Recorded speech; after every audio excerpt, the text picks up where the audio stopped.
bowl the first over of the third day. A brilliant bowl to start off the day, and we're starting off with spin as well.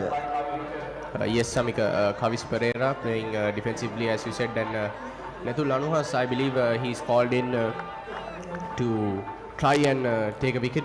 They have a slip in place for Kavisha. Yeah, they need an early breakthrough, as I think the Cambrians are hoping to win this 76 bag of the goals. That's why they're trying everything they want.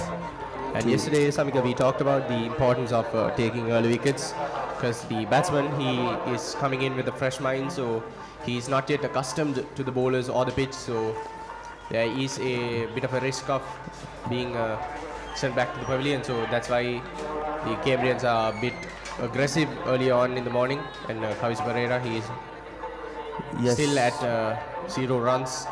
Yesterday we saw them playing quite defensively, just as the Cambrians did in the first day as well, because they did not want to give up a wicket in the latter part of the day. They just wanted to get through the day.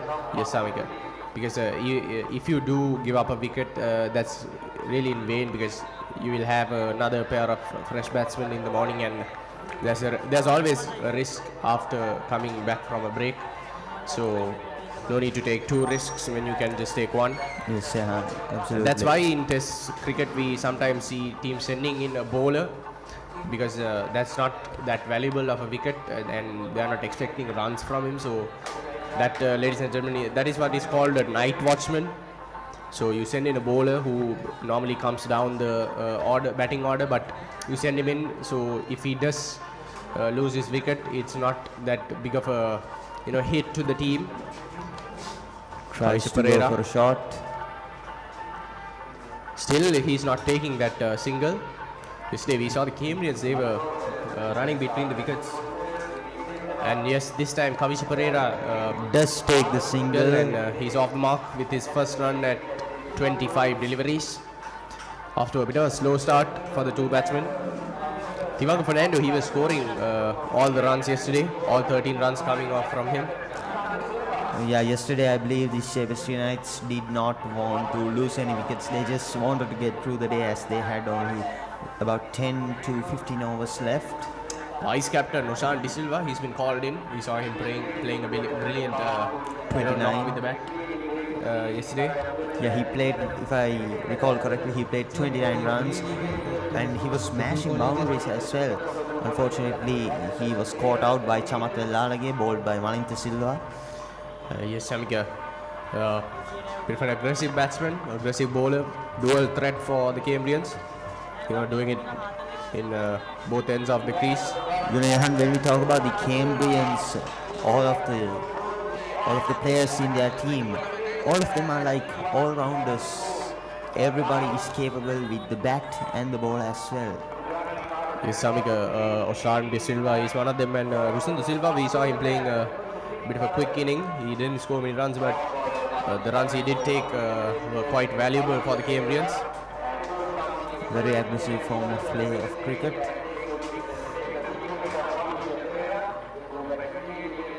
Roshan De Silva ready to take it over from the Moratuwa end, I believe. Because you see the players' dressing room, that's the Moratuwa end, and if you see only the side screen, that's the Khatba at the end, ladies and gentlemen. So a bit of a heads up for you. Brilliant running in between the wickets. Another run for Kavisha. Because Samika, when we talk about watching the live stream, we of course can see the ground, but the viewers from home, they don't really have a way of finding out which end is which.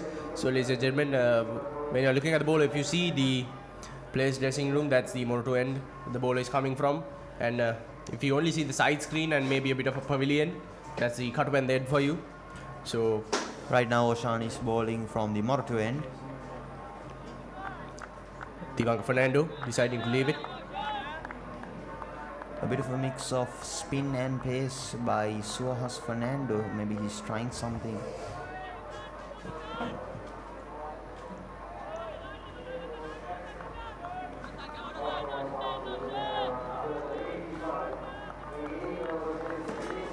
And to the viewers from home, since you can't see the field setup, they've got And there we can see the field setup. They've got two fielders in the covers area, mid-off, and Two slips as well. Yeah, Samika. Down the leg side, but the umpire does not give a wide there. And talking about the rest of the field, they've got a mid-on as well. And there we have the replay once again. And A little bit off from his line and length, and here we can see Shehan, who took brilliant wickets, the brother of Shanaz Hussain as well. And we must really talk about that. The two are twins, actually. So one brother, he's playing for the Cambrian lineup, and the other is playing for the Sebastianites. That is a very rare occasion. It's rivalry at home as well, I believe. Yes, Samika, the rivalry on the pitch is not as intense, but I'm pretty sure that the rivalry at home is quite intense. Cause Yeah, both are rooting for their respective teams. yeah, and only one can win the battle of the goals. So, Brilliant brilliant. in swinger by Oshan.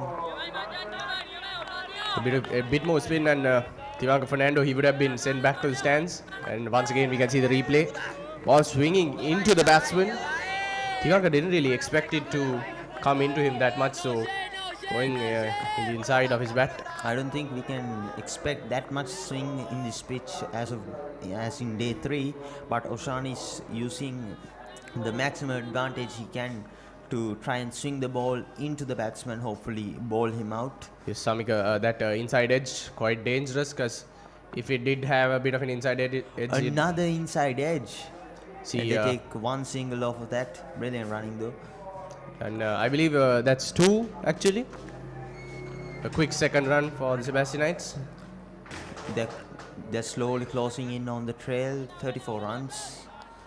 There we see it, Samika, almost hitting the wicket. The ball went behind the batsman, so 2 very close calls for the Sebastianites.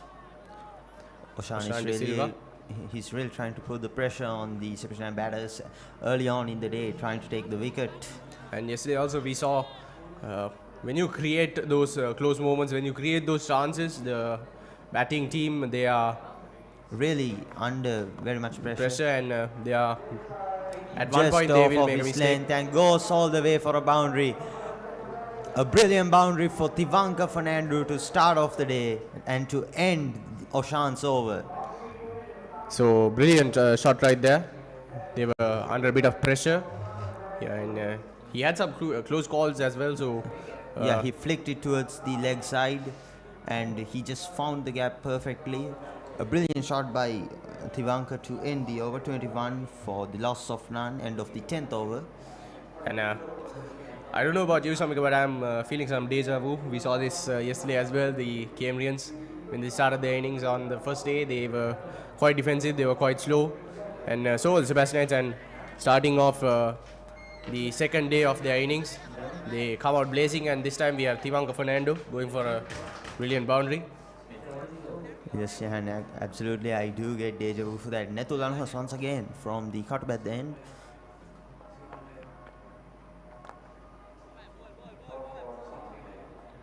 Defensive Not that shot. much power of that shot. You don't really need that much power in this outfield. It's quite dry, so the ball travels really good. And we saw Tivanka as well. Just a bit of a flick is enough to fire the boundary. And It's all about the timing and finding the right gaps. I don't know, Samika, if the viewers from home can hear it, but the papare has started. And I believe it's the Sebastianite school tent, the brass band playing the papare. The Western Brass Band trying to cheer up their team, trying to cheer up all the students in the school tent. Once again. Brilliant ball by Netulanos. And as we were talking about, that's the brass band playing, the Sebastianites. So you see them, tuning their instruments to play that papare quite well. And it's the third day as well of this 3-day encounter, so we can expect many students coming in from both of the schools to enjoy this 3-day encounter. Oh, brilliant spin by Netulanos. Even he is a bit impressed by that ball. You can see it, the smile on his face. There we have the replay. A brilliant turn away from the batsman. Even the wicketkeeper himself did not expect that much of turn from that ball. Brilliant stuff. This time, trying to smash it down the ground, but finds the fielder before the boundary. You know, we have to say the Cambrian fielding has been brilliant so far. During both of the previous days, they did not let any of those unnecessary boundaries get through. And they are quite, how do I say, aggressive in the field as well. You know, threatening that direct hit every chance they get. Another brilliant ball by Tyronne was to end the over, just a maiden over by him.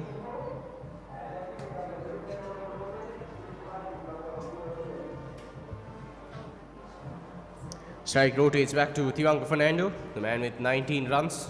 So he's picking up the pace a bit. He came in today at 13. I believe it was from 20 odd balls. So in a few more deliveries, he has gone all the way up to 19. So that's a really big jump in pace and a really big jump in strike rate for Tyronne. I think he's really trying to just close off that trail and start fresh for their team. Hopefully score a reasonable amount of target for the Cambrians to chase, or maybe they will bat for the entire day. Who knows? So if the Sebastianites, if they are eyeing the victory, they need to score a lot of runs and they need to do it quick. And as you're talking about the player, Shehan Ashen called in from the Moratuwa. You know, when we talk about even this is a test match, this is not like an international test match. This is not 5 days of pure cricket. This is only 3 days. So therefore, if you want to get a result, the Sebastianites do need to score a lot of boundaries. They should not just get dot balls. They should score. Samika, that patient style of cricket you see in international test matches, that's not what you should be playing if you want a result. I mean, it's good for the first 2 days, but in the third day, if you are chasing that victory, you need to be aggressive. You need those runs, and you need them quite quick. Once again, Fernando. Even if you need it quite quick, you need to be stable. You need to not lose your wicket, because if you do lose your wicket, it's going to cost very much for your team. Another dot ball for Tyronne.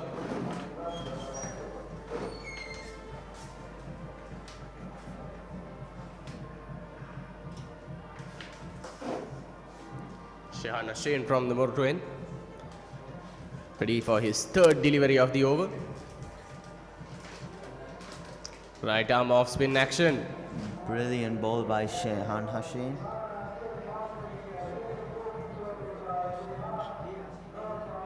No runs for him so far. So he bowled 2 overs yesterday and 6 runs off those 2 overs, maintaining a decent economy. While this match is going on, a huge shout out to the Soysa Stadium Moratuwa for holding the 76th Battle of the Goals, which is also powered by ABANS PLC. ABANS is the title sponsor for the 76th Battle of the Goals. And there we see the fielder, Fernando, the man who had 77 runs yesterday. He was quite an essential batter for the Cambrian lineup. Yeah, he was chasing down Malintha. At one point we saw scoring 14 runs for one of Malintha's overs, 2 boundaries. And Malintha, I believe, had 5 maiden overs at that point, so that was a real, shake-up for Malintha as well. That's real rivalry between the two teams. Both players are playing for the Sri Lanka under-19 team, so that shows the class of cricket that is being showcased in the Battle of the Goals this year. Absolutely. Jehan and Malintha was the one to take Suhasa's wicket as well. And not just the most senior players, even the juniors, even the freshers. Samika, talking about them, we saw Chamat Vellalagi. A brilliant knock. Yes, he scored 58 runs. Yes, Samika, the most runs for the Sebastianite first innings. And other than him, Setika, we saw him the opening batsman for the Cambrians. All freshers and all performing really well. The freshers are really putting the pressure on the oppositions as well. Yes, Samika. Once again, Tyronne, he is a bit of a senior. I think he's played 4 big matches. This is his 4th. Yes, Samika. I remember him winning the Best Bowler Award last year. I'm not sure if it was the big match or the one-day international. Either way, he got 4 wickets last year. He was And brilliant in all 3 formats of the game last year, and this year also he has already picked up 3 wickets. There we can see that the Cambrian's key bowler could be Netul Anuhas. Shamika, other than Netul, the only bowler with more wickets is Malinta Silva, and no doubt in your mind, Malinta really is the best bowler in For the the entire. Sebastians. I'm sure he's the best bowler in the entire Battle of the Goals. Just like Suhas is the best batsman. Yes, Jehan, as you were saying, Malinta took a 5-wicket haul and he has the most wickets so far in the 76 Battle of the Goals. It's not just easy to take 5 wickets of the game. That's half of the entire team.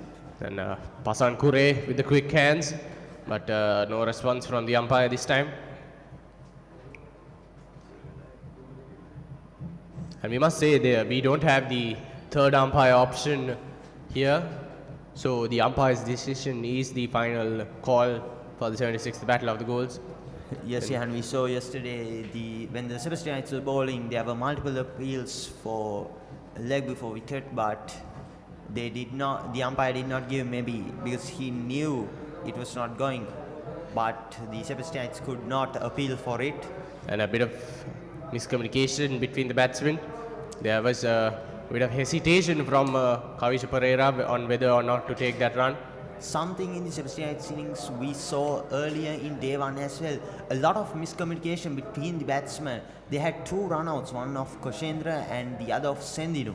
No, I believe it was Fernando, Samika, the second one. Very costly wickets either way for the Sebastianites. Koshendra was, I believe, with Lashain Fernando, and Fernando was with Chamat Vellalage. Chamat did go on to make amends for his mistake and score 58 runs, but Fernando, he was the man performing at that point. He was having a very quick knock, and it was quite costly for the Sebastianites at that point. We have to talk about Koshendra as well. He scored 10 runs off of not that many deliveries because he knew that he could really take on the bowlers because he's a really good all-rounder for the Sebastianites. Yes, Sami, not just the batsman. We saw him taking 3 wickets yesterday as well. Yeah, he's one of the key bowlers for the Sebastianites as well. He took 3 wickets in the previous day as well. So, Samika, something I'm seeing from both teams, and especially from the Sebastianites, a bit of a weakness I'm seeing is, the senior players, the key players, they perform really well, but the supporting cast does not really provide, the support that they are expecting. Because we saw Chamat Vellalage, he got a 58, and Kavish Pereira, he got 35, I believe. And other than that, none of the batsmen went over 30. But that's really good positive about the Cambrian side. They had many batsmen, going over that 30 mark. Yes, Jehan, I would say it's the lack of experience for the Sebastianites team to not. But Samika, I don't think that is an excuse for the Sebastianites because the man who got the most runs, Chamat Vellalage, he's not that experienced of a player. He too is a fresher for the team. It's all about mindset because yes, if you have the mind to do something, you would do it no matter what. So it's a really good mindset of the Cambrians as well. Even as freshers, they came here and they stood their ground really well. They contributed the best for their team, and that's something we should do. Ooh, bit of an edge, and this time going fine down the ground in the fine leg area. No, has it been saved? We'll have to ask the umpire. I think it's not given, but they did run 3 for it. Brilliant effort down in the field. At least they saved 1 run off it, so that's good stuff for the Cambrians. Yes, Samika, an inside edge going between the pad and the wicket. Very dangerous for the Sebastian batsman, but this time they got 3 runs off it. And I'm not sure who the fielder was. And from this angle as well, I don't think it crossed the boundary line. So 3 runs for that. I think that was Manish who saved the wicket. Manish Aponso, another fresher, I believe, for the Cambrians. 2 quick runs, asking for it. No, I don't think it was out. Manish Aponso, a fresher, he played in the lower order batting lineup, He did contribute well to the Cambrian's innings to get to a total of 263. Yes, Samika, and talking about this over, Shehan a bit A little bit expensive under, over yeah, a for little bit him. under pressure. Shehan already given 6 runs over this over and 2 more balls left. We can't really blame him that much because no boundaries were conceded so far. It was really just great running by the Between the batsman. wickets and just a lot of unfortunate stuff for Shehan. An inside edge there as well we saw earlier. This time Other than that, his bowling is really good. Kavish Pereira deciding to remain defensive. A final ball of the over.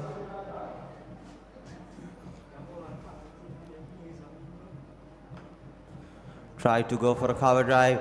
Has it gone all the way? I think it has. And it crosses the boundary. Another boundary for Tivanka. The second boundary of the day. Brilliant stuff by him. Tyronne, Fernando, a bit of an aggressor for the Sebastian pair. And He's really trying to chase off that trail as much as possible in the shortest amount of time possible. Samika, I believe that was Kavish Pereira who got the boundary. Kavish Pereira is the person wearing the cap while Tyronne is the man with the helmet. And if you're thinking about the score card on your screen, it just shifted to Tyronne as the over ended. So Kavish is the man with the boundary. He was at 6 runs before, and with that boundary, he comes up to 10. Yes, my mistake, everybody. And we saw Kavish not in playing in a really defensive form of cricket, but now he just waited for the correct opportunity and got that boundary off of Shehan's over. This time, Tyronne on strike.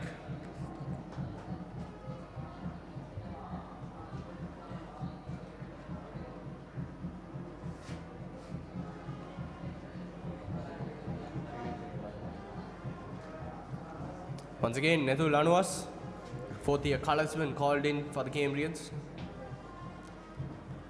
A bit of a flick towards leg side and quick Just single. rotated the strike to Kavish once again. Placing it into the hands of the fielder, but still they had a bit of time to get that run since Netu Lanuas, he does not have much pace on his ball. Yeah, they finally scored some runs to Netul's overs because it's really hard to get runs for this man's over. Single for the second ball of Netu Lanuas. This time Kavisha deciding to leave it. He was going for a shot and I think he tried for a reverse sweep, but he ended up seeing the ball turn away from him. Maybe he decided not to do it. yes, Samika, I've seen batsmen, staying in their batting pose and lifting up their bat, but that was a bit of a weird. He did a Steve Smith something like that. It was a bit of a weird movement for Kavisha. He was going for the reverse sweep, so he turned his bat over, but then he decided not to go for the shot, so he, took his bat down. So it was more like a helicopter shot, but in reverse. This time, trying to find the gap, but the fielder in the deep, collecting it safely, and I don't think there was room for a single. Yeah, 3 runs off that over, 35 for the loss of none. End of the 15th over. And there was a single, and strike rotates back to Kavisha. Kavish started off really slow in this match, but now he's trying to pick up the pace, trying to somehow score those runs as quick as possible. Perhaps trying to rotate strike as well by getting singles and doubles. Goes for a sweep. Dropped. I think that was dropped. And I believe it was in the air, but unfortunate for the Cambrians. Suhas Fernando had a brilliant fielding setup, but unfortunately the Cambrians fielder had just fumbled the ball. That's something you should not see in this format of cricket, since wickets are so rare for the other team.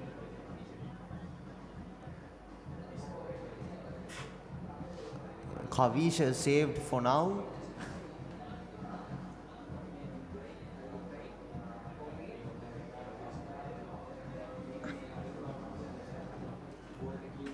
Yes, we can see the total is at 36.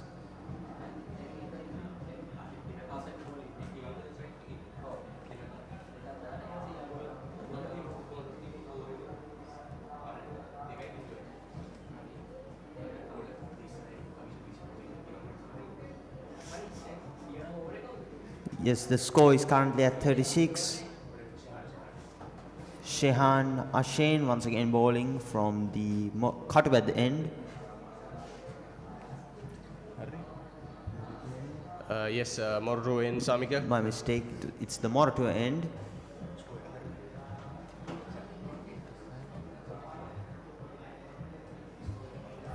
Kavish Pereira on strike, the man in the cap. Trying to go straight down the ground. You know, let's see how costly that catch drop would be for the Cambrians. Okay, ladies and gentlemen, we'll try to get a replay of that for you, if we can. And there we have it. I'm not really sure if that traveled to the fielder. I think it did travel, but it was just short of the field. It bumped right before the field. Oh no, I think it did travel. I'm not really sure, Samika. It's not really clear where the ball is going, you know, with that angle. Because the ball just blends in a bit with the grass when it's in the air, so... Yeah, since it is a really dry outfield, it's really hard to catch up with the ball as well. Another brilliant ball by Shehan. Dot for him. This over, Shehan, he's a bit economical this over. Last over we had 6 runs and this time none so far. He's not letting the Sebastians get more runs like that, not doing the same mistake over and over again. That's growth. Yes, Sami, that's growth, and from you, that's deep. Once again, Shehan to Kavisha.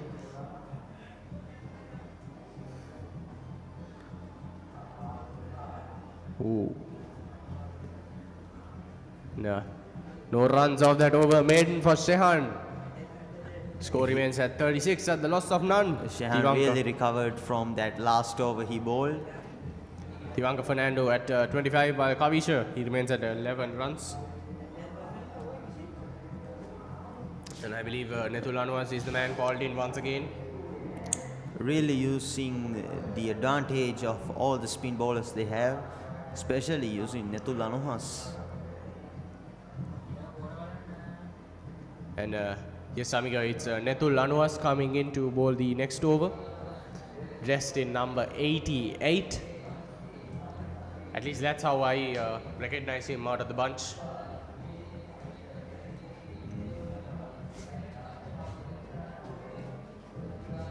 Suhas saying something to Netul, perhaps the... Yes, they may be strategizing a bit. Yeah.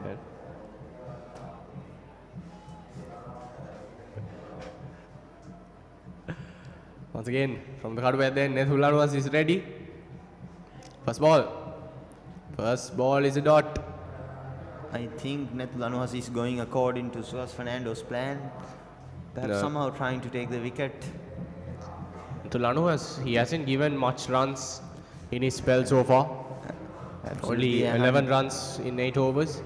And this partnership is looking a little bit dangerous for the Cambrians, so they desperately need a breakthrough and bring out a new batter so they could recover really well. This time cut shot down the offside, but to the hands of the fielder.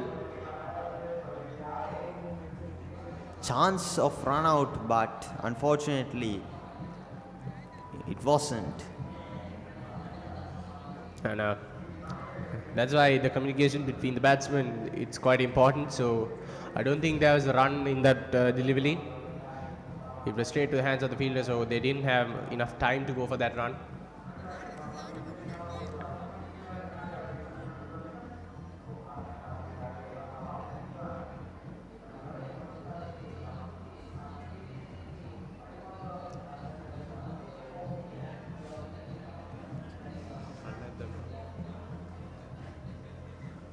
I think they did run for that ball. That's why the Cambrians did look a little bit surprised and No, shocked. Samika, Tyronne, he is still on strike, so the run was not conceded there.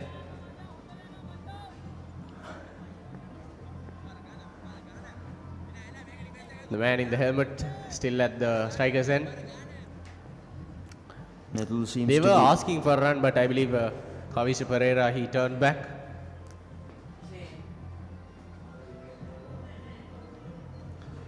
Another shot towards the cover area, but this time silly point is in the way. It's not really an easy position to field at the silly point. You really get hit with those cover drives and shots, and there we see the replay. It takes a lot of courage to be there, and Indeed, Samika, and I also personally believe the silly point is the hardest and fielding most position, brave fielder on the entire ground. because anything could happen. And for the Sebastianites, it's usually Lashe and Fernando. But for the Cambrians, I'm not really sure who the field at silly point is at the moment.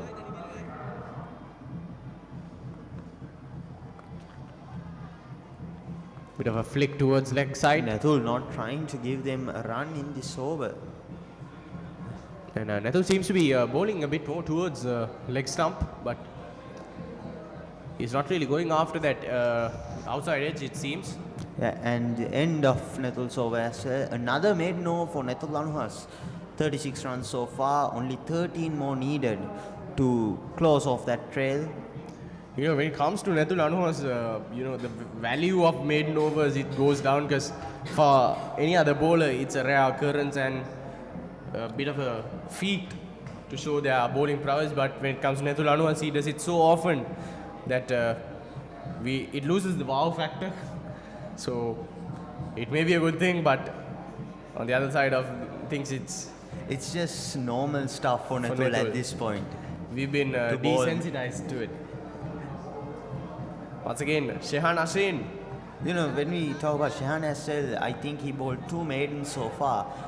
Even in a test match, it's really Especially- not that much of a wow factor to bowl maiden overs, as the players could take any amount of time, any amount of overs to face the same ball again and again. But Natul Lanuhas does it so often, it's really hard for the Sebastianites to score runs. Sebastianites trailing by 13 runs. So at the start of the day, they had 13 runs and they were trailing by 36. Now they have 36 runs and trailing by 13. Yeah, they had a little bit of an aggressive start when Now, the two numbers switching places. absolutely had. In the morning, it was 13 needing 36, and it's now 36 needing 13.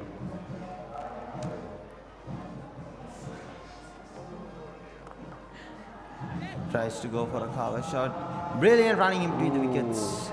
A little bit of misfield. I wouldn't say misfield. Bit of an unnecessary run, it seems, but paying off for the Sebastianites. Hitting it straight to the mid-off field, and Kavisha Pereira he took off instantly after going for that shot, and Tyronne, he didn't really have a choice, he had to go for the run. If not, it would have been another Lashen, Fernando and Koshendra situation. Yeah, I don't think Tyronne was really focusing on Kavisha. He wasn't expecting that run. Yeah, he was really confused as well. Another quick run, and this time Tyronne, he Tries makes to go the for choice. he tries to go for 2 and gets there successfully.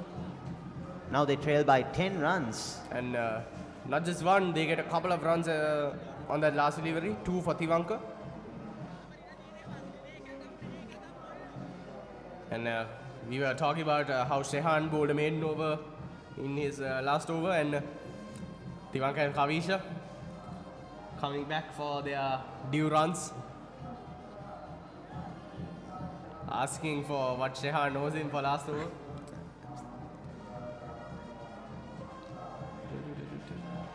Perhaps trying to put the pressure back on Shehan Ashane. A brilliant ball by Shehan to redeem himself once again after those 3 runs he gave. And there we have the replay.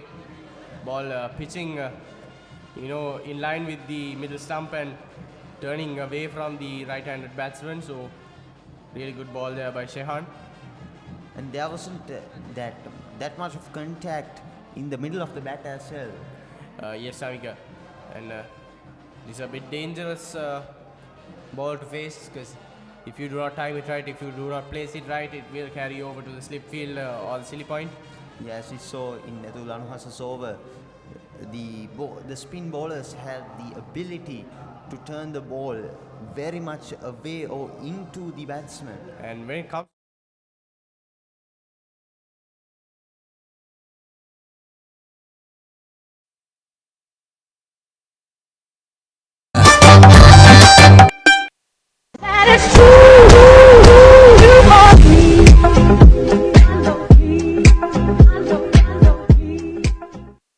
Haya hatara no terana kale indala haya hatara gahanai cheer kare Heart beat එක laptop ගෑවට හිතේ හයිය විශ්වාස කළේ ජයපැර තුම මැත්තේ සිංහනාදේ cricket තමයි අපේ ජය විශ්වාසය අපි ගැම්මට ගේම ගහමු අපි රැල්ලට ගේම ගහමු අපි සද්දට ගේම ගහමු අපි ගැම්මට ගේම ගහමු ජය විශ්වාසය හද ගැස්ම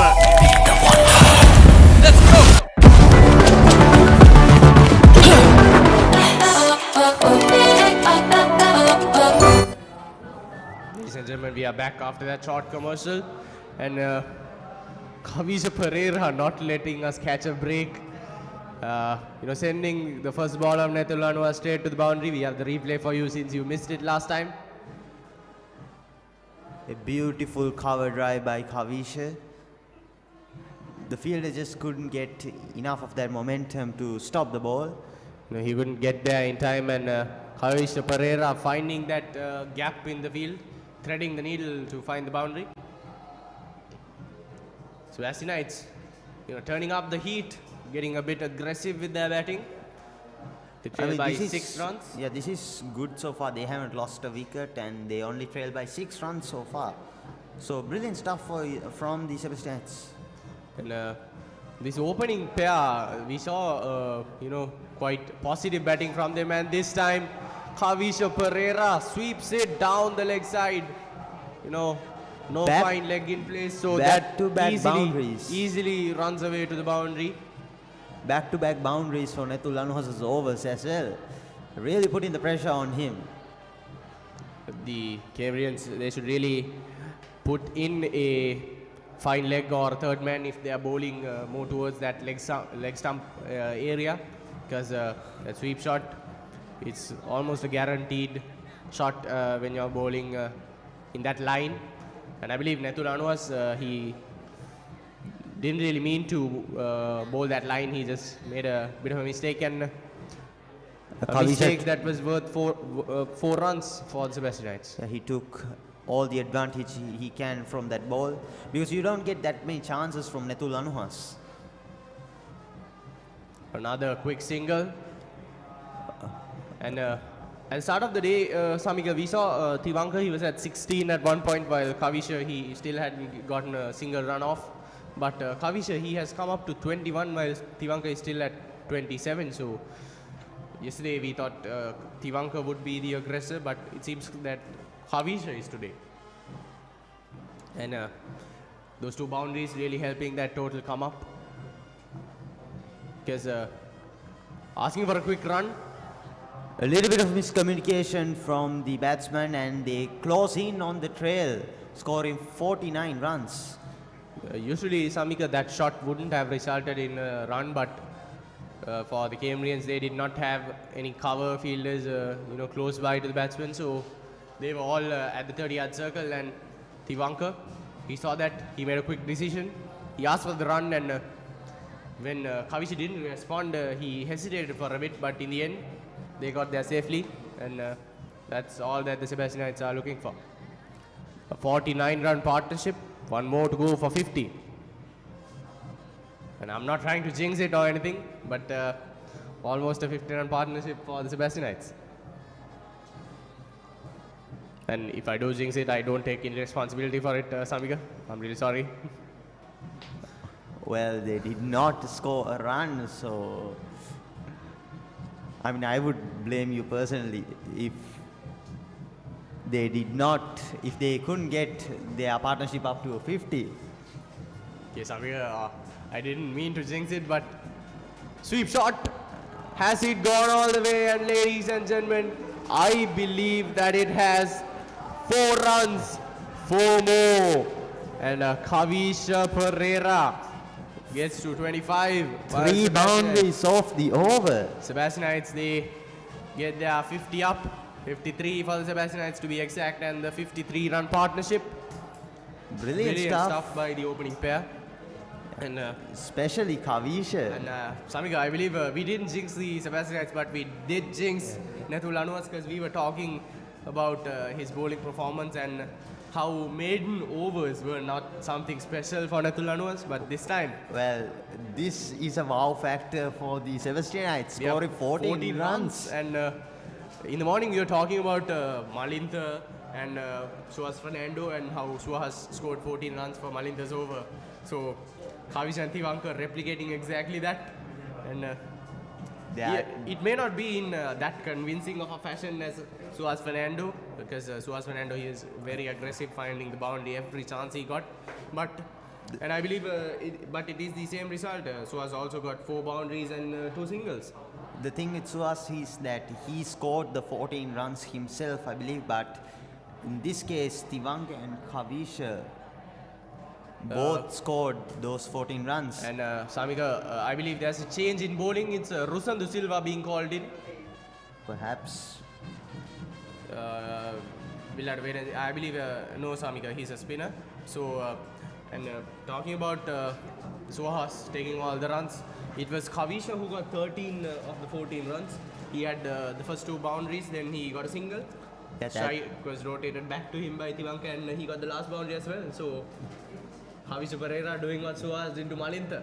Yeah, absolutely, the redemption arc of Kavisha to what they did to Malintha. So, now they lead by 4 runs. The only question remaining, will Kavisha be able to score 77 as well?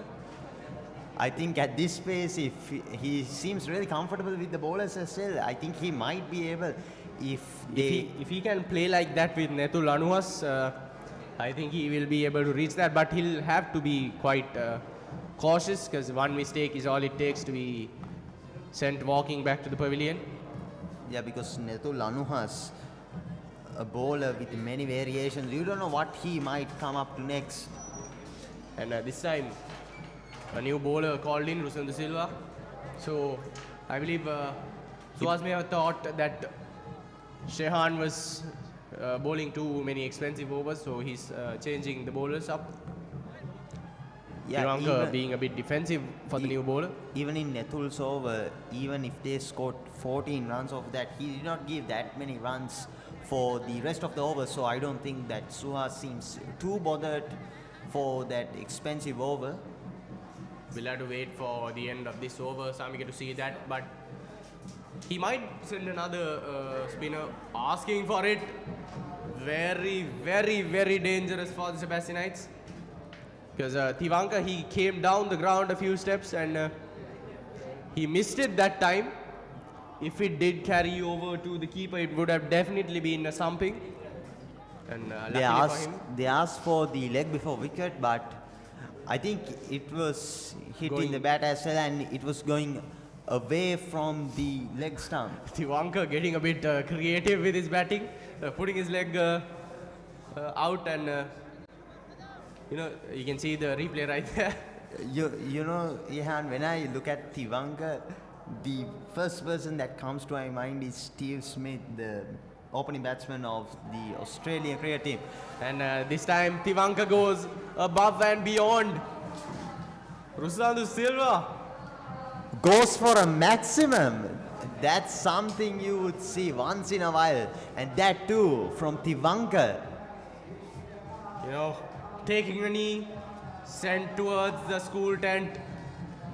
He was like, you asking for a maximum, I'll give you a maximum, straight to the school tent. 6 runs, just Brilliant 4 dots, and then he was like, I need to score some runs to this man's over. scored the maximum. There's a limit to the dots I can give you. I gotta, let loose once in a while. And Tyronne Fernando, the man, letting loose in style. And we see that once again, him putting his, pad towards the ball. And we saw a double football moment. Tyronne Fernando putting his pad out and, clipping it off the pad. And Pasan Kure, he also tried it to stop it with his pad. Yeah, second time he tried to clip it to his pad, but unfortunately he couldn't. See now, if you do that with your bat, you run the risk of the Getting ball out. Being carried over to the slip. But if you use your pad, It doesn't matter. because your legs outside of the wicket, so there's no risk of LBW. I mean, if the ball does turn, that's a risk, but I don't think it will. But if the ball does turn, you can always go for a shot. So a bit of a creative solution by Tyronne Fernando. I think Tyronne found the best way to stop those LBWs. Shehan once again called into the bowling attack. I think Suahas did not think of putting Netu Lanhuas back into the attack. Yes, Samika, and I believe Tyronne Fernando, he may have cracked the code to batting. We may see this in an international game as well. Using your pad instead of your bat. It is having fun, ladies and gentlemen. Don't mind us. Because it's a long day. It's 90 overs, so There's still only 10 overs gone. Yeah, you gotta have your fun here and there to keep it interesting. Here we see Manuka Devnet of Sebs Media, the president of Sebs Media, taking wonderful shots of the school tent. So a huge shout out to Sebs Media as well for giving you this live broadcast through YouTube.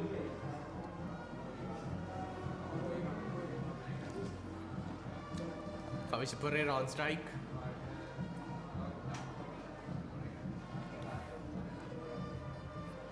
Now this is the partnership that the Sebastians are looking for. 59 for no loss. Brilliant stuff by the opening pair so far. And really putting the pressure on the bowlers such as Netu Lanhuas and Rusadu Silva. Yesterday, the day before, Sebastian couldn't really build up a good partnership. They had individual scorers like Kavish and Vellalage, but they didn't really have a partner to go along with it. The first opening pair was the only positive batting I saw in the first day, to be honest.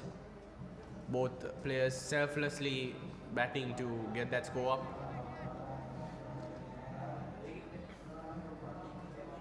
And 4 dot balls for Shehan Hussain. I'm sorry, 5 dot balls. And Shehan seems to be bowling a maiden over, then a really expensive over. Again a maiden over. We'll see what Kavish does to the final ball. You see, it's a maiden over. It is a maiden over. So a few overs back we saw a maiden over. Then a little bit of runs scored to his over, and then once again a maiden over. So we'll see if our theory is correct, and Shehan will have a bit of an expensive over in the next, and we see a brilliant moment of sportsmanship. End of that over as well. 59 for no loss. End of the 21st over. Tyronne at 34 and Kavish at 25.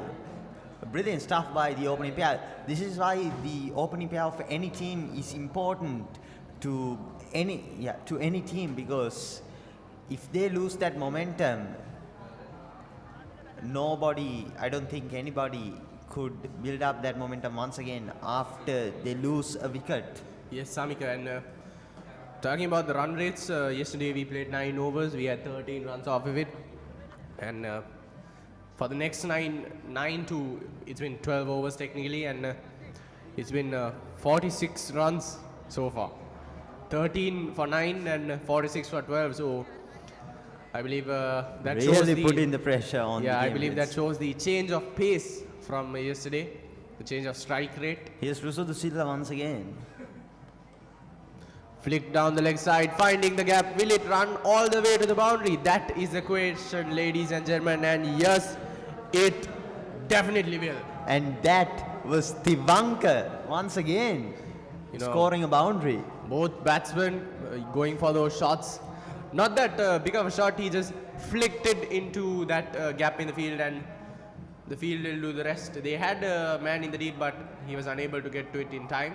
I think Tyronne is being a little bit comfortable with Rusadu Silva as he scored a maximum in the last over of Rusadu as well. And now the opening ball itself, a boundary for him. And we saw Kavisha going after Netulanuas and Tyronne is going after Rusadu Silva. So they may have, discussed it beforehand. I'll be scoring runs to Rosindu. You take on Netulanuas. Kavisha took on Netulanuas as well. Yes, Samika. Once again, Rosindu Silva.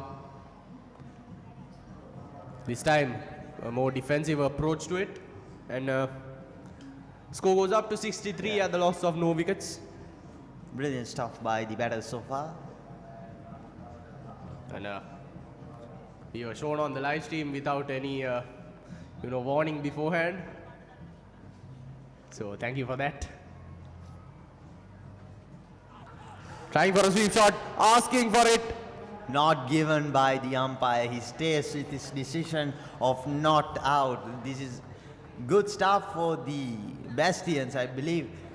Being a Sebastianite myself, to be honest, I thought it may have clipped the stumps a bit, but lucky for the Sebastianites, if you are a Sebastianite watching the live stream, good for you, good for me as well, but I'm not really sure.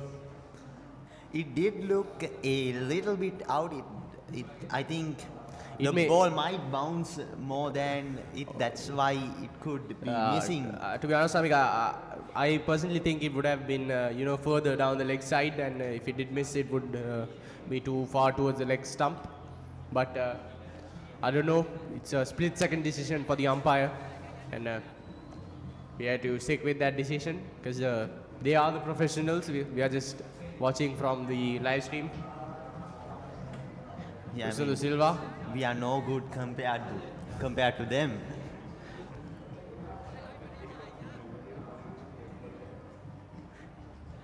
Fernando Silva once again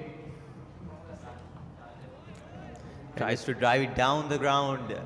He couldn't get that much momentum. Just 5 runs off the over, and all those 5 runs going to Tyronne. Tyronne moves up to 39. Yes, and I believe today, the third day, we are having a bit too much fun on the live stream. Absolutely. On day 1, I remember we were very formal with this live stream, but now... the third day is the... everybody needs to enjoy themselves sometimes. Yes, that's the aim of the big match, to have some fun, let loose. And the third day, it's the most exciting day of them all, but I believe our fun is coming to an end as we will have to switch over to another set of compeers quite soon. So, why don't we enjoy while we are here? Absolutely, Han. And ladies and gentlemen, I must implore you, if you are watching the live stream, please try to come to the Soysa Stadium because it's much more fun in person.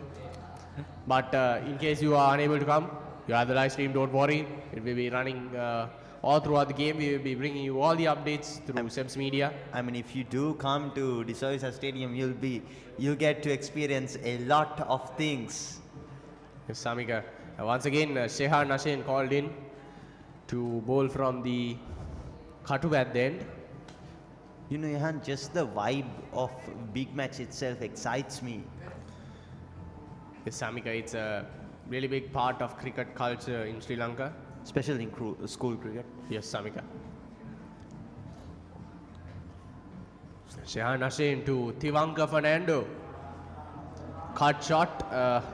Brilliant fielding by the Cambrians. Brilliant running in between the wickets as well. Tyronne moves up to 40. Yes, Samika. Tyronne. Tyronne and Kavisha building up their partnership quite well. And a little something that I noticed just now. Not a single extra from the Cambrians. No wides, no balls. Not even a leg by.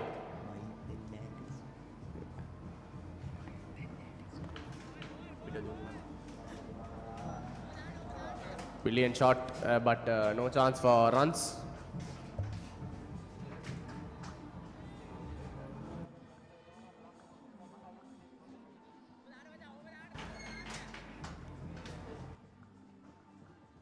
Pereira at 25 runs.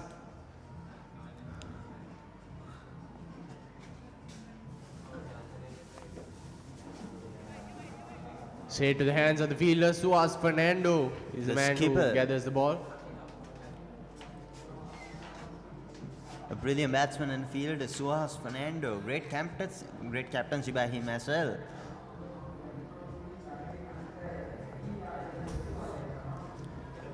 And he had 65 at the loss of no wickets. Oh, Pasan Kure with the quick hands. He always, does that motion, brings the ball towards the wicket. That's a good sign from a wicket keeper. Always ready to go for that stumping. Much more turn in the pitch than the usual times. Yes, Samika, in the morning also we saw Netul Anwas turning the ball Surprising quite himself. well. Yes, the first delivery of his over of his spell today, he was also quite surprised by the turn in the pitch. Perhaps that's why Suha has decided not to put any fast bowlers into the field. Yes, Samika, that may be the case. Because as the days go on, the cracks appear more and more from the ball repeatedly hitting the pitch and Steps down the ground, but straight to the hands of the fielder.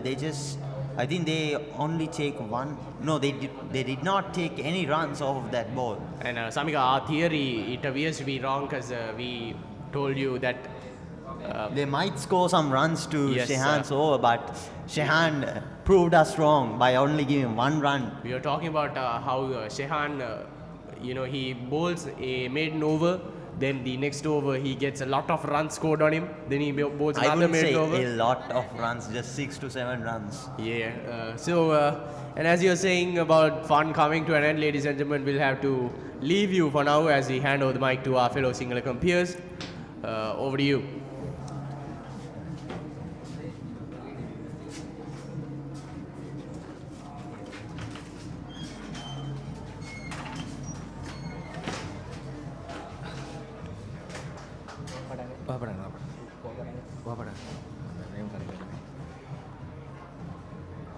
සුබ දවසක් වේවා ක්‍රීඩාලෝලයේ හිතවතුනි ඔබ මෙක්වන්නේ 76 වෙනි මෝටු මහ රන්සට්නේ අවසන් දවසත් සමගයි. ඉතින් මේ වන විට සාන් සෙබස්තියානුවන් ඊයේ දිනේදී වෙල්ස් කුමරුන් ගොඩනැගුවේම ඉනිමට ලකුණු 17ක් ඉදිරියෙන් සිටිනවා. පන්දු යවන්නේ රුසඳු සිල්වා. ඔව් සුවාරිස් අපි දැක්කා රුසඳු සිල්වා ප්‍රථම ඉනිමේ ඉතාමත් හොඳින් පන්දු යොමු කරලා කිසිදු අවස්ථාවක් ලබා දුන්නේ නැහැ පිටිකරුවන්ට සාන් සෙබස්තියන් විද්‍යාලයේ. නමුත් දැන් සාන් සෙබස්තියන් විද්‍යාලයේ පිටිකරුවන් නැවත තමන්ගේ දක්ෂතාවය පිළිබිඹු කරනවා ඉදුවර. තිවංග ප්‍රනාන්දු තමගේ අර්ධ ශතකයේ ආසන්නයේ තමයි ඔහු සිටින්නේ. ඉතාමත් වේගවත් විනිමය ක්‍රීඩා කරන තිවංග ප්‍රනාන්දු තමන්ගේ මංගල තරඟේ ක්‍රීඩා කරන්නේ ඉතාමත් හොඳින් සෙල්ලම් කරනවා. වෙන නැවතත් පහරක් ලකුණක් ලබා ගැනීමට අවසරයක් නැහැ. ඉදිරි පාදයේ ආරක්ෂාකාරී පහරක්. සාන් සෙබස්තියානුවන් තරමක් ප්‍රවේගකාරී ලෙස උත්සාහ කරා ලකුණු ලබා ගැනීමට උන් සාර්ථක වුණා. අනිවාර්යයෙන්ම ඉදුවර උන්ට කෙසේ හෝ මෙම තරඟේ ජයග්‍රහණය කිරීම තමයි උන්ගේ අභිප්‍රාය වෙලා තියෙන්නේ මේ වෙනකොට. අනිවාර්යයෙන්ම කණ්ඩායම් දෙකේම අභිප්‍රාය තමයි ජයග්‍රහණය කිරීම සදෙව්. අනිවාර්යයෙන් මේ මහා තරඟේ ජයග්‍රහණය කරනවා කියන්නේ ඊටමත් ආඩම්බර අවස්ථාවක් කණ්ඩායමකට ලැබිය හැකි. අවසන් වශයෙන් සාන් සෙබස්තියන් කණ්ඩායම 2024 එම අභිමානය ලැබුවා. නමුත් වෙල්ස් කුමර කණ්ඩායම අවසාන වතාවට එම අභිමානය ලබාගත් 1977 වර්ෂයේ මම නිවැරදි නම් ඉදුවර. අනිවාර්යයෙන්ම සදෙව්. සාන් සෙබස්තියානුවන් අවසන් වලට ජයග්‍රහණය කර තිබෙන්නේ 2024 වර්ෂයේ. නැවතත් ඉතාමත් හොඳ පන්දුවක් රුසඳුකින්. ඉදුවර රුසඳු කියන්නේ තරමක් උස ක්‍රීඩකෙක්. ඒ නිසා ඔහුට හොඳ ඉපිලීමක් සහිතව පන්දු යොමු කරන්න පුළුවන් පිටිකරුවට. ඒ ඉතාමත් හොඳ තත්ත්වයක් රුසඳුට සහ වෙල්ස් කුමර කණ්ඩායමට ඉක්මන් කටුලක් දවා ගන්න. අනිවාර්යයෙන්ම සදෙව් තමගේ උස භාවිතා කරන නිසි තැන පන්දුව පතිත කිරීමෙන් තමයි ඔහු පිටිකරුවන්ට එම තර්ජනය එල්ල කරන්නේ. අනිවාර්යයෙන්ම ඉදුවර නෙතුල් 90ත් වමත් දගපන්දු යවන්නෙක්. නමුත් ඔහු ඒ තරම් උස ක්‍රීඩකෙක් නෙමෙයි. රුසඳ සිල්ලා නෙතුල් 90ටත් සහාය ලබා දෙමින් එම කටයුත්ත සිදු කරනවා. ඉදුවර ඒ සමගින් පන්දුව රෙනිමයි සඳ සෙබස්තියන් කණ්ඩායම ලකුණු 66යි කිසිවෙක් නොදවි. මෙන්න සඳ සෙබස්තියන් කණ්ඩායම ලකුණු 17ක් ඉදිරියෙන් සිටිනවා වෙල්ස් කුමර එනීමට වඩා. උන් කෙසේ හෝ අනිවාර්යයෙන්ම හොඳ ඉලක්කයක් වෙල්ස් කුමරන්ට ලබා දෙයි. ඊයේ දිනේ ඔව් සදෙව් අනිවාර්යයෙන්ම ඊයේ දිනේ සිටම තිවංග සහ කවිෂ පිටියේ රැඳී සිටින්නේ. ඒ වගේම අපි අද දුටුවා වෙල්ස් කුමර කණ්ඩායමේ ප්‍රබලතම දග පන්දු යවන්නේ දෙදෙනෙක් ඉන්නවා. ඒ තමයි ෂෙහාන් අෂෙන් සහ නෙතුල් අනුහස්. නෙතු ලනුහස් පළමු ඉනිමේදී ඔහු කඩලු 3ක් දවා ගත්තා. නමුත් මලින්ත සිල්වා ඊයේ දවසේදී කඩලු 5ක් දවා ගැනීමට ඔහු සමත් වුණා. එය ඊටාම සුවිශේෂී අවස්ථාවක් ඉදූර කිසිසේත්ම ලේසි නෑ මෙවැනි ප්‍රබල කණ්ඩායමක් හමුවේ කඩලු 5ක් දවා ගැනීම. ඊටමත් හොඳ කඩලු සාධාරණ ගමනකට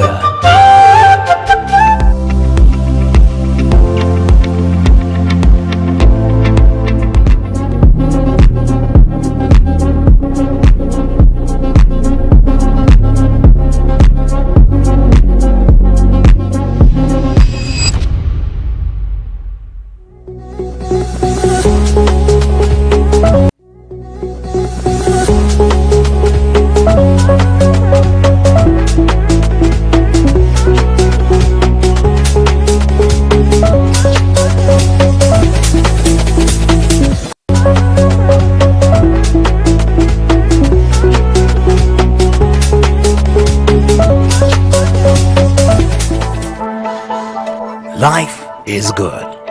LG ABANS. Consistent for life. It's a whole new world. It's a whole new world. It's a whole new world. Oh, babe.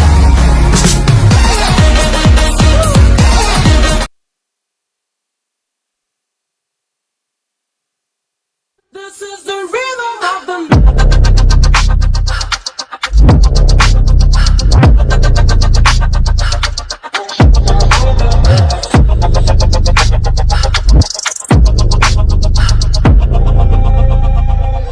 ගෙවන් යන්න ෆෝන්ස් ගන්න ළඟම ආබාන්ස් එකට යන්න හොඳම ෆෝන් එකක් ගන්න ළඟම ආබාන්ස් එකට යන්න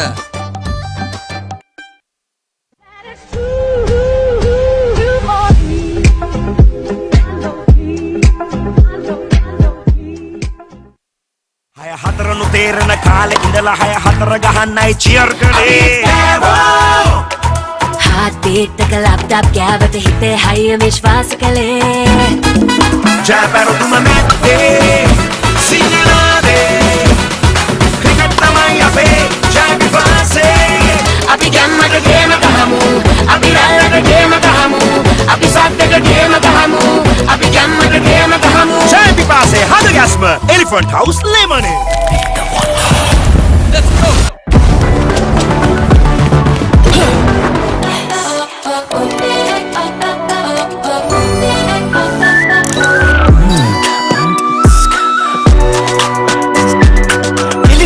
Wonder එක be the wonder. Hello සාධාරණ ගමනකට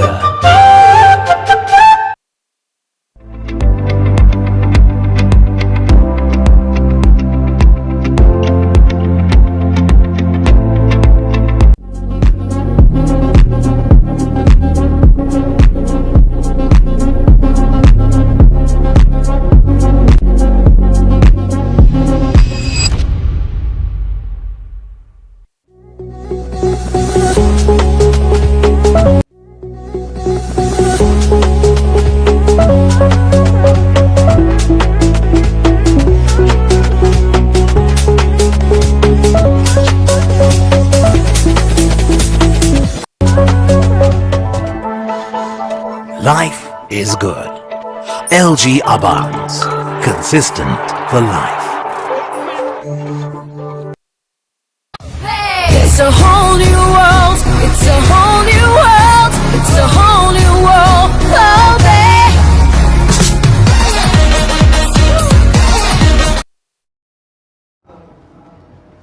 එසමග නැවතත් ශෙහා නශේන් කැඳවා තිබෙන පන්දු යොමු කිරීම සඳහා තිවංගට එරෙහිව මෙන්න ප්‍රථම පන්දුව මෙන්න ඉල්ලීමක් කරනවා අවස්ථාවක් නැහැ විනිසුරුවරයා නිහඬයි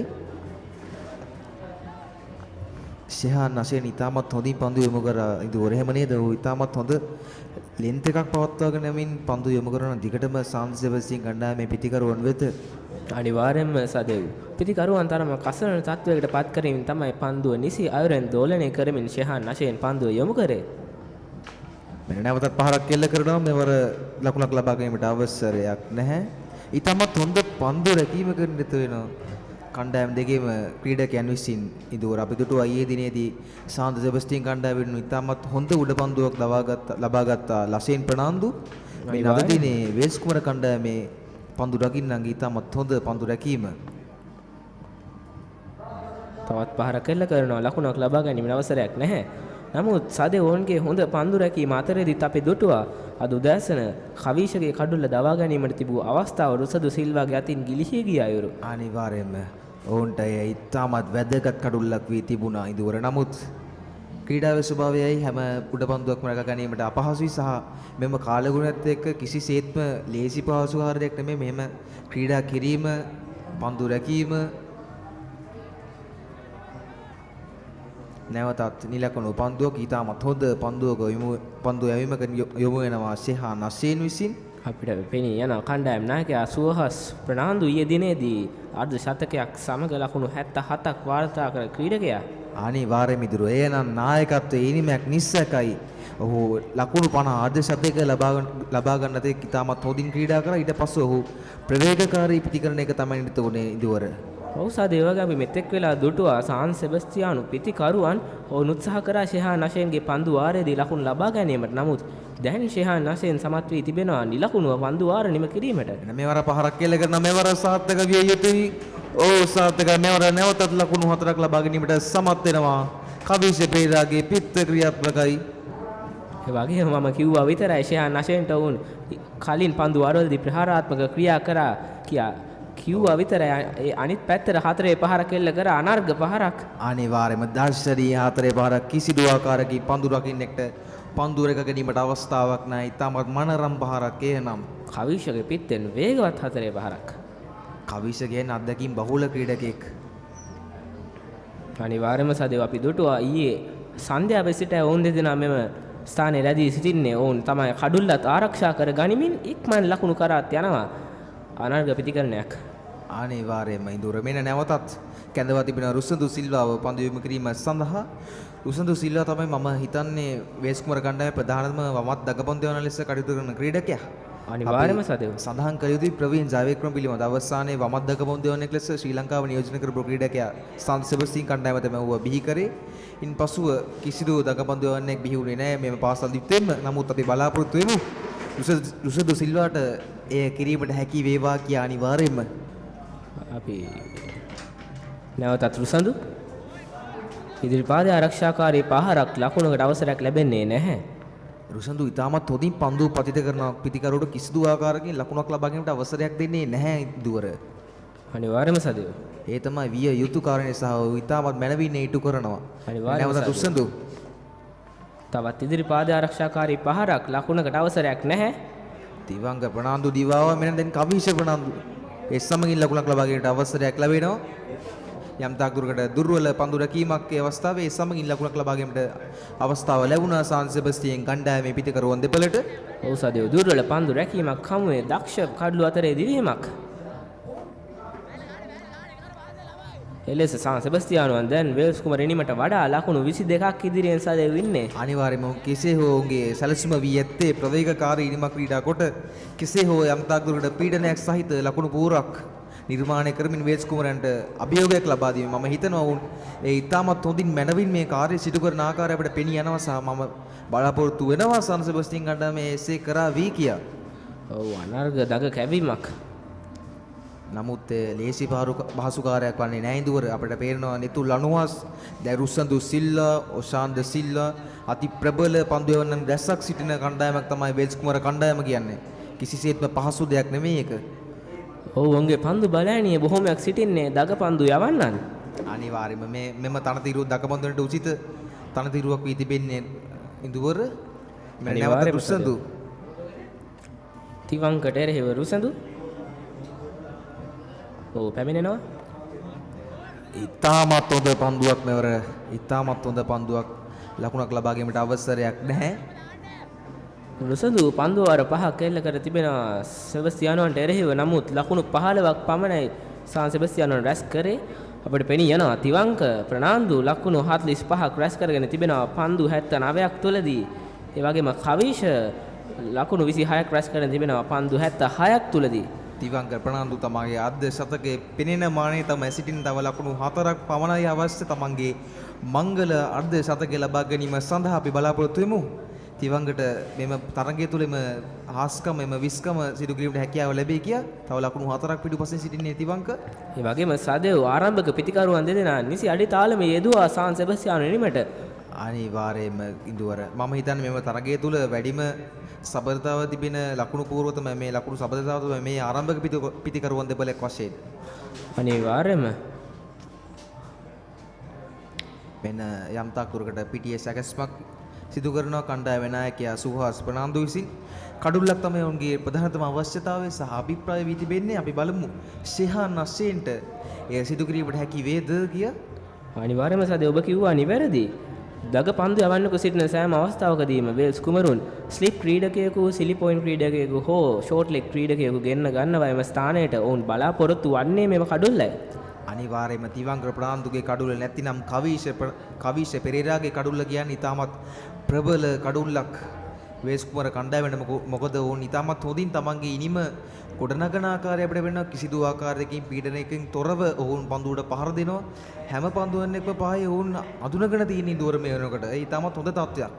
ඔව් සදේ අනිවාර්යයෙන්ම. නමුත් ආරම්භක පිතිකරුවන් දෙදෙනාගෙන් එක් කෙනෙකුගේ කඩුල්ල දැවි ගියොත් ඔවුන් මතක තබා ගත යුතුයි කණ්ඩායම් නායකයා ආදිෂ් අල්මේදා තමයි ඊළඟට පැමිණීමට සිටින්නේ. ඔහු තරමක් ප්‍රවේගකාරී පිතිකරුවෙක්. අනිවාර්යයෙන්ම ප්‍රවේගකාරී පිතිකරණයක් අත්‍යවශ්‍ය මොහොතක් තමයි මේ මෙතනගේ ජයග්‍රහණය කිරීමට නම් ඉදවර ප්‍රවේගකාරී නිමක් අත්‍යවශ්‍යයි. ආදේශ අල්මේදාට අනිවාර්යයෙන්ම සිදු කළ හැකි ක්‍රීඩකයෙක්. අනිවාර්යයෙන්ම සදු නැවතත් ශෙහාන් අෂෙන් පැමිණෙනවා. ලකුණක් ලබා ගැනීමට අවසරයක් ලැබෙන්නේ නැහැ. නිසි දෝලනය කිරීමත් සමගම පන්දුවේ ශෙහාන් අෂෙන් පන්දු යොමු කරන්නේ ඔහුගේ සහෝදරයා ෂෙනාස් අෂෙන් විදිහටම එම පන්දු යැවීම ඉරියව්වමයි ශෙහාන්ටත් තිබෙන්නේ. අනිවාර්යයෙන්ම අපි දුටුවා ඊයේ දිනේදීත් ප්‍රබල පන්දු යවන්නෙක් තමයි ෂෙනාස් අෂෙන්. දැන් ඔහුගේ සහෝදරයා ෂෙහාන් අෂෙන්. එයි තමත් විරල අවස්ථාවක් එකම සහෝදරයන් දෙපළ කණ්ඩායම් දෙකක ක්‍රීඩා කරන අපි දුටුවා නුවණිදු ප්‍රනාන්දු සහ විශ්ව ප්‍රනාන්දු සහෝදරයන් දෙදෙනෙක්. නමුත් ඔවුන් ක්‍රීඩා කරේ එකම පාසලට. නමුත් මේ අවස්ථාවේදී ඔවුන් දෙපළ පාසල් දෙකකට ක්‍රීඩා කරන්නේ ෂෙහාන් අෂෙන් සහ ෂෙනාස් අෂෙන්. අනිවාර්යයෙන්ම තම සහෝදරත්වය පෙන්눔 කරන උලෙලක් තමයි මෙම මොරටු මහරන්සාටන කියන්නේ. අනිවාර්යයෙන්ම ක්‍රිකට් ක්‍රීඩාව කියන්නේ සහෝදරත්වයේ ක්‍රීඩාවක්, මහත්වරුන්ගේ ක්‍රීඩාවක්. ඒට හොඳම උදාහරණයක් තමයි මේ මොරටු මහරන් සටන කියන්නේ. අද තමයි සදෙව් මෙම තරගයේ අවසන් දවසේ වගේම තරගයේ ප්‍රතිඵලයක් ලැබෙන දවසත් අද තමයි. අපි බලමු එම ප්‍රතිඵලය කුමන ආකාරයේ ප්‍රතිඵලයක් වේද කියා. අනිවාර්යයෙන් මුනුසුම්ම දවස තමයි අද දවස්. අපි බලමු කෙතරම් දුරට කණ්ඩායම් වල ක්‍රීඩකයන් සාර්ථක වෙයිද කියලා. මෙන්න පාරක් නැවතත් අවස්ථාවක් නැහැ ලකුණක් ලබා ගැනීමට. ශෙහාන් අෂෙන් දැන් නිසි අයුරෙන් පන්දු යොමු කරන අයුර තමයි පෙනී යන්නේ. මීට පෙර පන්දු වාරවලදී 4 පහරවල් දෙක බැගින් එල්ල කිරීමට සෙබස්තියානුවන් සමත් වූවා. නමුත් ශෙහාන් අෂෙන්ගේ නිසි දෝලනය කිරීමත් සමග දැන් සාන් සෙබස්තියානුවන් තරමක් ආරක්ෂාකාරී පහර එල්ල කිරීමක තමයි නිරත වන අයුර අපිට පෙනී යන්නේ සදෙව්. අපි සදාන් කළ යුතු ප්‍රථම ඉනිමේදී වේල්ස් කුමර කණ්ඩායම වෙනුවෙන් රුසන්දු සිල්ලා සහ නෙතුල් අනුහස් කඩලු දෙක බැගින් බිඳගත්ත ඒ තාමත් හොඳ තත්ත්වයක්. රුසන්දු සිල්ලා ඉතාමත් ප්‍රබල කඩලු 3ක් තමයි බිඳගත්තේ සහ නෙතුල් අනුහස් ඔහුට මනාව වූ සහායක් ලබා දුන්නා. ඒ සමගින් පන්දු වාරය එනිමයි. සාන්ත සෙබස්තියන් කණ්ඩායම ලකුණු 73යි. කිසිවෙකු නොදැවි. තවත් ලකුණු 3ක් පමණයි තිවංග ප්‍රනාන්දුට අවශ්‍ය වන්නේ තම අර්ධ ශතකය ළඟා කර ගැනීමට. නමුත් ශෙහාන් අෂෙන්ම පන්දු වාරය ගැන කතා කළ යුතුමයි. ඔහු එක් ලකුණකට පමණක් සාන් සෙබස්තියානුවන් සීමා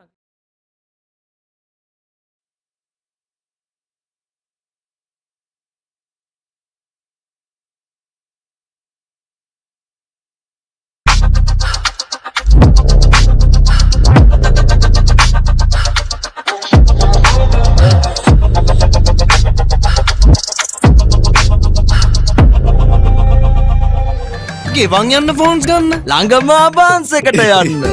හොඳම ෆෝන් එකක් ගන්න ළඟම ආබාන්ස් එකට යන්න. පැමිණ තිබෙනවා නායකයාගේ කැදවීම යටතේ. තිවංග ප්‍රනාන්දු තමාගේ අර්ධ ශතකයේ ආසන්නයේ සිටින්නේ. තවත් ලකුණු 3ක් පමණ ඔහුට අවශ්‍ය වන්නේ තම අර්ධ ශතකයේ ළඟා කර ගැනීම සඳහා. තිවංග ප්‍රනාන්දුගේ මෙම තරඟ වාරය තුලත් හොඳම ලකුණු සංඛ්‍යාව තමයි ලකුණු 47. අපි බලමු ඔහුට ඒ සමගින් ඔහුගේ මෙම තරඟ වාරය තුල වැඩිම ලකුණු සටහන් කරමින් තිවංග ප්‍රනාන්දු ලකුණු 48ක් ලබා ගන්නවා. තවත් ලකුණක් සාන් සෙබස්තියානු ඉදිමට. තිවංකගේ ලකුණු සංඛ්‍යාව ලකුණු 48 දක්වා ඉහළ යනවා. තවත් ලකුණු දෙකක් පමණ අවශ්‍ය ඔහුගේ අර්ධ ශතකය ළඟා කර ගැනීමට. කවිෂ පෙරේරා අපි සඳහන් කළ යුතු අත්දැකීම් බහුල ක්‍රීඩකෙක් මීට පෙර මෙම මහා තරගයේ තුල ක්‍රීඩා කර ඇති ක්‍රීඩකෙක්. ඔහු තිවංකට අවශ්‍ය සහයෝගය ලබා දෙනවා. ඉදුවර මෙන්න පාරක් එල කරනවා. ඉතාමත් හොඳ පන්දුරකීමක් නැවත වතාවක් මෙම ක්‍රීඩකයන් ඉතාමත් හොඳින් පන්දු රකින්නවා. කිසිදු ආකාරකින් අනවශ්‍ය ලකුණක් ලබා ගැනීමට අවසරයක් දෙන්නේ නැහැ ඉදුවර. ඔව්සදෙව් වමත් දක පන්දු යවන්න රුසදු සිල්වාගේ නිසි තැන පන්දුව පතිත කිරීම නිසා තමයි පිතිකරුවාගෙන් ඔහුට අවශ්‍ය ආකාරයේ පහරක් ඔහු බලාපොරොත්තු වන්නේ. එයත් ඒ ආකාරයෙන්ම සිදුවන අපිට පෙනී යනවා.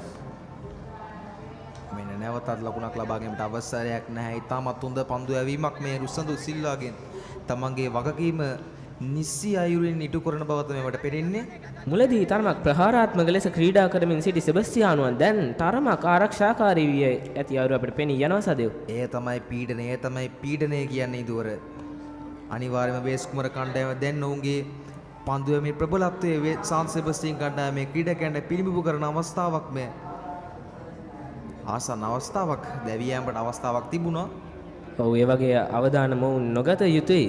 මෙවැනි ආරම්භක ප්‍රතිකරුවන් දෙනාගේ හොඳ සමතාවක් හමුවේ ඔවුන් නිසි අවස්ථාවදී පමණ කඩළු අතරේ දිවීමේ නිරත වන්න ඕනේ. නමුත් මෙය තරමක් තර්ජනාත්මක දිවීමක්. අනිවාර්යයෙන්ම විනිසුවරයා විසින් නැවතත් කඩුල්ල නිසි අයුරින් සකසනවා පන්දුවාරය යොමු කිරීම සඳහා. සෙබස්තියානුවන් ලකුණු 26ක් ඉදිරියෙන් සිටින්නේ. ඉදුවර සාන් සෙබස්තියන් විද්‍යාලයේ ප්‍රථම නිමේදී දුවද්දි දෙවියම් දෙකක් සිදු වුණා. ප්‍රබල ක්‍රීඩකයන් දෙදෙනෙක් ෂෙෆාන් ප්‍රනාන්දු කණ්ඩායමේ කඩුල රකින්නස්සා කොෂේන්ද්‍ර ප්‍රනාන්දු අධ්‍යක්ෂින් බහුල ක්‍රීඩකෙක්. දෙදෙනාම දැවී ගිය අඩු ලකුණු සංඛ්‍යාවකට ඉතින් අපි බලාපොරොත්තු වෙමු මෙවර සාන් සෙබස්තියන් කණ්ඩායම වරද නිවැරදි කරගනිමින් තමයි මෙම කනගේ ක්‍රීඩා කරන්නේ කියා. ඒ වගේම අපි දුටුවා ඊයේ තරගයේදී ෆේස් කුමරුවන් නිසි අයුරෙන් කඩළු අතර දිවීමේ නිරත වූ වුන් ඉතාමත් ආරක්ෂාකාරී ලෙස එම අවදානම ගන්නේ නැතුව තමයි ලකුණු 1 2 සඳහා පැති මාරු කරගත්තේ. අනිවාර්යයෙන් මේ තමයි විය යුතු කාරණේ සහ ඕනේ මැනවින් ඉටු කරා ෆේස් කුමර කණ්ඩායම නැවතත් ඉතාමත් හොඳ පන්දුවක් රුසඳු සිල්වාගෙන් ඒ සමගින් අද දිනේ 28 වන පන්දුවාරයේ නිමයි සාන් සෙබස්තියන්ට ලකුණු 75යි කිසිවෙක් නොදැවි. සාන් සෙබස්තියානුවන් ලකුණු 26ක් ඉදිරියෙන් සිටින්නේ. රුසදු සිල්වාගේම පන්දුවාරය හමුවේ සාන් සෙබස්තියානුවන් ලකුණු 2ක් පමණයි ලබා ගන්නේ. ඒ වගේම තවත් ලකුණු 2ක් පමණයි තිවංක ප්‍රනාන්දුට අවශ්‍ය වන්නේ තමාගේ අර්ධ ශතකය ළඟා කර ගැනීම සඳහා. සාන් සෙබස්තියානු දජය අපිට පෙනී යනවා තිරේ. අනිවාර්යයෙන්ම මේ ප්‍රබල පාසල් යුද්ධය සාන් සෙබස්තියන් විද්‍යාලය සහ වේස් කුමර විද්‍යාලය කියන්නේ අති ප්‍රබල චරිත රැසක් ලෝකයට සහ ලක්මාවතාවට දායාද කරපු පාසල් යුද්ධයක් තමයි සාන් සෙබස්තියන් විද්‍යාලය සහ වේස් කුමර විද්‍යාලය කියන්නේ. විශේෂයෙන්ම ක්‍රිකට් ක්‍රීඩාවෙන් බහුතරයක් ක්‍රීඩකින් දායාද කරපු පාසල් දෙකක්. අනිවාර්යයෙන්ම වේස් කුමර කණ්ඩායම වෙනුවෙන් කුසල් මෙන්ඩිස්, ලහිරු තිරිමාන, ශෙහාන් ජයසූරිය වැනි ප්‍රබල ක්‍රීඩකයන් සහ සාන් සෙබස්තියන් විද්‍යාලය වෙනුවෙන් ඕසද ප්‍රනාන්දු, විශ්ව ප්‍රනාන්දු, ඕසද ප්‍රනාන්දු වැනි ප්‍රනාන්දුලම ගොඩක් සාන් සෙබස්තියන් විද්‍යාලයේ දායාද කරලා තියෙනවා ජාතික කණ්ඩායමෙද. අනිවාර්යයෙන්ම සදේ ප්‍රනාන්දුලම ගොඩක්. ඔබට අමතකුණා අවිෂ්ක ප්‍රනාන්දු. අනිවාර්යයෙන්ම අවිෂ්ක ප්‍රනාන්දුවේ ප්‍රවේගකාරී පිතිකරුව ආරම්භක පිතිකරුව ලෙස ක්‍රීඩා කරන්නේ ජාතික කණ්ඩායමේ. මෙන්න තවත් පුවතක්. පිතිකරුවන් දෙදෙනා තමගේ සමතාව ලකුණු 75ක් දක්වා ගොඩනගාගෙන තිබෙනවා. මා නිවැරදි නම් මොරටු මහ රන්සත්නේදී වාර්තා වූ හොඳම සබතාව තමයි එය. අනිවාර්යයෙන්ම ඔබ නිවැරදි ඉඳුවර මේ ඉතාමත් සතුටුදායක තත්වයක් සාන්ත සෙබස්තියන් කණ්ඩායමට නම් ඔවුන් තමන්ගේ වගකීම මෙම පිතිකරුවන් දෙවල මනාව ඉටු කරන ආකාරය තමයි අපට දක්නට ලැබෙන්නේ. මෙන්න ශෙහා නෂේ නැවතත් කවීෂට එරෙහිව මෙන්න පාරක් එල්ල කරනවා මෙවර සාර්ථකයි. නැවත වතාවක් කවීෂ පෙරේරාගේ පිත්ත ක්‍රියාත්මකයි. ඔව් පන්දු රකින්නගේ හිසට ඉහළින් 4 පහරක් එල්ල කරන අයුරු අපි දුටුවා. කවිෂගේ පිත්තෙන් අනර්ග 4 පහරක් පන්දු රකින්නගේ හිසට ඉහළින් තමයි පන්දු ඇදී ගියේ. කවිෂගේ පෞද්ගලික ලකුණු සංඛ්‍යාව ලකුණු 31ක් දක්වා ඉහළ යනවා එම 4 පහරත් සමගම.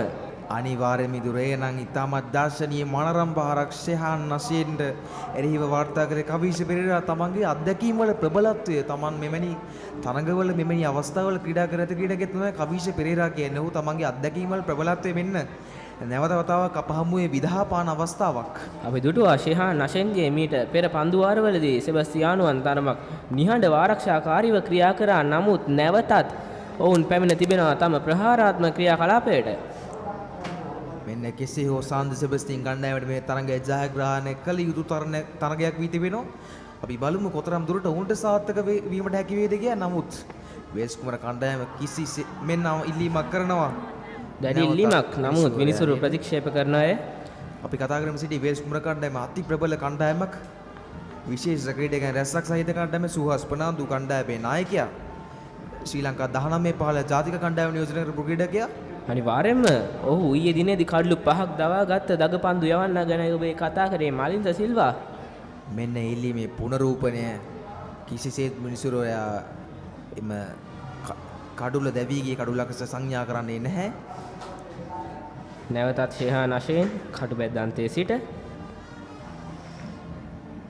ඒ වගේම සදෙව් අපි කතා කළ යුතුමයි තිවංක තවත් ලකුණු දෙකක් පමණ ඔහුට අවශ්‍ය වන්නේ තමගේ ආර්ධ ශතකය ලබා ගැනීම සඳහා. අනිවාර්යයෙන්ම තිවංක ප්‍රනාන්දුගෙන ඉතාමත් හොඳ ක්‍රීඩකෙක්, දක්ෂ ක්‍රීඩකෙක්. පන්දු රකින්නාගේ අතින් පන්දුව ගිලිහී ගියා. නමුත් ඊට පසු කලාපයේ සිටින පන්දු රකින්නා විසින් තමයි මේ පන්දුව රැකගත්තේ. සෙබස්තියානෝ නික්මල් ලකුණක් සඳහා පැති මාරු කරගත්තා. ඒ සමගින් සාන්ද සෙබස්තියන් කණ්ඩායමේ ලකුණු පූර්ව ලකුණු 80 දක්වා ඉහළ යනවා.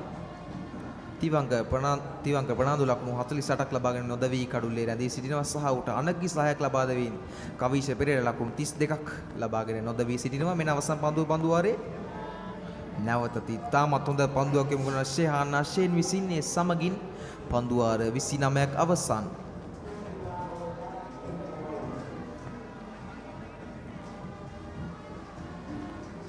ඉන්දුවර අපි දුටුව දෙයක් තමයි මෙම තරගයේ පුරාවටම ක්‍රීඩකයන් මනාව උද්‍යෝගයකින් ක්‍රීඩා කරන ආකාරය.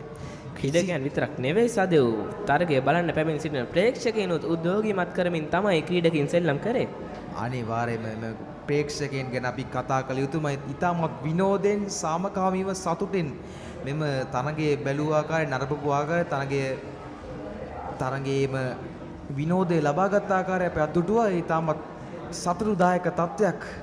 මේ මහා තරගයේ ප්‍රධානතම අභිප්‍රාය වන්නේ මෙම පාසල් දෙකම සිටින හොඳම ක්‍රීඩකයන් නැත්නම් දක්ෂතා අතරින් වැඩිම ක්‍රීඩකයන් ජාතික තලයට ගෙන යාමයි අපි බලාපොරොත්තු වෙමු. මෙම කණ්ඩායම් දෙකෙන් අනිවාර්යයෙන්ම ක්‍රීඩකයන් රැස්සක් ජාතික කණ්ඩායම් නියෝජනය කරයි කියලා නුදුරු අනාගතයේදී. අනිවාර්යයෙන්ම අපි දුටුවා පළමු මිනිමේදී චමත් වෙල්ලාලගේ ලකුණු 58ක් රැස් කරා දුනිත් වෙල්ලාලගේගේ සහෝදරයා. අනිවාර්යයෙන්ම ඒ නම් පීඩරේ මැද එල්ල කරපු ඉතාමත් මනරම් දර්ශනීය පහරක් සමග ලකුණු 50ක් ලබාගත්තේ චමත්. දැනට මේ මොරටු මහා රන්සට්නේදී අපිට වාර්තා වූයේ අර්ධ ශතකයන් දෙකක් පමණයි. ඒ සුහාස් ප්‍රනාන්දුගෙන් සහ චමත් වෙල්ලාලගෙන් අපි සඳහන් කළ යුතුයි පලිංගු පෙරේරා ලකුණු 42ක් ලබාගෙන අර්ධ ශතකයේ පෙරෙන මානෙටම පැමිණියා. නමුත් අවසාන මොහොතේ ඔහුගේ කඩුල්ල දැවී ගියා. නමුත් අපි අද බලාපොරොත්තු වෙමු තුන්වෙනි අර්ධ ශතකයේ ලැබෙවි කියා තිවංකගේ පිටෙන් ඔහුට තවත් ලකුණු දෙකක් පමණ අවශ්‍ය වන්නේ අර්ධ ශතකයේ ලබා ගැනීම සඳහා. අනිවාර්යයෙන්ම ඉදුවර මෙන්න නැවත රුසන්දු සිල්වා. ඉතාමත් හොඳ පන්දුවක් නැවත වතාවක් අපි කතා කළ යුතුයි පසන් කුරේ පිළිබඳව. වේල්ස් කුමාර කණ්ඩායමේ කඩුළු රකින්න 2024 වර්ෂයේ මම නිවැරදි නම් අන්තර් පාසල් ක්‍රිකට් ක්‍රීඩා තරඟාවලියේ හොඳම කඩුළු රකින්නාට හිමි සම්මානය දිනාගත් ක්‍රීඩකයා මෙන්න නැවතත් ඉතාමත් හොඳ පන්දු රැකීමක් මෙවර. නිලකුණු පන්දු 3ක් පිට රුසදුගේ පන්දු යැවීම හමුවේ. ඉදුවර මේ තමයි ටෙස්ට් ක්‍රිකට් වල තියෙන අනර්ගත්වය.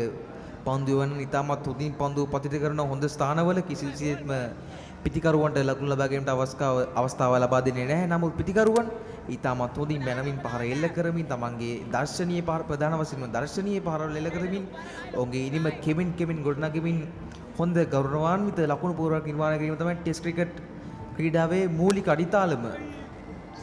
ඒ වගේම උන් අවධානය යොමු කළ යුතුයි තමාගේ කඩුල්ලත් ආරක්ෂා කර ගැනීම පිළිබඳව. අනිවාර්යයෙන්ම කඩුල්ල කියන්නේ ඉතාමත් ප්‍රබල දෙයක්. කඩුල්ලක් දැවී යාම කියන්නේ වේස් කුමර කණ්ඩායම නැවතත් තමන්ගේ සුපුරුදු රිද්මයට පැමිණිය හැකි ප්‍රධානතම අවස්ථාවයි. මෙම තරගයේදී දැන්ට සෙබස්තියානෝගේ අතින් 4 පහර 10ක් සහ 1 6 පහරක් එල්ල වුණා. අනිවාර්යයෙන් මේ සමගින් නැවතත් පන්දු රකින්න අතුරටමයි පන්දු යොමු වෙන්නේ. සමගින් පන්දු වාර 30ක් අවසන්. සාන්ද සෙබස්තියන් කණ්ඩායම කිසිවෙකු නොදවී ලකුණු 80යි. රුසදු සිල්වාගෙන් තවත් නිලකුණු පන්දු වාරයක්. අනිවාර්යයෙන්ම රුසඳු සිල්වා තමාගේ අත්දැකීම් වල ප්‍රබලත්වය මෙන්න මනාව පිළිබිඹු කරන අවස්ථාවක් කිසිසේත්ම ලකුණු ලබා දෙන්නේ නැහැ සාන්ද සෙබස්තියන් කණ්ඩායමේ පිටිකරුවන් වෙත. නමුත් පිටිකරුවන් දෙපළ අනෙක් පන්දු අරවල ඔවුන්ට අවශ්‍ය ලකුණු සංඛ්‍යාව කෙමෙන් ලබා ගන්නවා සහ අපි කතා කළ යුතු ඊයේ දිනේදී මලින්ද සිල්වා පිළිබඳව ඉදවර කඩලු 5ක් දවා ගත්තා. අනිවාර්යයෙන්ම ඔහු කඩලු 3 තමයි රැඳී සිටියේ. නමුත් තමගේ එක් පන්දු වාරයකදී ඔහු 8 වෙනි කඩුල්ලේ සිටියේදී එම කඩලු දෙක දවා ගනිමින් ඔහු සමත් වුණා කඩලු 5ක් දවාගෙන විල්ස් කුමර කණ්ඩායමගේ සිටි ක්‍රීඩකයන් සියලු දෙනා දවා ගැනීමට ඒ සමගින් තමයි වෙස් කුමර කණ්ඩායමේ ලකුණු ගුරු ලකුණු 263කට සීමා වුණ සමහර විට එම කඩලු දෙක නොගත්තා නම් ඊට වඩා දැඩි ලකුණු පූර්වක් අනිවාර්යයෙන්ම වෙස් කුමර කණ්ඩායම විසින් ගොඩනගනවා නියතයි. අනිවාර්යයෙන්ම එසේ සිදු වුණා නම් ඔවුන් ඉනිම අත්හිටීමට අවස්ථාවක් තිබුණා. අනිවාර්යයෙන්ම කුමරවා. නමුත් මලින්ද සිල්වා ඇතුළු ප්‍රබල මලින්ද සිල්වා සහ අපි සඳහන් කර යුතු කොෂේන්ද්‍ර ප්‍රනාන්දු ඔහු තමයි එම ප්‍රබල කඩුළු ලබා ගනිමින් සාන් සෙබස්තියන් කණ්ඩායමට අවශ්‍ය මූලික අඩිතාලම ලබා දුන්නේ. ඒ අනුව යමින් තමයි මලින්ද සිල්වා ප්‍රබල කඩුළු 5ක් බිඳදම මෙන්න නැවතත් සහන් අශ්ෂේන් උත්සාහ කරනවා පහරකට ඉක්මන් ලකුණක් සඳහා පැති මාරු කර ගන්නවා. ඒ සමගින් තිවංග ප්‍රනාන්දුගේ මුළු ලකුණු සංඛ්‍යාව ලකුණු 49ක් දක්වා ඉහළෙනවා. එක් ලකුණක් පිටුපසින් සිටින්නේ තමගේ මංගල අද ශතකයේ තුල් වෙතට නැවතත් කවිෂ පිටත් සමග කවිෂ පෙරේරා අපි එතරම් ඔහු ගැන කතා කරේ නෑ. නමුත් ඔහු තමන්ගේ අත්දැකීම් වලින් තිවංග ප්‍රනාන්දුට අවශ්‍යම සහයෝගය ලබා දෙමින් තමන්ගේ ඉනිමත් කෙමෙන් ගොඩනගන ආකාරය අපිට පේනවා. ලකුණු 32ක් ලබාගෙන තිබෙනවා මේ වනට පන්දු 90කට වුණ දෙමින්. නැවතත් ෂෙහාන් අෂේ ආරක්ෂාකාරී පහරක් ලකුණකට අවසරයක් ලැබෙන්නේ නැහැ. මෙන්න පනිගු පෙරේරා අතේ තමයි පන්දු තිබෙන්නේ. පනිගු පෙරේරා ගැන අපි අනිවාර්යයෙන්ම කතා කළ යුතුයි. ප්‍රථම දිනේ අවසන් භාගයේ පිටිකරේ නිරත වෙමින් ඔහු දෙවන දිනේ මුල් භාගයේ මනාව පිටිකරේ නිරත වෙමින් තමන්ගේ කණ්ඩායමට අය අවශ්‍ය සියලුම වැරෙන් පහරක් එල්ල කරනවා. නමුත් සාර්ථක වන්නේ නැහැ. පන්දු රකින්නගේ අතේ පන්දුව නතර වෙනවා. පනිගු පෙරේරා තමන්ගේ කණ්ඩායමට අවශ්‍ය වගකීම් ඉටු කර ලකුණු 42ක් ලබා ගැනීම ඉතාමත් මනරම් ඉනිමක් දර්ශනීය ඉනිමක් අතරේ පහර රැස්සක් එල්ල කර පනිගු නැවතත් ෂෙහාන් අෂේ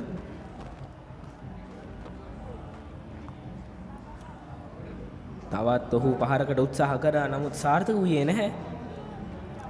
අපට පෙරෙනවා පාසල් දෙකේම ශිෂ්‍ය නායකයන් තමන්ගේ පාසල් වලට එම සහයෝගය ලබා දෙන ආකාරය සහ අනෙකුත් ගුරුවරුන් ඇතුළු කාර්ය මණ්ඩලයත් එම සහයෝගය පාසල් දෙකේම ලබා දෙනවා.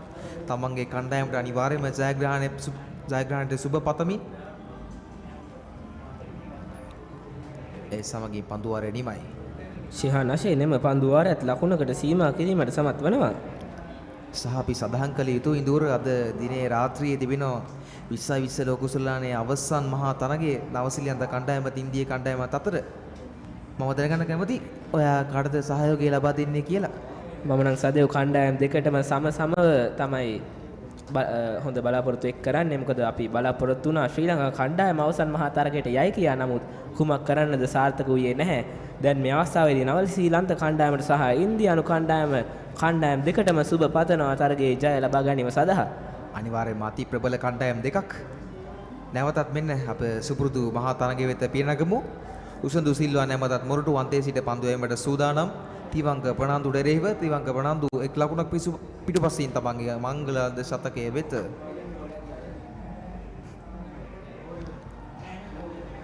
අර්ධ ශතකයේ වෙත තිවංග ප්‍රනාන්දු ලකුණු 49ක සිටින් අපි බලමු කුමක් සිදු වේවිද කියලා. මෙන්න රුසඳු සිල්වා නැවතත් පන්දු එීමට පෙර තමන්ගේ පිටිය සකසනවා. කෙසේ හෝ තිවංග ප්‍රනාන්දුගේ මෙම ප්‍රබල කඩුල්ල දවා ගැනීම අරමුණින් ඔව් මෙන්න පැමිණෙනවා තිවංක ප්‍රනාන්දු තමාගේ අර්ධ ශතකය සඳහා ලබා ගන්නවා අර්ධ ශතකය තම මංගල අර්ධ ශතකය මොරටු මහරන් සටනේදී තිවංක ප්‍රනාන්දු අනිවාර්යයෙන්ම සැමරිය යුතු අර්ධ ශතකයක් ඔහු මනාව එම අර්ධ ශතකය වෙනුවෙන් පහර එල්ල කරා. පීඩනය මැද තමයි පිටිකරණය නැතිවීමට පැමිණියේ. නමුත් මෙන්න තිවංක තමන්ගේ දක්ෂතාවයේ මනාව පිළිබිඹු කරගනිමින් තමන්ගේ මංගල අර්ධ ශතකය ලබා ගත්තේ සුන්දර මොහොත. කතා කළ යුතුමයි සාන් සෙබස්තියානුවන්ගේ අද ඉනිමේ කොදු නාරටය තිවංක ඊයේ සන්ධ්‍යාවේදී තමයි තරගයට පැමිණියේ. ඔහු තමගේ කඩුල්ලත් ආරක්ෂා කර ගනිමින් මැනවින් ක්‍රීඩා කරා තමගේ අර්ධ ශතකය අද අවසාන දිනේදී ලබා ගත්තා. මෙන්න සාන්ද සෙබස්තියන් විද්‍යාලයේ ශිෂ්‍යයන් සහ ශිෂ්‍ය නායකයන් තිවංග ප්‍රනාන්දුගේම අර්ධ ශතකයේ සමරණාකාරය ඒ පිළිබඳව සතුටු වෙන ආකාරය ඒ තමයි අනිවාර්ය විය යුතු කාරණේ. තමන්ගේ කණ්ඩායමට උපරිම සහයෝගය ලබා දිය යුතු අනිවාර්යයෙන්ම. ඒ වගේම සදේව අපි කතා කරපු ඒ තුන්වෙනි අර්ධ ශතකයේ මොරටු මහ රන්සාට්නෙන් අපි බලාපොරොත්තු ආකාරයටම පැමිණියා. අනිවාර්යයෙන්ම ප්‍රථම අර්ධ ශතකයේ වාර්තා වුණේ සමත් වෙල්ලාලගේ සාන්ද සෙබස්තියන් කණ්ඩායම වෙනුවෙන්.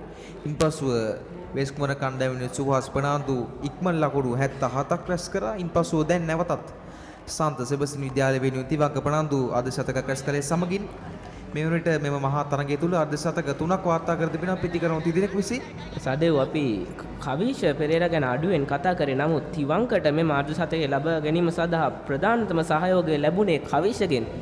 අනිවාර්යයෙන්ම තිවංග සමග මනාව අවබෝධයෙන් මනාව විශ්වාසයෙන් තමයි උන් කඩළු අතර දිව්වේ. නැත්නම් අනිවාර්යයෙන්ම කඩුලක් දැවී යෑමට තිබු අවස්ථාවක් තමයි මේ කඩළු අතර දිවීම කියන්නේ. ඊටමත් අවදානම් සහගත දෙයක් තමයි මෙම කඩළු අතර දිවීම කියන්නේ. නමුත් මේ පිටිකරන දෙපළ ඒ මනාව හොඳින් ඉටු කරන ආකාරය අපිට පේනවා ඉදුවර. තවත් ඉක්මන් ලකුණක් සාන් සෙබස්තියාන් නිමට. කවිෂ පෙරේරා අත්දැකීම් බහුල ක්‍රීඩකෙක්. නමුත් තිවංග ප්‍රනාන්දු විතරම අත්දැකීම් නැති නැත්නම් අත්දැකීම් අඩු ක්‍රීඩකෙක්. නමුත් මෙම ක්‍රීඩකයන් දෙපළම පරිණිත ක්‍රීඩකයන් ලෙස මෙන්න අපට පේනවා මෙම මහා තරගය තුල ක්‍රීඩා කරන ආකාරය. නැවතත් උසදු සිල්වා ආරක්ෂාකාරී පහරක් ලකුණකට අවසරයක් ලැබෙන්නේ නැහැ.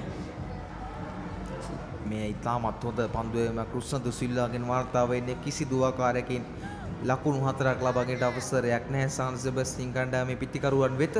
තිවංකගේ මාර්ධශතකයත් සමග ප්‍රේක්ෂකයින් සාන් සෙබස්තියාන් ප්‍රේක්ෂකයින් තම අසුන් වලින් නැගිට ප්‍රීති ഘോഷා නගන අයුර අපිට ඇසෙනවා සදෙව්. අනිවාර්යයෙන්ම උන් හිටියටත් වඩා විනෝදමත් වෙන ආකාරය අපිට ඇසෙනවා. උඩ පන්දුවක් දැවී යනවා. තිවංක අර්ධ ශතකයේ ලබාගත් සැනින් ඊළඟ පන්දු කිහිපයේදී රුසදුගේ පන්දුවක් හමුවේ දැවී යනවා. රුසදු සිල්වා පන්දුව යොමු කර ඔහු විසින්මයි දවාගන්නේ. ඔහු විසින්මයි එම පන්දුව රැකගන්නේ සදෙව්. අනිවාර්යයෙන්ම ඉදුවර රුසන්දු සිල්වා අපි කතා කරමින් සිටි රුසන්දු සිල්වා ඉතාමත් මැනවීම් පන්දු යොමු කර මෙන්න අවස්ථානයේ එම ප්‍රබල කඩුල තිවංක ප්‍රනාන්දුගේ කඩුල ලබා ගැනීමට සමත් වුණා.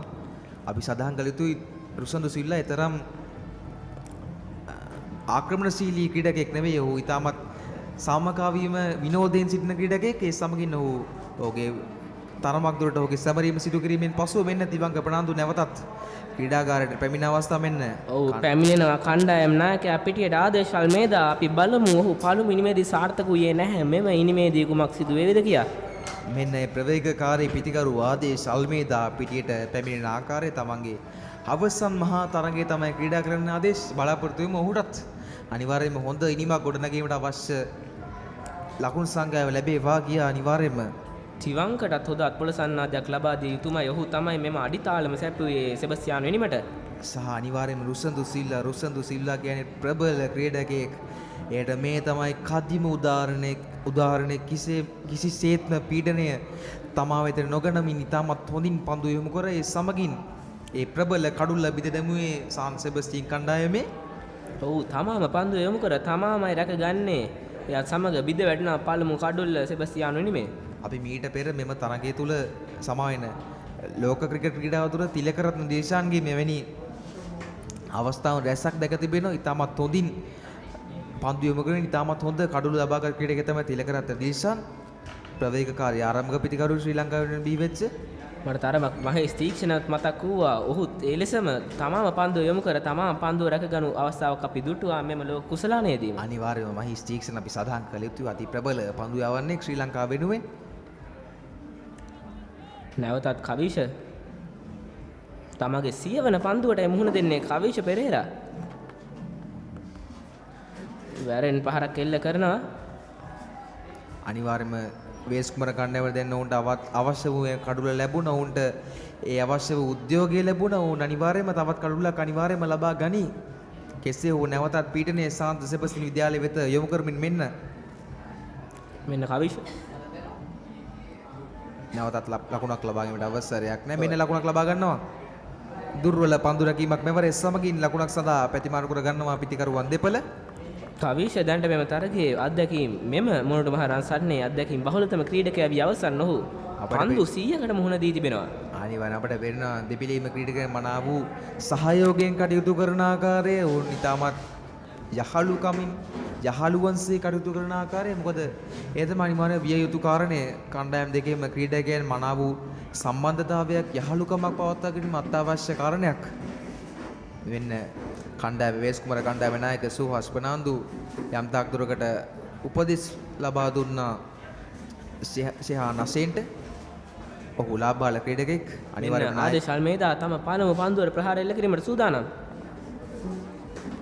ආරක්ෂාකාරී පහරක් ඒ තමයි සිදු විය යුත්තේ. අනිවාර්යයෙන් මේ තමයි විය යුත්තේ දුවර මෙන්න ආදේශ අල්මේදාට එරෙහිව ප්‍රථම පන්දුව ඉතාමත් හොඳ පන්දුවක්. නමුත් ආදේශ අල්මේදා කියන්නේ අති ප්‍රබල ක්‍රීඩකයෙක්, දැවැන්ත පහරවල් සහිත ක්‍රීඩකයෙක්. අනිවාර්යයෙන්ම උස මහත ක්‍රීඩකයෙක් ආදේශ අල්මේදා කියනවා. අනිවාර්යයෙන්ම පිටරින් එපිටට පන්දුව යොමු කළ හැකි තරම් වේගයෙන් පිටිකරගෙන නිරත විය හැකි ක්‍රීඩකයෙක්. ඒ වගේම පළමු දිනේදී ලකුණු 21ක් ලබාගත් ක්‍රීඩකයෙක් අපි බලමු ඊට වඩා වැඩි ලකුණු සංඛ්‍යාවක් ආදේශ අල්මේදා මෙහිදී ලබා ගනීද කියලා. අනිවාර්යයෙන් මේ වනට සාන් සෙබස්තියන් කණ්ඩායමේ දල ලකුණු ලබා ගැනීමේ වේගය 2.5 වැනි ලකුණු සංඛ්‍යාවක තමයි පවතින්නේ. මෙන්න සාර්ථක වන්නේ නැහැ. ෂෙහාන් නෂීන් සාන් සෙබස්තියන් කණ්ඩායමේ ප්‍රබල කඩුල ලබා ගැනීමෙන් පසුව නැවතත් පීඩනයේ සාන් සෙබස්තියන් කණ්ඩායම වෙත යොමු කිරීමට සමත් වී තිබෙනවා. ෂෙහාන් නෂීන් ලාභාල ක්‍රීඩකයෙක්, ඊතරම් අත්දැකීම් ප්‍රමාණයක් නැහැ. නැවතත් ෂෙහාන් සහ ඉදුවර අපි කතා කළ යුතුයි ආදේශ අල්මේදා, සුහාස් ප්‍රනාන්දු, බලින්ද සිල්වා වැනි අති ප්‍රබල ක්‍රීඩකයන් මෙම වසරෙන් පසුව නැවතත් මහා තරගය තුල අපිට දක්නට ලැබෙන්නේ නැහැ. ඉතින් මෙම තරුණ පරම්පරාව නැත්නම් මේ තරුණ ක්‍රීඩකයන් තමයි මේ මහා තරගය තුල ඉතාමත් හොඳින් දක්ෂතා පෙන්눔 කරමින් ඉදිරියට යා යුත්තේ. එහෙම නේද? ඔව් අනිවාර්යයෙන්ම සදෙම මීට ඉස්සරහට ලැබෙන අවුරුදුවලදී මෙම ලාභාල ක්‍රීඩකයින් තමයි මෝටු මහ රන්සට්න ඉදිරියට ගෙන යන්නේ. අපි බලමු එම නොදුර අනාගතයේදී කොයිබඳු තීරණ ලැබෙයිද කියලා මෙම මෝටු මහ රන්සට්නෙන්. අනිවාර්යයෙන් මීට ප්‍රධානම නිදසුන් වශයෙන් අපිට රුසඳු සිල්වා, සමත් වෙල්ලාලගේ වැනි ක්‍රීඩකයන් නම් කළ හැකි. ඉතාමත් හොඳින් ඔවුන් තරුණ ක්‍රීඩකයන්, අත්දැකීම් තරමක් දුරට අඩු ක්‍රීඩකයන්. නමුත් මනාව තමන්ගේ දක්ෂතා අතර සිටින ආකාරය අපිට පේනවා ඉතාමත් සතුටුදායක තත්වයක්. ඒ වගේම කතා කළ යුතුයි අපිට ඊළඟ වසරේදී බොහෝ දුරට මෝටු මහ රන්සට්නේදී දක්නට ලැබේ සහෝදරයන් දෙදෙනා ෂෙනා ශසෙන් සහ ෂෙහාන් නචෙන්. ඔවුන් දෙදෙනාම ලාභාල ක්‍රීඩකයින්. මීළඟ වසරේදී සහෝදරයන් දෙදෙනා අපිට මෙම පිටියේදීම දැක ගැනීමට අවස්ථාව ලැබෙයි.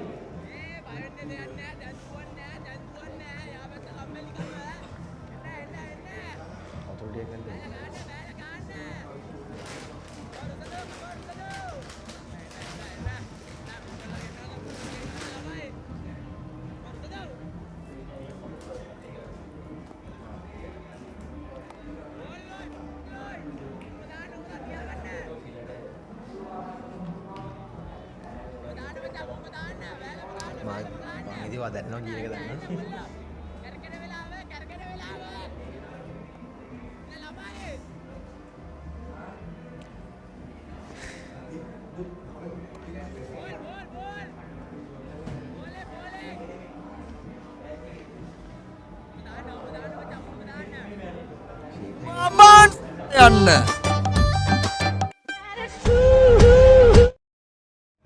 මෙන්න නැවත රුසඳ සිල්වා පන්දු යොමු කරන මොරටුවන්තෙන් ඉතාමත් හොඳ පන්දුවක් මෙවර කවිෂ පෙරේරාට එරෙහිව රුසඳ සිල්වා මනාව ස්ථානගත කිරීමක් සහිතව තමයි පන්දු යොමු කරන්නේ. රුසඳ සිල්වා අනිවාර්යයෙන්ම මෙම කඩුල්ල අත්‍යවශ්‍ය කඩුල්ලක්. ඔහු එම කඩුල්ල ලබා ගැනීම තමයි රුසඳ සිල්වාගේ ප්‍රධානම අභිප්‍රාය වී තිබෙන්නේ. ඔහු එක් වරකදී සාර්ථක වූවා ආඩු ශතක ලාභියාව දවා යැවීමට. මෙන්න නැවතත් කණ්ඩායමේ නායක සුහාස් ප්‍රනාන්දුට තමයි කෙලිම පන්දු ඇදී එන්නේ. සමගින් නැවතත් ලකුණක් ලබා ගැනීමට අවසරයක් නැහැ. මේවත් යොමු කරපු හැම පන්දුවක නිලකුණු පන්දුවක් තමයි උන්ට කිසිසේත්ම සාන් සෙබස්තියන් කණ්ඩායමේ පිටිකරුවන්ට ලකුණක් ලබා ගැනීමට අවස්ථාවක් ලැබුණේ නැහැ. ඔහු පන්දුවාර 10 ආසන්නයේ සිටින්නේ යත් සමග ලකුණු 20කට සාන් සෙබස්තියානුවන් සීමා කිරීමට රුසදු සිල්වා සමත් වූවා. එක් කඩුල්ලකුත් දවා ගනිමින් වෙස් කුමරුන් ලබාගත් එකම කඩුල්ලත් ලබා ගනිමින් අනිවාර්යයෙන්ම දොරේ සමගින් මෙම පන්දුවාරය රුසදු සිල්වාගේ නිලකුණු පන්දුවාරයක් ලෙස තමයි වාර්තා වෙන්නේ. අපි දුටුවා ඉදුවර සාන් සෙබස්තියන් කණ්ඩායම තරගයේ ආරම්භයේ තරමතුරට ප්‍රවේගකාරී නිමක තමයි ක්‍රීඩා කරේ. උන් ප්‍රවේගකාරී පහළ වලට ගියා. ලකුණු 4වල් ලකුණු 6 වැනි ලකුණු සංඛ්‍යාවල් ලබා ගත්තා. නමුත් දැන් කෙමෙන් ඔවුන්ගේ ලකුණු සංඛ්‍යාව උන් ලකුණු ලබා ගැනීමේ වේගය අඩු වෙමින් පවතිනවා ඉදුවර. එහෙම නේද? ඔව් සහදේව. ඒ වගේම ඔබ එක් අවස්ථාවකදී කතා කරා ලෝක කුසලානය ගැන. මමත් කතා ගන්න කැමැති අවසන් පූර්ව තරගයක් ගැන. ඉන්දියාව අවසන් මහා වටේට ගියේ තරගයේදී එංගලන්තයේ එක් ක්‍රීඩකයෙකු අවුරුදු 22ක ලාබාල ක්‍රීඩකයෙකු ජේකබ් බෙතල් ඔහු තම මංගල ශතකයේ වාර්තා කරා. ඔවුන් පරාජය වුවත් ඉතිහාසයේ අනිවාර්යම කතා වන පරාජිතෙක් විදියට ඔහු නම සටහන් වෙයි. අනිවාර්යයෙන්ම ජේකබ් බෙතල් අනිවාර්යයෙන්ම අනාගතයේදී ප්‍රබල ක්‍රීඩකයෙක් වෙනවා නියතයි. මෙන්න අප දුටුවා ශෙහාන් අෂේන්ඩ කණ්ඩායමේ නායකයා විසින් යම් තාක් දුරකට උපදෙස් දෙන ආකාරයෙන් දුවර අනිවාර්යයෙන්ම මේ කඩුල සම්බන්ධයෙන් විය යුතුයි. අනිවාර්යයෙන්ම නැවතත් ශෙහාන් අෂේන්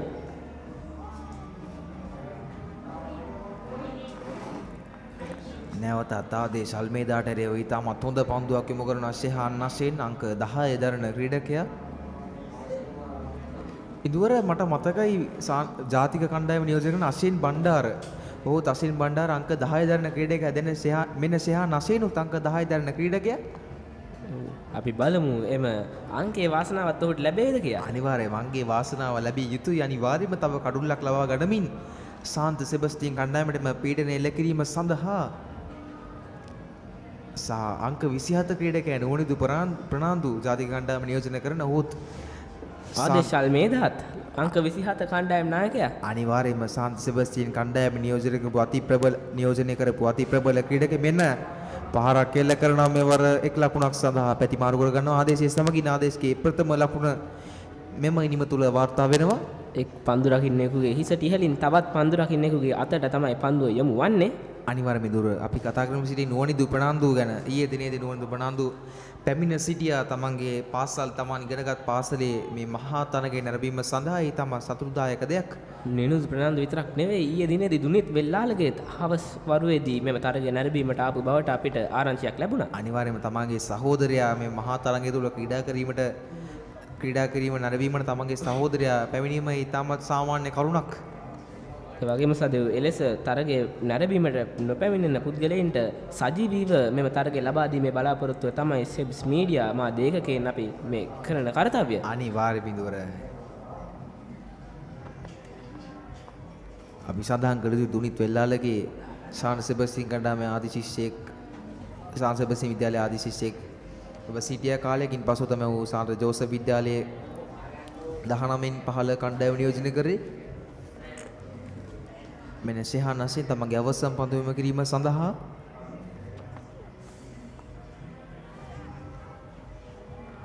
ඉතාමත් හොඳ පන්දු රැගීමක්. ඒ සමගින් පන්දු වර 35ක් අවසන් සාන්ත සෙබස්තියන් කණ්ඩායම එක් කඩුල්ලක් දැවී ලකුණු 85යි. දැන් සාන්ත සෙබස්තියන් කණ්ඩායම ලකුණු 36ත් ඉදිරියෙන් සිටිනවා වේස්කෝර කණ්ඩායමේ ඉනිමට වඩා. ඔහු සදේ මුළු ලකුණු සංඛ්‍යාව ලකුණු 85යි එක් කඩුල්ලක් දැවී. දැන් කවිෂ තමයි මීළඟ ආදි ශතකයේ ළඟා කර ගන්නවා නම් ළඟා කර ගැනීම සිටින ක්‍රීඩකයා. අනිවාර්යයෙන්ම කවිෂ පෙරේරා ඒ ළඟා කර ගනිවි කියා අපි සිතුව. මෙන්න ආදේශ අල්මේදා සහ කවිෂ පෙරේරා යම් තක්වරකට සංවාදයක නිරත වෙනවා. මෙන්න අති ප්‍රබල රුසඳු සිල්වා නැවතත් මොරටුවන්තෙන් පන්දු යැමට සූදානම්. තමගේ 11 වන පන්දු වාරය යොමු කිරීමට රුසඳු සිල්වා තාමත් හොඳ තුන්නිලිය ක්‍රීඩකයෙක්. ඊය හොඳින්ම පිටිකරණය නිරත වුණ රුසඳු ඉන්පසු දැන් පන්දු යැවීමෙන් නිරත වෙනවා. අපි දුටුවා එම තිවංගගේ අද ශතකයෙන් පසුව සාන් සෙබස්තියානුවන් තම ප්‍රහාරාත්මක ක්‍රියාකලාපයෙන් වැළකී වුන් නැවතත් පැමිණ තිබෙනවා ආරක්ෂාකාරීව ක්‍රියා කිරීමට. අනිවාර්යයෙන්ම දුර මෙන්න රුසඳු සිල්වා නැවතත් පන්දු යොමු කිරීමට සූදානම්. ආදේශල් මේ දට එරෙහිව ඉදිරි පාදයේ ආරක්ෂාකාරී පහරක් ලකුණකට අවසරයක් ලැබෙන්නේ නැහැ.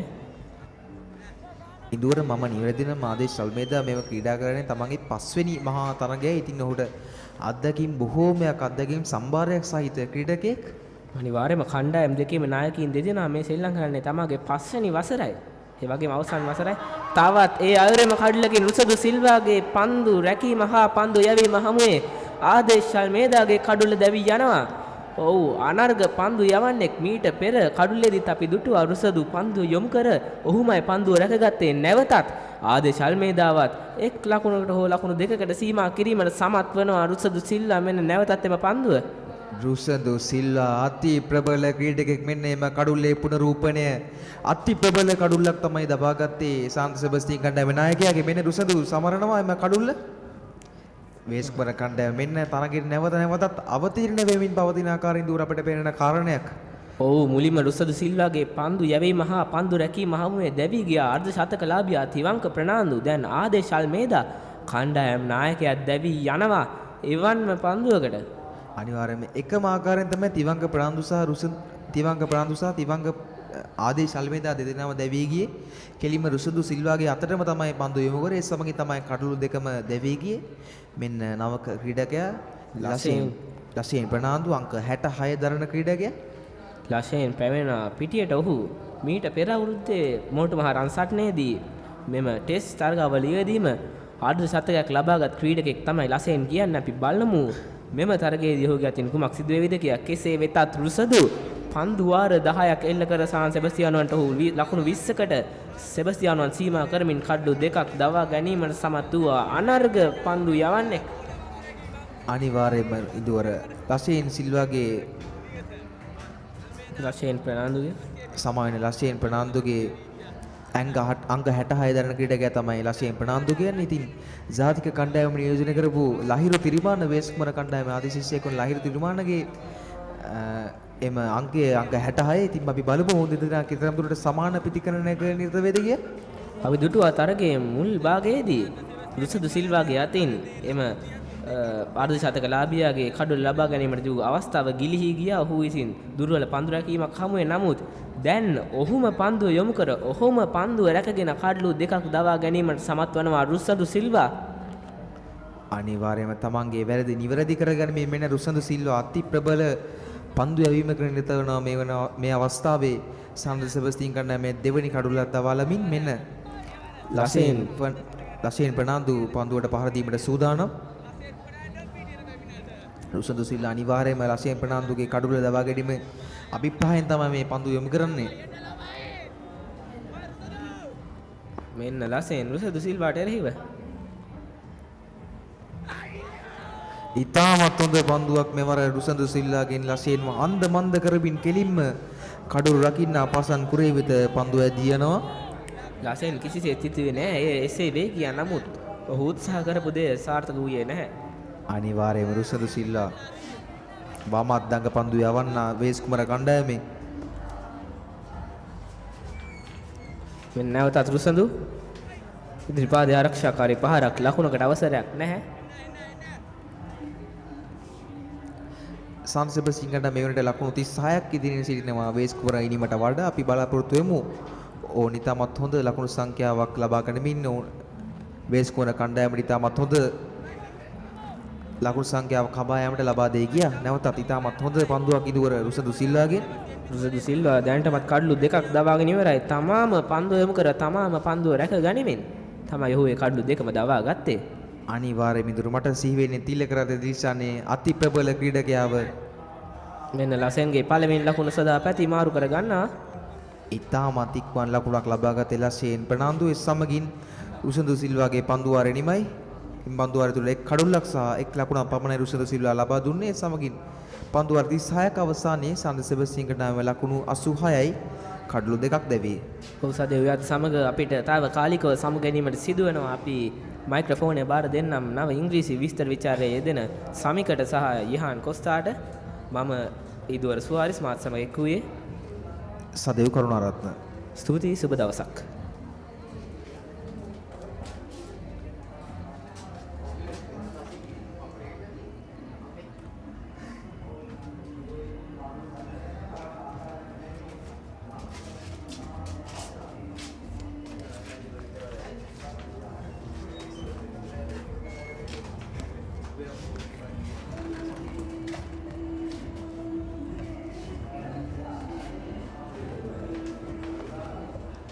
Thank you, Sadev and Idwara. And once again, we are joining you with the English commentary for the 76th Battle of the Goals. And Samika, it seems since we left, the momentum has shifted a bit in favor of the Cambrians. So the game, once again, it's a more balanced match now. Good day, everyone. Yes, we saw 2 quick early wickets fall for the Sebastianites, which is not good for them. I believe we may have been the lucky charm for the Sebastianite lineup, because while we were commentating, they were playing quite well, but as soon as we left, the runs stopped coming in and 2 quick wickets fell down. So Yes, Jehan, while we were here, the runs are blazing really well, but now it's really boring actually. let's see if it, the hype comes back and the Sebastianites start scoring runs. I do hope so, if I'm being honest. A bit of a misfield by the Cambrians, and it seems the luck is already working in our favor, in the Sebastianites' favor.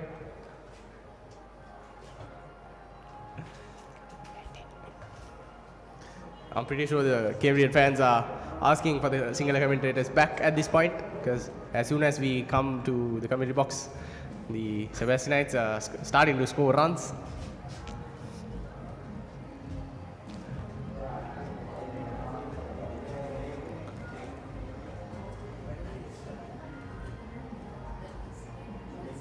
'87 for the loss of 2 wickets so far, both taken by Rusadu Silva. No run could be conceded off that ball, just 1 run off the over so far. And yes, as you were saying, it's been a pretty good time for the Cambrians as they lost 2 quick wickets and the wicket of the skipper as well, Adesh Almeida. Yeah, he's a really dangerous batsman for the Cambrians. So taking his wicket quite early in his innings was a huge win for the Cambrians. And Kavish Pereira, he's slowed down on his run scoring. At one point we saw him almost reaching Tivanka's total as well, but now he's at 30 runs. For 112 deliveries, really slowed up in the pace. Samika, that's almost a 0.25 strike rate. Or End 25, of I may the say. over, just 1 run off that over. The Sebastians currently lead by 38 runs. Lashain and Kavisha on the crease. Kavisha with 30 and Lashain with 2. We saw Tivanka scoring a magnificent 50 and just getting out the next couple of balls. Yes, Samika, he got a bit too comfortable, if I may say, and he tried going for those big shots. And yeah, I think after he was waiting for the 50, and after he obtained that 50, he just wanted to go for shots, and that's what cost him his wicket. What about Adesh? Adesh, that was quite unfortunate as well. He didn't get a chance to really stay at the crease, and as Indura said before we came in, caught and bowled by Rushandu Silva, both the wickets. So same delivery, same result, if I may say. Once again, I believe it's Rushandu Silva called in to bowl, and he's bowling from the Moratuwa, and as you can see, the Sebs Media team, the live crew, Tireless efforts. this is the team that is working tirelessly to get the live stream to you. This is only the room that controls the live stream. There's many more media members scattered everywhere, yes, scattered doing throughout the different ground. stuff. Tries to go for a cover drive, but straight to the hands of the fielder. Just some much power off of that shot, but he couldn't really get the momentum going now. Since Lashain is a new batter, Kavisha needs to build a decent partnership with him. Yes, Samika. I believe Kavish, he should take the pressure away from Lashain and let him get accommodated to the crease and the bowlers. A brilliant front foot defense by Lashain. Once again, no runs off this over so far for Rushandu Silva. He's been the key bowler for the Cambrians today. Even though Neto Lanuas, he was bowling pretty well. He didn't give out many runs except for that last over we saw him, and but still he didn't get a chance to get his hands on a wicket. But Rushandu Silva, he's been doing it for the Cambrians so far today. Absolutely, and before we left, The Sebastian batters were actually pretty comfortable with Rusadu. They smashed some boundaries, took singles and doubles, but now Rusadu seems to be very much in control of the batters. He's the one controlling them right now. Yes, Samika, that's the beauty of the game of cricket. You know, the momentum can shift at any given moment. So it was in favor of the Sebastianites in the morning session, but now the Cambrians in total control. We haven't seen a big shot in a while, and the runs have slowed down quite a lot. Perhaps it might change as we are here. Maybe, Samika, maybe. Quick run. Going for the second one. Will they get there? And I believe they do. Lashe and Fernando, 2 runs for the young man. Very fast in between the wickets. That's what should be done. And They currently lead by 40 runs. I must say, if they are trying to get a result in today's game, they should really try to increase their run scoring pace, because if they play a more calm and quiet test game, they won't have enough time to, finish the 2 innings within the day. Johan, if I recall correctly, the Sebastianites lost their very first wicket when they are leading by 35 runs for the second innings. But in the first innings as well, they lost their first wicket for when they are leading by 35 runs. So a little bit of deja vu there. Yes, Samika. Indeed. We're seeing history repeat itself here at the Soysa Stadium. Well, if history does repeat itself, it might be more favorable for the Cambrians.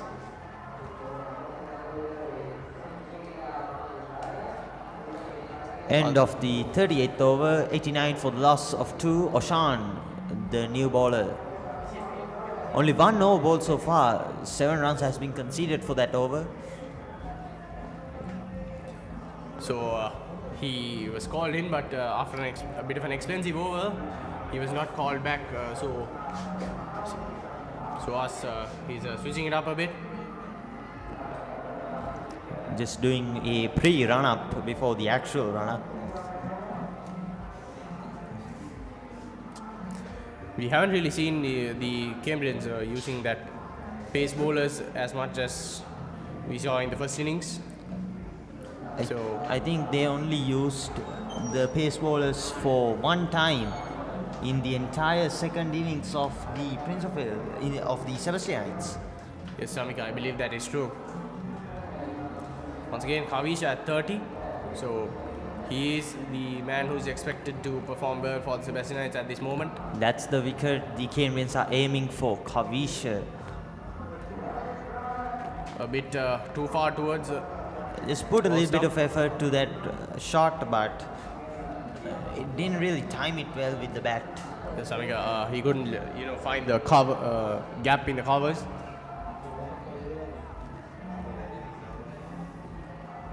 And Kavisha Pereira, he seems to be going after those loose balls, trying to, score some quick runs.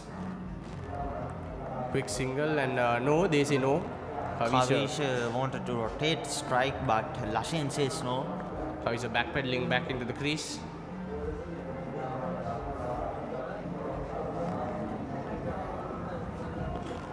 No runs for Sean De Silva so far.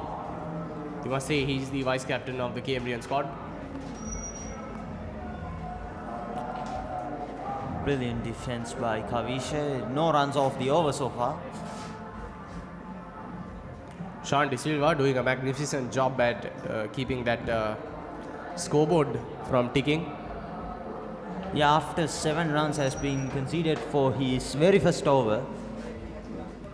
This is really good stuff by him compared to the first over. And now we are seeing the crowd trickle into the Soysa Stadium. The crowd seems to be growing every single minute. Tries for a shot on the offside. Going towards the boundary. Will it go all the way? Yes, it will. A boundary for Kavisha after a long time.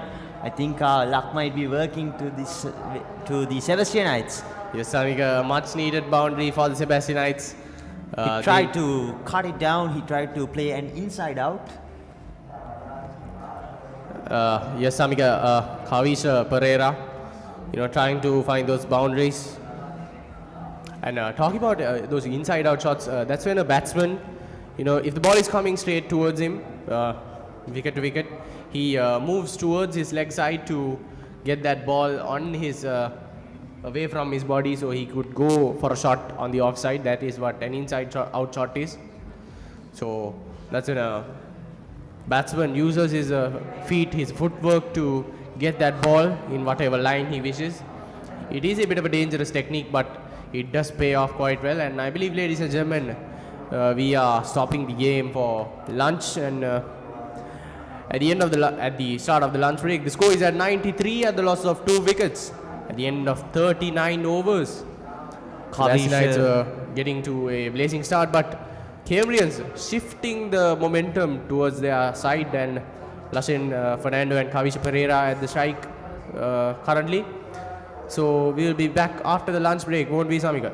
Yes, Jehan, absolutely. Right now, Lashin and Kavisha on the crease. They lead by 44 runs. And with that, ladies and gentlemen, we bid farewell for now. We'll be back after the lunch with more action of the 76th Battle of the Goals for the year 2026, ABANS, powered by ABANS PLC.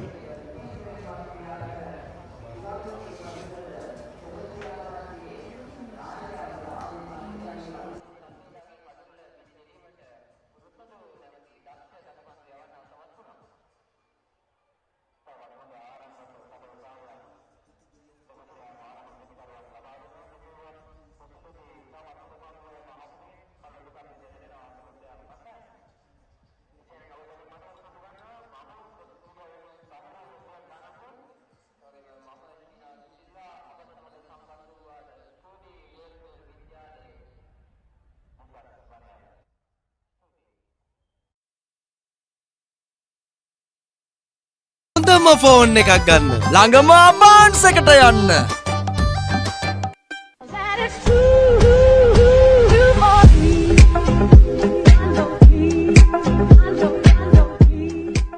හය හතරනු තේරෙන කාලේ ඉඳලා හය හතර ගහන්නයි cheer කළේ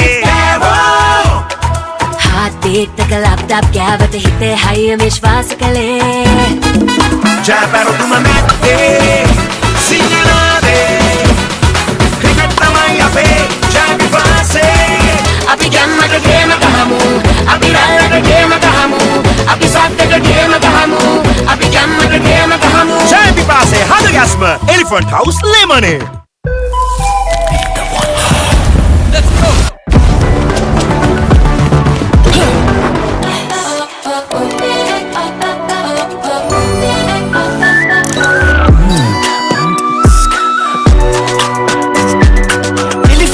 Wonder එක be the wonder Hello go සාධාරණ ගමනකට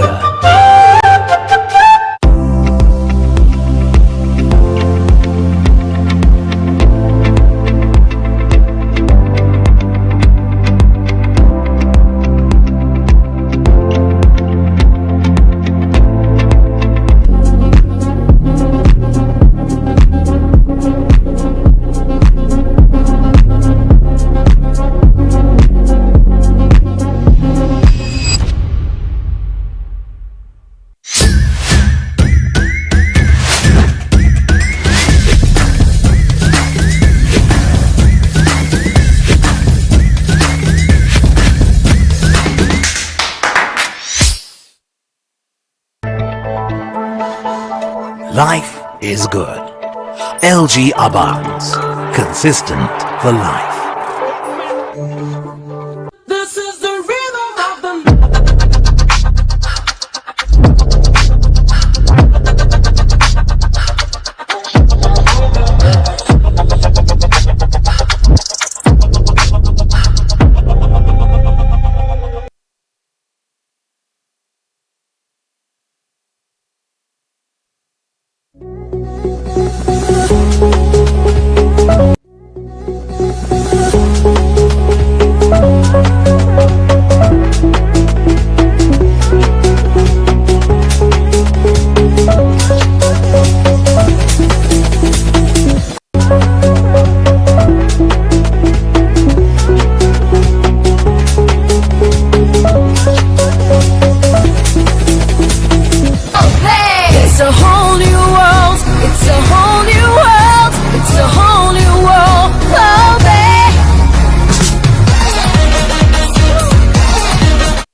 ගෙවන් යන්න ෆෝන්ස් ගන්න ළඟම ආබාන්ස් එකට යන්න හොඳම ෆෝන් එකක් ගන්න ළඟම ආබාන්ස් එකට යන්න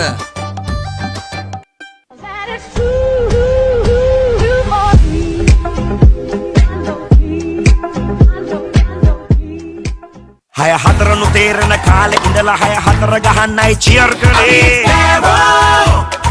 Heartbeat එක ලැප්ටොප් ගෑවට හිතේ හයිය විශ්වාස කළේ ජයපැරදුම මැත්තේ සිංහලාදේ ක්‍රිකට් තමයි අපේ ජය විශ්වාසේ අපි ගැම්මට ගේම ගහමු අපි රැල්ලට ගේම ගහමු අපි සද්දට ගේම ගහමු අපි ගැම්මට ගේම ගහමු ජය විශ්වාසේ හද ගැස්ම Elephant House ලෙමනේ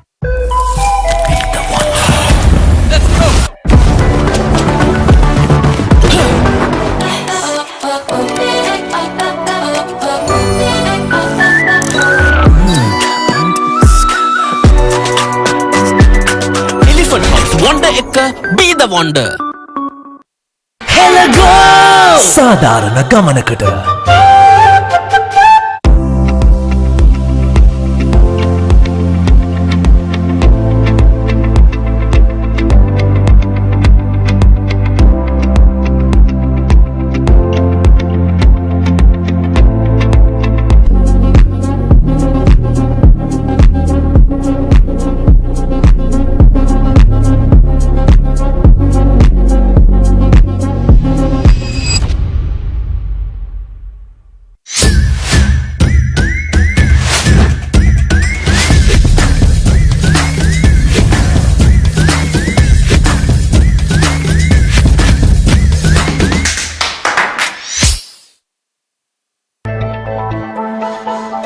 Life is good.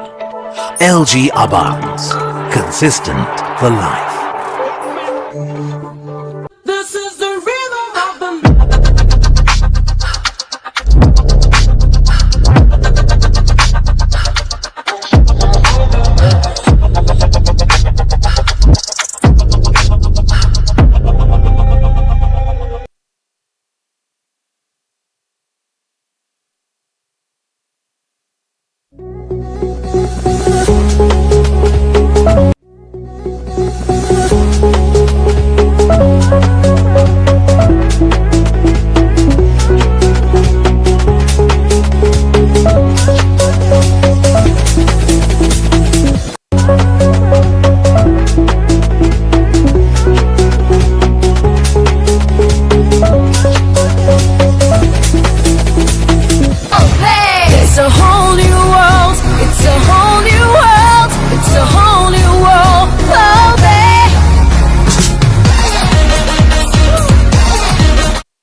ගෙවන් යන්න ෆෝන්ස් ගන්න ළඟම ආබාන්ස් එකට යන්න හොඳම ෆෝන් එකක් ගන්න ළඟම ආබාන්ස් එකට යන්න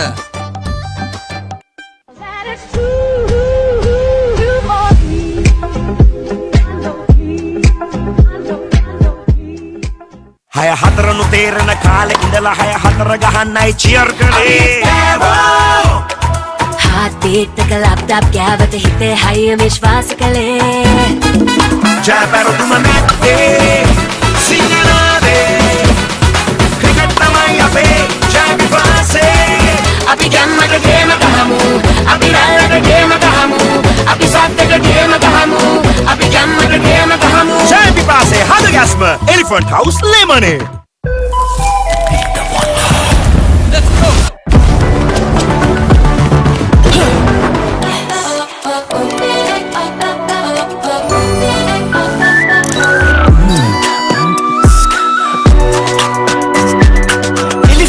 Wonder එක be the wonder Hello go සාධාරණ ගමනකට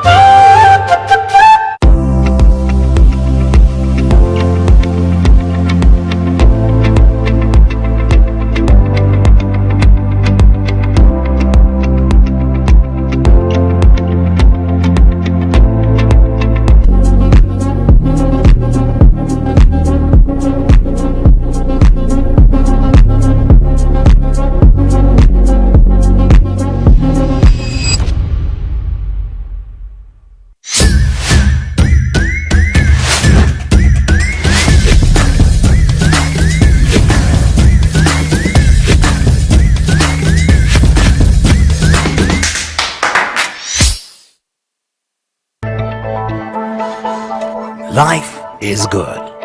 LG ABANS. Consistent for life.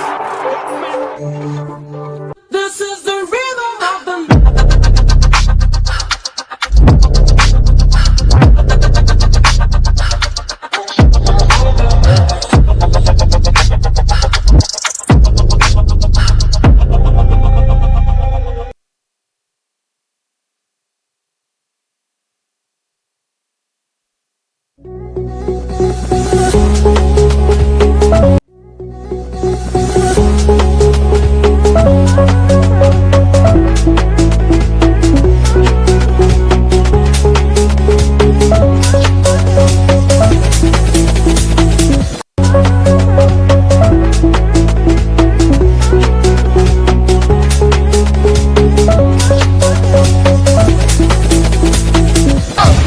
It's a whole new world. It's a whole new world. It's a whole new world. Oh, babe.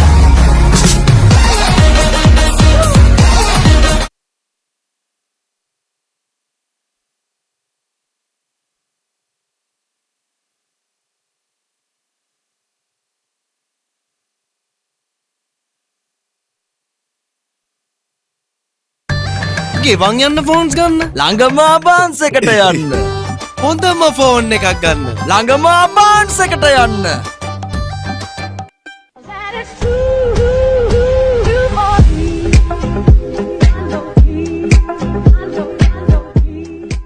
හය හතරනු තේරෙන කාලෙ ඉඳලා හය හතර ගහන්නයි චියර් කළේ. Heartbeat එක ලැප්ටොප් ගෑවට හිතේ හයිය විශ්වාස කළේ ජයපැරතුම මැත්තේ සිංහනාදේ ක්‍රිකට් තමයි අපේ ජය විශ්වාසේ. අපි ගැම්මට ගේම ගහමු අපි රැයට ගේම ගහමු අපි සද්දට ගේම ගහමු අපි ගැම්මට ගේම ගහමු ජය විශ්වාසේ හද ගැස්ම Elephant House ලෙමනේ.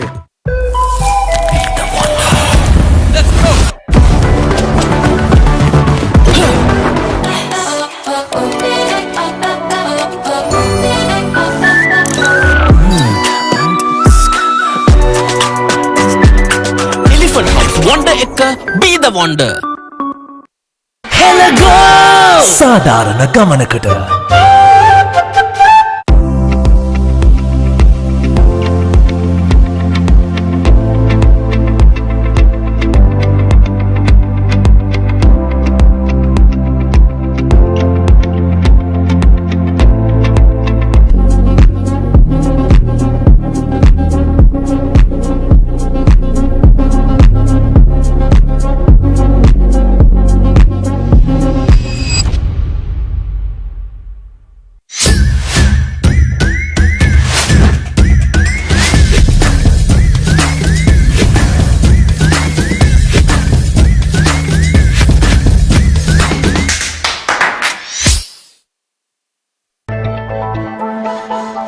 Life is good. LG ABANS. Consistent for life. This is the rhythm of the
ගෙවන් යන්න ෆෝන්ස් ගන්න ළඟම ආබාන්ස් එකට යන්න හොඳම ෆෝන් එකක් ගන්න ළඟම ආබාන්ස් එකට යන්න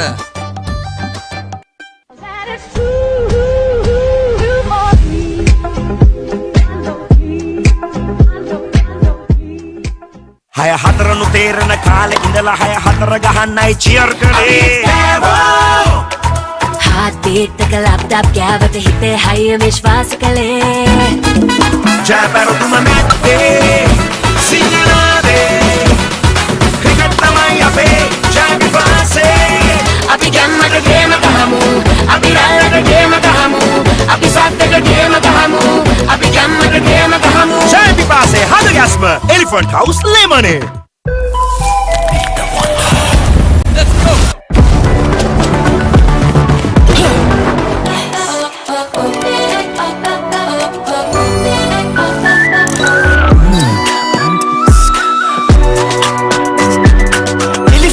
Wonder එක be the wonder. Hello go! සාධාරණ ගමනකට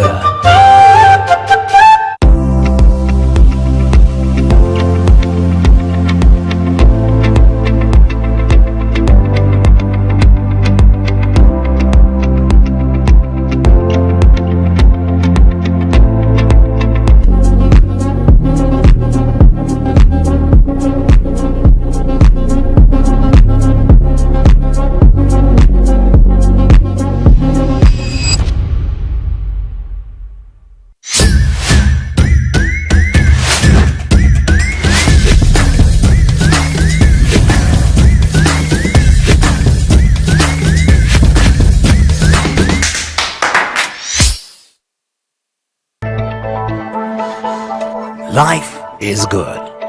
LG ABANS. Consistent for life. This is the rhythm of the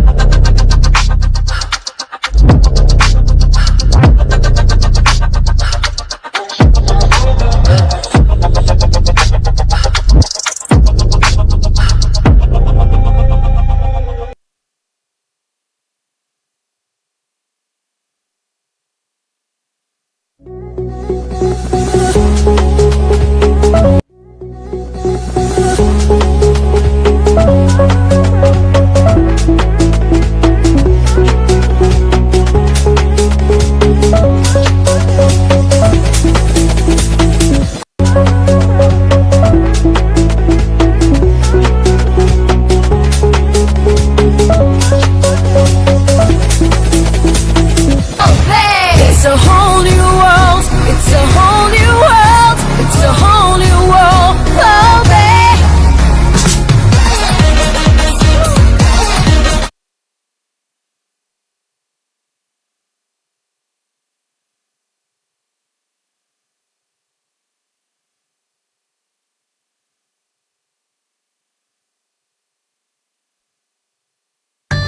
ගෙවන් යන්න ෆෝන්ස් ගන්න ළඟම ආබාන්ස් එකට යන්න හොඳම ෆෝන් එකක් ගන්න ළඟම ආබාන්ස් එකට යන්න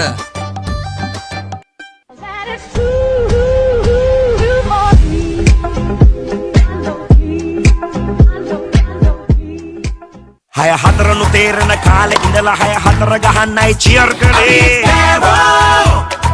Heartbeat එක ලැප්ටොප් ගෑවට හිතේ හයිය විශ්වාස කළේ ජයපැරදුම නැත්තේ සිංහනාදේ ක්‍රිකට් තමයි අපේ ජය විශ්වාසේ අපි ගැම්මට ගේම ගහමු අපි රැල්ලට ගේම ගහමු අපි සද්දට ගේම ගහමු අපි ගැම්මට ගේම ගහමු ජය විශ්වාසේ හද ගැස්ම Elephant House ලෙමනේ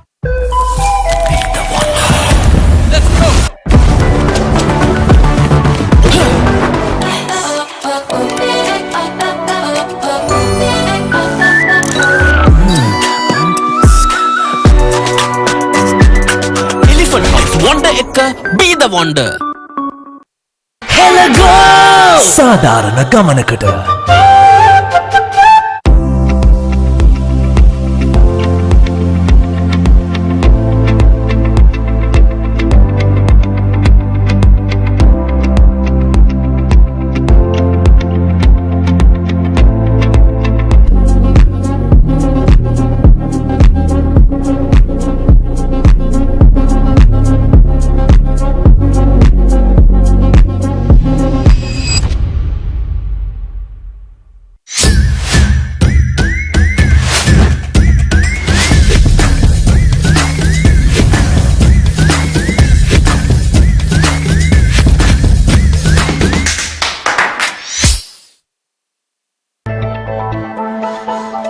Life is good.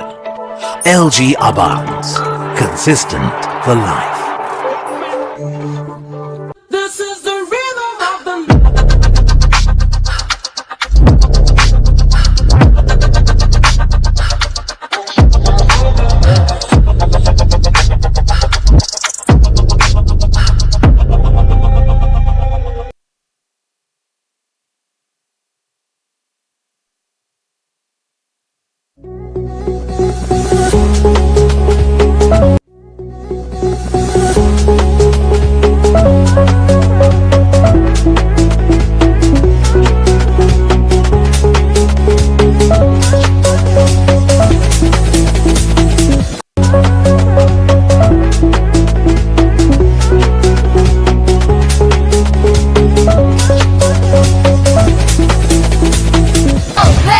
It's a whole new world. It's a whole new world. It's a whole new world. Oh, babe.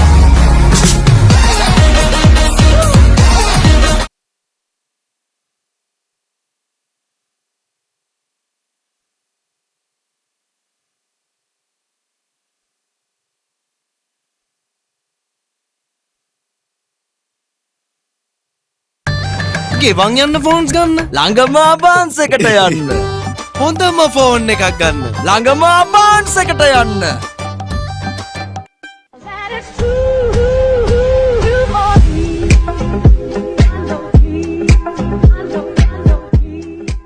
හය හතරනු තේරෙන කාලේ ඉඳලා හය හතර ගහන්නයි චියර් කළේ. Heartbeat එක ලැප්ටොප් ගෑවට හිතේ හයිය විශ්වාස කළේ ජයපැරදුම නැත්තේ සිංහනාදේ ක්‍රිකට් තමයි අපේ ජය විශ්වාසේ. අපි ගැම්මට ගේම ගහමු. අපි රැල්ලට ගේම ගහමු. අපි සද්දට ගේම ගහමු. අපි ගැම්මට ගේම ගහමු. ජය විශ්වාසේ හද ගැස්ම Elephant House ලෙමනේ.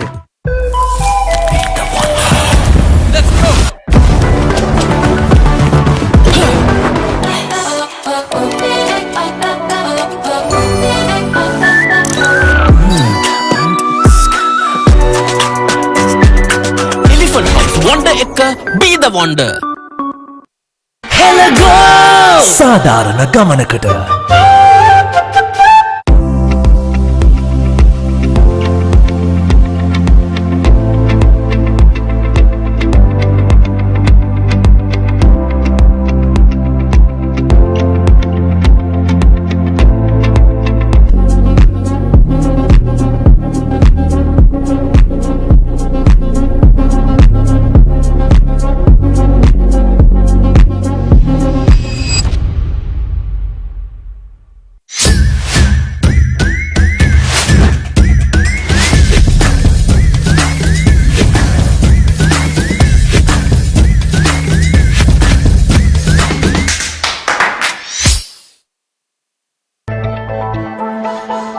Life is good. LG ABANS. Consistent for life. This is the rhythm of the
ගෙවන් යන්න ෆෝන්ස් ගන්න ළඟම ආබාන්ස් එකට යන්න හොඳම ෆෝන් එකක් ගන්න ළඟම ආබාන්ස් එකට යන්න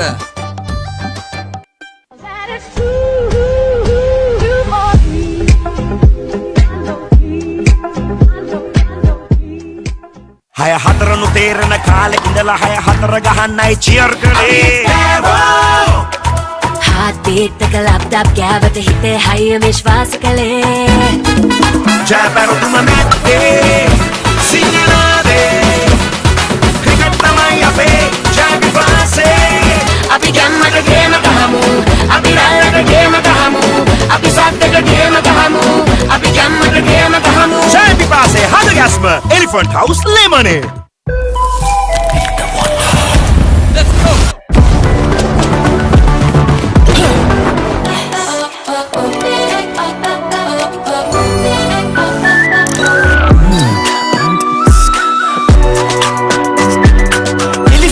Wonder එක be the wonder. Hello go සාධාරණ ගමනකට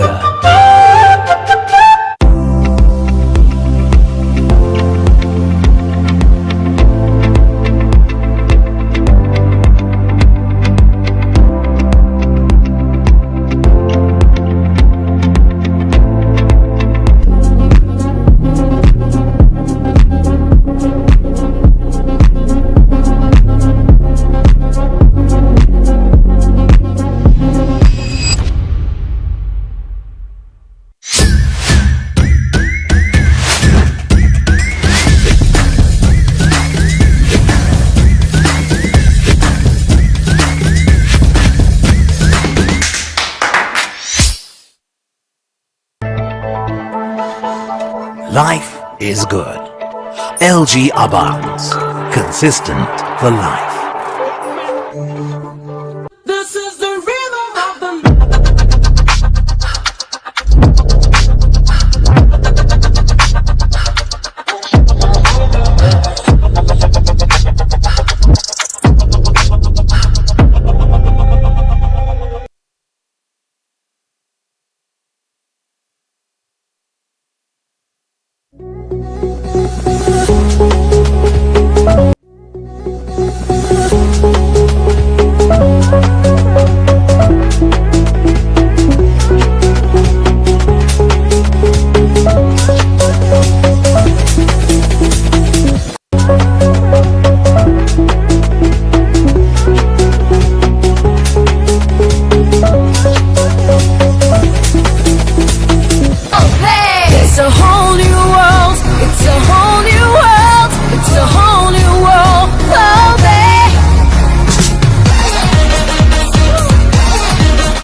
ගෙවන් යන්න ෆෝන්ස් ගන්න ළඟම ආබාන්ස් එකට යන්න හොඳම ෆෝන් එකක් ගන්න ළඟම ආබාන්ස් එකට යන්න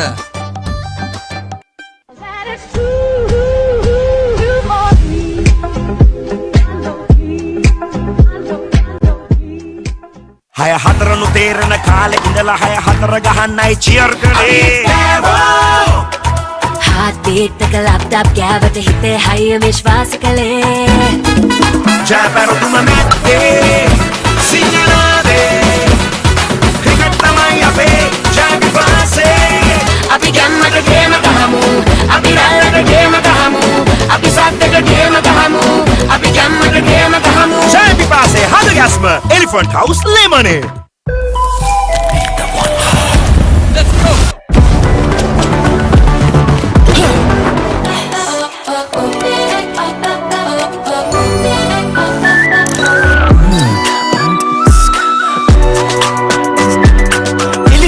Wonder එක be the wonder.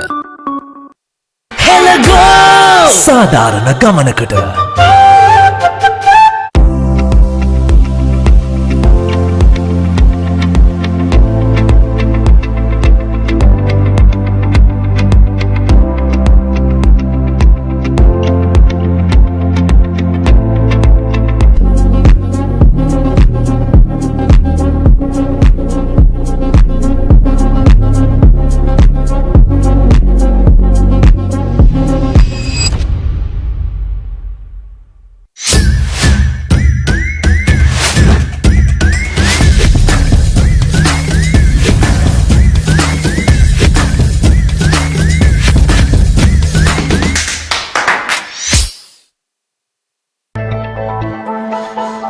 Life is good. LG ABANS. Consistent for life. This is the rhythm of the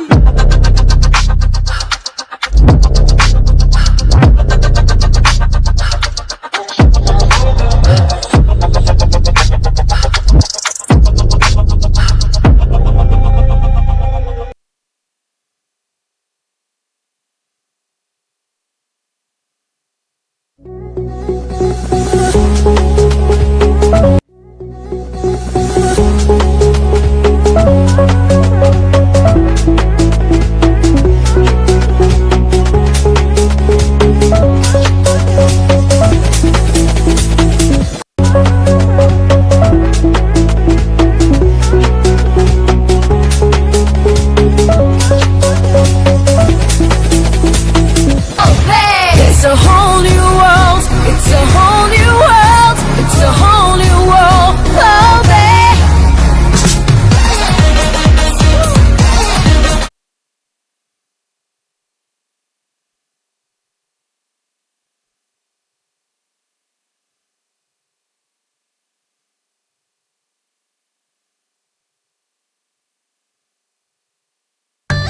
ගෙවන් යන්න ෆෝන්ස් ගන්න ළඟම ආබාන්ස් එකට යන්න හොඳම ෆෝන් එකක් ගන්න ළඟම ආබාන්ස් එකට යන්න That is true.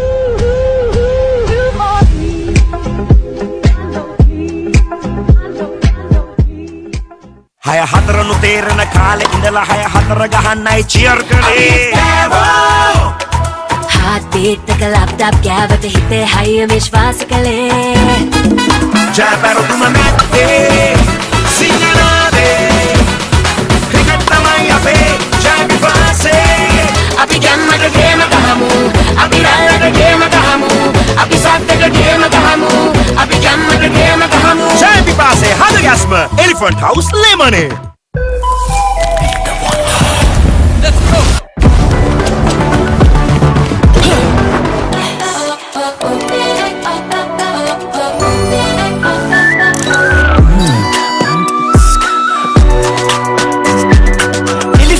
වොන්ඩ එක be the wonder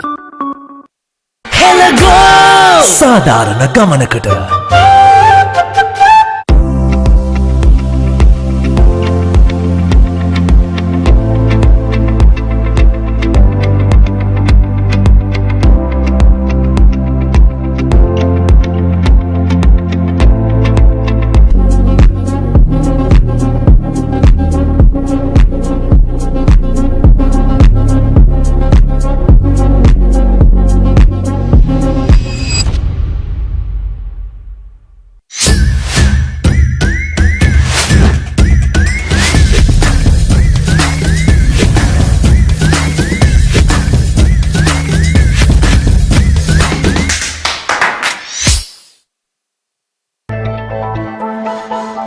Life is good.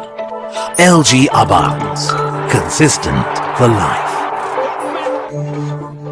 This is the rhythm of the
ගෙවන් යන්න ෆෝන්ස් ගන්න ළඟම ආබාන්ස් එකට යන්න හොඳම ෆෝන් එකක් ගන්න ළඟම ආබාන්ස් එකට යන්න හය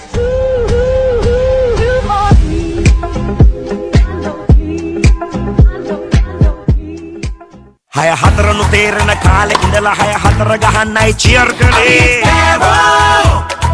Heartbeat එක ලැප්ටොප් ගෑවට හිතේ හයිය විශ්වාස කළේ ජයපැරදුම මැත්තේ සිංහලදේ ක්‍රිකට් තමයි අපේ ජය විශ්වාසේ අපි ගැම්මට ගේම ගහමු අපි රැල්ලට ගේම ගහමු අපි සද්දට ගේම ගහමු අපි ගැම්මට ගේම ගහමු ජය විශ්වාසේ හද ගැස්ම Elephant House ලෙමනේ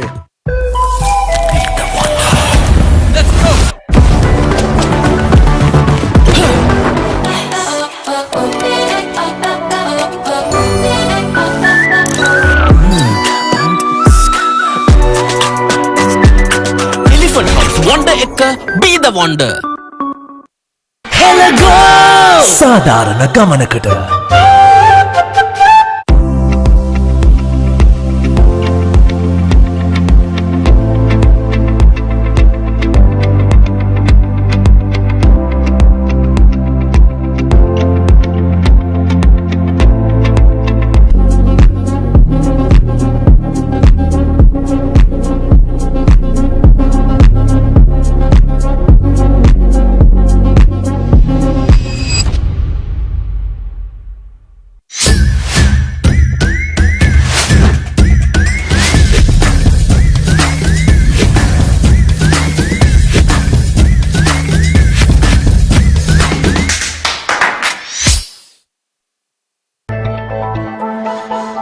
Life is good. LG ABANS. Consistent for life.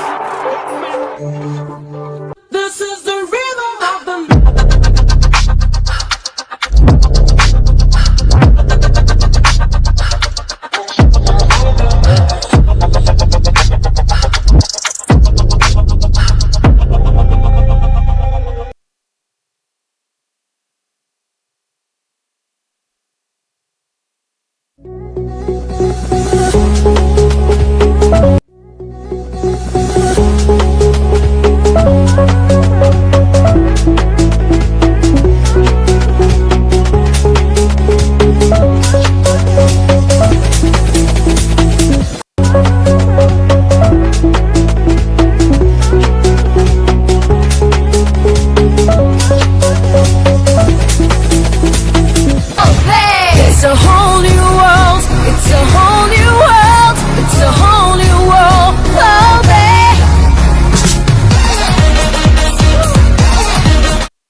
ගෙවන් යන්න ෆෝන්ස් ගන්න ළඟම ආබාන්ස් එකට යන්න හොඳම ෆෝන් එකක් ගන්න ළඟම ආබාන්ස් එකට යන්න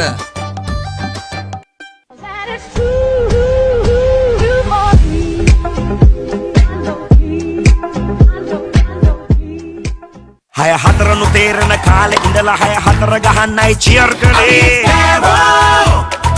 Heartbeat එක ලැප්ටොප් ගෑවට හිතේ හයිය විශ්වාස කළේ ජයපැරදුම මැත්තේ සිංහලදේ ක්‍රිකට් තමයි අපේ ජය විශ්වාසේ අපි ගැම්මට ගේම ගහමු අපි රැල්ලට ගේම ගහමු අපි සද්දට ගේම ගහමු අපි ගැම්මට ගේම ගහමු ජය විශ්වාසේ හද ගැස්ම Elephant House ලෙමනේ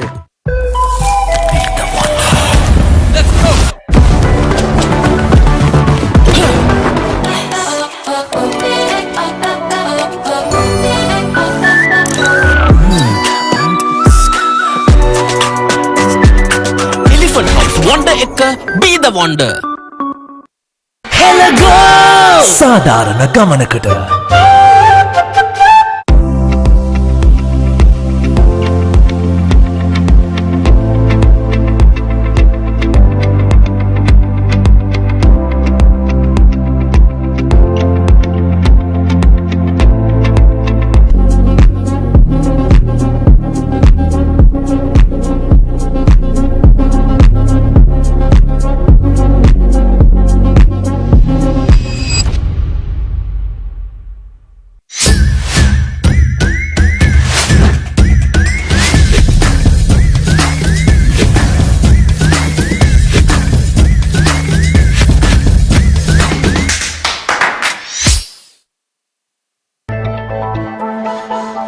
Life is good.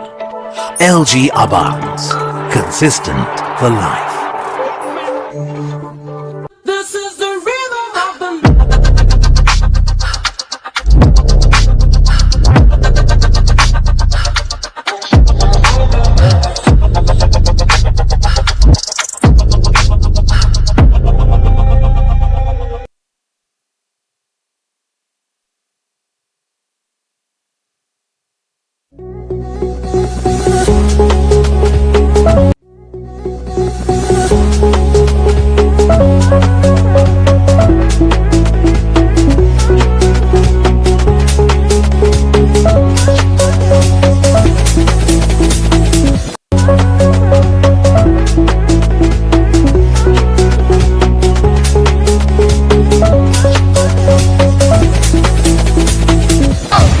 It's a whole new world. It's a whole new world. It's a whole new world. Oh, babe.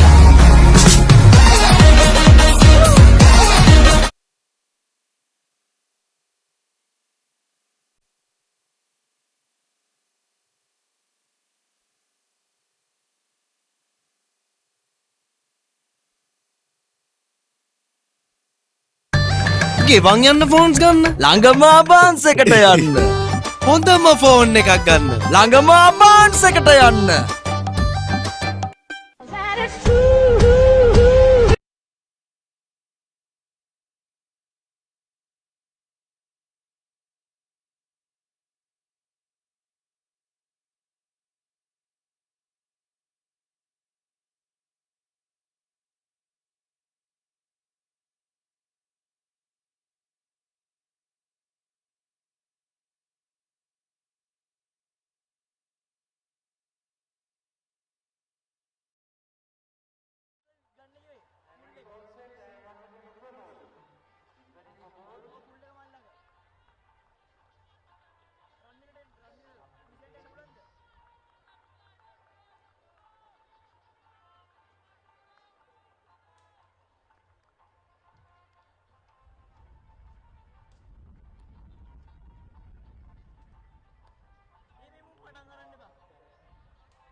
They currently lead by 45 runs.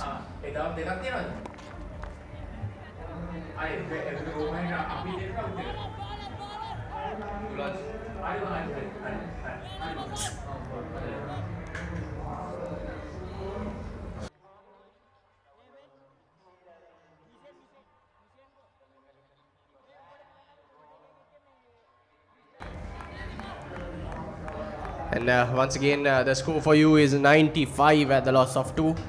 We are back after the lunch, and Rusanda Silva bowling the first over. We have Lashed Fernando batting as well. Did you just see Lashen say something to his bat? Yeah, yes, Samika, we've seen that from Ryan Disanayak as well. Yes, the captain last year. Replicating the same thing. Lashen, end of the over, only 2 runs off that over.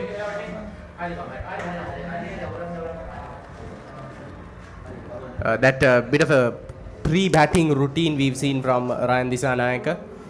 he I think Lashen is carrying on the tradition. yes, Samika, that he brings his bat close to his mouth and he says something before every ball. It did work for Ryan Disanayaka. It's been working for Lashen as well. We saw Lashen getting a half century last year at the big match. You know, I think if I recall correctly, Ryan Disanayaka scored a half century in the big match. I'm not sure about that. Lashen, he got the award for the best batsman last year. Well, maybe he might get the award for being the best batsman, but Ryan Disanayaka, he got man of the match, if I'm correct. Because for his batting and his bowling. he did take 4 wickets. Yes, Samika, yes. He got the man of the match while Lashen Fernando, he got the best batsman. Well, as of now, the best batsman award could go to Suhas Fernando because of his incredible knock. Yes, Samika. He was the highest run scorer so far. He has been. And he did it in very convincing fashion as well. He didn't remain at the crease for long. He was very composed, but he went for those big shots. He wasn't afraid to go for lofted shots. Once again, Shehan Nashin. You know, being a national player, he shouldn't be afraid that much to take a risk and go for big shots rather than playing defensive, because he has a lot more experience other than his fellow teammates. Yes, Samika, that experience coming in handy for Suhas Fernando as he goes for 77. And as I was saying before, the Sebastianites, they should try to get some runs quickly if they are aiming for a result this year. Yeah, if not, it will once again be a draw. Yeah, they lost 2 quick early wickets just before lunch. Adish Almeida unfortunately gone to the hands of Rusidu, caught and bowled by Rusidu. Incredible stuff by him. And both those wickets coming in the same fashion, both by Rusidu Silva and both caught and bowled by himself.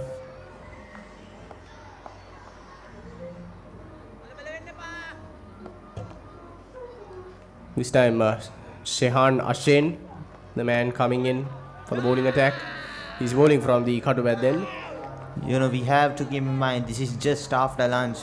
I don't think any players are in that much of a hurry to score a huge amount of total. They're just gonna keep waiting for a while.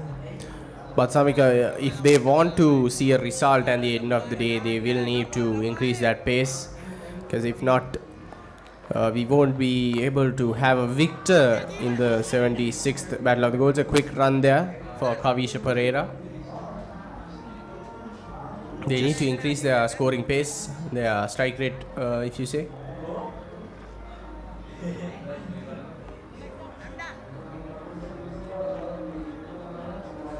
Setting up the field once again.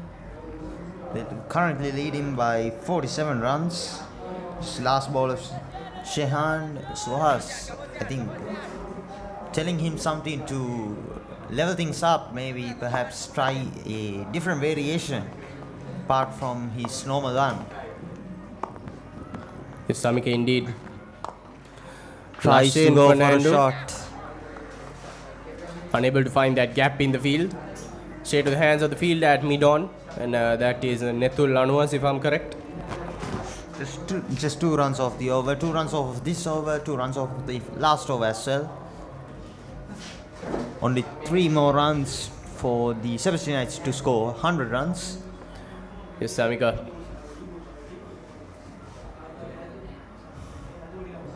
And as the day goes on, it seems to be that the 76th encounter will end in a draw most likely. But we remain hopeful that we will have a result at the end of the day. Because a draw is not very exciting for the fans especially. And Lashin talking to his bat, asking for a shot, asking for a boundary. He's asking for an opportunity so that Sebastian, they are asking Lashin, and Lashin is asking his bat. Let's see if either of them answer the call. It's the bat that should deliver for Lashin at this point.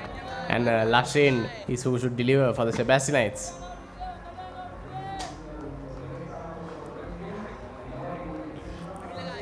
A dot ball to start off the over.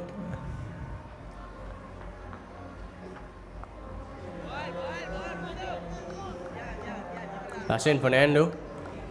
He's trying to step down the ground. He's using his feet very well.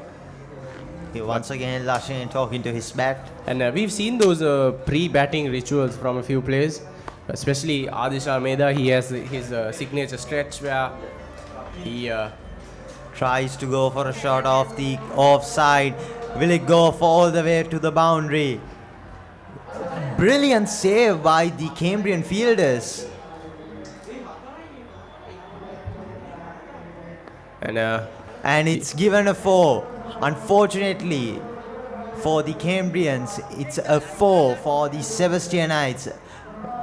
And we might get a replay. Yes, we do. That's the replay. And with this angle, it's a bit hard to say if the ball reached the boundary. But it did. Yeah, yes, Samika. From the original angle, it was not very clear, but there we saw the ball touching the boundary and rolling along it for a bit. And 4 runs for Fernando. And as we said, talking to his bat, it is working. Once again, talking to his bat. Sebastian is asking Lashin asking his bat, and the bat delivering a boundary. Brilliant stuff by him so far. Steps down the ground. Straight to the hands of the fielder in mid-on.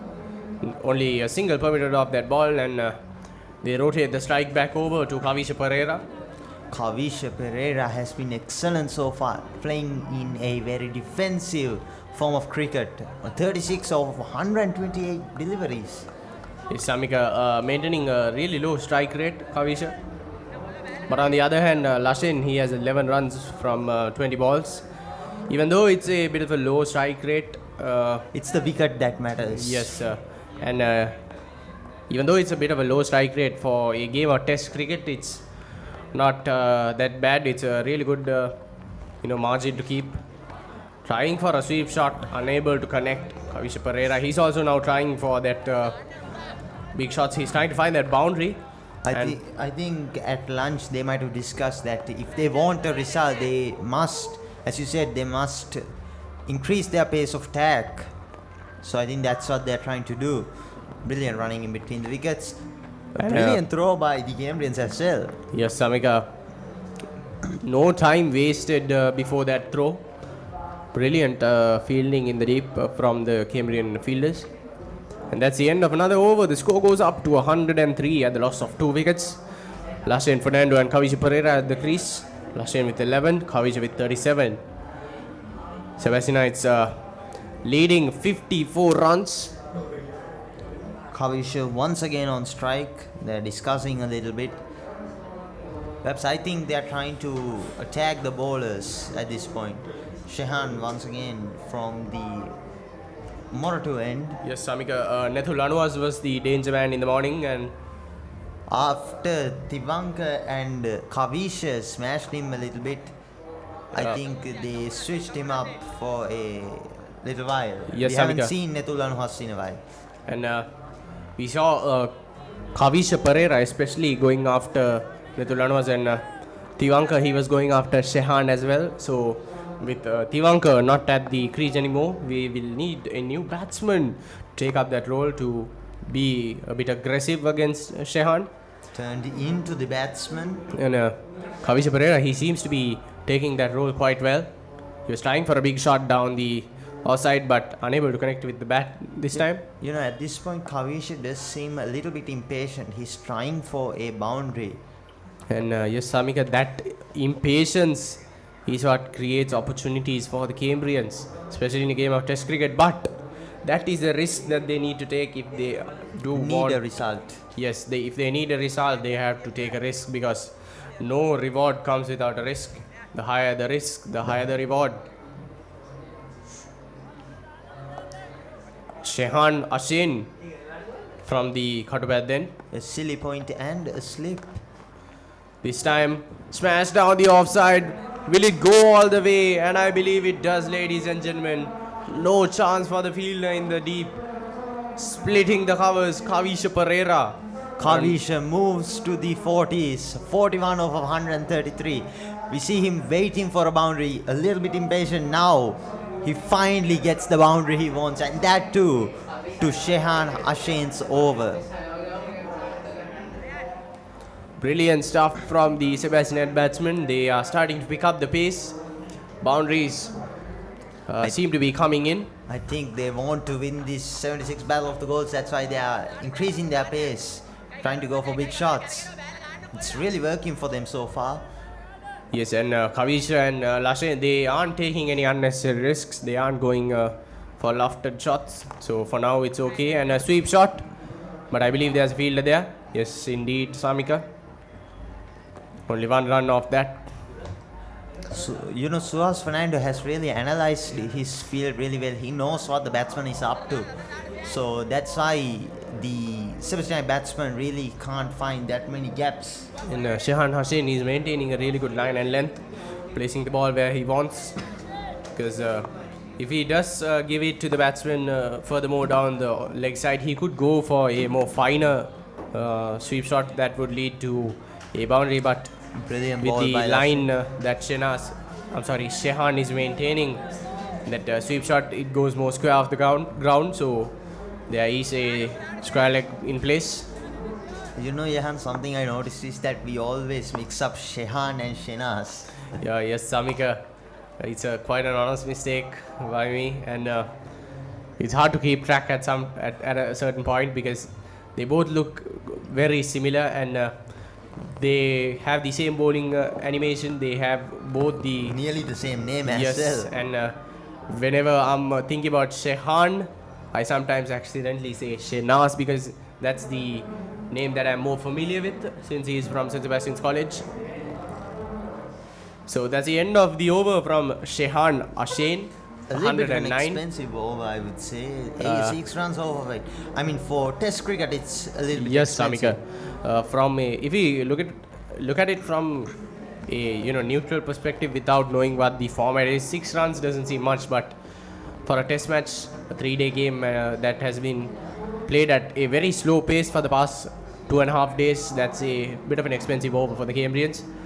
Lashe and Fernando at 12, Kavisha Pereira at 42.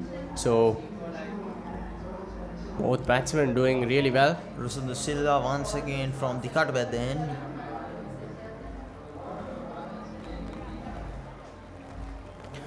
Once again, Lashin on strike.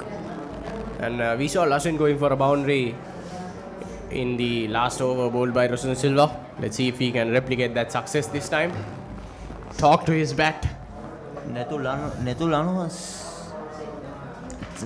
is the most senior spinner for the team, so he is talking with the other spinners to strategize and give them a bit of advice. I feel like they are saving Netul for the more overs to come rather than... Yes, Samika, especially when there's a new batsman, I believe they will be sending in Netul Anuas to grab quick wickets. Lashe and Fernando smashing it down the offside. Fielder, he tried to go for it, but unable to stop it completely. He did get a piece of his hand on it and stopping the boundary. Brilliant fielding in the deep by the Cambrians. 2 runs off that ball, saving 2. Even though he didn't fully manage to stop it, he did get a good piece of it, and that's what stopped the ball in its track. There we see. I mean, I wouldn't say the outfield is too slow as well. It's the fielding that made the ball go slower. Yes, Samika. It's a really fast outfield here at the Soysa Stadium. Again, Lashe and Fernando down the ground, but long off in place. Netul Lanu was collecting the ball, only 1 run off that. Rotating strike back to Kavisha. Yes, and Lashe at 15, Kavisha at 42. Another Sebastian nearing that half-century point. Compared to day 1, this is really good batting by the Sebastianites. They are more in control of the match rather than giving out wickets. And we saw the Sebastianites losing wickets just after lunch in day 1. Yes, Samika, we saw 4 quick wickets falling down. Going into lunch, it was the same situation, 2 wickets down for the Sebastianites. I believe it was Lashe and Kavisha was dismissed earlier in the game that day. I believe it was Adesh and Lashe. I may be wrong, but... Steps down the ground. Will it go all the way for the boundary? Yes, it will. Another boundary for Lashane. Lashane is on fire at this point. Another boundary to Rusandu. Yes, Samika, this time he finds the gap. Last time it was, on the hands of the cover fielder, but this time no chance for the fielder at mid-on to get his hands on it.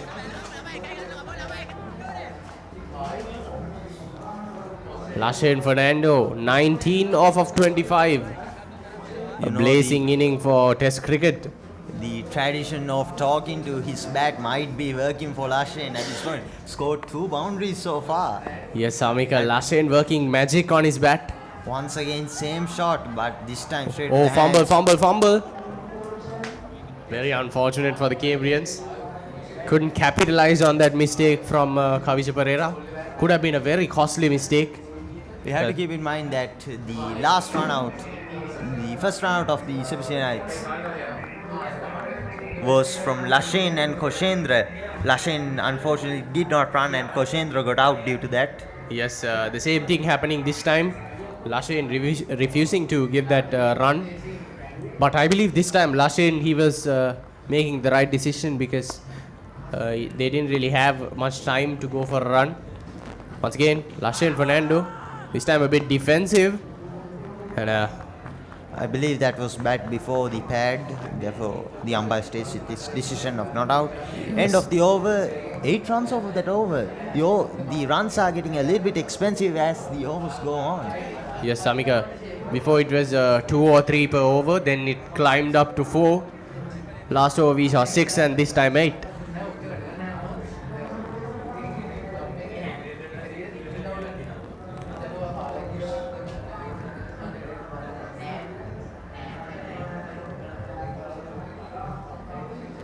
And as you said, Samika, the end of another over, 117 and the loss of 2. Kavisha Pereira nearing that milestone for him. Only 7 runs behind his half century. Shehan once again from the Moratuwa end. The current run rate is 2.66 and the Sebastian has scored 14 fours and 1 6. And that maximum coming off of Kavisha, I believe. And this is the point that most batsmen usually slow down. When they are nearing that half century or a century, they tend to take it a bit more safe. Just collecting run after run rather than trying to go for shots. Tivanka as well, we saw him, he was a bit aggressive in his 20 to 40 range, but after he got to 40, he slowed down a bit until he reached his half century, and right after that he was caught and bowled by Rusundu. Kavisha Pereira, he's not slowing down, it seems. He's trying to find that boundary once again.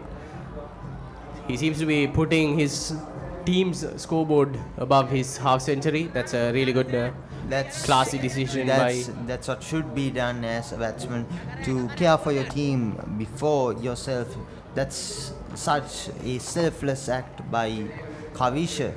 And a quick single for Lashane. Maybe a chance for 2. Only 1 from that. Lashane at 20, Kavisha at 44. Kavisha on strike.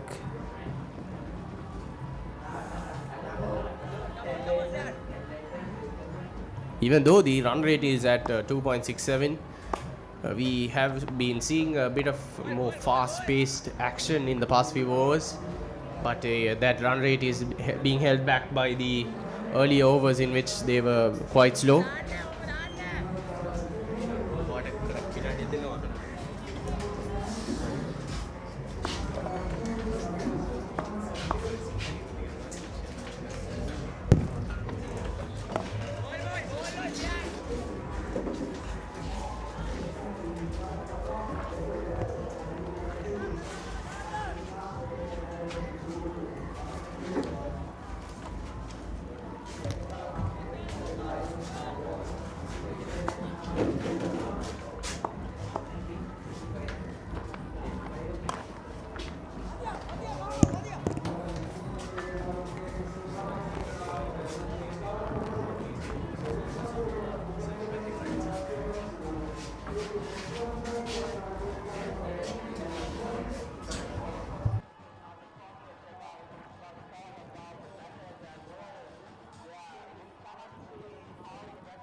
සුබ සන්ධ්‍යාවක් ක්‍රීඩාලෝලි හිතවතුනි ඔබ සියලු දෙනාම නැවත වතාවක් පිළිගන්නවා 76 වෙනි මොරටු මහා රන් සටනට මත් සමගින් මේ අවස්ථාවේදී විශේෂ පුද්ගලයෙක් රැඳී සිටිනවා අපගේ සජීවී විකාශය සමග මේජර් දමින්ද්‍ර කුඩලිගම මොරටු වේස් කුමර විද්‍යාලයේ විදුහල්පති තුමා ලෙස කටයුතු කරන්නේ අපේ කුඩලිගම සර්. සුබ සන්ධ්‍යාවක් කුඩලිගම සර්. සුබ සන්ධ්‍යාවක් වේවා. සර් මම දැනගන්න කැමති වේස් කුමර විද්‍යාලයේ විදුහල්පතිතුමා ලෙස 76 වෙනි මොරටු මහා රන් සටනට එක් වෙන්න ලැබීම ගැන සර්ට මොකක්ද කියන්න තියෙන්නේ කියලා. ඇත්තෙන්ම 76 වන මොරටු මහා රන් සටන විශේෂ වෙනවා අපට තව විශේෂ හේතු කිහිපයක් නිසාම. එකක් තමයි අප විද්‍යාල ඉතිහාසයට වසර 150ක් පිරීම නිමිත්තෙන් අපි සුවිශේෂ අවස්ථාවක පසුවන කණ්ඩායමක්. ඒ වගේම ක්‍රීඩාව කිව්වන් පස්සේ දරුවෝ හැම කෙනෙකුටම වැදගත් වෙනවා වගේම විද්‍යාල විදුහල්පතිවරයෙක් විදිහට විද්‍යාල ආචාර්ය මණ්ඩලයේ විදිහට විද්‍යාල ප්‍රජාවන් විදිහට ක්‍රීඩාව වැදගත් වෙනවා. ඒ අපේ මොරටු මහා රන් සටන අවුරුදු 76ක ඉතිහාසයක් එක්ක නිර්මාණය වෙලා ඒ ඉතා විශාල දීර්ඝ ගමනක් ගමන් කළා. ඒ අත්දැකීම් එක්ක සෙබස්තියන් විද්‍යාලයත් වෙල්ස් කුමර විද්‍යාලයත් ඉතා දීර්ඝ සහ අන්‍යෝන්‍ය සුහදතාවෙන් ගමන් කරන අවස්ථාවක් විදිහට මේක සටහන් කරන්න පුළුවන්. ඒ නිසාම අපි බොහොම සතුටු වෙනවා නැවතත් 76 වන රන් සටනත් එකතු වීම සම්බන්ධයෙන්. ඔව් සර් ඊට අමතරව අපි මෑත කාලීනව කතා කරනවා මේ බිග් මැච් සංස්කෘතිය ගැන. සර්ට අනුව මේ බිග් මැච් සංස්කෘතිය කොහොමද අපේ යොවුන් ක්‍රීඩකයන්ට නවක ක්‍රීඩකයන්ට නැගී එන්න සහ ඔවුන්ගේ දක්ෂතාවය පෙන්වන්න අවස්ථාව සලසා දෙන්නේ? ඔබ අපි හැමතිස්සෙම අපට මහා සංස්කෘතියක් ගැන අපි කතා කරනවා. ඒ සංස්කෘතියන් තුළ නිර්මාණ උපසංස්කෘතිය ගැන අපි කතා වෙනවා. ඒ හැම එකක් තුළම නිර්මාණය වෙන්නේ වර්තමානයේ අපි ගනු ලබන විවිධ පියවරයන් විවිධ ක්‍රියාමාර්ග නිසා අනාගතය අපි කොහොමද දකින්නේ, අනාගතය කොහොමද අපිට සාර්ථක වෙන්නේ කොහොමද කියන එක අපි දකින්න අත්‍යවශ්‍ය වෙන්නේ. එහිදී වර්තමානයේ මේ ක්‍රියාවලිය මේ සංස්කෘතිය නව සංස්කෘතියකට වඩා මේ සංස්කෘතිය මොහොතෙන් මොහොත වෙනස් වෙමින් පවතින සංස්කෘතිය බවට පත් වෙලා තියෙනවා. ඒ සංස්කෘතිය තුළ අපි නිර්මාණය කරන්න උත්සාහ කරන්නේ නායකත්වය, ඉවසා ගැනීම, ඒ වගේම දරා ගැනීම. නැත්නම් අපි සමූහයක් විදිහට ක්‍රීඩා කරන්නේ කොහොම සමූහයද? දැන් පාසල් දෙකම ගත්තොත් ළමන් 10000ක ප්‍රජාවක් ඉන්නවා. මේ ප්‍රජාවන් එක්ක අපේ මේ මහා ප්‍රජාවක් නිර්මාණය කරන්නේ කොහොමද? ඔන්න ඔය වගේ දේවල්. මත ඒ සංස්කෘතිය තුළ අපිට අයින් කරනවා කියන එක නෙවෙයි. අපිට සුදුසු විදිහට අපි ගලපගෙන ගමන් කරන්න ඕන. ඒ සංස්කෘතිය ඔස්සේ අපි හෙට දවසේ සංස්කෘතිය ප්‍රතිනිර්මාණය කිරීම අවශ්‍යයි. ඔව් සර් ස්තුතියි ඒ ඊටමත් වටිනා අදහස් වෙනුවෙන්. මට සර්ගෙන් අන්තිමට අහන්න තියෙන්නේ සර්ට අපගේ සජීවී විකාශයේ බලන් ඉන්න හෝ සර්ගේ විද්‍යාලයේ මේ අවස්ථාවේදී පාසලේ සියලු සිසුන්ට සහ ක්‍රීඩකයන්ට සර්ට අවසාන වශයෙන් දෙන්න තියෙනවා නම් මොකක් හරි පණිවිඩයක් ඒ පණිවිඩය මොකක්ද කියලා? පණිවිඩ දෙකක් දෙන්න තියෙනවා. පළවෙනි එක තමයි මේ මොරටු ප්‍රදේශය ශ්‍රී ලංකාවේ සුවිශේෂ ගම් ප්‍රදේශයක්. ඒ ප්‍රදේශය තුල ඉන්න දරුවන්ගේ දක්ෂතාවයන් විශ්වයට නැත්නම් ලෝකයට ප්‍රකාශ කරන තියෙන සුවිශේෂ අවස්ථාවක් මොරටු මහා රන් සටන. ඒතර මේ මොහොතේ නිවාස්වල කවුරු රැඳී සිටිනවා නම් අපේ දරුවෝ මෙහෙම ක්‍රීඩාංගණයට ඇවිල්ලා දන්නේ නැත්නම් එහෙම නැත්නම් මේ පයින්ට අපි ඉක්මනින් එයාට ලැබෙන්න ඕන. ඒ ඔවුන් සියලු දෙනාම මොරටු මේ ක්‍රීඩාංගණයට ඇවිල්ලා මේ දරුවන්ගේ දක්ෂතාවයන් දැකලා ඒ දක්ෂතාවයන්ට ආශිර්වාද කරන අතරේ ඔවුන්ට ඉදිරි ගමන සඳහා අතහිත දෙන්න උදව් වෙන්න ඕන. ඒ වගේම තව වැදගත් දෙයක් කියන්න අත්‍යවශ්‍යයි. මම ගිය අවුරුද්දෙත් මේක දැක්ක බොහොම හොඳට මේ සමස්ත ක්‍රීඩාවම මේ සමස්ත බිග් මැච් නැත්නම් මොරටු මහා රන් සටනම සෙබස්තියන් විද්‍යාලයේ මාධ්‍යකයකින් ඉතා හොඳින් ආවරණය කරනවා. ඒ සඳහා ඔබ සියලු දෙනාටම වෙල්ස් කුමර විද්‍යාලයේ බොහොම ස්තුතියි වෙනවා. හේතුව ඉතාම ඉහළ මට්ටමේ තාක්ෂණයක් සහිත ඔබ කරන මේ කටයුතු සම්බන්ධයෙන්. බොහොම ස්තුතියි සර් ඒ පණිවිඩයට සහ සර්ගේ හදපිරි ස්තුතියට. ඒත් සමගම සර් අපිත් එක්ක එකතු වුණාට සර්ට මම අපගේ මාධ්‍ය ඒකක වෙනුවෙන් ඉතාමත් ගෞරවනීය අපගේ ස්තුතිය ප්‍රකාශ කරනවා. ස්තුතියි සර් අපත් සමග එකතු වුණාට. අපි විශ්වාස කරනවා සර් අපිටත් ඉදිරියටත් අපත් සමග එක්ව සිටී කියලා. බොහොම ස්තුතියි.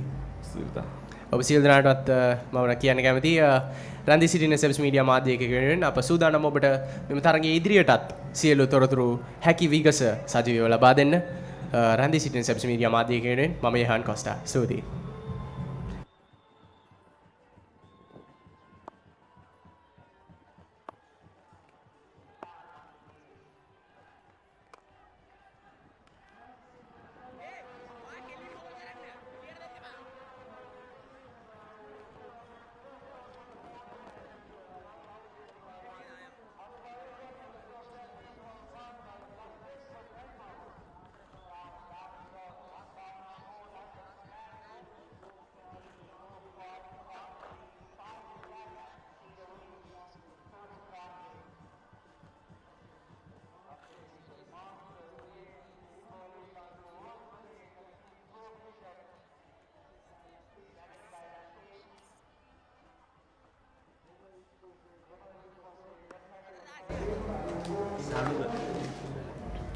That, ladies and gentlemen, was Major Damindra Kudaligama, the principal of Prince of Wales College, joining the live stream to share his thoughts on the 76th Battle of the Goals.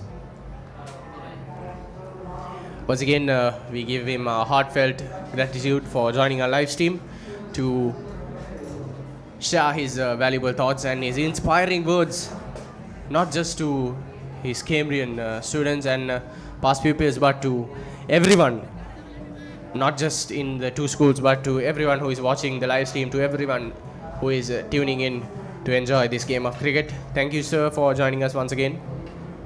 And with that, we come back to our cricketing action. And Samika, we saw a brilliant shot by Lashe and Fernando, and two more quick runs for the pair.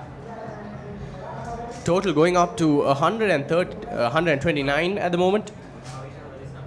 Brilliant stuff by the Sebastian batsman, and Kavish Pereira nearing his half century. He's at 49 runs, so a very crucial point. Strike is back on him, so a chance for another half century. Shehan does not give any chance for a run. So, but I mean, for the spirit of the game, he should just give the run and let him complete the half century. But Samika, that ruins the fun, doesn't it? When you're giving away free runs. So every run should be fought for. And there we have it, ladies and gentlemen. A quick single to bring up the half century for Kavisha Pereira. Well, as I said, said, deserved, a magnificent knock for Kavisha Pereira. 50 of 148 deliveries. He took it so slow.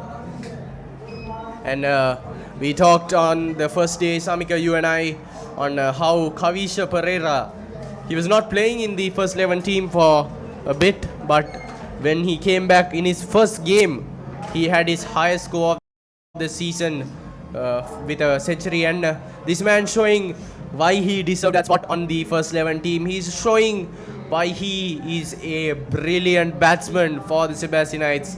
This man showing why he very well deserves this half century. A brilliant knock under pressure, a brilliant knock, a very calm, a very patient 50, and with that magnificent milestone, we hand over the mic to our single accompaners.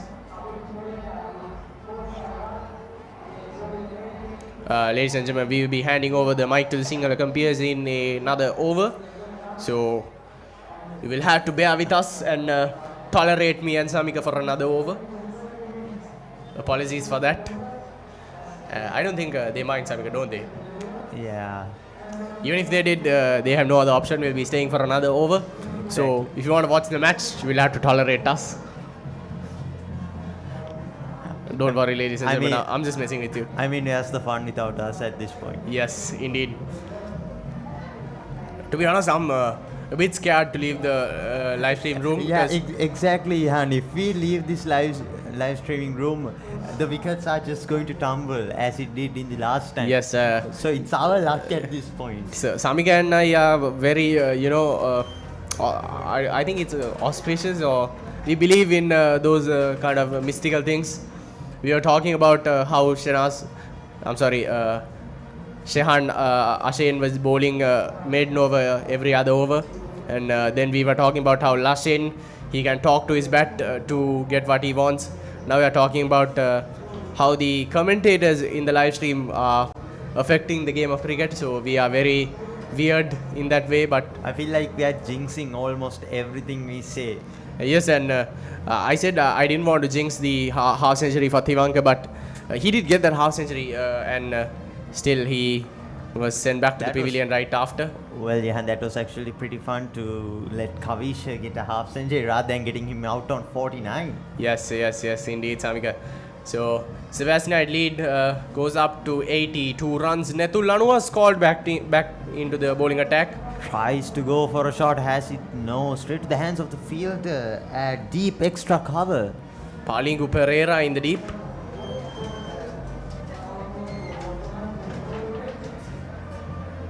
You know, Netul Anuhas has not bowled so much just after lunch, but now he's been brought back into the attack, perhaps in hopes of a wicket. Once again, same shot, but this time straight to the hands of cover. And ladies and gentlemen, with that, we will be handing over the mic to our fellow Singalakam peers. And we hope the game doesn't turn too much while we are gone. So, over to you, Induvaro. Over to you, Shinalka.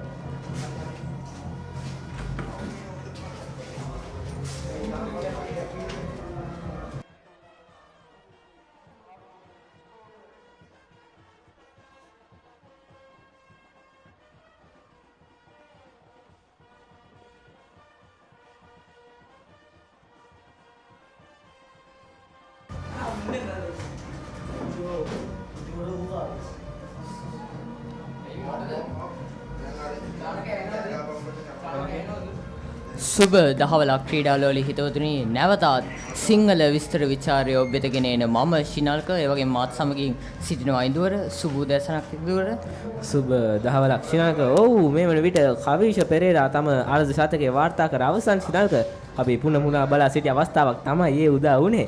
ඉතින් සාන් සෙබස්තියානුවන් දැන් ලකුණු 83ක් ඉදිරියෙන් සිටින්නේ Wales කුමරිනිමට මුල් ලකුණු සංඛ්‍යාව ලකුණු 132යි කඩලු 2ක් දැවි. අනිවාර්යෙන් ඉඳුවර අපි අත්‍තරම කතා කරන්න ඕනේ කවිෂ තමත් වටිනා ඉනිමත් තමයි මේ අවස්ථාවේ ක්‍රීඩා කරනු ලැබුවේ. ඒ වගේම දැනටත් ක්‍රීඩා කරමින් සිටින්නේ. ඒ වගේම අනිත් අන්තයෙන් ලෂයෙන් ඔහුට හොඳ සහයෝගයක් ලබා දෙමින් ක්‍රීඩා කරන ආකාරය තමයි අප දක්නට ලැබෙන්නේ. ඒ වගේම ශ්‍රී ලංකා ලෂයෙන් මෙන් පිටියට පැමිණියත් සමගම ඔහු ඉක්මනින් ක්‍රියාත්මක වූවා. ඔහු පන්දු 33කදී ලකුණු 26ක් ලබාගෙන තිබෙනවා. ඒ වගේම අපි දුටුවා ආදේශල් මේදාගේ කඩුල ඉක්මනින් ගියා. ඒ වගේම කතා කළ යුතු තවත් දෙයක් තමයි අද දිනේදී පැමිණි ආරම්භක ප්‍රතිකරුවන් දෙදෙනා කවේෂ සහ තිවංක දෙදෙනාම ආද ශතකලාභීන් දෙදෙනෙක්. අනිවාර්යෙන් ඉදුවර කවේෂ ආරම්භක ප්‍රතිකරුවා ලෙස පැමිණ තවමත් තමාගේ තන්තිලේ රැඳී සිටීම ඇත්තම සාන් සෙබස්තියානුවන්ට ඉතාමත් වටිනවා. ඔව් තරමක් ඉවසීමෙන් තමයි ක්‍රීඩා කර තිබෙන්නේ. කවේෂ පන්දු 153කදී තමයි තමාගේ අර්ධ ශතකය ලබා ගන්නේ. ඉතින් ශ්‍රී අනිවාර්යෙන් මගේ කොළ යුතු දෙයක් තමයි සාන් සෙබස්තියානුවන්ට අද දිනේදී මෙවැනි ලකුණු 83ක් ඉදිරියෙන් සිටීමට කවීෂ සහ තිවංකගේ මාද ශතක දෙක තමයි බලපෑවේ. අනිවාර්යෙන් විඳවර මෙන්න නව පන්දු යවන්න මතීෂා පොන්සු කැදවාගෙන තිබෙනවා නායකයාගේ ඉල්ලීම යටතේ.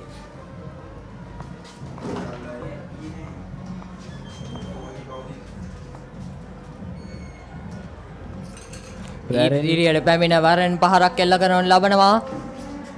පන්දු ඇදී යනවා 4 සීමාව වෙතට ලසෙන්ගේ පිටෙන් තවත් 4 පහරක්. අතරම සාර්ථකයම පහර ඉදිරියට පැමිණ ලොං ඔෆ් කලාපයට තමයි පහර එල්ල කරනු ලැබුවේ. කිසිදු පන්දු රකින්න නොමැති ස්ථානයට තමයි ඔහු කෙලින්ම පහර වෙත යොමු වුණේ. ලොෆ්ට් ඩ්‍රයිව් පහරක් ලස්සෙන් දැන් තරමක් තමාගේ මාර්ගයේ සිටින අයුරු අපිට පෙනී යනවා. ඔහු මීට පෙර පන්දු වාරවලදී 4 පහරවල් එල්ල කරා නොබියව. අනිවාර්යෙන් ඉදිරිය ඔවුන් දෙදෙනාම දැන් ස්ථාවර තැනක තමයි සිටින්නේ පිටිකරණය සඳහා. ලසෙන්ගේ මෙම ඉක්මන් නිම තමයි සෙබස්තියානෝ ජය සඳහා බලපාන්නේ. අපි බලමු දවස් අවසානයේ කුමක් සිදු වෙයිද කියලා. ඔය පෙනෙනවා යම් කිසි පිටියේ සැකසීමක් සකසන ආකාරය. නැවතත් මතීෂා පොන්සු ඉදිරි පාද ආරක්ෂාකාරී පහරක් ලකුණකට අවසරයක් ලැබෙන්නේ නැහැ. ඉක්මන් ලකුණ සඳහා පැති මාරුවන ඇත්තම ඉදුවර දක්ෂ කඩළු අතර දිවීමක් කවීෂකෙන් සහ ලෂේන්ගේ. අනිවාර්යයෙන්ම දැන් නැවතත් පිටිකරණ එදීමට සූදානම් අර්ධ ශතක ලාභියා කවීෂ පෙරේරා. අද මෙම ඩිසොයිසා ක්‍රීඩාංගණය අපිට පෙනී යන තරගයකට සුදුසුම කාල ගුණයක් තමයි ශ්‍රී ලංකාව අපිට අද දක්නට ලැබෙන්නේ. අනිවාර්යෙන් ඉදුවර කිසිම වර්ෂා පතනය අපිට දක්නට ලැබෙන්නේ නැහැ මේ දවස් 3ේදීම. ඔව් දවස් 3ේදීම මෙම තරගයට සුදුසුම කාල ගුණයක් තමයි අපි දුටුවේ. ඒ වගේම අද ඩිසොයිසා ක්‍රීඩාංගණය වෙනදාටත් වඩා වැඩි ප්‍රේක්ෂකයින් උද්‍යෝගිමත්ව සිටිනවා. නිලකුණු පන්දුවක් මතීෂගේ පිටෙන් දස්කම් දැක්වීමට කවීෂ මතීෂා පොන්සුගේ පන්දුව හමුවේ. වැරෙන් පහරක් එල්ල කරනවා පන්දු ඇදී යනවා. 4 පහරකට අවසරයක් ලැබෙන්නේ නැහැ. නමුත් අනිවාර්යයෙන්ම කතා කර යුතුයි ඔහු නිසි තැනට පන්දුව ස්ථානගත කරා. අනිවාර්යෙන් ඉදොර එවර ඔහු පහර එල්ල කරන ලැබුවේ ඩීප් එක්ස්ට්‍රා කවර් අන්තයට තමයි. නමුත් පන්දු රකින්න සිටියා එබැවින් ඔහුට ලකුණු 4ක් ලබා ගැනීමට නික්මන් ලකුණක් සඳහා පැති මාරු කර ගන්නවා. නමුත් අපි කතා කර සිටියේ ශ්‍රී ලංකාව අද ඉතාමත් උද්‍යෝගිමත් දවසක්. නැවතත් ඉන්සයිඩ් අවුට් පහරක් එල්ල කරනු ලබනවා. ලකුණු 4ක් ලබා ගැනීමට අවසරයක් හිමිවන්නේ නැහැ. ඔවුන් නිසි තැන පන්දුව ස්ථානගත කර තමයි එක් ලකුණක් සඳහා පැති මාරු කරගන්නේ. මේ විදිහට එක් ලකුණ බැගින් තමයි ඔවුන් උත්සාහ කරන්නේ සෙබස්තියානෝ ඉනිම ගොඩ නැගීමට. අනිවාර්යෙන්ම ඉවර. නැවතත් කවිෂ මතීෂ අපොන්සු හමුවේ රිවර්ස් ස්විප් පහරක් ඒ සමගින් දැවී යනවා මෙන්න අර්ධ ශතකලාභී කවිෂගේ කඩුල්ල දවා ගැනීමට මතීෂ අපොන්සු එවර සමත් වෙනවා. ඔහු උත්සාහ කරේ රිවර්ස් ස්විප් පහරකට නමුත් සාර්ථක වූයේ නැහැ. කඩුල්ල දැවී යනවා. ඇත්තටම අවදානම් සහිත පහරකට තමයි අවස්ථාවේදී යොමු වූයේ. ඒ ප්‍රතිඵලයක් ලෙස ඔහුගේ කඩුල්ල දැවී යනවා. ඉතාමත්ම අවදානම්කාරී පහරකට තමයි උත්සාහ කරේ. ඒ ආකාරයට අද දිනේදී තිවංකත් ලකුණු 50කට දැවී ගියා. ඒ වගේම මොහුත් කවිෂත් තම අර්ධ ශතකයේ ලබාගත් සැනින් නැවත ක්‍රීඩාගාරය වෙත හරවා යැවීමට වෙල්ස් කුමරු පන්දු බැලෑනිය සමත් වුණා. ඔව් ඉදවර මතීෂ අපොන්සුගේ ප්‍රථම පන්දුවාරය තමයි ඔහු මේ කඩුල්ල බිඳහෙලීමට සමත් වූයේ. අනිවාර්යයෙන්ම අද උදේ කාලයේදී පළමු කඩුල්ල දෙක දබාගත්තේ රුසදු සිල්වා. එය තමාම පන්දුව යොමු කර තමාම පන්දුව රැකගත්තා. නමුත් මේ අවස්ථාවේදී කෙලින්ම කඩුල්ලට පන්දුව යවා ඔහුව දවා ගැනීමට සමත් වනවා. මතීෂ අපොන්සු වටිනාම කඩුල්ලක් තමයි දවා ගත්තේ. ඒත් සමග කොෂේන්ද්‍ර ප්‍රනාන්දු පැමිණෙනවා. ඊයේ දිනේදී කඩලු 3ක් දවාගත් ක්‍රීඩකයා පැමිණෙනවා පිටින් දස්කම් පෙන්වීමට. අත වශයෙන්ම මතීෂ අපොන්සුට ඒ වෙර හැකියාවක් ලැබුණා නායකයාගේ කැඳවීමට උපරිම සාධාරණයක් සිදු කිරීමට. ඒ වගේම දැනටත් සාන් සෙබස්තියානෝ නෙමේ ඔවුන් අඩිතාල්ම සපයා ඉවරයි. ආරම්භක පිතිකරුවන් දෙදෙනා විසින් ආරම්භක පිතිකරුවන් දෙදෙනාම දැන් මේ අවස්ථාවේ නොසිටියත් ඔවුන් දෙදෙනාම අර්ධ ශතක දෙකක් ලබා දුන්නා සෙබස්තියානෝ කණ්ඩායමට. ඇත්තටම ඉදවර ආරම්භක පිතිකරුවන් ලෙස සිදු කළ යුත්තේ තමයි. පිටපෙනී යන වෙල්ස් කුමර කණ්ඩායම තරමක් ප්‍රබෝධමත්ව තමයි සිටින්නේ. එම ඉක්මන් කඩුල්ලත් සමග ඔවුන් බලාපොරොත්තු කඩුල්ලත් සමග තමයි ඔවුන් මේ ආකාරයට සිටින්නේ. නවක පිතිකරු කොෂේන්ද්‍ර සෙබස්තියානෝන් දැනුත් බයවීමට උන්ට අවස්ථාවක් නැහැ. මොකද ලසෙන් ඉතාමත් ඉක්මනින් ක්‍රීඩා කළ පිතිකරුවා තවමත් රැඳී සිටිනවා පිටියේ. ඔහු පන්දු 36කදී තමයි ඉක්මන් ලකුණු 32ක් රැස් කරේ. දැනටත් සෙබස්තියානෝන් ලකුණු 90ක් ඉදිරියෙන් සිටින්නේ.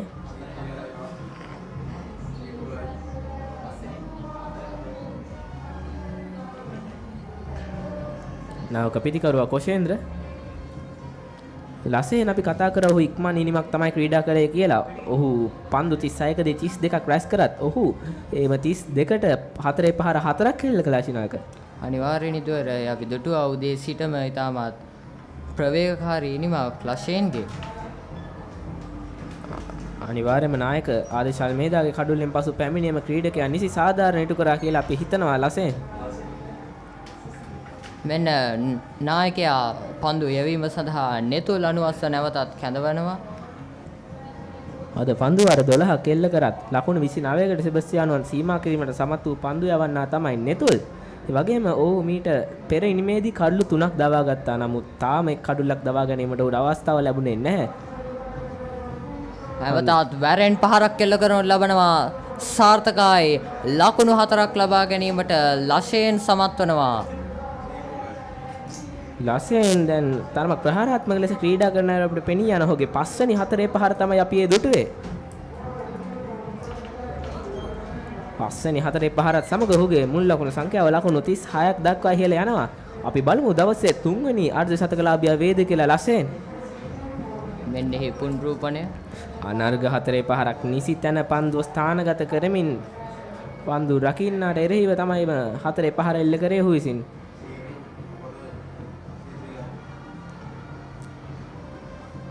තාමත් හොඳ කාලගුණයක් දිස්වනවා අද දිනේදී අපිට.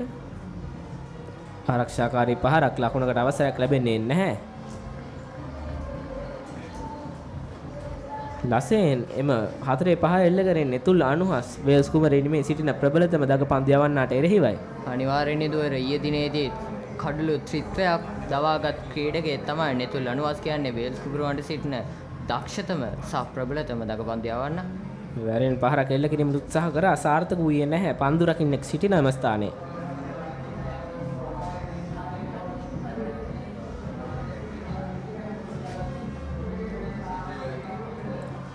නැවතත් නෙතුල් අනුහස් වේල්ස් කුමාර ප්‍රබලතම දගපන්දු යවන්න.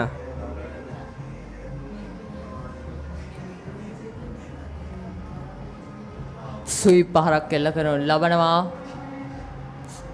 සාර්ථකයි. නැවතත් තවත් 4 පහරක් එල්ල කිරීමට ලෂෙන් සමත් වෙනවා. ලෂෙන්ගේ පිත්තෙන් 6 වෙනි 4 පහර. ඒත් සමග ලෂෙන්ගේ ලකුණු සංඛ්‍යාව ලකුණු 40ක් දක්වා ඉහළ යනවා. ඒ වගේම තමයි දුවර නෙතුල් අනුහස්ගේ එම පන්දුවාරයේ දෙවන 4 පහර තමයි එල්ල කරනු ලැබුවේ. කෞෂාක නෙතුල් කියන්නේ වේල්ස් කුමර පන්දු බලෑනියේ සිටින සාර්ථකම පන්දු යවන්න දග පන්දු යවන්න. නමුත් ඔහුට එරෙහිවත් ලෂෙන් ක්‍රියාත්මක වෙනු දැක්කම අපිට තරමක් සාන් සෙබස්තියානෝ එනිමේ ප්‍රවේගකාරීත්වය තමයි පෙනී යන්නේ. තමයි දක්ෂ පිටිකරණයක තමයි ලෂෙන් මේ අවස්ථාවේ යෙදී සිටින්නේ. අපි දුටුවා කොෂේන්ද්‍ර පැමිණියත් ඔහුට තාම පිත්තෙන් දස්කම් දැක්වීමට අවස්ථාවක් ලැබුණේ නැහැ. ලෂෙන් තවමත් පිටත් සමග තමගේ කාර්යභාරය ඉටු කරනවා. නැවතත් පහරක් එල්ල කරන ඉක්මන් ලකුණක් සඳහා පැති මාරු කර ගන්නවා. ඒ සමගින් පන්දුවාරයේ නිමයි කඩළු 3ක් දැවී සෙබස්තියානෝන් ලකුණු 148ක් ලබා ගැනීමට සමත් වී තිබෙනවා. පිටිකරණයේ දෙන්නේ ලෂෙන් ලකුණු 41ක් ලබා ගනිමින් සිටිනවා. ඒ වගේම කොෂේන්ද්‍ර තවමත් ලකුණු ලබා ගැනීමට අවස්ථාවක් හිමි වී නැහැ. එම පන්දුවාරයේදී සෙබස්තියානෝන් ලකුණු 9ක් ලබා ගන්නවා. 4 පහර දෙකක් සමගින් නෙතුල් අනුහස්ගේ පන්දුවාරයක් හමුවේ. ඔය ඉඳුරේ ඇත්තරම ඉතාමත් වටිනා පන්දුවාරයක්. එම පන්දුවාරය සෙබස්තියානෝන්ට ඒ වගේම ශ්‍රීලංක තවත් එක් ලකුණකින් සෙබස්තියානෝන් ලකුණු 100ක් ඉදිරියෙන් සිටින්නේ වේල්ස් කුමරුන් එම ගොඩනැගුවේ ඉනිමට. මෙන්න නැවතත් නායකයා විසින් කැඳවනවා මතීෂ් අපොන්සෝ. මතීෂ් අපොන්සෝ තමගේ පළමු පන්දුවාරයේදීම ලකුණු 7කට සීමා කරමින් සෙබස්තියානෝන් ඔහු දවා ගත්තා. අලුත් ශතක ලාභියාගේ කඩුල්ලේ තමයි කවිෂ පෙරේරාගේ කඩුල්ල. අපි බලමු මේ පන්දුවාරයේදීත් වෙනස්කමක් සිදු කරාවිද කියලා. මම හිතනවා කණ්ඩායම් නායකයා සුවහස් ප්‍රනාන්දුගේ එම කැඳවීම ඉතාමත් හොඳ තීරණයක් කියා මතීෂ් අපොන්සුගේ කැඳවීම. බලමු ලෂෙන්ට මෙම පන්දුවාරයේදී තමාගේ අර්ධ ශතකය සම්පූර්ණ කර ගැනීමට හැකි වේවිද කියා. අනිවාර්යයෙන්ම ශ්‍රීලංක නැවතත් පහරක් එල්ල කරනු ලබනවා. නැවතත් 4 සීමාව දක්වා මතීෂගේ පළමු පන්දුවේදීම පන්දුව යැවීමට සමත් වෙනවා ලෂෙන්. තම අර්ධ ශතකයේ සමීපයේ තමයි සිටින්නේ ලෂෙන් ඔවුන්. ලෂෙන් ගැන කතා කරොත් ඔහු මීට පෙර වසරේදී ඉක්මන් අර්ධ ශතකයක් වාර්තා කරා. මෙම තරගයේදීත් එලෙසම කඩු දැවී යන අවස්ථාවේදී ලෂෙන් පැමිණලා ඔහු තම අර්ධ ශතකයේ ආසන්නයේ සිටින්නේ. අපි බලමු කුමක් සිදු වේවිද කියලා ශ්‍රීලංක. අනිවාර්යෙන් ඉදුවර ඔහුට තවත් ලකුණු 5ක් පමණ අවශ්‍ය වන්නේ තමාගේ අර්ධ ශතකය සම්පූර්ණ කිරීම සඳහා. අපි බලමු කුමක් සිදු වේවිද කියලා. අනිවාර්යයෙන්ම නිසකයි ශ්‍රීලංක මෙම පන්දුවාරය විය හැකි ඔහුගේ අර්ධ ශතකලාභී පන්දුවාරය. නැවතත් මතීෂ් අපොන්සෝ ස්කූප් පහරක් එල්ල කරනු ලබනවා. ලකුණක් සඳහා පැති මාරු වෙනවා. පන්දු රකින්න සේතිකගේ අතේ තමයි පන්දුව දැවටෙන්නේ නැහැ. ලකුණු 2ක් සඳහා ඔහු පැති හොමාරු කරගෙන ශ්‍රීලංක. අනිවාර්යෙන් ඉදුවර තවත් ලකුණු 3ක් පමණ අවශ්‍ය වන්නේ අද දවසේ 3 වෙනි අර්ධ ශතකයට.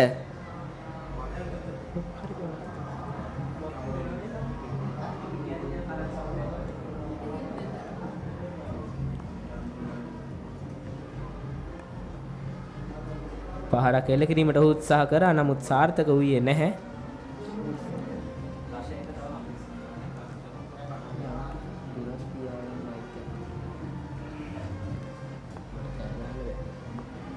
නැවතත් මතීෂ් අපොන්සෝ ෆ්ලික් පහරක් එල්ල කරනු ලබනවා. ඉක්මන් ලකුණක් සඳහා පැති හොමාරු කරගන්නවා. දෙවෙනි ලකුණ සඳහා උත්සාහ කරාවිද? නැහැ. එක් ලකුණක් පමණයි ලබා ගැනීමට අවස්ථාව ලැබෙන්නේ. සෙබස්තියානෝන් දැන් ලකුණු 106ක් ඉදිරියෙන් සිටින්නේ වේල්ස් කුමරුවන් ගොඩනැගුවේ මිනිමට. අපි බලමු ලෂෙන් තවත් ලකුණු 2ක් පමණ ඔහුට අවශ්‍ය වන්නේ තමාගේ අර්ධ ශතකය ලබා ගැනීම සඳහා කුමක් සිදු වේවිද කියලා බලමු. මෙන්න කොෂේන්ද්‍ර සූදානම් මතීෂ් අපොන්සගේ පන්දුවට පහර දීමට. කොෂේන්ද්‍ර පහර දෙන පළමු පන්දුව තමයි මේක. අපි බලමු කෙබඳු ආකාරයේ පහර කොහෙල්ල කරයිද කියලා. මෙන්න මතීෂ් අපොන්සු කටුබැද්ද අන්තයෙන් උත්සාහ කරා රිවර්ස් ස්විප් පහරකට, නමුත් සාර්ථක වන්නේ නැහැ. ඔවිදුවර ඇත්තටම ප්‍රථම පන්දුවේම ස්වීප් පහරකට තමයි කොෂේන්ද්‍රගේ උත්සාහය වූයේ. ඔව් ස්වීප් පහරක උත්සාහ කරත් සාර්ථක වුණේ නැහැ. එම පන්දුව පිත්තේ දැවටුනේ නැහැ. නැත්නම් මේ නිසකවම තවත් 4 හෝ 6 පහරක් වීමට අවස්ථාවක් තිබුණා. නැවතත් කොෂේන්ද්‍ර පන්දුව නිදැල්ලේ හරිනවා. ලකුණකට අවසරයක් ලැබෙන්නේ නැහැ. මතීෂගෙන් හොඳ දග කැවීමක් පන්දුවේ. ඒ සමගින් පන්දුවාරේ නිමයි කඩු 3ක් දැවී සාන් සෙබස්තියානෝ ලකුණු 155ක් ලබා ගැනීමට සමත් වී තිබෙනවා. පිටිකරණයේ දෙන්නේ ලෂේන් ලකුණු 48ක් ලබාගෙන සිටිනවා. ඒ වගේම කොෂේන්ද්‍ර තමා ලකුණු ලබා ගැනීමට හැකියාවක් ලැබී නැහැ. පන්දු දෙකක් හමු. ඒ වගේම ශ්‍රීලංක අපි බලාපොරොත්තු වුණා ලෂේන්ගේ අර්ධ ශතකය මෙම පන්දු වාරයෙන් ලැබෙවි කියා. නමුත් ඔහු අර්ධ ශතකයේ ආසන්නයටම ආවා. තවත් ලකුණු දෙකක් පමණ අවශ්‍ය වන්නේ. අපි බලමු කුමක් සිදු වේවිද කියලා ලෂේන්ගේ පිටෙන්. එසේ වුවොත් ලෂේන් අද දවසේ 3 වෙනි අර්ධ ශතකලාභියා වෙනවා නොඅනුමානයි.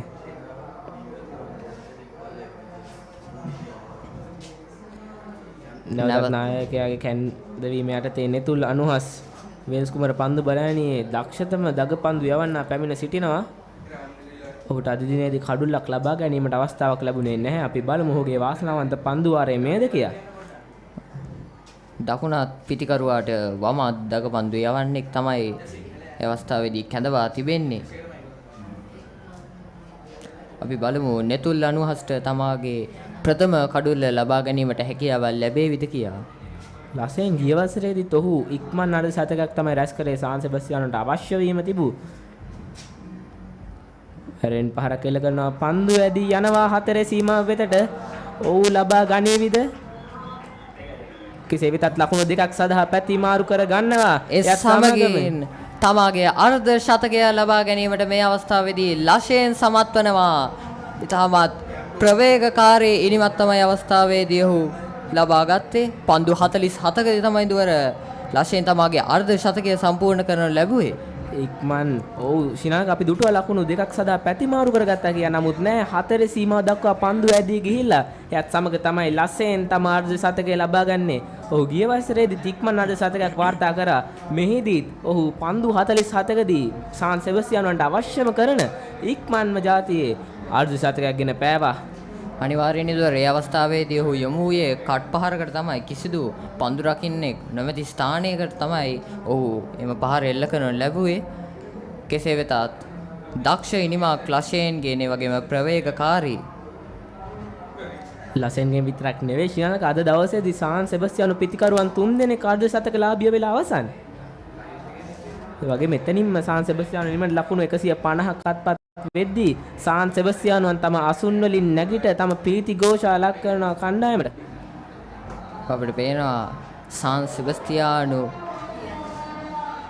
නැවතත් පහරක් එල්ල කරනු ලබනවා. ලකුණු 4ක් ලබා ගැනීමට හැකියාවක් ලැබෙන්නේ නැහැ. නමුත් ලකුණු දෙකක් සඳහා ඉක්මන් පැති මාරුවක නිරත වෙනවා පිටිකරුවන් දෙදෙනා.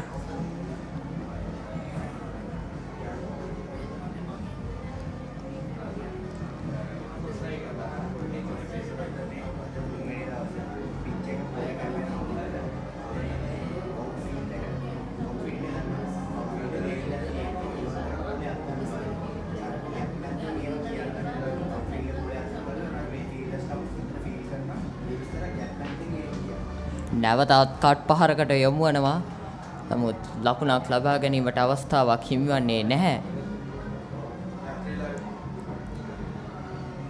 එම පන්දුවාරේ පන්දු 3කදී පමණක් දැන්ට ලකුණු 6ක් රැස් කර ඉවරයි.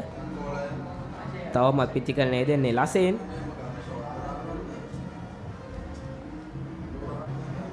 නෙතුල් ලනුව සූදානම් නැවතත් මොරටුවන්තේ සිට ලෂේන්ට. ඔහු උත්සාහ කරා ස්වීප් පහරකට, නමුත් සාර්ථක වූයේ නැහැ ශ්‍රීලංක. තවත් නිලකුණු පන්දුවක්. ඒ වගේම අද දිනේදී තනතිල්ල ගැන කතා කරොත් තනතිල්ල තරමක් වියලි තත්වයක් පෙනී යනවා අපිට. ඒ නිසා තමයි ශ්‍රීලංක අද දිනේදී ලසෙන් ඉක්මනින් 4 පහරවල් දක්වා උත්සාහ කරේ. ඒ වගේම නිසි තැනින් පන්දුව ස්ථානගත කිරීම නිසා තමයි පන්දු රකින්නන් අතරින් එම පන්දුව 4 පහර දක්වා ඇදී ගියේ. මෙන්න ලෂෙන් නැවතත් පහරක් එල්ල කරන ලබනවා ඒ සමගින් දැවී යනවා. විශිෂ්ට ඉනිමක් ක්‍රීඩා කරපු ලෂේන්ගේ ඉනිම මෙසේ නිමාවට පත්වනවා. ලසෙන් ලකුණු 54කට දවා ගැනීම සමත් වනවා නෙතුල් අනුහස්ගේ පළමු කඩුල්ලෙන්ම. අපි කතා කරා විතරයි ශ්‍රීලංක මේ නෙතුල් අනුහස්ගේ වාසනාවන්ත පන්දු වාරයේ වේද කියලා. එයත් සමග ලසෙන් අර්ධ ශතකයේ ලබාගත් පන්දු වාරයේදීම නෙතුල් අනුහස්ගේ අතින් ලසෙන් දැවී යනවා. ඔවිදුවර ඔබ පැවසූ පරිදි අද තෙවන දවස නිසා හොඳ දෝලනයක් සිදු වෙනවා තනතිල්ලේදී. එම නිසාවෙන්ම තමා මෙම කඩුල්ලක් දැවී ගියේ නෙතුල් අනුහස් හමුවේ. අනිවාර්යම ශ්‍රීලංක අද තනතිල්ලේ තරමක් ඉරිතැලීම් දක්නට ලැබෙනවා. එය වාසිදායක වන්නේ දග පන්දු යවන්නන්ට. ඉතින් නෙතුල් අනුහස් රුසදු සිල්වා වගේ දග පන්දු යවන්නන් ඉන් උපරිම ඵල නෙලා ගන්නවරු තමයි අපි දුටුවේ. අනිවාර්යෙන් ඉදුවර ඒ සමගින් සාන් සෙබස්තියානුවන් කඩලු 4ක් දැවී ලකුණු 161ක් ලබා ගැනීමට සමත් වී තිබෙනවා. මෙන්න ඒ සමගින් නව පිතිකරුවා ලෙස පැමිණෙන්නේ චමත් වෙල්ලාලගේ සාන් සෙබස්තියානු ප්‍රථම ඉනිම ගොඩනැගූ පිතිකරුවා වටිනා අර්ධ ශතකයක් ලබාගත් ක්‍රීඩකයා. ඔව් අනිවාර්යයෙන්ම තවත් අර්ධ ශතක ලාභියෙක් තමයි පැමිණෙන්නේ පිටියට.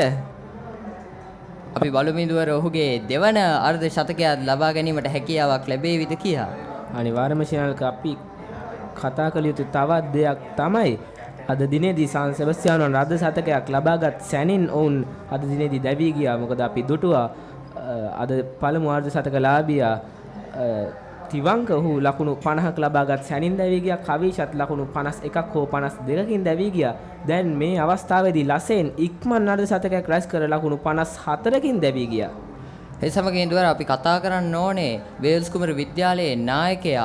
අතරම ඒ අවස්ථාවේදී හොඳ තීරණයක් තමයි ඔහු ගන්න ලැබුවේ නෙතුල් අනුහස්ට පන්දු වාරය ලබා දෙමින්. ඔහුගේ හොඳ කැඳවීමක්. ඒ වගේම නායකත්වයේ මෙන්ම පිටිකරණයෙන්ද පන්දු රැකීමෙන්ද ඔහු තමාට හැකි සියලුම දේ තම කණ්ඩායමට ලබා දෙන බව තමයි අප දක්නට ලැබෙන්නේ. ඕෂියානක ඒකෙන් අපිට ඔප්පු වන්නේ කණ්ඩායම් නායක සුවහස් ප්‍රනාන්දු නිසි අයුරෙන් තන තීරුව ගැන පරීක්ෂා කර ඒ ගැන හොඳට කියවා ඇති අයුරු තමයි.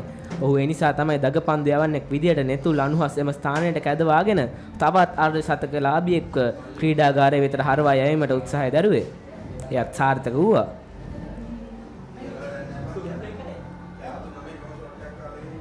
චමත් වෙල්ලාලගේ දුනිත් වෙල්ලාලගේ සහෝදරයා තමයි පැමිණ සිටින්නේ දැන් පිටිකරණයේ යෙදීමට. සෙබස්තියානුවන් දැන්ටමත් ලකුණු 161ක් ලබාගෙන අවසන් තමාගේ පීඩාකාරී මොහොතෙන් පසුව කඩලු 4ක් දැවි පන්දු වාර 51යි පන්දු 5ක් අවසානයේ. අනිවාර්යෙන් ඉදුවර චමත් වෙල්ලාලගේ ප්‍රථම ඉනිම ඉතාමත් හොඳින් ක්‍රීඩා කළපු පිතිකරුවේ. අනිත් පිතිකරුවන්ට එය සාර්ථක කර ගැනීමට නොහැකිවද චමත් වෙල්ලාලගේ ඉතාමත් හොඳින් තමාගේ ප්‍රථම ඉනිමේ ක්‍රීඩා කරනු ලැබුවා.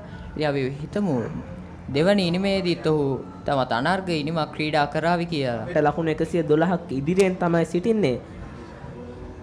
මම හිතනවා ශ්‍රීලංක ඒකට ප්‍රධාන අඩි තාලමේ දුවේ අද දිනේ අර්ධ ශතක 3 කියා.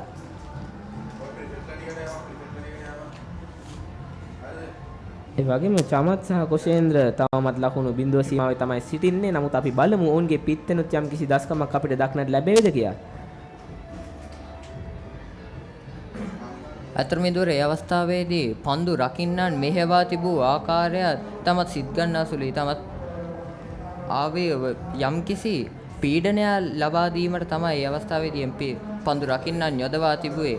කඩුල්ල ලබා ගැනීමටම තමයි එම පන්දු රකින්නන් යොදවා තිබ්බේ. පන්දු රකින්නාගේ අතරම තමයි එම පහර එල්ල කරනු ලැබුවේ. ඒ වගේම නෙතුල්ගේම පන්දුවට කට් පහරක් පමණ එල්ල කිරීමට අවස්ථාවක් තිබුණේ ලසෙන්ට. ඉතින් ඒ නිසාම නිවැරදි ආකාරයට පොයින්ට් පන්දු රකින්නෙකු ලෙස පන්දු රකින්නෙකු යොදවා තමයි වේල්ස් කුමර නෙතුල් දවාගත්තේ ලසෙන් ප්‍රනාන්දුව. අනිවාර්යෙන් තමාගේ සැලසුමටම අනුව තමයි නෙතුල් අනුවස් ක්‍රියා කරනු ලැබුවේ. නායකයාගේ කැඳවීමට උපරිම සාධාරණයක් ඉටු කිරීමට නෙතුල් අනුවස්ට හැකියාව ලැබුණා. නෙතුල් අනුහස් තමයි පළමු කඩුල්ල දවා ගත්තා. අපි කතා කරා වගේම ශ්‍රීලංක. නැවතත් නෙතුල් ඉදිරි පාදයේ ආරක්ෂාකාරී පහරක් පළමු පන්දුවේදී ලකුණක් ලබා ගැනීමට අවසරයක් ලැබෙන්නේ නැහැ. ඒ සමගින් පන්දුවාරේ නිමයි. සෙබස්තියානුවන් කඩලු 4ක් දැවී ලකුණු 161ක් ලබා ගැනීමට සමත් වී තිබෙනවා. පිතිකරණයේ යෙදෙන්නේ චමත් වෙල්ලාලගේ සහ කොෂේන්ද්‍ර ප්‍රනාන්දු. ඒ වගේම සෙබස්තියානුවන් ලකුණු 112ක් ඉදිරියෙන් සිටින්නේ වෙල්ස් කුමරුන් ගොඩනැගුවේම ඉනිමට වඩා. ඉතින් අපි අද දුටුවා ඉක්මන් අර්ධ ශතක 3ක් ශිනාක ඒ ගැන ඔබට මොකද්ද කියන්න හිතෙන්නේ? අනිවාර්යෙන් අතර මෙවැනි අර්ධ ශතක ඉතාමත් වටිනවා සාන්ත සෙබස්තියානු ඉනිම ගොඩනැගීම සඳහා මේ වනතෙක් ඉතාමත් හොඳින් ඔවුන් තිදෙනාම ක්‍රීඩා කරනු ලැබුවා. එම ක්‍රීඩා කිරීමේ ප්‍රතිඵලයක් ලෙස සාන් සෙබස්තියානුවන්ගේ ලකුණු පුවරුව දැනටමත් 161 දක්වා ගොඩනැගී අවසන්. තමත් හොඳ සබත්තාව කිහිපයක්ම අද දුටුවා අපේ. ඊයේ දිනේ සිටම ආරම්භක පිතිකරුවන් දෙදෙනා රැඳී සිටියේ. ඔවුන් දෙදෙනා මාද ශතක ලබා ගත්තා. ඒ වගේම පසුව පැමිණි ආදේශාල් මේදා නායකයාගේ කඩුල්ලෙන් පසුව පැමිණි ලසෙන් ප්‍රනාන්දුත් ඉක්මන් අර්ධ ශතකයක් ලබා ගත්තා. ගිය වසරේදී අර්ධ ශතකයක් ලබා ගත්තා මෙන්ම මේ වසරේදීත් අර්ධ ශතකයක් ලබා ගැනීමට ලසෙන්ට අවස්ථාව ලැබුණා. මෙන්න නව පන්දු යැවීම වශයෙන් නායකයා මතීෂ් අපොන්සව කැඳවනවා. අද දිනේදී කඩලු බෙදී ගිය අයුරු ගත්තොත් මතීෂ අපොන්සු සහ නෙතුල් 94 එක් කඩුල්ල බැගින් බෙදී ගියා. නමුත් අද උදෑසන කාලයේදී රුසදු සිල්වා තමාම පන්දුව යොමු කොට තමාම පන්දුව රැක ගනිමින් කඩලු දෙකක් දවා ගැනීමට සූදානම් වුණා. නැවතත් කොෂේන්ද්‍ර උත්සාහ කරා පහරකට සාර්ථක වූයේ නැහැ නිලකුණු පන්දුවක්. කණ්ඩායම් නායක සුවහස් ප්‍රනාන්දු නිසි අයුරෙන් පිටිය සකසා ඇති අයුර තමයි අපට පෙනී යන්නේ. කොෂේන්ද්‍ර සහ චමත් වෙල්ලාලගේ උත්සාහ කරා තරමක් ප්‍රහාරාත්මක ලෙස ක්‍රීඩා කිරීමට නමුත් කොහෙන් ගියත් එම ස්ථානයේ පන්දු රකින්නෙකු සිටියා. තවත් නිලකුණු පන්දුවක් ලකුණකට අවසරයක් ලැබෙන්නේ නැහැ. අතරම කොෂේන්ද්‍ර කියන්නේ ඉතාමත් දක්ෂ පිතිකරුවේ. ඒ වගේම තුන්නිරියව ක්‍රීඩකයෙක්. නමුත් පළවෙනි වේදී ඔහුට සාර්ථක වීමට ඉඩක් ලැබුණේ නැහැ. අපි හිතමු මෙම ඉනිම ඔහුගේ ඉනිම වේවි කියා ලකුණු රැස් කර ගැනීමට. හෝෂිනායක පළමු ඉනිමේදී කොෂේන්ද්‍ර දැවීගේ ඉතාමත් අවාසනාවන්ත ලෙස කඩළු අතර දිව යාමේදී පිතිකරුවන් දෙදෙනාම එකම කඩුල්ලේ සිටීම නිසා තමයි ඉතාමත් අවාසනාවන්ත ලෙස කොෂේන්ද්‍ර දැවී ගියේ. නමුත් අද අපි බලමු ඔහුගේ වාසනාවන්ත දවස අද වේවිද කියා. තවත් ඉදිරි පාදය ආරක්ෂාකාරී පහරක් ලකුණකට අවසරයක් ලැබෙන්නේ නැහැ. ඔවින්දුවර ඔබ පැවසූ පරිදි සාන් සෙබස්තියානුවන්ගේ ප්‍රතිමිනිමේ දුවද්දී දැවී යාම් දෙකකට කඩලු දෙකක් බිඳ වැටුණ අතර මෙය සිදු නොවිය යුතුයි ටෙස්ට් ක්‍රිකට් තරගයක් තුලදී. අනිවාර්යයෙන්ම සෙබස්තියානුවන් නමුත් මෙම තරගයේදීම වැරදි හදාගෙන ක්‍රීඩා කරන අයුර අපිට පෙනී යනවා. ඔවුන් අවශ්‍ය අවස්ථාවේදී පමණයි කඩලු අතර දිව යන්නේ. ඒ ආකාරයට තමයි මේ දැනුත් එක් ලකුණක් සඳහා පැති මාරු කරගෙන ලකුණක් ලබා ගත්තේ. එතන මොවුන් මෙම පිතිකරුවන් දෙදෙනා කිසිදු අවදානම් සහිත පහරකට මේම අවස්ථාව වනතෙක් යොමු වූයේ නැහැ. ඊයේ දිනේදී සාන් සෙබස්තියානු පන්දු යවන්නන් තරමක් ප්‍රවේගකාරී වුණා. හොඳම උදාහරණය මේ දැන් පිතිකරණයේ දෙන කොෂේන්ද්‍ර ඊයේ දිනේදී කඩලු 3ක් දවා ගත්තා. ඒ වගේම සාන් සෙබස්තියානුන්ගේ ප්‍රධානතම දග පන්දු යවන්න මලින්ත කඩලු 5ක් දවා ගත්තා. පන්දු ඇදී යනවා පන්දු රකින්නාගේ අතට එක් ලකුණක් සඳහා පැති මාරු කර ගැනීමට උත්සාහ කරත් සාර්ථක වන්නේ නම් නැහැ. ඒ වගේම තමයි ඉදුවර සාන් සෙබස්තියානු පිතිකරුවන් දෙදෙනාට යම්කිසි පීඩනයක් මේ අවස්ථාවේ ඔවුන් වෙත තිබෙනවා. කිමද මොවුන් පිතිකරුවන් දෙදෙනාම නවක පිතිකරුවන් දෙදෙනෙක්. මොවුන් දෙදෙනාම පිටියට පැමිණ තාම ස්ථාවර තත්වයකට පත් වී නැහැ. කොෂේන්ද්‍ර පන්දු 7කට පමණයි මුහුණ දී ඇත්තේ. ඒ වගේම චමත් වෙල්ලාලගේ පන්දු 2කට පමණයි. අනිවාර්යයෙන්ම ශාක අධ්‍යක්ෂින් බහුලතම ක්‍රීඩකයන් දෙන්නා දැවී ගිය අවස්ථාවක තමයි මොවුන් දෙදෙනා මෙසේ තනි වී සිටින්නේ. නමුත් අපි බලමු ඔවුන් තමාගේ මීට පෙර තරගවල ඔවුන්ගේ අත්දැකීම් භාවිතා කර යම්කිසි වෙනසක් සිදු කරාවිද කියලා. ඒ වගේම තමයි ඉදුවර සාන් සෙබස්තියානු පිතිකරුවන් දෙදෙනා වේල්ස් කුමර විද්‍යාලයේ දගපන්දු යවන්නන් හමුවේ යම්කිසි ප්‍රවේශම් වී යුතුයි. කිමද අපි දුටුවා උදෑසන සිට කඩලු බිඳහෙලීමට සමත් වූයේ දගපන්දු යවන්නන් පමණයි. අවශ්‍යක අනිවාර්යයෙන්ම හේතුව තමයි අද දිනේ තියෙන්නේ දගපන්දු යවන්නන්ට වාසි වූ තරමක් ඉරිතැලීම් තියෙන තන තීරුවක්. ඒ නිසා තමයි අද උදෑසන සිට මෙම කඩලු 4ම දගපන්දු යවන්නන් හමුවේ දැවී ගියේ.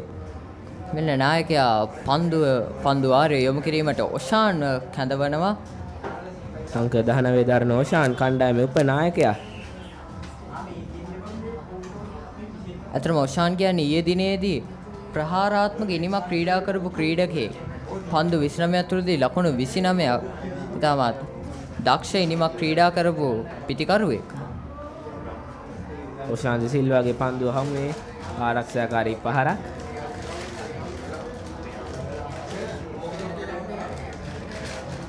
සෙබස්තියානෝ ලකුණු 113ක් ඉදිරියෙන් සිටින්නේ වේල්ස් කුමරුන් ගොඩනැගුවේ මිනීමට වඩා.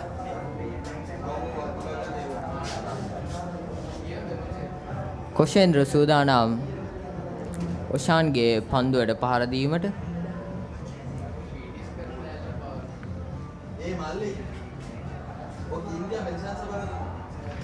නැවතත් ඉදිරි පාදයේ ආරක්ෂාකාරී පහරක් කිසිදු ලකුණකට උන්නේ අවස්ථාවේදී යොමු වන්නේ නැහැ. කොෂේන්ද්‍ර උත්සාහ කරනවා පහරක් එල්ල කිරීම නම් සාර්ථකුවේ නැහැ. ඔව් මේ අවස්ථාවේදී කට් පහරක් එල්ල කරනවා. පන්දු රකින්න දෙන අතරින් පන්දු ඇදී යනවා. නමුත් තවත් පන්දු රකින්නෙකුගේ අතට තමයි ෂෙහාන් නෂෙන්ගේ අතට තමයි පන්දු ඇදී යන්නේ.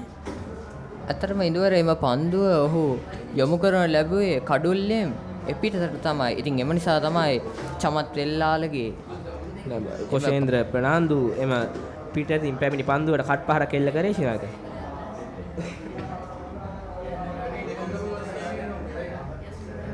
ඉක්මන් ලකුණක් සදා හැම පන්දුවේදී පැති මාරු කරගත්තා. සාන් සෙබස්තියානුවන් කඩලු 4ක් දෙවි ලකුණු 163යි.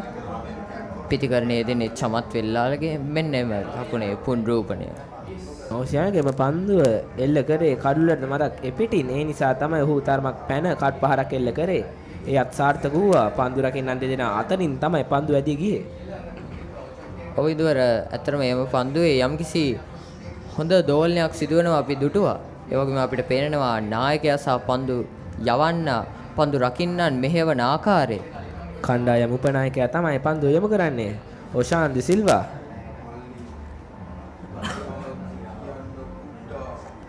නෝෂාන් සූදානම්. පසුපාදයේ ආරක්ෂාකාරී පහරක් ලකුණකට අවසරයක් ලැබෙන්නේ නැහැ චමත් වෙල්ලාලගේට. අතරම යම්කිසි වෙනසක් සිදු කර තිබෙනවා. ඔෂාන්ව කැඳවා තිබෙනවා වේග පන්දු යවන්නේ ලෙස. මෙතරම් අවස්ථාවලදී ඔහු නායකයා විසින් කැඳවන ලැබුවේ දග පන්දු යවන්නන් පමණයි. නමුත් මේ අවස්ථාවේදී වේග පන්දු යවන්නේ කැඳවා තිබෙනවා. අතරම මම සිතනවා ඔවුන්ගේ යම්කිසි සැලසුමක් ඇති බව. හිචට ඉහළින් පන්දු ඇදී යනවා. ලකුණකට අවසරයක් ලැබෙන්නේ නැහැ. විනිසුරුතුමා යන්නේ ලකුණු පන්දුවක් ලෙස සලකුණු කරනවා.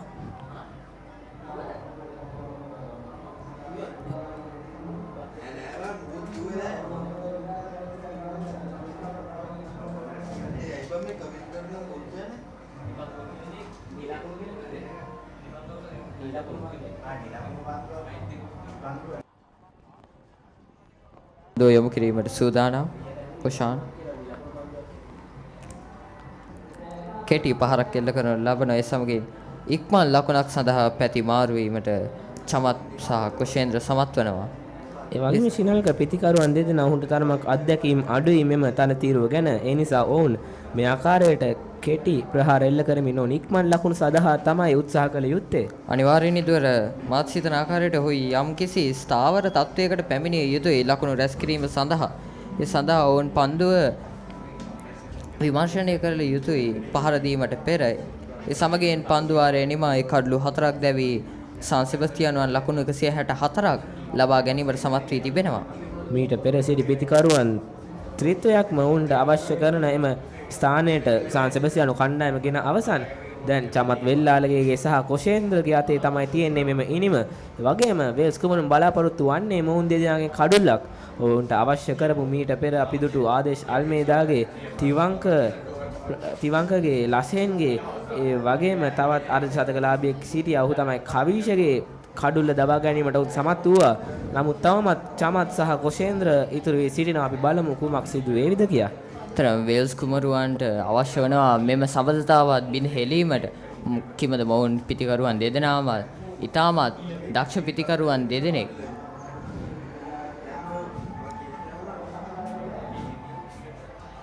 කඩුල් රකින්න පසන් කුරේ පිටිය සකසන ලැබුවට පෙනී යනවා. අනිවාර්යෙන් පසන් කුරේ කියන්නේ ඉතාමත් දක්ෂ කඩුල් රකින්නේ.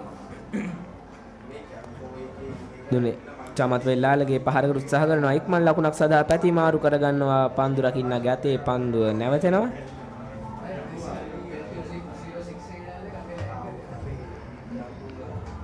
අතර පසන්කුරේ වේල්ස් කුමර විද්‍යාලයේ කඩළු රකින්න තමාගේ කාර්යභාරය හොඳින් ඉටු කරන ආකාරයක් තමයි දක්නට ලැබෙන්නේ. ඒ වගේම පන්දු යවන්නාට හොඳ උපදෙස් දෙන ආකාරයක් තමයි අප දක්නට ලැබෙන්නේ. අපි දුටුවා සාන් සෙබස්තියානුවන්ගේ ප්‍රථම කඩුවල බිඳ හෙදීමට කඩළු රකින්න තමයි උපදෙස් නිවැරදිව ලබා දුන්නේ. අනිවාර්යයෙන්ම රුසන්දු සිල්වාහට ලකුණකට අවසරයක් ලැබෙන්නේ නැහැ. උත්සාහ කරා පහරකට නමුත් සාර්ථක වන්නේ නැහැ.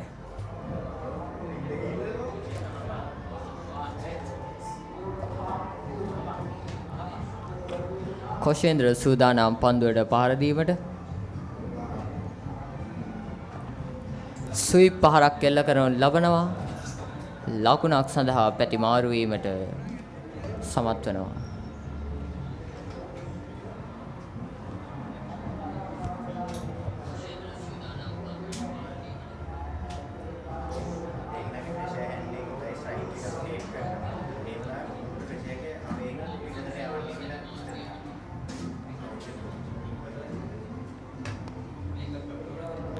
ඒ වගේම තමයි දුවර අපි කතා කර යුතුයි චමත් සහ කොෂේන්ද්‍ර ඊටමත් හොඳින් තමගේ පීඩනය කළමනාකරණය කරන ආකාරය තමයි දක්නට ලැබෙන්නේ. ඇත්තටම එය තමයි වී යුත්තේ. තමාගේ පීඩනය ඕන් පීඩනය කළමනාකරණය කරගෙන පීඩනය නොවුන් පිටතට ඒම තමයි සිදුවිය යුත්තේ. අනිවාර්යයෙන්ම ශාකය තමයි විය යුත්තේ. ඔවුන් දෙදෙනා තමයි මෙතන සිටි පීඩණයෙන් යුතුයම ක්‍රීඩකයන් දෙදෙනා. නමුත් ඔවුන් දෙදෙනා තමගේ පෙර තරගවල අත්දැකීම් භාවිතා කර තම පීඩනය තම ඇගින් ඉවතට දාන අයුරු තමයි අපි මේ දුටුවේ.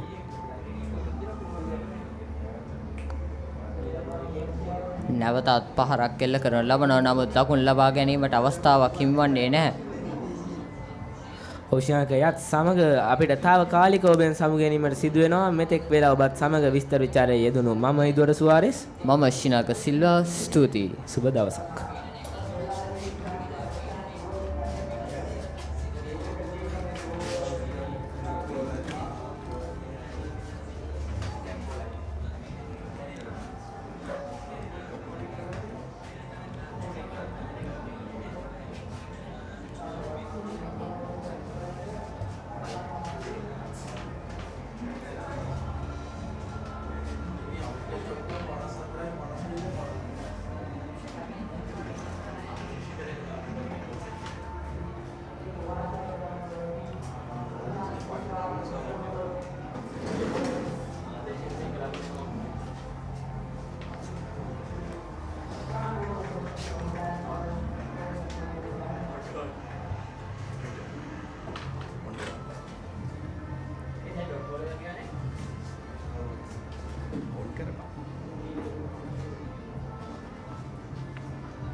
Welcome back with the English commentary, ladies and gentlemen. You are joining with us live for the 76th Battle of the Goals 3-day cricketing encounter between St. Sebastian's College and Prince of Wales College, Moratuwa. Joining with me today is Samika. Good afternoon, Samika. Good afternoon, Rahul. We have to also mention this is the title sponsor of the 76th Battle of the Goals, which is ABANS PLC. Now let's talk about the match so far. Currently, St. Sebastian's College has scored 168 runs for the loss of 4 wickets. 2 wickets fell very quickly in nearly just after lunch. Yes, indeed, Samika. Talking about today's match summary, 3 of Sebastianites batsmen have been able to score half centuries, which are brilliant batting displays. And they are in a lead of 119 runs for the moment. So 2 new batsmen at the crease, Chamath and Koshendra. Chamath Vellalage, have to talk about Chamath Vellalage, a really good batter, a set batter who played out a brilliant half century yesterday. Clipping down the leg side, they are changing 4 runs. Yes, Rahul, Chamath Vellalage played a brilliant knock, taking 58 runs to bring the Sebastianites total to a reasonable total of 214 runs in the first innings, and now once again he's trying to contribute his best to the team to get this total to a higher total as much as possible. Yes, indeed, Samika. I have to say, Chamath Wellalage, he is playing the anchoring role for the Sebastianites, and here's Koshendra Fernando facing, once again clipping down the leg side. They are going for that single, and is there a chance for 2 runs? No, they just take the single and end the over. 5 runs off that over. 171 for the loss of 4 wickets, end of the 56th over. We also have to talk about the 3 half centurions of today, Tivanka, Kavisha and Lashen. Yes, indeed, Samika, and I have to say that all the 3 batsmen, they have made a really good contribution for St. Sebastian's College. If you look at the total now, 171 for the loss of 4 wickets. In a 3-day test match like this, 171 runs for the loss of 4 wickets is really good. And we have Chamath Wellalage, Koshendra Fernando in the crease, 2 set batters. They had a bit of pressure at the beginning, but they're now slowly letting it go off. They're letting off some steam. They are getting the hang of the field as of now. Matisha once again to bowl from the Moratuwa end.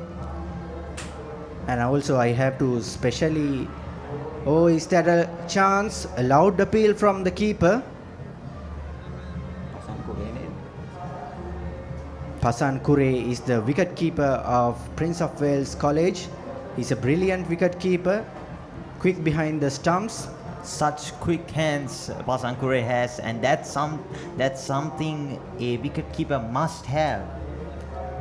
Sure, Samika, and I have to say the brilliance of the Cambrian captain choosing wise decisions to change the bowling attack, bring up spinners, knowing such well. Today is the 3rd day. There are cracks on the pitch. There could be turns. So shout out to the captain of the Cambrian side, who is currently doing the bowling attack really well. He played a loud appeal once again. Turned down by the umpire. The pressure is building up here at the Soysa Stadium, Katubedda. The Cambrians are definitely trying to put the pressure on the batters. And as you said, Rahul, the captain of the Cambrians, Suahas Fernando, he played a brilliant knock in the first innings, and now he's using his mind. He's putting all the bowlers correctly at the needed times and somehow trying to take the wicket. Cutting down the offside, safely collected by the fielder. They exchange for a single. This is really good batting display in a test match, 3-day test match especially. Rotating the strike, keeping the pressure off from the shoulders, and they should have keep moving the scoreboard. It's not just about scoring the boundaries, it's about keeping the scorecard ticking, even with boundaries or without boundaries. And something we have to talk about the Sebastianites batting in the first innings is that they did not have this much of partnerships in between. They lost a lot of wickets just after lunch, but today in day 3 we see them building up great partnerships in between, very good communication with the batters, and that's an improvement of the Sebastian batters, if I may say. Once again clipping down the offside. Moving towards your point, Samika, that is absolutely true. Communication is the key between 2 set batters.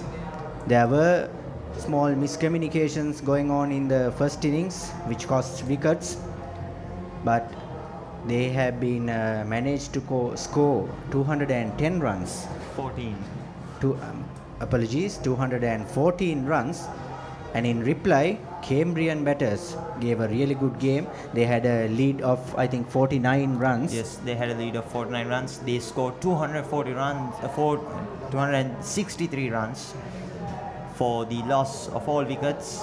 Suahas Fernando played a brilliant role, conceding 77 runs. The bowlers just had no answer for him at that moment.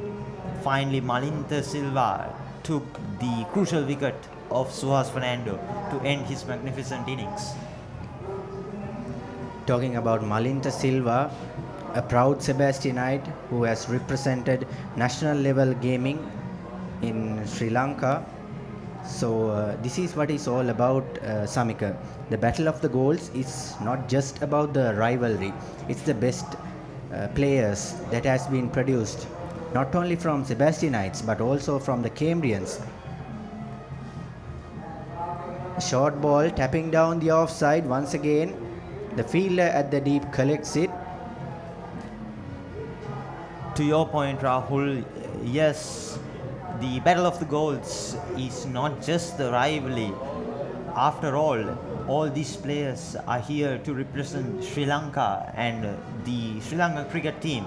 So it is the duty of all the coaches to produce good cricketers towards our home nation.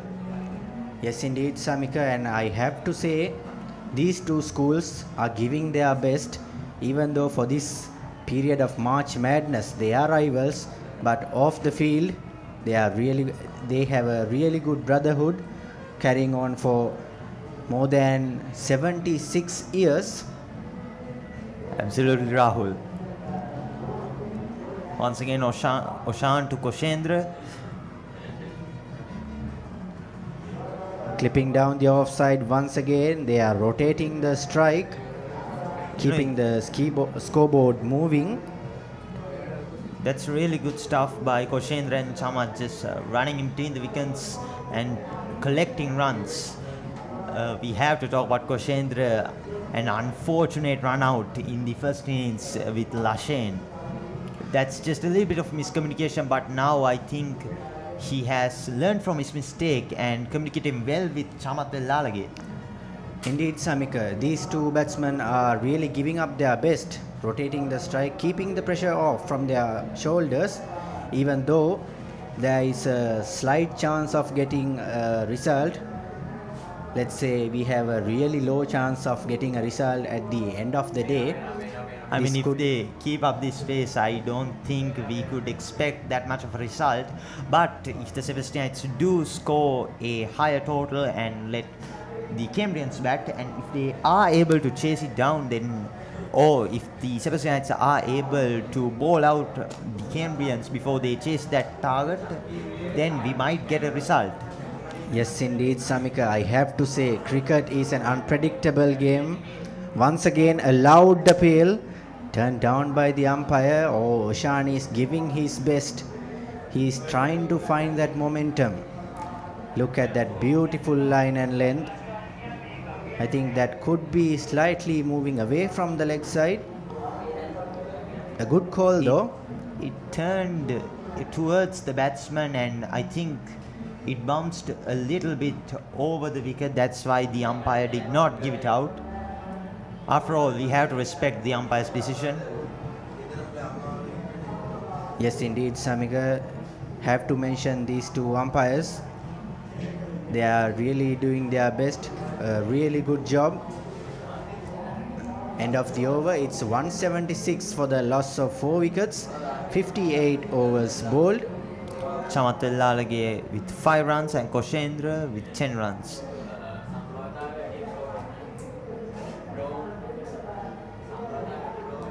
Special thanks goes to Mr. Ravi Punchiheva, the match referee, Mr.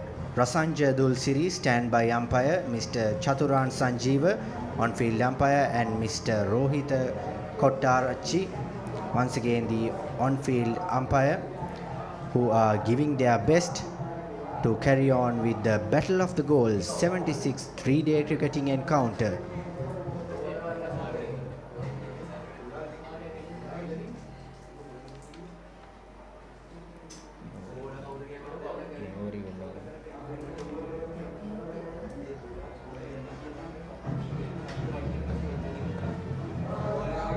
Matisha with the ball, Chamat Lalage on strike, and they exchange for a quick single. Koshendra now on strike.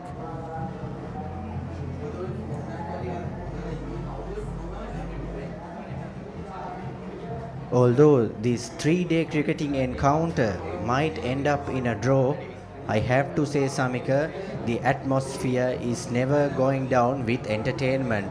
As we move on towards the school tents, the tents of the old boys, the atmosphere is really lit up here at the Soysa Stadium, Katubedda. That's what we need, even though we know that there might not be a result coming on.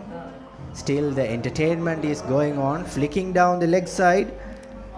You know, at the end of the day, it's all about having fun. That's why we invented this big match. It's to have fun and to win, obviously. But apart from that, it's to have fun, and we can hear the Western Brass Band of St. Sebastian's College giving pure entertainment to all the students of all school tents. Once again, tight fielding by Cambrians. They are not letting the ball go just for some runs. They are not making mistakes. They are maintaining their pressure. And here's once again Matisha. This is really good bowling.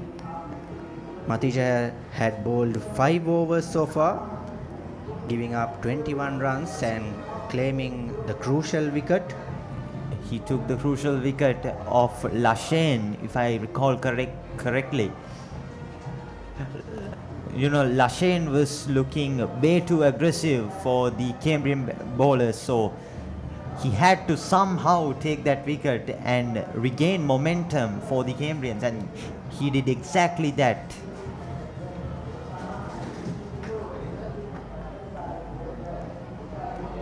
Here's Fernando facing Matisha. The final delivery of Matisha's spell, once again cutting down the offside. Really good fielding. That sums up Matisha's over. It's 179 for the loss of 4 wickets, 59 overs bowled. Ladies and gentlemen, while we wait, let me tell you about the title sponsor for the 76th Battle of the Goals. This honor is held by none other than ABANS PLC. ABANS PLC is a premium Sri Lankan and household name in the retail sector, renowned for its expensive range of high quality consumer electronics. This year's 3-day encounter is named ABANS 76th Battle of the Goals. We once again take a moment to thank ABANS for partnering with us.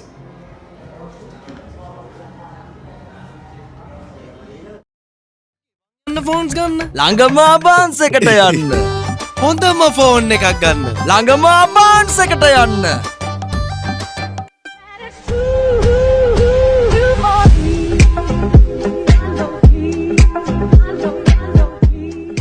හය හතරනු තේරෙන කාලේ ඉඳලා හය හතර ගහන්නයි cheer කළේ Heartbeat.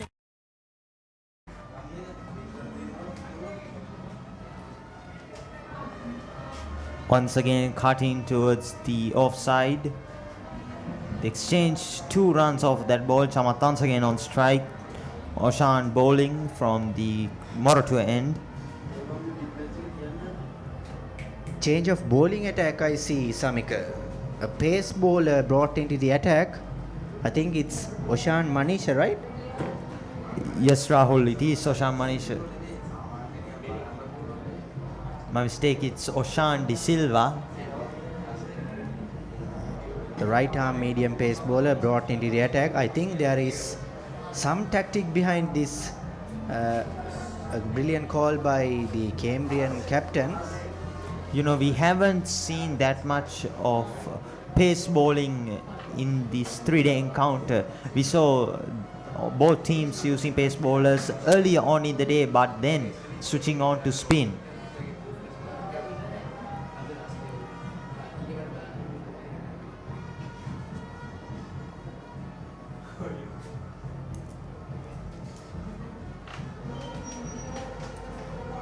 So far, Oshan has conceded 3 runs of his first 2 deliveries.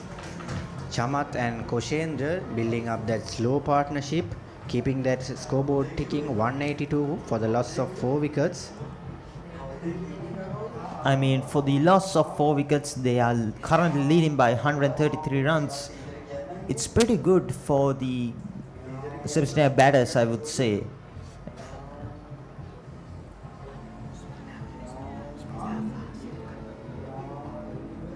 Well, this is a really good turn of events, isn't it, Samika? We saw Oshan bowling a medium fast bowling action in the beginning, and now he's bowling right arm off spin, spitting down the ground. That is beautifully driven by Koshendra Fernando. 4 runs to the boundary, beautifully played. Koshendra releasing some steam of the Sebastian batting by scoring a magnificent boundary. Once again, the replay. He tried a shot just like a cover drive. He found the gap perfectly and it goes for a boundary. Brilliant stuff by Koshendra Fernando. Yes, indeed, Samika, reading the field really well. You know, this is when experience comes handy in a cricket match. Koshendra Fernando, a very experienced batter as well as a bowler. He took 3 wickets in the first innings. And now, once again, delivering his best for his team. That's what should be done as a player. Yes, once again, clipping down the offside. Straight to the hands of the fielder at deep. Talking about these two batsmen, Samika, now I have a feeling that Koshendra is trying to step on in the accelerator. He is trying to get the scoreboard moving fast. But at the end of the day, they have to keep their wicket. That's the crucial point. They have to maintain their momentum. They have to keep focused. Just not getting runs is not the way that cricket is played. You have to safeguard your position. You have to safeguard your wicket. Absolutely, Rahul. He couldn't really quite time it right, and the over comes to its end. Just 8 runs of it. I would say a little bit expensive compared to the last overs, because in the last overs they could only get up to 3 to 4 runs, but now 8 runs. Let's see, Samika, whether Koshendra keeps up his momentum and moves forward. And also, ladies and gentlemen, I have to remind you, the action-packed one-day cricketing encounter is coming on 14th of March. Same venue, the Soysa Stadium, Katubedda, and we, Sebs Media, are ready to give you each and every part of this one-day cricketing encounter, action-packed Saturday coming up in 14th March. We have to keep in mind about the 4th T20 between St. Sebastian's College and Prince of Wales College. That too held on the Soysa Stadium, Moratuwa. So that's going to be a day full of entertainment. Raining boundaries, incredible wickets taken. So stay tuned on 15th March also, as Sebs Media will bring you the T20 as well.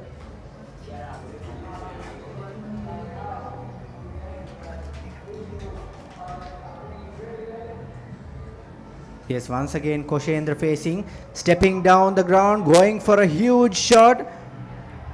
I think that is 6 runs for the boundary now. I said this before, Samika, Koshendra is now trying to take on. Koshendra Fernando turning on the accelerator mode, hitting a huge boundary of the first ball. Putting Matisha well under pressure, 193 for 4 as of now. Koshendra trying to bring the momentum back up. Here's the replay, ladies and gentlemen, stepping down the ground, going over the offside. Oh, that is pure class from Koshendra Fernando. Really good batting display here. Yes, once again. Cut off the offside. The fielder got a little bit of hand for that. They did not, no, they took a quick single off of that.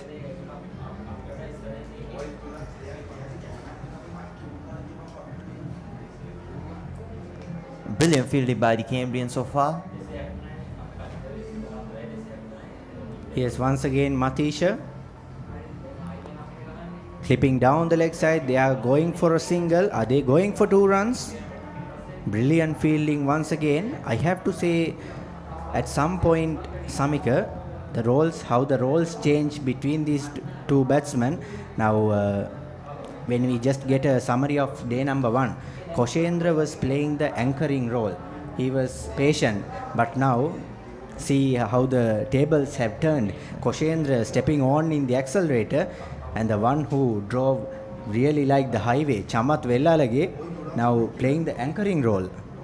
Yeah, he's always trying to get Koshendra on strike. Once again, goes down and out. Another boundary for Koshendra. He's really having the time of his life here at the Soysa Stadium, Moratuwa. Another boundary for him. This time it's in the onside. He is taking everywhere. Look at that brilliant footwork. In the middle of the bat. 1 bounce for 4. Couple of bounces. The fielder couldn't reach it. Oh, he's really taking on Matisha right at the moment. Koshendra showing his class, showing the amount of experience he has with the bowlers, taking them on. 12 runs off this over. There's still 2 more deliveries to go. Here we go once again. Brilliant fielding. I think they'll exchange for 1.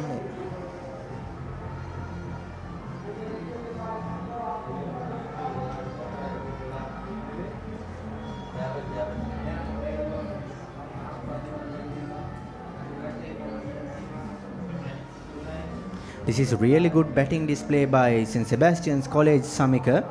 Now I have to say, even though they are going on with the acceleration mode, they are not greedy for runs. I know there should be a greed for runs. Now here's Chamath Vellalage sweeping down the leg side and exchanging for a single. Now here at this moment, there should be a greed to score runs, but the greed should not take over the patience. They are doing a really good job. At the end of the day, it's the wicket that matters more than the runs. 200 up for the Sebastianites.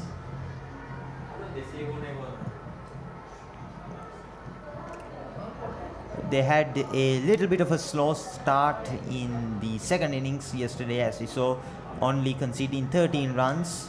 But today, they were in accelerating mode, just hitting boundaries, building up partnerships. Really good stuff by the Sebastian batters. And I think the Cambrian bowlers are having a hard time trying to break this partnership. Sure, Samika, and have to say, 200 runs for the loss of 4 wickets, 61 overs bowled, going on with a run rate of 3.27 runs per over.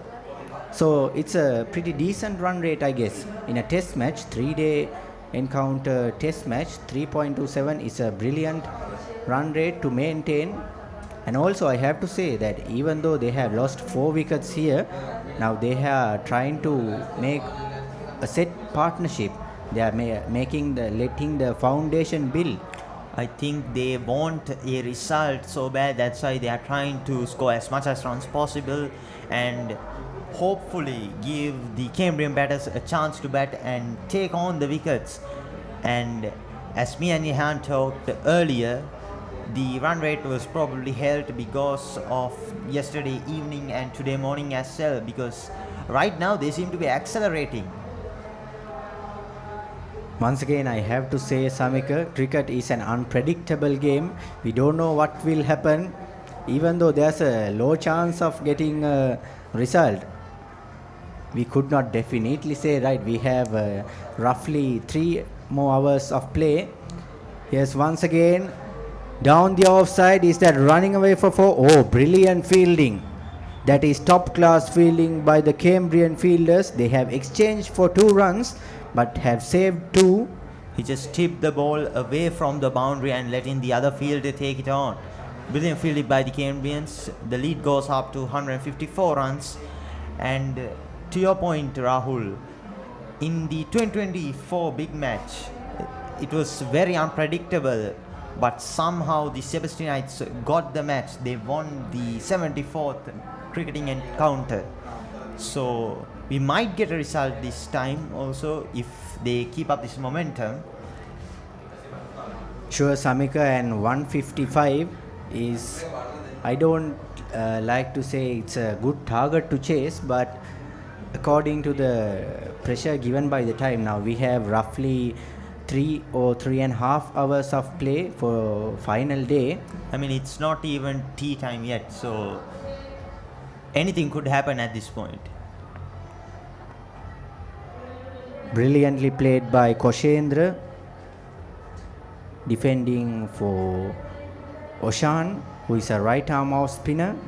You know, Koshendra is the definition of waiting for opportunities and creating his own. Because he waits for the perfect moment, and when the team needs him the most, he makes one. Once again goes down the ground. Has it gone all the way? Yes, no, it has not. One bounce of 4. Koshendra on accelerating mode. 32 over 38. Another boundary for him. Oh, he is really stepping up on the gas right now. Koshendra Fernando, look at that. Once again, the same result. When you ball away from the off stump, nearly at a good length, Koshendra reads it really well, stepping down the ground, going for that big shot, looking for that big shot. You know, as a batsman, it's really a risk to step down the ground to a spinner, because if the ball bounces before he hits it and turns away or into the batsman, it won't likely go for a boundary or a run, or you might end up getting the wicket. So being brave and stepping down the ground and hitting for a boundary, that takes up a lot of courage, and Koshendra has it all. Yes, indeed, and we have to say, Samika, Koshendra is really seeking for some runs here. He's nearly getting his performance for a runner ball. Or finds the outside edge. Will that be running away for 4? The outfield is really dry here at the Soysa Stadium, but really good fielding by the Cambrians. They end the over from couple of runs, and it's 211 runs for the loss of 4 wickets, 62 overs bowled.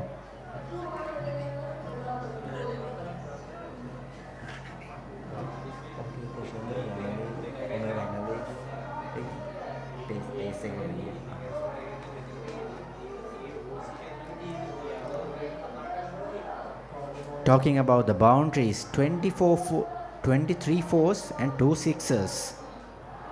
A really good statistic display, and also 3.4 per over is a really good run rate to move on. And 1-6 by Koshendra himself, we saw earlier a few overs back. Matisha once again to the attack.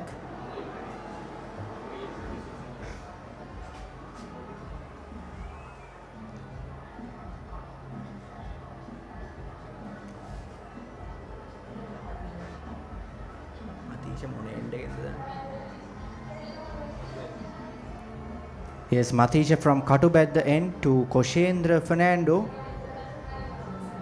I hope there will be boundaries here. Koshendra will be chasing after Matisha, and also the 50 partnership has been made by Koshendra and Chamat. That's a wide ball. We can see Samika, the bowler is already feeling the pressure. Now a new bowler who still haven't made a single ball now. Yeah, bowling a wide on the very first ball is not really, is a rare thing that we get to see. It shows that how much pressure Matisha is currently in. But from the bowler's point of view, Samika, it is the best option is to bowl wide away from Koshendra, because you know when the ball is in line away from the off stump, near at a good line, he will be stepping out and whacking away for boundaries. So going off for the wide Yorkers is the best thing a bowler can do now. Yes, we saw in the that too right now. he bowls it away from Koshendra so that Koshendra has to move his body, and they're expecting for a catch. And have to say, Matisha is really testing out the patience of Koshendra Fernando. He is waiting until Koshendra makes the slightest mistake to give up his wicket, but now he have rotated the strike. Here's Chamat facing Matisha. Koshendra does look very aggressive. He sweeps it down the leg side, straight to the hands of the fielder at deep mid wicket. Just one run off that rotating strike.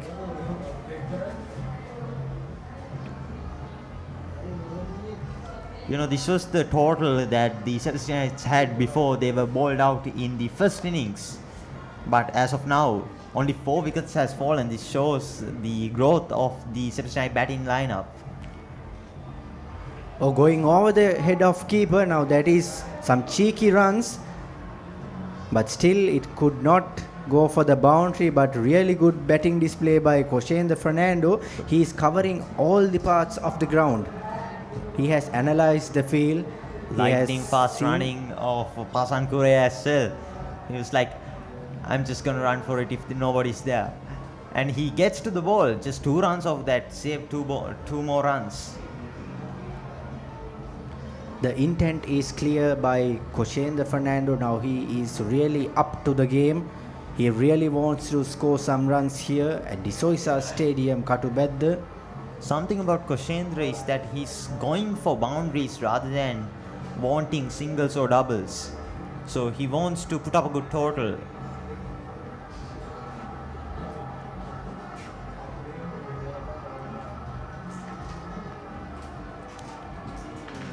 A rather defensive stroke played by Koshendra. To end the over, it's 216 runs for the loss of 4 wickets, 63 overs bowled.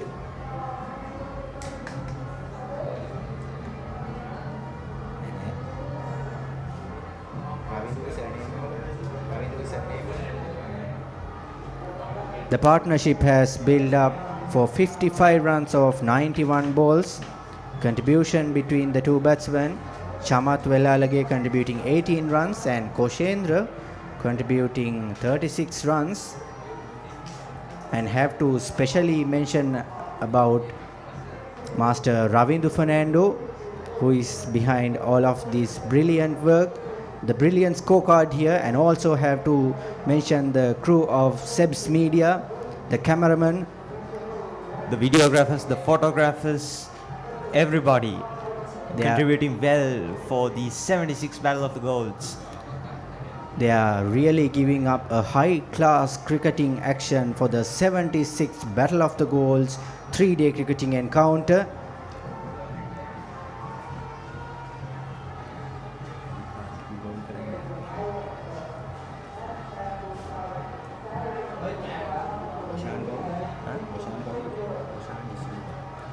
Oshan De Silva once again to Koshendra Fernando. 217 for the loss of 4 wickets. Now learning from past mistakes, Samika, 210 was the first innings total, and now they have scored 217 runs for the loss of only 4 wickets. And we could see Koshendra and Chamat building up a really good partnership.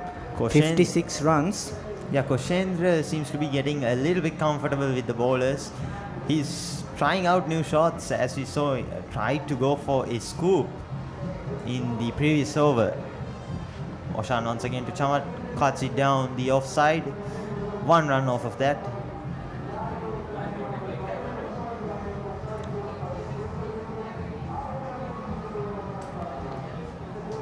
You know, the Sebastianites are now in a lead of 170 runs, which is really a good target, but still I would say 230, 240 maybe, with the pressure of time remaining, would be a great time to give up and declare maybe 230, 240 I guess. But I know these players have more experience than me. They are going on with a really good plan. I hope they execute the plan really well. it seems like they are. 220 for 4. That's just good stuff by the batters so far. And yes, they lead by 171. I wouldn't say that's not chaseable considering the fact we still have 3 more hours left of pure cricket. Yes, clipping down the leg side. Chamat this time. Once again, the field is really good. You know, the Cambrians are not letting the Sebastian batters score that much amount of boundaries. So that's pure class fielding by the Cambrians, I would say. Indeed, Samika, they are not giving up mistakes. They are not making mistakes.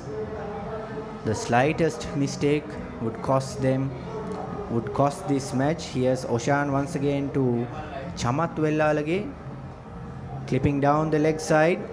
They are charging at the first run. Are they going for 2? Oh, once again, brilliantly fielded by the Cambrians. Koshendra refused the double. Maybe he wants to be on strike. But no, that's the end of the over. Chamat will once again be on strike. Perhaps Koshendra thought that it might be too risky to run and get a run out. And also, Samik, I have to mention, this is the quality of their battle of the goals. Not just one team performing really well. Both of the teams are giving their really best.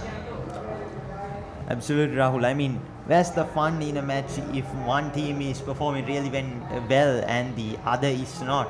You know, you need to have competition with each other, and this rivalry is the greatest example of competition with one another. Yes, indeed, Samika. Now 223 for the loss of 4 wickets, 64 overs bowled. Who will be taking up to bowl to Chamat Vellalage? It's once again Matisha, my mistake. Yes, Matisha to Chamat. You know, we have to talk that Matisha Opanso is a fresher. A wide ball by Matisha to start off the over. Here's the replay.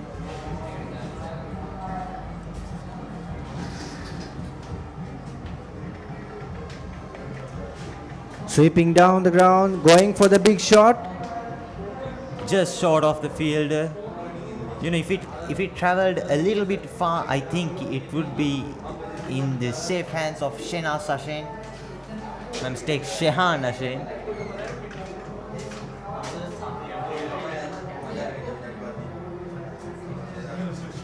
Matisha once again to Koshendra Fernando. Tried to go for a scoop shot. Pasankure gets there before it gets to the boundary. Once again, brilliant stuff by Pasankure. Pasankure, talking about Pasankure, Samika, he is giving his 100% for his team. Now, as a keeper, now we know, captain, he is playing a crucial role. The bowlers playing a crucial role. The batters also. But the wicket keeper, he is the one who adjusts the field. He is playing the most crucial role. The mastermind behind. Yes, indeed. Brilliant running too. Brilliant. A safe pair of hands behind the wickets, I would say.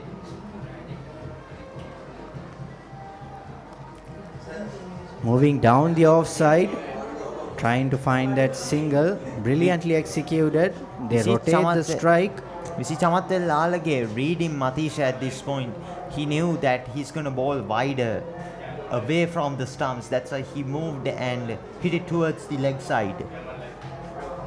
The ability to read the bowler is brilliant by Chamat Vellalage.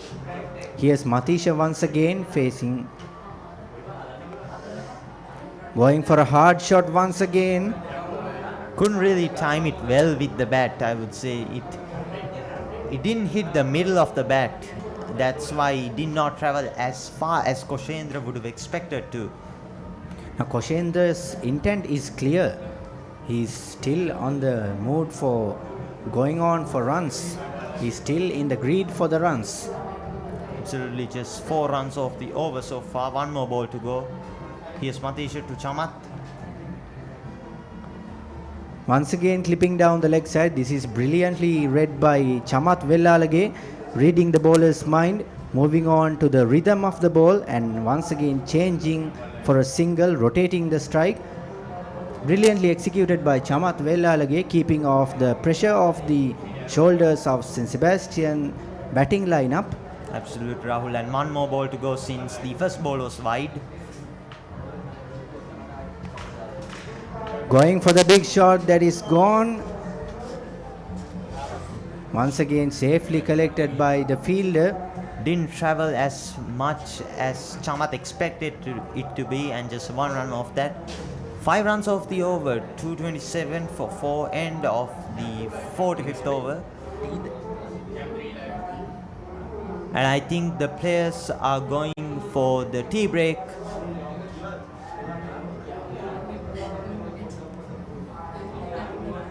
Yes, indeed, Samika. I think now we are ready to have the tea break and move on to the next session of the 73rd Battle of the Goals 3-day cricketing encounter between St. Sebastian's College and Prince of Wales College, Moratuwa. Stay tuned with us as we'll meet you just after the tea break. I'm Samika Silva. Joining on with Samika Silva, I am RW Rahul signing off from Sebs Media.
ගෙවන් යන්න phones ගන්න ළඟම ආබාන්ස් එකට යන්න හොඳම phone එකක් ගන්න ළඟම ආබාන්ස් එකට යන්න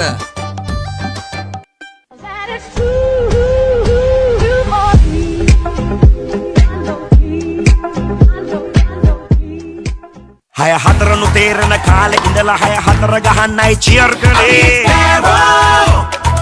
Heartbeat laptop ගෑවට හිතේ හයිය විශ්වාස කළේ ජයපැරදුම මැත්තේ සිංහනාදේ ක්‍රිකට් තමයි අපේ ජය විශ්වාසේ අපි ගැම්මට ගේම ගහමු අපි රැයට ගේම ගහමු අපි සද්දට ගේම ගහමු අපි ගැම්මට ගේම ගහමු ජය විශ්වාසේ හද ගැස්ම Elephant house ලෙමනේඩ්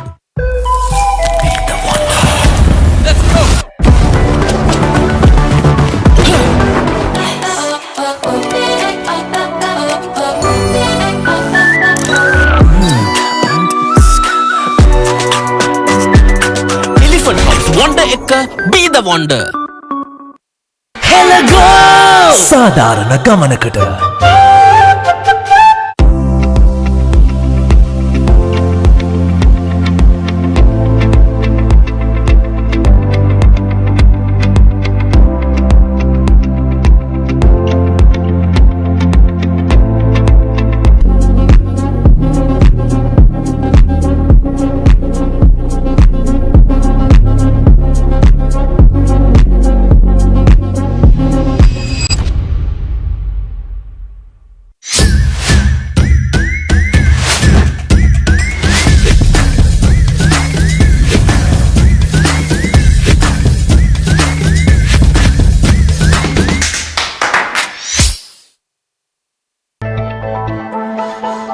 Life is good.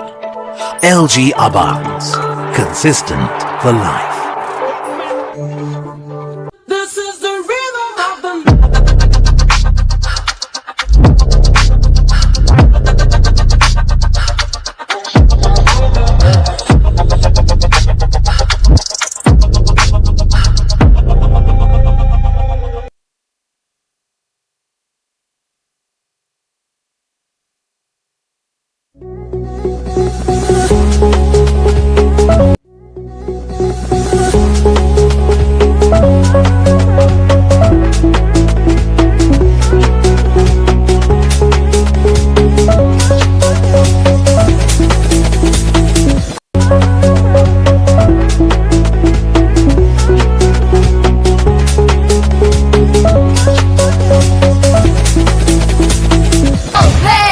a whole new world. It's a whole new world. It's a whole new world. Oh, babe.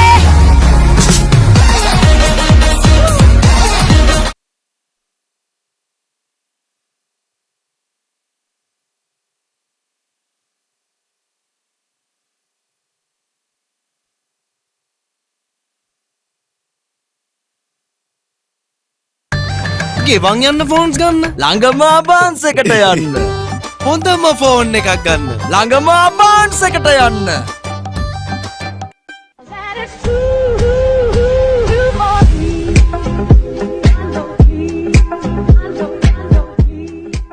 හය හතරනු තේරෙන කාලෙ ඉඳලා හය හතර ගහන්නයි චියර් කළේ Heartbeat එක ලැප්ටොප් ගෑවට හිතේ හයිය විශ්වාස කළේ ජයපැරතුම නැත්තේ සිංහනාදේ ක්‍රිකට් තමයි අපේ ජය විශ්වාසේ අපි ගැම්මට ගේම ගහමු අපි රැල්ලට ගේම ගහමු අපි සද්දට ගේම ගහමු අපි ගැම්මට ගේම ගහමු ජය විශ්වාසේ හද ගැස්ම එලිෆන්ට් හවුස් ලෙමනේ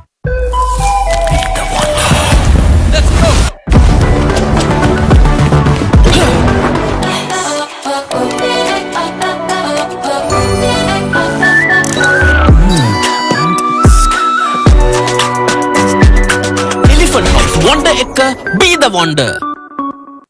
Hello go! සාධාරණ ගමනකට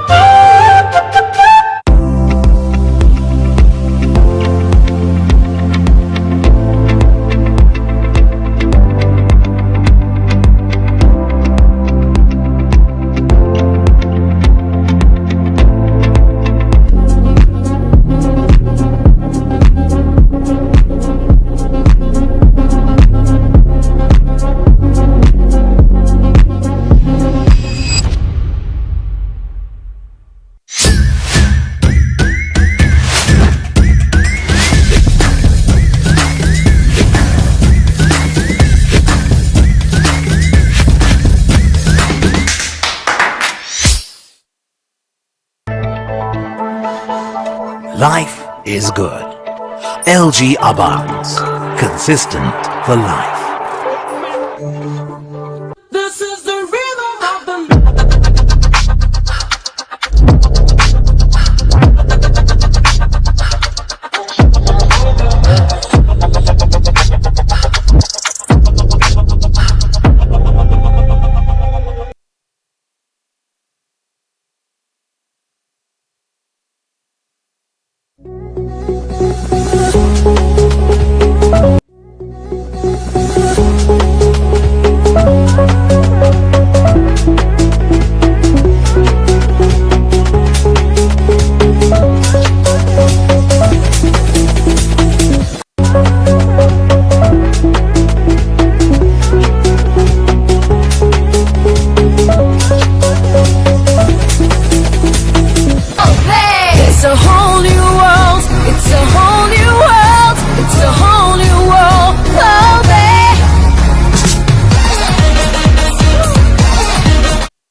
ගෙවන් යන්න ෆෝන්ස් ගන්න ළඟම ආබාන්ස් එකට යන්න හොඳම ෆෝන් එකක් ගන්න ළඟම ආබාන්ස් එකට යන්න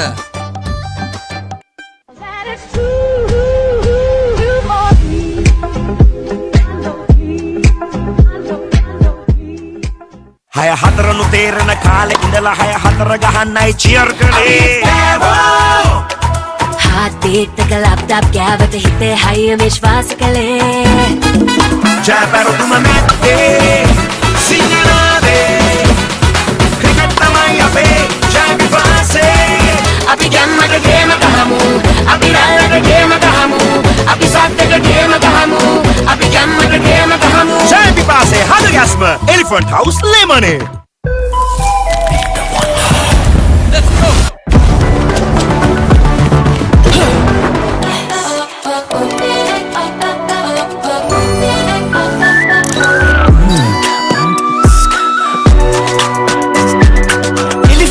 Wonder එක be the wonder. සාධාරණ ගමනකට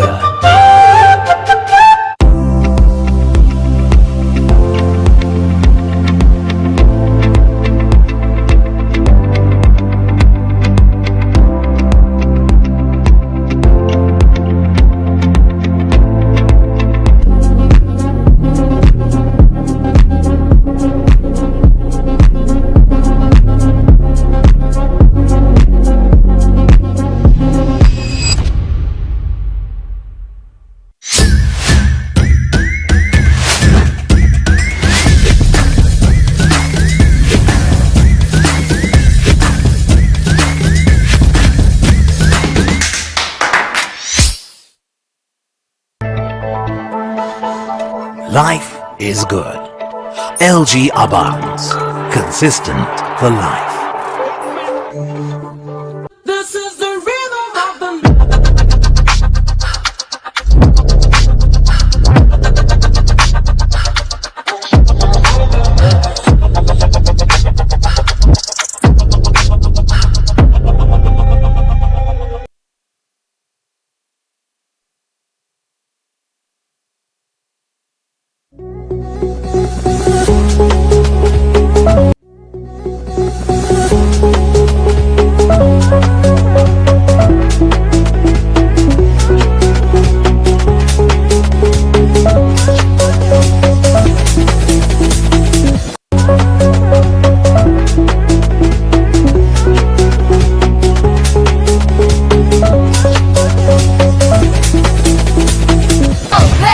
It's a whole new world. It's a whole new world. It's a whole new world. Oh, babe.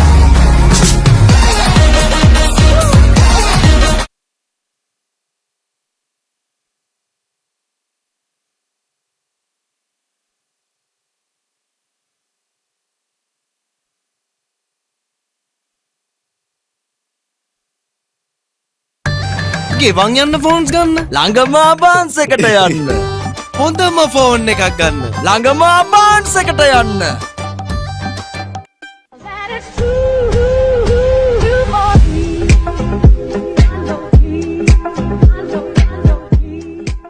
හය හතරනු තේරෙන කාලෙ ඉඳලා හය හතර ගහන්නයි චියර් කළේ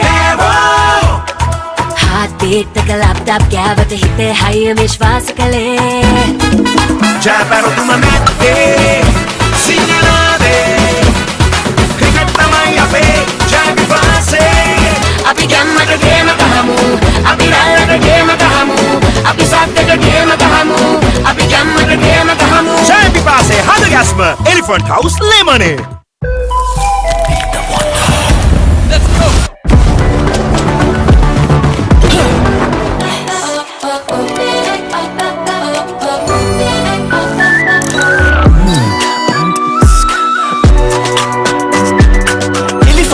Wonder එක be the wonder. සාධාරණ ගමනකට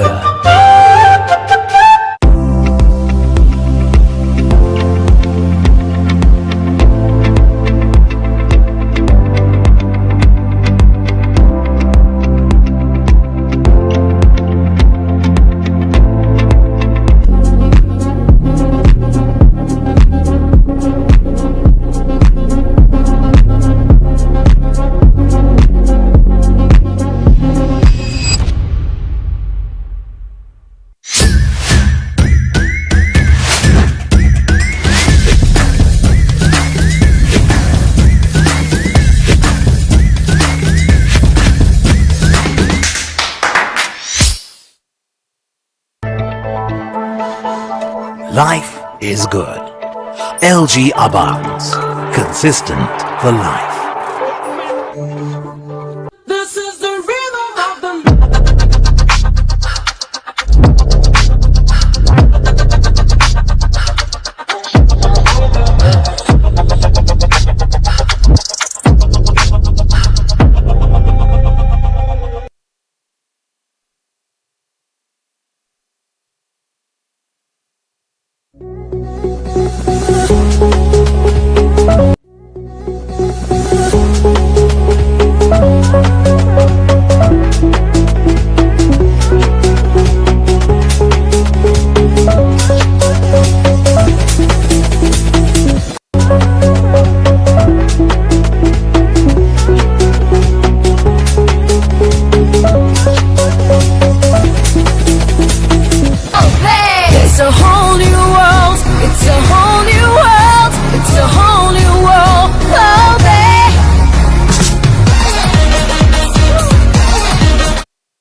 ගෙවන් යන්න ෆෝන්ස් ගන්න ළඟම ආබාන්ස් එකට යන්න හොඳම ෆෝන් එකක් ගන්න ළඟම ආබාන්ස් එකට යන්න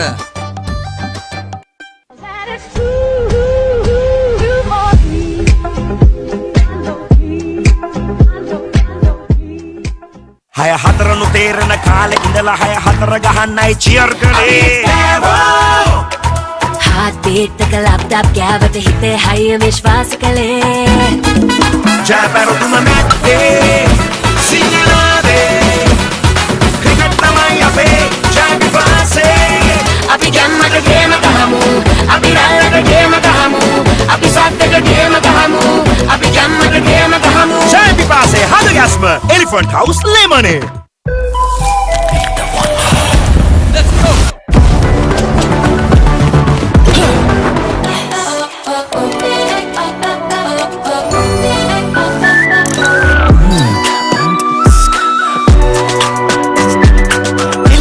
Wonder එක be the wonder Hello go සාධාරණ ගමනකට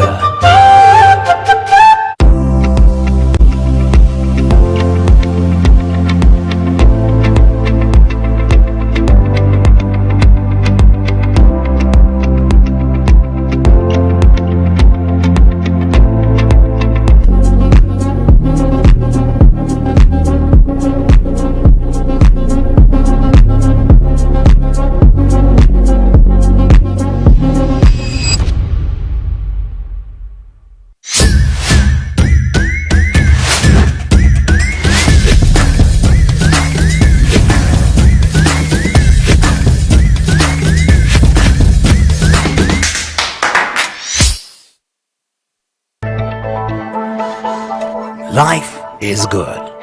LG ABANS. Consistent for life. This is the rhythm of the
ගෙවන් යන්න ෆෝන්ස් ගන්න ළඟම ආබාන්ස් එකට යන්න හොඳම ෆෝන් එකක් ගන්න ළඟම ආබාන්ස් එකට යන්න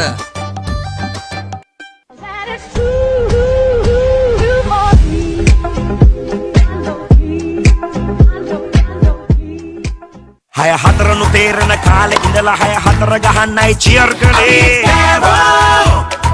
Heartbeat එක ලැප්ටොප් ගෑවට හිතේ හයිය විශ්වාස කළේ ජයපැරදුම මැත්තේ සිංහලාදේ ක්‍රිකට් තමයි අපේ ජය විශ්වාසේ අපි ගැම්මට ගේම ගහමු අපි රැල්ලට ගේම ගහමු අපි සද්දට ගේම ගහමු අපි ගැම්මට ගේම ගහමු ජය විශ්වාසේ හද ගැස්ම Elephant House ලෙමනේ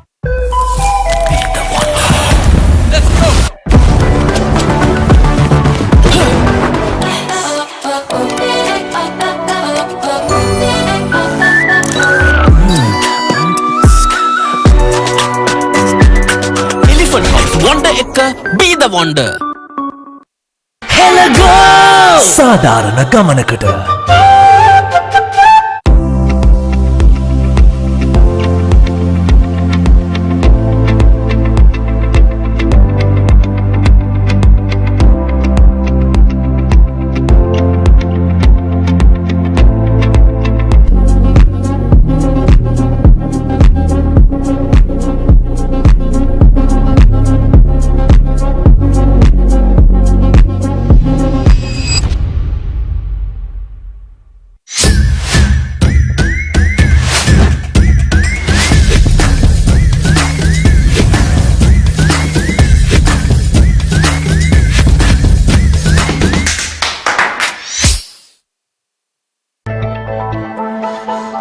Life is good.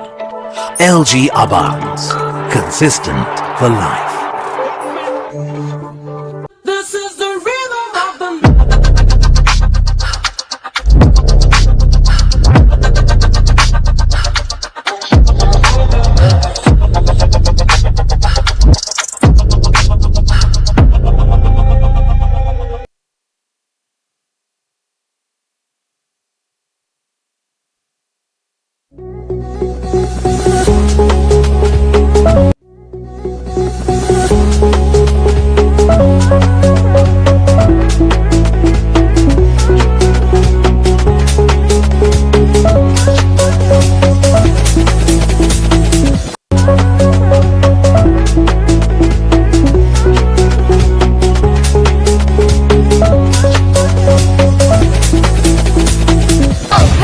It's a whole new world. It's a whole new world. It's a whole new world. Oh, babe.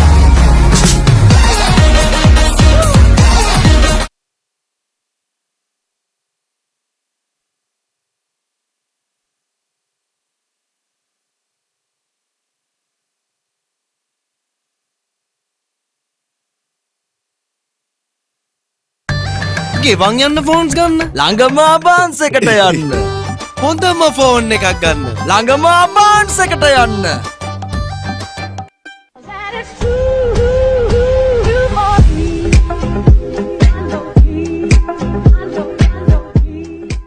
හය හතරනු තේරෙන කාලේ ඉඳලා හය හතර ගහන්නයි චියර් කළේ Heartbeat එක ලැප්ටොප් ගෑවට හිතේ හයිය විශ්වාස කළේ ජයපැරතුම නැත්තේ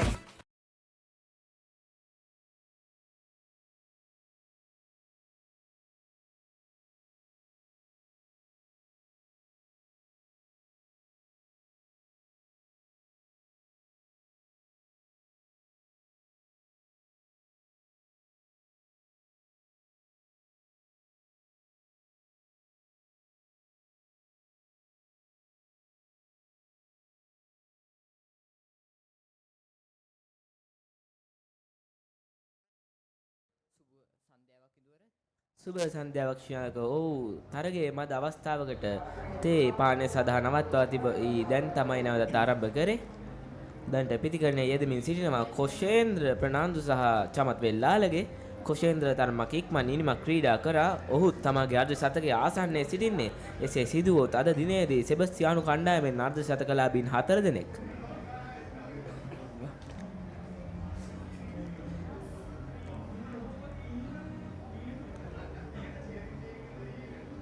නැවතත් ක්‍රීඩා කිරීමට සූදානම් මම හිතනවා නිවැරදි නම් තවත් දගපන්දු යවන්න එක තමයි නායකයා කැඳවන්නේ අනිවාර්යයෙන්ම ශ්‍යාක මේ වෙන විට තන තීරුව තරමක් ඉරිතැලි දගපන්දු යවන්නට වාසිදායක වී හමාරයි ඒ නිසාම වේල්ස් කුමන කණ්ඩායම් නායකයා නිසි ලෙස පන්දු යවන්නන් තෝරා ගනිමින් මෙම අවස්ථාවෙන් උචිත ප්‍රයෝජනය ගත යුතුමයි නව පන්දු යවන්න ලෙස නායකයා කැඳවනවා ඔෂාන් දිසිල්වා කණ්ඩායමේ උපනායකයා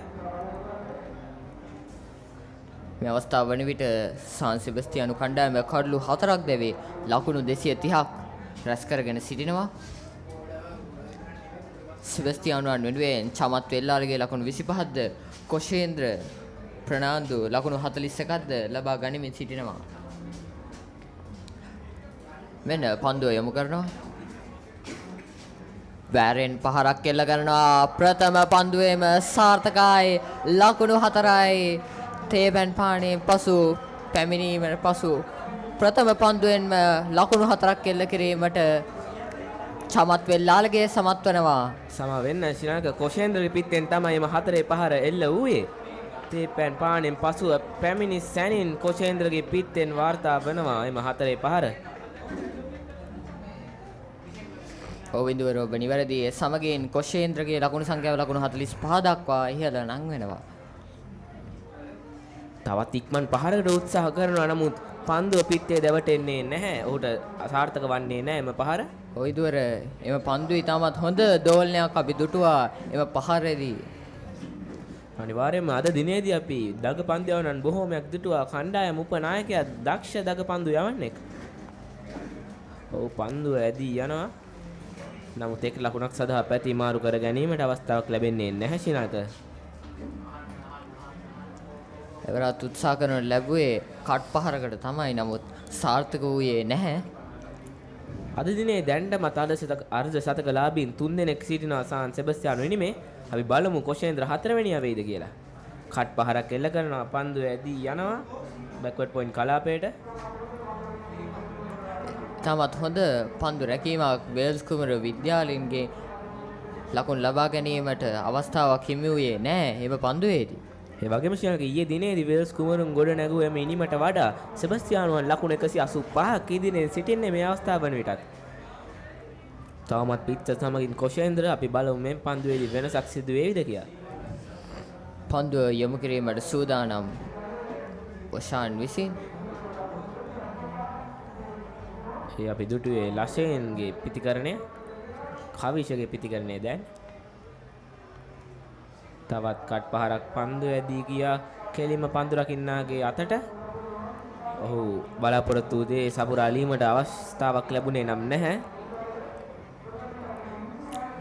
අවසන් පන්දුවටත් මෙන්න කොෂේන්ද්‍ර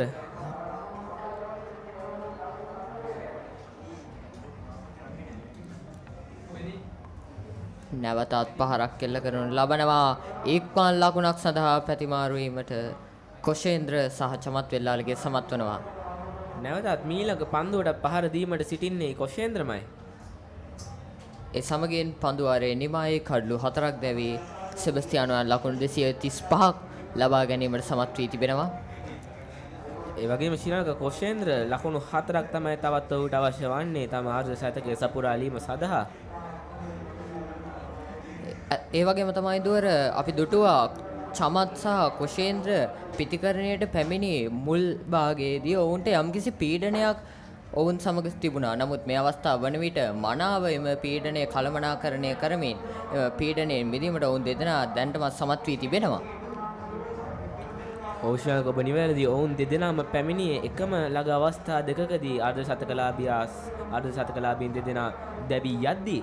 නමුත් දැන් ඔවුන් එම අත්දැකීම පාවිච්චි කර ඉන්නේ ක්‍රීඩකයෙකු දැනටමත් අර්ධ ශතකයක් සමීපයේ තමයි සිටින්නේ. චමත් වෙල්ලාලගේත් ලකුණු 26ක් ලබාගෙන තිබෙනවා පන්දු 32කින්. අපි බලමු මේ පන්දුවාරයේ කොෂේන්ද්‍රගේ අර්ධ ශතකයක් ලාභී වන පන්දුවාරයේ වේවිද කියලා. පන්දු ඇදී යනවා. පන්දු යවන්නාගේ කකුල් දෙක මැද්දෙන් ස්ට්‍රේට් ඩ්‍රයිව් පහරකට තමයි අවස්ථාවේ යොමු වූයේ. නව පන්දු යවන්නා ෂෙහාන් හෂේන්. ෂෙනාස් හසේන්ගේ සොහයුරා. අනිවාර්යයෙන්ම ඉතාම දුර්ලභ ගණයේ සිදුවීමක් තමයි එය. තවමත් පහර කෙල්ල කර ඉක්මන් ලකුණක් සඳහා පැති මාරු කර ගන්නවා. දෙවැනි ලකුණ සඳහාත් කොෂේන්ද්‍ර උත්සාහ කරා. නමුත් ඔහුම තීරණය කරනවා ඒ වැඩ තීරණයක් කියා ඔහු නැවතත් හැරී යනවා. කඩුව දෙසට දක්ෂ කඩලු අතර දිවීමක් සෙබස්තියානුවන්ගේ. අනිවාර්යයෙන්ම නැවතත් පන්දුවට පහර දීමට සිටින්නේ කොෂේන්ද්‍ර. ඔහු දැනටමත් ලකුණු 47ක් ලබාගෙන අවසන් තවත් ලකුණු 3ක් පමණ අවශ්‍ය වන්නේ ඔහුට. පූල් පහරක් එල්ල කරනවා. යත් සමග ඉක්මන් ලකුණක් සඳහා පැති මාරු කර ගන්නවා. පිතිකරුවන් දෙදෙනා ගැන කතා කරත් ඔවුන් දෙදෙනා නිසි ස්ථානයට පන්දුව ස්ථානගත කරමින් තමයි කඩලු අතර දිවෙන්නේ. ඔවුන් එක් ලකුණ බැගින් ලබා ගැනීමේ රහසය වන්නට ඇත අනිවාර්යයෙන්ම ශ්‍රීලංක. ඔවිදුවර අපි දුටුවා චමත් වෙල්ලාලගේ ප්‍රථම ඉනිමෙත් ඔහු ක්‍රීඩා කරේ මේ ආකාරයෙන්මයි. එලෙසම ඔහුගේ දෙවන ඉනිමත් ගොඩනැගීමට ඔහු දැන්ටමත් සමත් වී තිබෙනවා. වැරයෙන් පහරක් එල්ල කරනු ලබනවා. ලකුණක් සඳහා පැතිමාරු වීමට හැකිවනවා.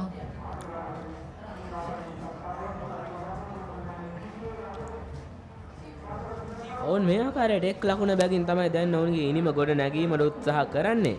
ඔවුන් නිසි තැනට පන්දුව ස්ථානගත කර පිටෙන් පසුව යනවා එම ලකුණ ලබා ගැනීම සඳහා. නැවතත් ෂෙහාන් නෂේන්. නැවතත් ස්ට්‍රේට් ඩ්‍රයිව් පහරක් එල්ල කරනු ලබනවා. තවත් ලකුණක් සඳහා පැති මාරු වෙනවා.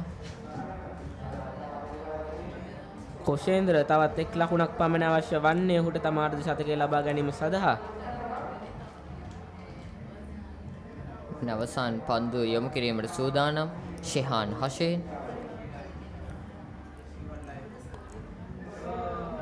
චමත් වෙලාලගේ වැරෙන් පහරක් එල්ල කරනවා. තවත් ලකුණක් සඳහා පැති මාරු කර ගන්නවා.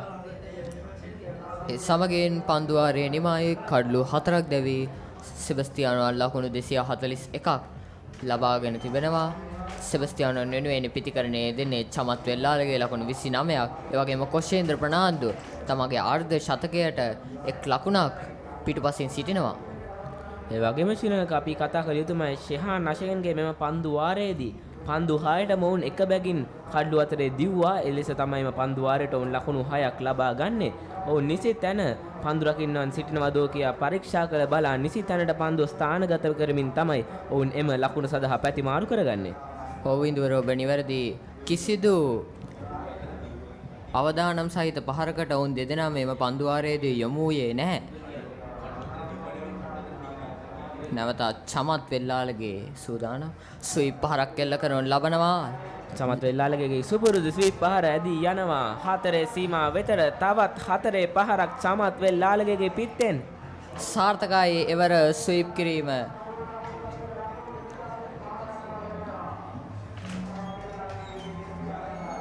නැවත චමත් වෙල්ලාලගේ පිත්ත ක්‍රියාත්මක වෙනවා ඔෂාන්ගේ පන්දුව හමුවේ. තරම ඉතාමත් දාර්ශනීය පහරක් චමත් වෙල්ලාලගේගෙන්. හොඳින් කල් වේලා බලා කිසිදු පන්දු රකින්නෙක් නොමැති ප්‍රදේශයකට තමයි එල්ල කරනු ලැබුවේ. කාට් පහරක්. නමුත් සුවහස් ප්‍රනාන්දුගේ අතේ පන්දුව නවතිනවා. ඇතරම මේ අවස්ථාවේ ඉන්දුවර අපි දුටුවා ඉතාමත් හොඳ දෝලනයක් ඔෂාන්ගේ එම පන්දුවේ. අනිවාර්යයෙන්ම ශ්‍රීලංක නිසි තැන පන්දුව පතිත කොට තමයි පන්දුවේ දෝලනය කරේ. නැවතත් එම ස්වීප් පහර පන්දු ඇදී යනවා 4 සීමාව වෙතට නැහැ. පන්දු රකින්නා සිටිනවා. 4 පහරක් සදහා තිබූ අවස්ථාව වේල්ස් කුමර පන්දු රකින්නා විසින් නවත්තනවා. එක් ලකුණකට සීමා කිරීමට ගවේෂට හැකියාව ලැබෙනවා වේල්ස් කුමරු ක්‍රීඩක. ඉතාමත් දක්ෂ පන්දු රැකීමක්. 4 සීමාව අභියස. මෙන්න පන්දුවාරයේ පළමු වතාවට කොෂේන්ද්‍ර අපි බලමු ඔහු තමාර්ධ ශතකය ලබා ගනීවිද කියා. පහරක් එල්ල කරන ලබනවා වේගෙන් දිව යනවා. මෙන්න දිව යනවා අර්ධ ශතකය විතර. ඔව් කොෂේන්ද්‍ර ප්‍රනාන්දෝ තම අර්ධ ශතකය ලබා ගන්නවා. ඉක්මන් ඉනිමක් ක්‍රීඩා කළ ක්‍රීඩකයා අද දවසේ 4 වෙනි අර්ධ ශතක ලාභියා වෙමින් කොෂේන්ද්‍ර ප්‍රනාන්දු තම පිත්ත එසවීමට සමත් වනවා. ඔවිදුවර ඉතාමත් විශිෂ්ට ඉනිමක් කොෂේන්ද්‍ර ප්‍රනාන්දුගේ ඊයේ දිනේදී ඔහුට එම ඉනිම ක්‍රීඩා කිරීමට හැකියාව ලැබුණේ නැති වුවද මෙම ඉනිමේදී ඔහු එය ඔප්පු කර පෙන්නුවා. ඉතාමත් විශිෂ්ට ඉනිමක් කොෂේන්ද්‍රගේ පිත්තෙන්. අනිවාර්යයෙන්ම ශ්‍රීලංක ඊයේ දිනේදී අවාසනාවන්ත ලෙස දුවද්දී දැවීගේ ක්‍රීඩකයා අද දවසේ 4 වෙනි අර්ධ ශතක ලාභියා වීමට සමත් වනවා. අද දවසේ පිටිකරුවන් 4 දෙනෙක්ගේ අර්ධ ශතක 4ක් එයත් සමග එතනින්ම ලකුණු 200ක් ශ්‍රීලංක. අනිවාර්යෙන් නේද සමගින් ලකුණක් සඳහා පැති මාරු වෙනවා. ඒ වගේම ශ්‍රීලංක අපි දුටු තවත් දෙයක් තමයි සෙබස්තියානුවන් ආර්ධ ශතකයක් වාර්තා කර සැනින් ඔවුන් දැවියගේ අපි බලාපොරොත්තු වෙමු එම ඉරණම කොෂේන්ද්‍ර රත් නොවේවි කියා. ඇත්තරම අද දිනේදී සංස්කෘතිය පිටිකරුවන් ඉතාමත් හොඳින් පිටිකරණයේ යෙදෙන බව තමයි අප දක්නට ලැබෙන්නේ. අද දිනේදී අර්ධ ශතක 4ක් ඇත්තරම දුර්ලභ අවස්ථාවක් මේ රන් සටනවල් වලදී සිදුවන. අනිවාර්යයෙන්ම මෙන්න නැවතත් ඔෂාන් තම අවසන් පන්දුවට ඒටත් එවැනි පහරක් එල්ල කර ඉක්මන් ලකුණක් සදා පැති මාරු කර ගැනීමට උත්සාහ කරනවා. නමුත් සාර්ථක වන්නේ නැහැ. කොෂේන්ද්‍ර නැවතත් තමා සිටි ස්ථානයට පැමිණෙනවා.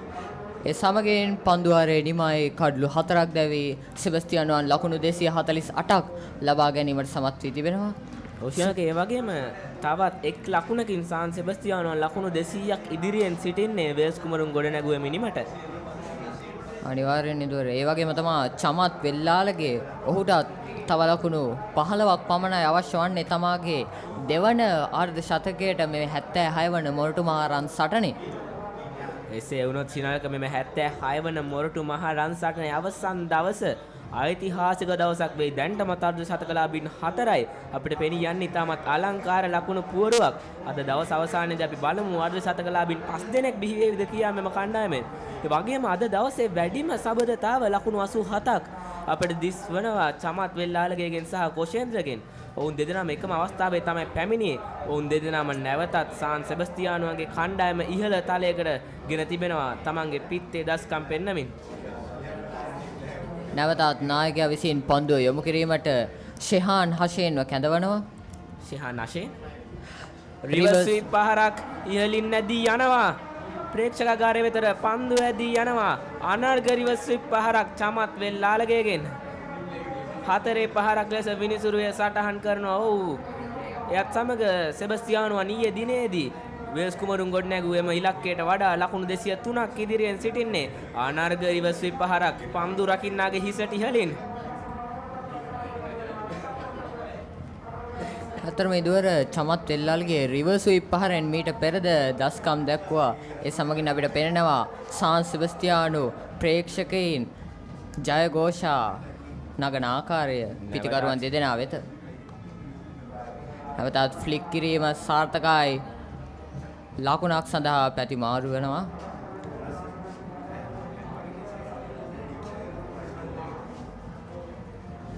තවත් ක්‍රීඩකයෙකු තමයි අර්ධ ශතකයේ ආසන්නය.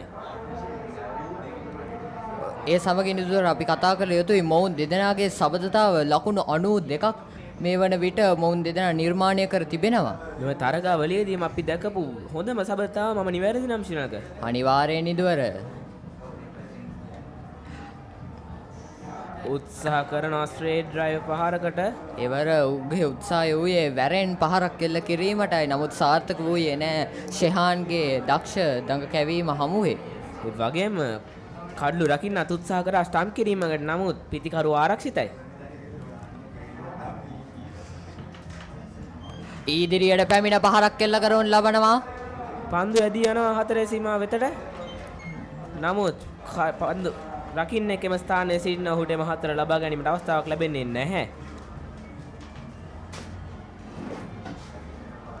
අපිට පෙනෙනවා ඉදවර අනිත් පිටිකරුවන් ලෙසම කොෂේන්ද්‍රත් තමාගේ අර්ධ ශතකය රැස් කරගත්තට පස්සේ ඉතාමත් ප්‍රවේගකාරී ඉනිමක් තමයි ඔහු උත්සාහ කරන ලබන්නේ. මෙන්න ඉන්සයිඩ් අවුට් පහරක් එල්ල කරනු ලබනවා. ලකුණක් සඳහා පැති මාරු වීමට අවස්ථාවක් හිමිවනවා. ඒ වගේම ශ්‍රීලංක අපි දවස් 3ක් තමයි මේ 76 වෙනි මොරටුමහා රන්සට්න ක්‍රීඩා කරේ. ඒ දවස් 3ෙන්ම අර්ධ ශතකලාභීන් 6 දෙනෙක් අපිට හම්බුණා. මෙතෙන් දැන්ට වැඩිම ලකුණු සංඛ්‍යාව රැස් කරගෙන තිබෙන්නේ වෙල්ස් කුමර කණ්ඩායමේ සුවහස් ප්‍රනාන්දු. නැවතත් පහරක් එල්ල කරන ලබනවා. පන්දු රකින්නෙකු සිටිනවා. ඕ ගිලිහි යනවා. පන්දුව ගිලිහි යනවා. දැවි යාමකට අවස්ථාවක් ලැබෙන්නේ නැහැ. ලකුණු 6ක් එල්ල කිරීමට කොෂේන්ද්‍රට හැකියාව ලැබෙනවා. ඒ සමගින් ඔවුන් දෙදෙනාගේ සම්බන්ධතාව ලකුණු 100ක් දක්වා ඉහළ යනවා. අනර්ගහයේ පහරක් ඔහු තරමක් ආරක්ෂාකාරීව ක්‍රියා කළ යුතුයි. එම ස්ථානයේ පන්දු රකින්නන් දෙදෙනෙක් සිටියා. ඔහුගේ වාසනාවට තමයි පන්දු රකින්නගේ අතින් එම පන්දුව ගිලිහි ගියේ. කෙසේ වෙතත් එම 6 පහරත් සමගින් ඔවුන් දෙදෙනාගේ සම්බන්ධතාව ලකුණු 100ක් දක්වා ඉහළ යනවා ශ්‍රීලංක. චමත් වෙල්ලාලගේ ලකුණු 41ක් රැස් කරගෙන අවසන්. තවත් ලකුණු 9 අවශ්‍ය වන්නේ ඔහුට අර්ධ ශතකයට. තරමක් අවදානමක් සහිත උපහාරක් තමයි එය.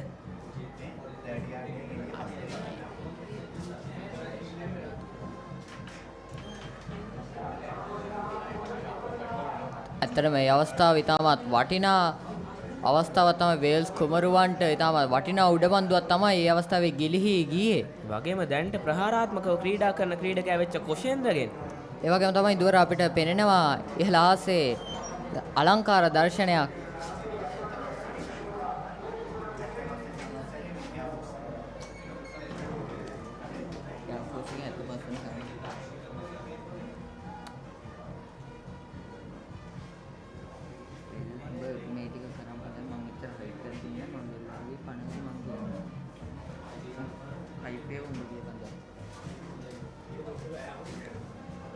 පන්දු යවන රුසන්දු සිල්වා ඉක්මන් ලකුණ සඳහා පැති මාරු කරගන්නවා. දෙවෙනි ලකුණ සඳහා දුව යන්නේ නැහැ. සෙබස්තියානුවන් නැවත තමාගේ ප්‍රවේගකාරී ඉනිමටයි මේ පියනගින්නේ ශිනාල්ක. අනිවාර්යයෙන්ම දුවර කොෂේන්ද්‍ර තමාගේ ප්‍රවේගකාරී ඉනිම ආරම්භ කර තිබෙන බව තමයි අපට දක්නට ලැබෙන්නේ. ඔහු මේ අවස්ථාවේදී ලකුණු 6ක් ලකුණු 4ක්ද උත්සාහ කරනු ලැබුවා. අනිවාර්යයෙන්ම සෙබස්තියානුවන් අනදිනේ දාර්ශ ශතකයේ ලබාගත් සැනින් දැවි ගියා. නමුත් කොෂේන්ද්‍ර තවමත් ප්‍රහාරාත්මකව පන්දුව නැවතත් උඩුගුවනේ ඇදී යනවා. පන්දු රකින්නාගේ අතින් නැවතත් ගිලිහි යනවා. කොෂේන්ද්‍ර වාසනාවන්තයි. ඒ 6-5ක් වීමට තිබුණා. නමුත් පන්දු රකින්න අය නැවතුවා. ඇත්තටම දක්ෂ පන්දු රැකීමක් වේල්ස් කුමරුවන්ගෙන් ඒ 6-5ක් යෑමට තිබුණද ඉතාමත් හොඳින් පන්දුව නවතා ඒ ලකුණු 6 ලකුණක් කරා සීමා කිරීමට වේල්ස් කුමරු කණ්ඩායමේ පන්දු රකින්නත් සමත් වෙනවා. වෙන ස්කූප් පහරක් එල්ල කරනවා. ඔහු බලාපොරොත්තු දේ සපුරාලීමට අවස්ථාවක් ලැබෙන්නේ නැහැ. පිටිකරුවන් දෙදෙනා පැති මාරු කර ගන්නවා. දුවද්දී දැවී යාමකට අවස්ථාවක් තමයි දුවර ඒ අවස්ථාවේදී ඌේ මේ වෙල්ලාලගේ පහර එල්ල කළද කොෂේන්ද්‍ර තමාගේ අන්තයට පැමිණියා. වෙල්ලාලගේ ඉතා ඉක්මනින් තමාගේ අන්තයට පැමිණියා. නමුත් කොෂේන්ද්‍ර තමයි අවස්ථාව ලැබුණ නැත්තේ. ඒකයි කඩළු රකින්න ඉක්මනින් කොෂේන්ද්‍ර දුව යන අන්තයට පන්දුව විසික් කරේ. නැවතත් පන්දු උඩුගුවනේ රැඳී පවතින කුමක් සිදු වේවිද? පන්දු ඇදී යනවා. අපි බලමු 4ක්ද 6ක්ද කියා. 4-5ක් අනර්ග තවත් 4-5ක් කොෂේන්ද්‍රගේ පිටෙන් අද දවසේ අර්ධ ශතක ලාභීන්ගෙන් ලකුණු 60 සීමාව පසු කිරීමට සමත් වූ ප්‍රථම ක්‍රීඩකයා කොෂේන්ද්‍ර ප්‍රනාන්දු. අනර්ග 4-5ක් අනර්ග ස්ට්‍රේට් ඩ්‍රයිව් පහරක්. අතරමිදුර අපිට පේනවා කොෂේන්ද්‍ර ප්‍රනාන්දු තමාගේ ප්‍රවේගකාරී සහ අවදානම් සහිත පහරවල් වලට යෑමට මේ අවස්ථාවේදී උත්සාහ කරනවා. නැවතත් එම පහරම පන්දු ඇදී යනවා. මේ අවස්ථාවේදී 4ක්ද 6ක්ද නැහැ. නෙතුල් අනුහස්ගේ අතේ පන්දුව නවතිනවා. ලකුණක් සඳහා පැති මාරු වීමට ඒ අවස්ථාවේදී අවස්ථාව හිම්වනවා.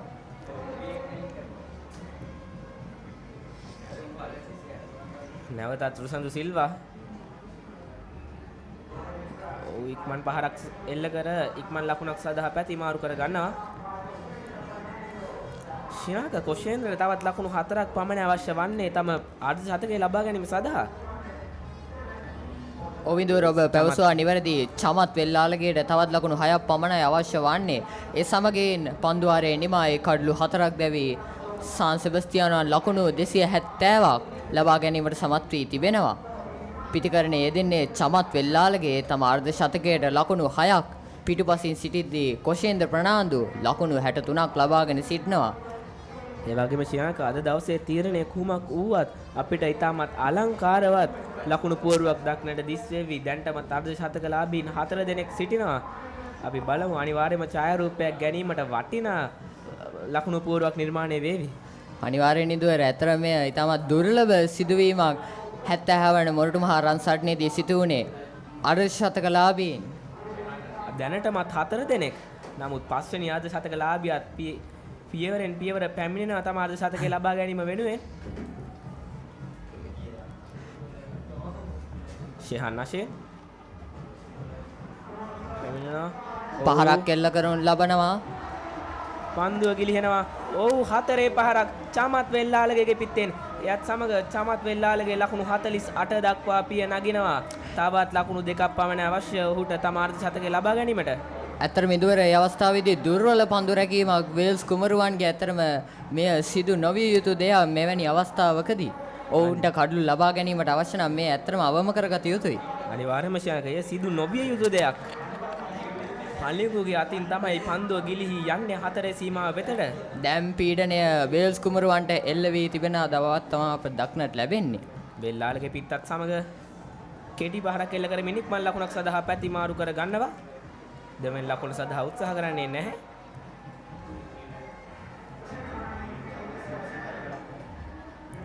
කොෂේන්ද්‍ර තවත් එක් ලකුණක් පමණයි සම වෙන්න චමත් වෙල්ලාලගේ තවත් එක් ලකුණක් පමණයි ඔහුට අවශ්‍ය වන්නේ තම අර්ධ ශතකය ලබා ගැනීම සඳහා. මෙන්න නැවතත් කොෂේන්ද්‍ර පිටත් සමග දස්කම් පෙන්වීමට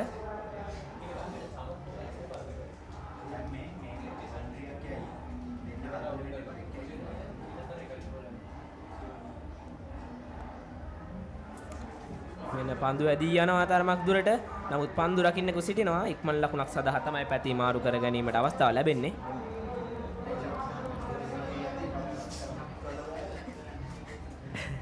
මෙන්න චමත් වෙල්ලාලගේ සූදානම් පන්දුවට පහර දීමට එක් ලකුණක් පමණයි අවශ්‍ය වන්නේ තමාගේ අර්ධ ශතකය සම්පූර්ණ කිරීමට. මේ වාසනාවන්ත පන්දුව වේවිද?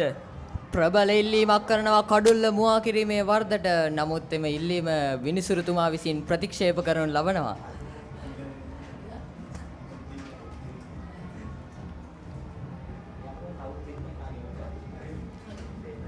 එතරම් දක්ෂ පන්දුවක් ෂෙහාන් හෂේන්ගේ හොඳ දඟ කැවීමක් සහිත පන්දුවක් තමයි අවස්ථාවේදී යොමු කරන ලැබුවේ. මෙන්න චමත් මෙය වේවිද වාසනාවන්ත පන්දුව.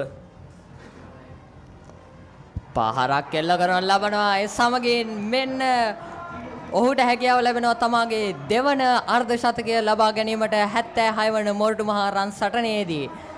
විශිෂ්ට ඉනිමක් ඒ සමගින් අපිට පේනවා තමාගේ අර්ධ ශතකය තව පියාණන් වෙත ඔහු පුද කරන ආකාරය.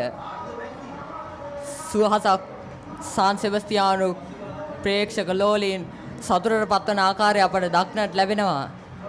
තම අසුන් වලින් නැගිට අත්පොලසන් ලබා දෙන ආකාරය. ඕෂිනාක අද දවසේ 5 වෙනි අර්ධ ශතකයයි මේ වාර්තා වන්නේ. අනාර්ග ඉනිමක් සෙබස්තියානුවන්ගෙන් දවසේ 5 වෙනි අර්ධ ශතකය. අනිවාර්යෙන් ඉදවර මේ ඉතිහාසගත වන දවසක්. ඒ වගේම 76 වන මොරටු මහා රන් සටනත් අනිවාර්යයෙන්ම ඉතිහාසයේ පළමු වරට වෙන්න ඇති මේ අර්ධ ශතක 5ක් එකම ඉනිමෙන් ක්‍රීඩා කළේ.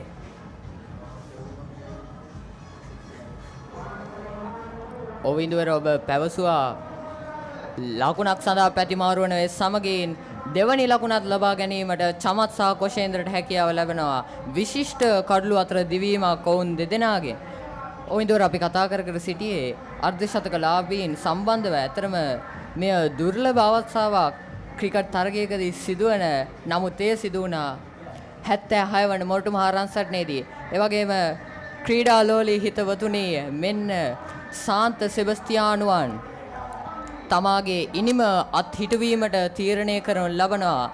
ඒ ලකුණු 230ක් තමාගේ ඉලක්කය ලෙස වේල්ස් කුමරුවන්ට ලබා දෙමින්. ඉතින් බලමු වේල්ස් කුමරුවන්ට අවශ්‍ය වන්නේ ලකුණු 231යි 76 වන මොරටු මහා රන් සටන ජයග්‍රහණය කිරීම සඳහා. අපි බලමු අද දින තරගයේ ජයග්‍රහණයක් සිදු වේවිද? ජය පරාජයකින් තොරව අද තරගය නිමා වේවිදෝ කියා. ඒ වගේම තමයි දුවර සාන් සෙබස්තියානුවන්ගේ ලකුණු පූර්ව දෙස කතා කරන්න ඕනේ අපි අය. දැන් තව ස්වල්ප මොහොතකින් මෙම අර්ධ ශතක දෙකත් ඔවුන් දමාවි මෙම ලකුණු පුවරුව සඳහා අපි බලමු. එතකොට අනර්ග ලකුණු පුවරුවක් නිර්මාණය වේවි. තවත් ලකුණු 230ක් පමණ වේල්ස් කුමරුන්ට ලැබෙන ඉලක්කය. අපි බලමු සෙබස්තියානු දගපන්දු යවන්නන් එම ලකුණු 230ට අඩුවෙන් ඔවුන් දවා ගනිවිද කියලා. මෙන්න අපිට මෙන්න පෙනී යනවා සෙබස්තියානුවන් තම අසුන් වලින් නැගිට ප්‍රීති ഘോഷා නගන අයුරු එම අර්ධ ශතක 5ට. ඒ වගේම තමයි ඉදුවර මම සිතන ආකාරයට වේල්ස් කුමරුවනුත් ඊටමත් ප්‍රවේගකාරී ඉනිමක් ක්‍රීඩා කළ යුතුයි මෙම තරගයේ ජයග්‍රහණය කිරීමට නම්. අනිවාර්යයෙන්ම උන්ට තවත් පන්දු අර 20ක් වගේ අඩු ප්‍රමාණයක් තමයි ඉතුරු වී තිබෙන්නේ. මම නිවැරදි නම් 10ක් හෝ 15ක්. අනිවාර්යෙන් ඉදුවර ඊටමත් සීමිත පන්දු අර සංඛ්‍යාවක් තමයි තිබෙන්නේ උන්ට ලකුණු 231ක ඉලක්කයක් හඹා යෑමට. අපි බලමු වේල්ස් කුමරු ප්‍රමුඛ පිතිකරුවන්ට එම ශියාක 230ක ඉලක්කයක් තමයි ගොඩනැගුවේ.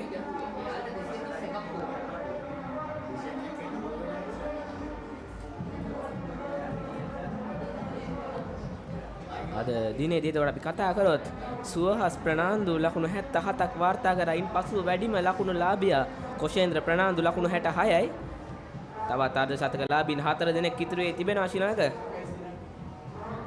අනිවාර්යෙන් ඉදුවර සාන්ත සෙබස්තියානු පිතිකරුවන් ඉතාමත් විශිෂ්ට අන්දමින් තමයි අද දිනේදී ක්‍රීඩා කරනු ලැබුවේ. පළමු ඉනිමේ සිදු වැරදි සියල්ල හදා ගනිමින් දෙවනි ඉනිමේදී තමාට හැකි සියලුම දේ තම කණ්ඩායම් වෙත ලබා දුන්න ආකාරය තමයි අපට දක්නට ලැබෙන්නේ.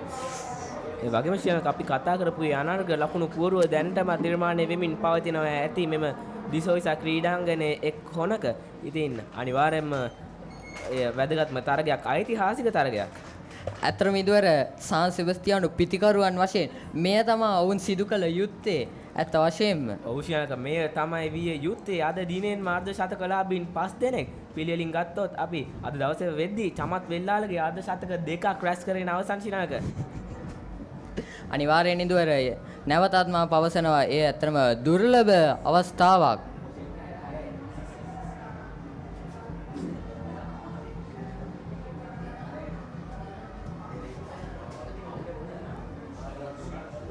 ඇතරම ඉදුවර අපි දුටුවා සාන්ත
සුබ සන්ධාවක් ක්‍රීඩා ලෝලී හිතවතුනි මේ එක්වන්නේ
ගෙවන් යන්න ෆෝන්ස් ගන්න. ළඟම ආබාන්ස් එකට යන්න.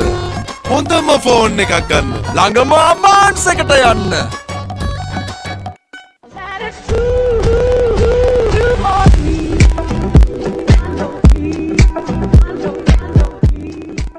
හය හතරනු තේරෙන කාලේ ඉඳලා හය හතර ගහන්නයි චියර් කරේ.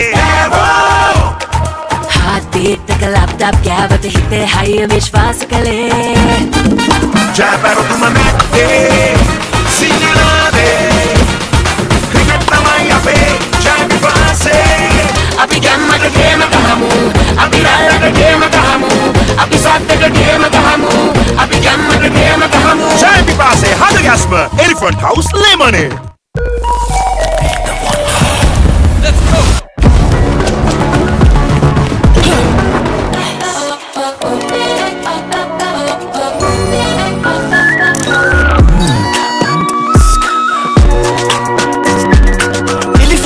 Wonder එක be the wonder. Hello go! සාධාරණ ගමනකට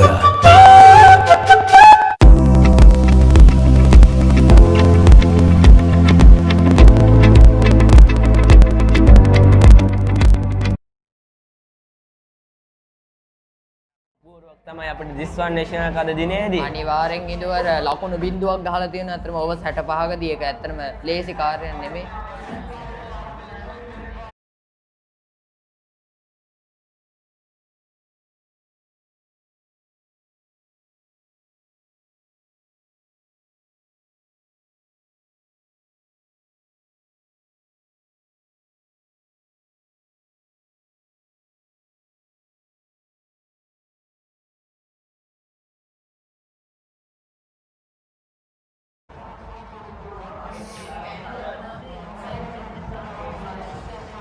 සුබ සන්ධ්‍යාවක් ක්‍රීඩා ලෝලී හිතවතුනි.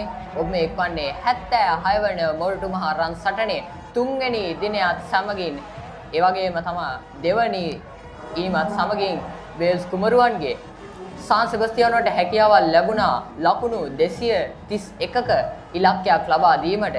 ඉතින් අපි බලමු වේල්ස් කුමරුවන්ට හැකියාව ලැබෙවිද කියලා. එම 231 ඉලක්කය හඹා යෑමට. ඒ වගේම ශ්‍රී ලංක ආරම්භක පිතිකරුවන් දෙදෙනා ලෙස පලිගු සහ සැටියක පැමිණ තිබෙනවා. මලින්ත තමයි දගපන්දු යවන්න පන්දු යොමු කරන්නේ. ඒ වගේම ශ්‍රී ලංක දැන් තන තීරුව ගැන කතා කරොත් මෙම තන තීරුව දගපන්දු යවන්නට වාසිදායක වෙච්ච තන තීරුවක් වී හමාරයි දැන්ටමත් ඊටලින් බොහෝමයක් දක්නට ලැබෙනවා. අපි බලමු ඉන්න උපරිම පළ නෙලා ගැනීමට සෙබස්තියානු පන්දු බලෑනිය සමත් වේවිද කියා. පන්දුව නිදැල්ලේ හරිනවා ලකුණකට අවසරයක් ලැබෙන්නේ නැහැ. අතරම ඉදවර තවත් පන්දුවාර සීමිත සංඛ්‍යාවක් තමයි ඉතුරු වී තිබෙන්නේ ඔවුන්ට 231 හබා යෑමට.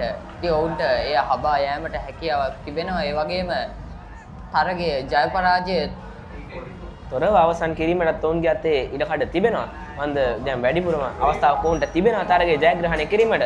නමුත් මම හිතනවා ශ්‍රී ලංකාව ඔවුන්ගේ අවදානම ගන්න එකක් නැහැ කියලා. අනිවාර්යෙන් ඉදවර ඇත්තටම අවදානම් සහිත තීරණයක් ඔවුන් ඒ සඳහා යොමු වුණා.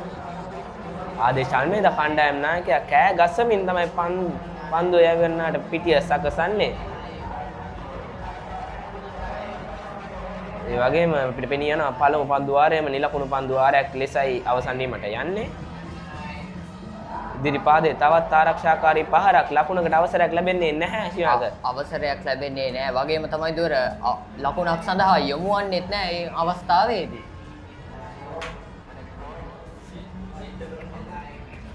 මලින්ත සූදානම් තමාගේ අවසන් පන්දුව යොමු කිරීමට. තවත් ආරක්ෂාකාරී පහරක් එක් ලකුණක් සඳහා පැති මාරු කර ගන්නවා. සෙන්දිනි දිව යන පන්දුව රැක ගැනීමට. ලකුණු දෙකක් සඳහා පැති මාරු කර ගන්නවා. හොඳ කඩළු අතර දිවීමක්. තවත් පන්දු රැකීමේ දුර්වලතාවයක්. පන්දු ඇදී යන අයුර අපිට පෙනී යනවා. ඔව් හතරේ සීමාවක් ලෙස විනිසුරු තුමන් එය ලකුණු කරනවා. එබැවින් මුළු ලකුණු සංඛ්‍යාව තාමත් අපිට දිස්වන්නේ නැහැ. ඒත් සමග අත්‍තරම දුරේ අවස්ථාවේදී දුර්වල පන්දු රැකීම සංසිපත්තියනෝගේ ඒ සමගින් මුල් ලකුණු සංඛ්‍යාව ලකුණු 6 දක්වා ඉහළ ලං වෙනවා දුර්වල පන්දු රැකීම හමුවේ. අනිවාර්යයෙන්ම සෙන්දිනු ඉතාමත් හොඳින් පන්දුව රැකගෙන විසි කරා. නමුත් කඩළු රකින්නගේ අතින් ගිලිහී යාමත් සමග මිතාමත් දුර්වල පන්දු රැකීමක් දක්නට ලැබුණා අපිට සෙබස්තියානෝ කණ්ඩායමෙන්. ඒ සමගින් පන්දු වාරයේ නිමයි කිසිදු කඩළුවක් නොදැවි ලකුණු 6ක් ලබා ගැනීමට වේල්ස් කුමරුවා සමත් වී තිබෙනවා. පිටිකරණයේ දෙන්නේ පලිගු සහ සෙතික. ඔවුන් දෙදෙනා තරම ආරක්ෂාකාරී ලෙස ක්‍රියා කරගෙන කඩුල්ල ආරක්ෂා කරගත හැකි පිටිකරුවන් දෙදෙනෙක් තමයි පලිඟු සහ සේතික. ඒ සමගින් නව පන්දුව යොමු කිරීමට නායකයා පන්දුව අතට ගන්නවා. අපි බලමු නායකයාට කඩුල්ලක් ලබා ගැනීමට හැකියාවක් ලැබේවිද කියලා. කණ්ඩායම් නායකයා ආදේශ් අල්මේදා පන්දුව යොමු කිරීමට සූදානම් කටු බැද්ද අන්තයෙන්. සේතික විජේතුංගට එරෙහිවයි පන්දුව යොමු කරන්නේ.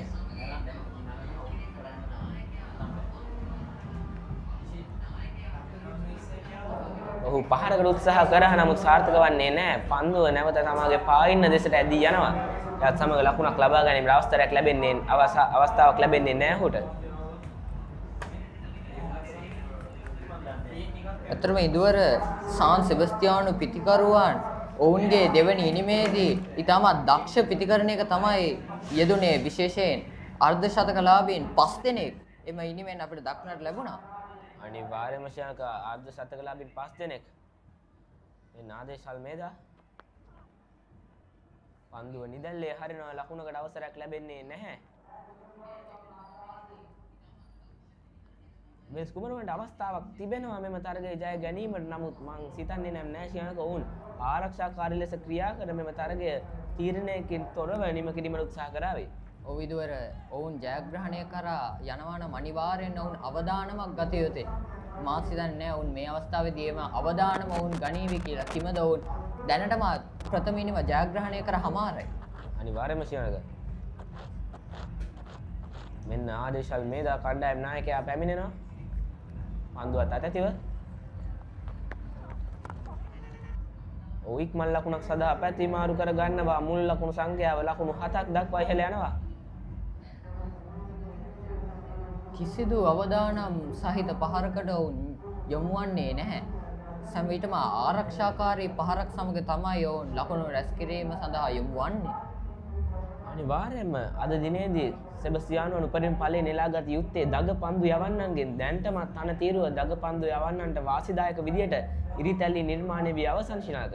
ඔව් විදුවර සාන් සෙබස්තියානෝන්ගේද දගපන්දු යවන්නන්ගේ බලයනි ඉතාමත් ශක්තිමත් බලයනියක් තමයි උන්ට සිටින්නේ. මලින්ත සිල්වා, ඒ වගේම දුනිත් වෙල්ලාලගේ, චමත් වෙල්ලාලගේ, ලෂේන්, ඒ වගේම තවත් ක්‍රීඩකයන් සිටිනවා.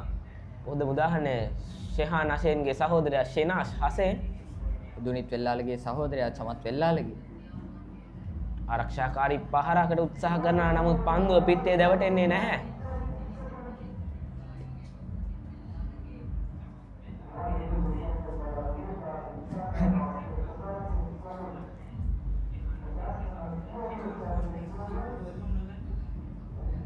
ඊයේ දිනේදී මලින්ත කඩලු 5ක් දවා ගත්තා. ඒ වගේම අද දිනේ අද ශතක ලාභියා කොෂේන්ද්‍රත් කඩලු 3ක් දවා ගත්තා. අපි බලමු එම වාසනාව අදත් ඔවුන්ගේ අතේ ක්‍රියාත්මක වේවිද කියලා.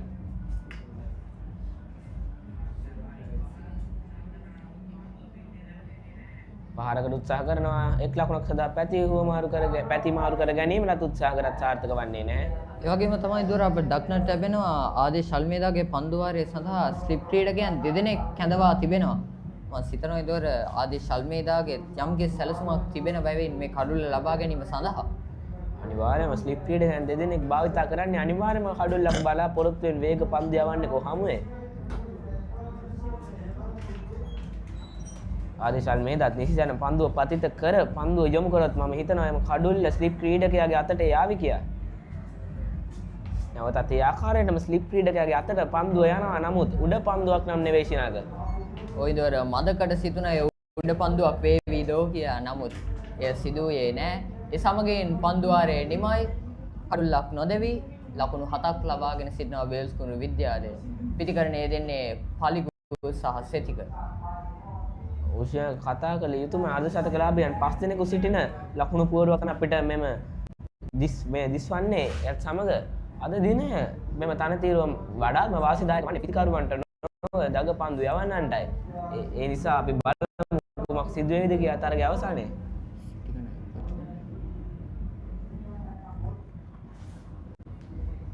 ඒ වගේම පලිගු සහ සේතික විජේතුංග වෙල්ස් කුමරුන්ගේ ප්‍රබලතම පිතිකරුවන් දෙදෙනා ඒ වගේම ආරම්භක පිතිකරුවන් දෙදෙනා.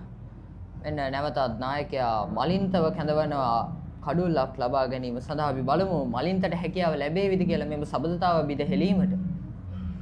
මෙන්න මලින්තගේ පන්දු හැම පිතිකරුවන්ට ආරක්ෂාකාරීව විතරයි ක්‍රියා කිරීමට අවස්ථාව ලැබෙන්නේ. ඔවුන්ට ප්‍රහාරාත්මක ක්‍රියාකලාපයට යෑමට අවසරයක් ලැබෙන්නේ නැහැ. මන්ද ඔහුගේ පන්දුව නිසි ආකාරයෙන් සුදුසුම විදියට තමයි දෝලනය වන්නේ. මෙන්න නැවතත් ආරක්ෂාකාරී පහරක් සමග ලකුණක උත්සාහ කරත් සාර්ථක වන්නේ නැහැ. ඔයිදුවර පැවසුවා පරිදි මලින්ත ඉතාමත් හොඳින් තම පන්දුව යොමු කරන අතර වේල්ස් කුමරුවන් ප්‍රහාරාත්මක ඉනිමක් සඳහා යොමු වීමට කිසිදු කැමැත්තක් දක්වන ආකාරයක් අපිට පෙනෙන්නේ නැහැ.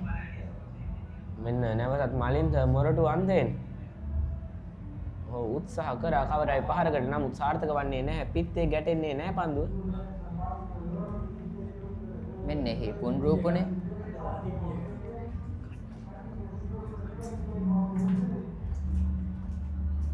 මෙන්න නැවතත් මලින්ත තවත් ඉදිරි පාද ආරක්ෂාකාරී පහරක් ලකුණකට අවසරයක් ලැබෙන්නේ නැහැ. ඉතාමත් හොඳින් තමාගේ අන්තය ආරක්ෂා කරන ආකාරයක් තමයි අපට දක්නට ලැබෙන්නේ වේල්ස් කුමරු පිතිකරුවන් දෙදෙනාගෙන්ම. කණ්ඩායමේ ප්‍රහාරාත්මක පිතිකරුවා සුවහස් ප්‍රනාන්දු. නමුත් මොවුනුත් දැන් තරමක් ප්‍රහාරාත්මක වෙමින් පන්දු උඩුගුණේ රැඳී සිටියේදී අධීශ ලක්ෂාන් ගතේ පන්දුව කඩුල්ල දැවී යනවා. ප්‍රථම කඩුල්ල දැවී යනවා වේල්ස් කුමරුන් ලකුණු 7 සිටියේදී. ඒ අය සාන් සෙබස්තියානු පන්දු බලෑනියෙන් එල්ල කරන පළමු කඩුල්ල දැවී යනවා. සේතික විජේතුංග මෙන්න නැවතත් එම කඩුල්ලේ පුනරූපණය. පන්දුව හිසට ඉහළින් ඇදී යනවා කෙලින්ම අධීශ ලක්ෂාන්ගේ අතට. එලෙසයි මලින්ත තම පළමු ඉලක්කය ලෙස සේතික විජේතුංගව දාගන්නේ. ඇත්තටම ඉදවර මෙතෙක් වෙලා ඔහු ඉතාමත් ආරක්ෂාකාරීව තමයි පිටිහරබේ යෙදුනේ. නමුත් එම පන්දුවේදී ඔහු ප්‍රහාරක් සඳහා තමයි උත්සාහ කරන ලැබුවේ. නමුත් මිඩෝන් අන්තයේ සිටි ක්‍රීඩකයාය උඩ පන්දුවක් ලෙස දවා ගන්නවා. මෙන්න පැමිණෙනවා වේල්ස් කුමරුවන්ගේ සිහින කුමරා සුවහස් ප්‍රනාන්දු. ඇතරම සාන් සෙබස්තියානු පන්දු යවන්නන් වශයෙන් මෙය තමා සිදු කළ යුත්තේ. අනිවාර්යයෙන්ම ශාක එය තමයි සිදු කළ යුත්තේ. පළමු කඩුල්ල දැවී යනවා මලින්තගෙන්. ඔහු දැනටමත් මොරටු මහ රන්සටනෙන් කඩලු 6ක් ලබාගෙන අවසන්. අපිට පෙනෙනවා සෙබස්තියානු ප්‍රේක්ෂකයින් ඒ වගේම ශිෂ්‍ය නායකයන් සහ ශිෂ්‍යයින් තමාගේ කණ්ඩායමට සහයෝගය පළ කරන ආකාරය. නවක පිතිකරු කණ්ඩායම් නායකයා පැමිණෙනවා සුවහස් ප්‍රනාන්දු. මේ මොරටු මහ රන්සටනේදී වැඩිම ලකුණු ලාභියත් ඔහුමයි. ලකුණු 77ක් තම පළමු ඉනිමේදී එල්ල කළ ක්‍රීඩකයා දෙවනි ඉනිම සඳහාත් පැමිණෙනවා. අතර මේ දුවර පෙර පැවසූ පරිදි නායකයාගේ තීරණය ඉතාමත් හොඳයි. මලින්තව කැඳවීම කඩුල්ලක් ලබා ගැනීම සඳහා එම කැඳවීමට උපරිම සාධාරණයක් සිදු කිරීමට මලින්තට හැකියාව ලැබුණා. ඕෂ්‍යානක පිතිකරුවන් ආරක්ෂාකාරීව ක්‍රියා කරමින් සිට ප්‍රහාරාත්මක වූ සැනින් එහි නිසි ඵලය ලබා ගැනීමට සමත් වූවා සෙබස්තියානු පන්දු යවන්නන් වගේම පන්දු රකින්නන්. ඒ අත් සමග මලින්තගේම පන්දු වාරත් අවසන් වනවා. මුල් ලකුණු සංඛ්‍යාව ලකුණු 7යි. එක් කඩුල්ලක් පමණක් දැවී පන්දු වාර 3ක් අවසානයේ. තවත් ලකුණු 223ක් පමණයි අවශ්‍ය වන්නේ වේල්ස් කුමරුවන්ට මෙම 76 වන මොරටු මහ රන්සටන ජයග්‍රහණය කිරීම සඳහා. අනිවාර්යයෙන්ම ශිනාක ඔවුන්ට තවමත් අවස්ථාව තිබෙනවා මෙම තරගය ජයග්‍රහණය කර ගැනීමට වේල්ස් කුමරුවන්ට. නමුත් ඔහු එම අවධානම ගැනීවිද කියා මට නම් විශ්වාස කර නොහැකි ඒ තරම්ම. ඒ වගේම තමයි ඉදුවර අනිත් අන්තයේ සීමිත පන්දුවර සංඛ්‍යාවක් තමයි ඔවුන්ට පවතින්නේ ලකුණු 223 ලබා ගැනීම සඳහා. අනිවාර්යයෙන්ම ඔවුන් පන්දුවර 20 තරගයක් තරමටම ක්‍රීඩා කළ යුතුයි මෙම තරගයේ ජය ගැනීමට නම්. ඔබ නිවැරදි ඉදුවර ප්‍රහාරාත්මක ඉනිමක් අපිට බලාපොරොත්තු වෙන්න පුළුවන් ඔවුන් එම 223 හබා යද්දී. මෙන්න ඊයේ දිනේදී පළමු කඩුල දවාගත් ක්‍රීඩකයා අධීශ ලක්ෂාන් පැමිණෙන පන්දුවත් සමග ඊයේ දිනේ පළමු කඩුල දවාගත් ක්‍රීඩකයා. ඔව් අනර්ග පන්දුවක්. මීට පෙර කඩුල්ලේදී පන්දුව රැකගත්තේ අදීශ ලක්ෂාන් විසින්මයි. දැන් ඔහු පන්දුව යොමු කරනවා. ඒ වගේම ඉදුවර අපිට පෙනෙනවා එම පන්දුවේ ඉතාමත් හොඳ දෝලනයකින් සහිතව තමයි කඩුල්ල වෙතට පන්දුව අදීශ යොමු කරේ. තනතිරුව පමණක් නොවේ ශ්‍රමක දැන්වේදී පන්දුව දෝලනයට නිසි ආකාරයෙන් නිමවා අවසන්. නැවතත් අදීශ ලක්ෂාන් පහරක් එල්ල කරනවා. ලකුණක් සදා අවසරයක් ලැබෙන්නේ නැහැ.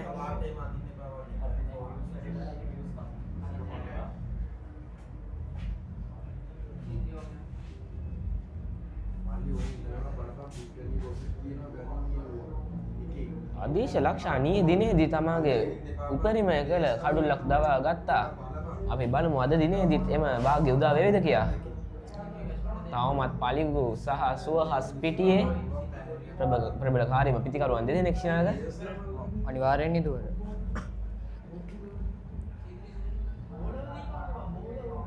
අදීශ සූදානම් පන්දුව යොමු කිරීමට.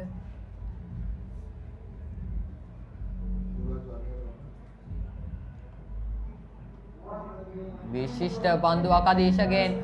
ඔව් කඩු දුවා යෑමේදී දැවී යාමකට ආසන්නතම අවස්ථාවක් වීමට තිබුණා. නිසි අවස්ථාවේදී පන්දුව පැමිණියා නම් ඒ වගේම නිසි අවස්ථාවේදී කඩලු රකින්න පන්දුව රැකගත්තා නම් මේ අනිවාර්යයෙන්ම කඩුලක් වීමට අවස්ථාවක් තිබුණා. අනිවාර්යෙන් ඉදුවර දුවද්දී දැවී යාමකට ආසන්නතම අවස්ථාවක් එම පන්දුව කඩුල්ල වෙත කෙලින්ම වැදුණා නම් නිසක වශයෙන් දැවී යාමක් ලෙස සංඥා වනවා. නමුත් දක්ෂ කඩලු අතර දිවීමක් වේල්ස් කුමරුවන්ගේ. ඔව් අනිවාර්යයෙන්ම පන්දු රකින්න ෂෙනාෂ් හසෙන් නිසි අවස්ථාවේදී පන්දුව යොමු කරනවා. ඔව් තාමත් අවාසනාවන්තයි. නමුත් පිටිකරුවන් දෙදෙනා වාසනාවන්තයි. උන් දෙදෙනාම ආරක්ෂිතයි. මේ අවස්ථාවේදී අවදානම් සහිත ලකුණක් සඳහා තමයි වේල්ස් කුමරුවන් උත්සාහ කරනු ලැබුවේ. අනිවාර්යයෙන්ම ෂෙනාක. මෙන්න අදීශ ලක්ෂාන් පැමිණෙනවා. සෙබස්තියානෝ වේග පන්දු යවන්නන්ගේ වේගවත්ම පන්දු යවන්න.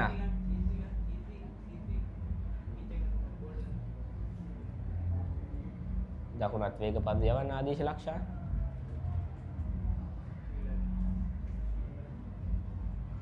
මෙන්න ප්‍රබල ඉල්ලීමක් දැවැන්ත ඉල්ලීමක්. නමුත් විනිසුරුපේ ප්‍රතික්ෂේප කරනවා.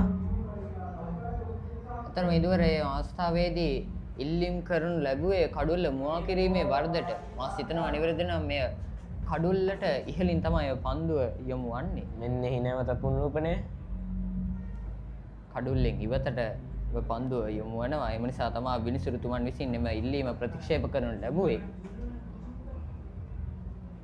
ලකුණ ලෙග් බයි ලකුණක් ලෙසයි සටහන් වන්නේ.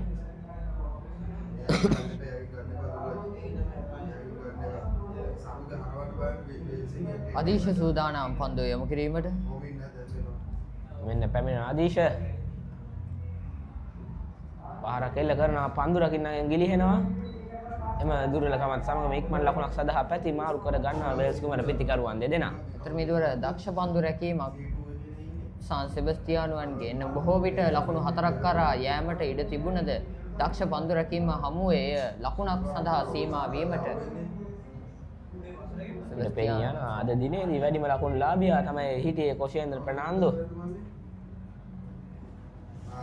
මෙන්න අදීශ ලක්ෂාන් තම අවසන් පන්දුවට නිසි අවස්ථාවේදී කරාවිද කියලා බලමු. වේග පන්දු යවන්න අදීශ ලක්ෂාන්.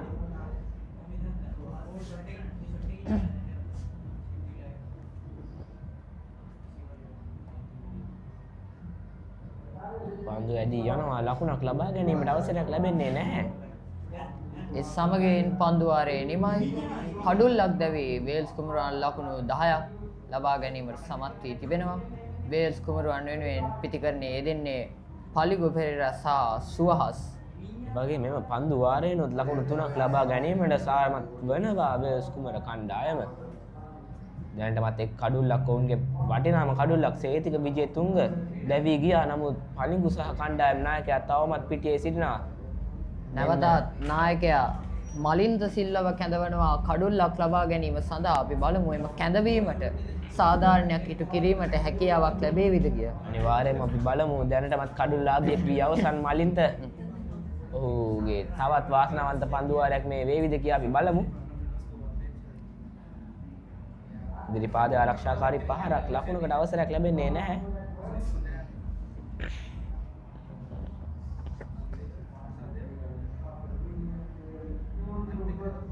දෙවන පන්දුව යොමු කිරීමට සූදානම් මලින්ත. මෙන්න මලින්ත මොරටුවේ රන් හස්තේ. තවත් ඉදිරිපාද ආරක්ෂාකාරී පහරක්. වෙල්ස් කුමරුවන් මීට පෙර පන්දු වාරවලදී මෙන්ම මලින්තගේ පන්දු හමුවේ ප්‍රහාරාත්මක ලෙස ක්‍රීඩා කිරීමට යන්නේ නැහැ. ඔවුන් ප්‍රහාරාත්මක ලෙස ක්‍රීඩා කර අවස්ථාවේදී තමයි සේතික දැවී ගියේ. ඔවුන් ආරක්ෂාකාරී වීමටයි උත්සාහ කරන්නේ.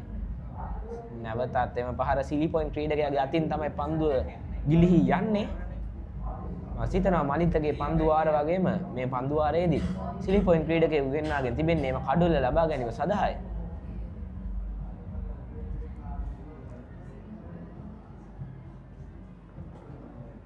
තවත් ආරක්ෂාකාරී පහරක් ලකුණකට අවසරයක් ලැබෙන්නේ නැහැ. ලකුණක් සඳහා යොමු වන්නේත් නැහැ. මලින්තගේ පන්දු වාරයේදී දැන්ටවත් පන්දු 4ක් යොමු කර අවසන් කිසිදු ලකුණක් සඳහා ඔවුන් යොමු වූයේ නැහැ. මෙන්න සිලි පොයින්ට් ක්‍රීඩකයා සහ ස්ලිප් ක්‍රීඩකයා. ඔවුන් දෙදෙනා සිටින කලාපයට පිටිකරුවා ප්‍රහාරයක් එල්ල කිරීමට දැන් සිතන්නේවත් නැහැ. ඔවුන් තමගේ කඩුල්ල ආරක්ෂා කර ගැනීම පිළිබඳවමයි සිතන්නේ.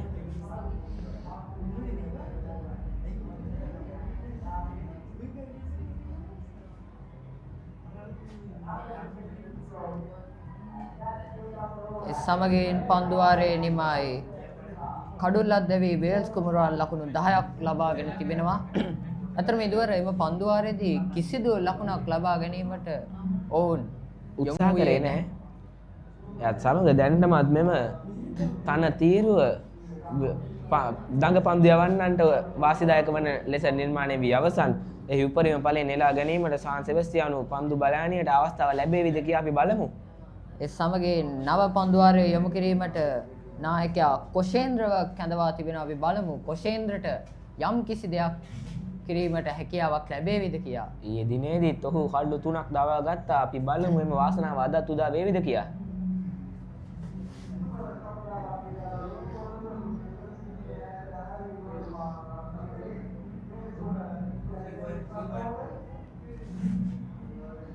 උද්‍යෝගීමත් සාන් සෙබස්තියානෝ තම අසුන්වලින් නැගිට සිටින අයුරු තමයි අපිට දිස්සුවේ.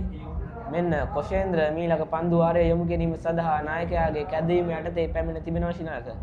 අනිවාර්යෙන් ඉදුවර නායකයාගේ කැඳවීමට සාධාරණ කිටු කරාවිද කියලා අපි බලමු. 76 වෙනි මොරටු මහරන් සටන අතුරේ 75 වෙනි ගුවන් යානා සංවත්සරය සඳහා වුන් මේ අපේ අහසේ ඉතාමත් අලංකාරවත් ලෙස අපිට ගුවන් යානා කිහිපයක් දිස්වන්නේ.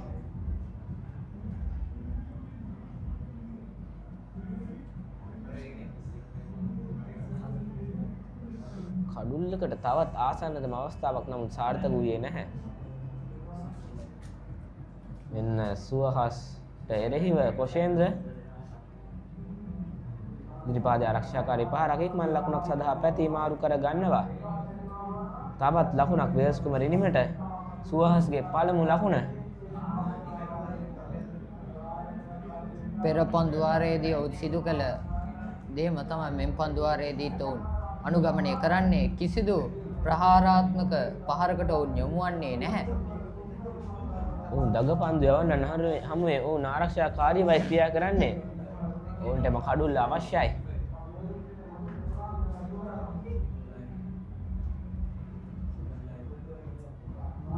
කට් පහරක් එල්ල කරනවා නමුත් ලකුණක් සඳහා අවසරයක් ලැබෙන්නේ නැහැ. ඒ වගේම තමයි දුවර මෙම් පන්දු වාරයේදී ස්ලිප් ක්‍රීඩකයෙක්ද සිලි පොයින්ට් ක්‍රීඩකයෙක්ද ඒ වගේම ලෙග් ෂෝට් ලෙග් ක්‍රීඩකයෙකුද ගෙන්නගෙන තිබෙනවා. අපිට පෙනී යන්නේ උන්ට ඒ කඩුල්ල තමයි අවශ්‍ය වී තිබෙන්නේ. කට් පහරක් එල්ල කරන ලබනවා නමුත් ලකුණක් සඳහා එවරත් යොමු වූයේ නැහැ.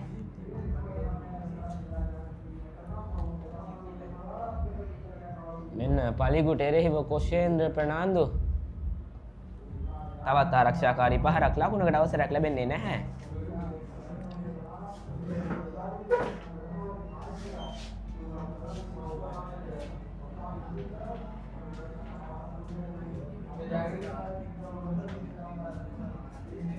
මෙන්න පලිංගු කොෂේන්ද්‍රට එරෙහිව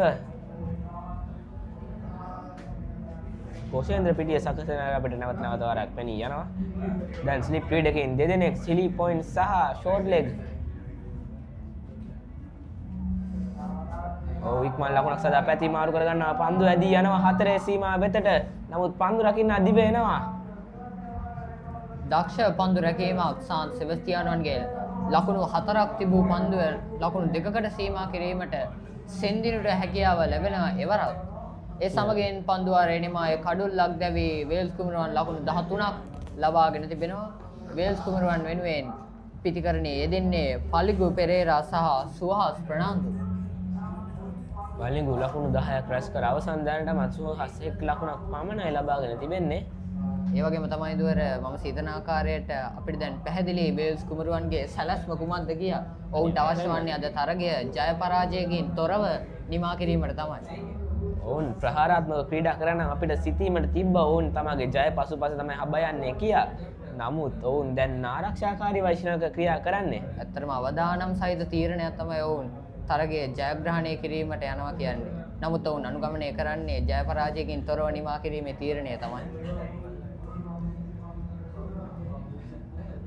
මෙන්න නැවතත් මලින්ත ඉදිරිපාදයේ ආරක්ෂාකාරී පහරක් ලකුණකට උත්සාහ කරන්නේවත් නැහැ පිටිකරුවන් දෙදෙනාගෙන්.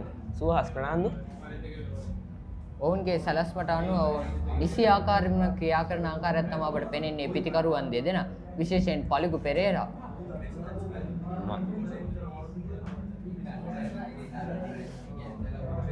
මෙන්න පායින දෙසින් පහරක් එල්ල කරනවා නමුත් අවස්ථාවක් ලැබෙන්නේ නැහැ ඔහුට ලකුණක් ලබා ගැනීමට. අනිවාර්යයෙන්ම නම් මුන් ලකුණ උත්සාහ කරන්නේත් නැහැ සිනවද? අනිවාර්යයෙන්ම දොර ඒ තමයි ඔවුන් සිදු කරන්නේ. මෙන්න නැවතත් මලින්ත. ඒ අවස්ථාවේදී නම් ඔවුන් උත්සාහ කරා ලකුණකට. ඕනේ එය සාර්ථක වුණා. ඔවුන් එක් ලකුණක් සදා පැති මාරු කරගත්තා.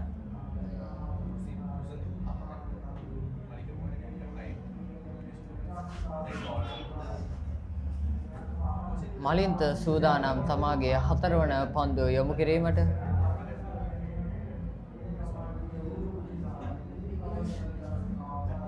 මෙන්න නැවතත් මලින්ත තමගේ පන්දුව අර තුනේදීම වෙල්ස් කුමරුවන් ලකුණු 7කට සීමා කර කඩුල්ලක් දවාගත් ක්‍රීඩකයා තවත් ආරක්ෂාකාරී පහරක් ලකුණකට අවසරයක් ලැබෙන්නේ නැහැ. තාමත් දක්ෂව තමාගේ කඩුල්ල ආරක්ෂා කරගන්න බවත් තමයි අපට පෙනෙන්නේ වේල්ස් කුමරු පිටිකරුවන් දෙදෙනාගෙන්. එම කඩුල්ලයි සාන් සෙබස්තියානුවන් බලාපොරොත්තු වන්නේ අනර්ග පිටියේ සැකසීමක් තවමත් සිලි පොයින්ට් ක්‍රීඩකයා ෂෝට් ලෙග් සහ ස්ලිප් ක්‍රීඩකයා තවමත් පිටියේ රැඳී සිටිනවා. පිටිකරුවා ආවරණය කරමින් සතර දෙසින්ම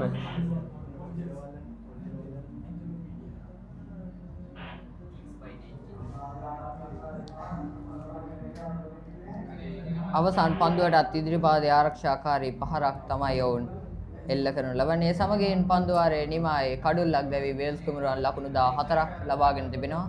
එම පන්දුවාරයේ ඔවුන් ලබා ගන්න ලබන්නේ 1 ලකුණක් සඳහා පමණයි.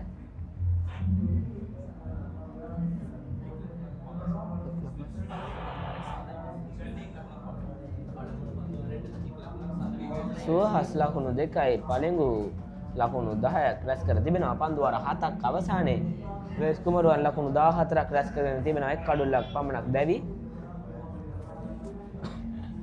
කොෂේන්ද්‍රව කැඳවා තිබෙනවා පන්දුව යොමු කිරීම සඳහා. සාන් සෙබස්තියාන් දෙවනි ඉනිමේ තාමත් විශිෂ්ට ඉනිමක් ක්‍රීඩා කරපු පිටිකරුවේ.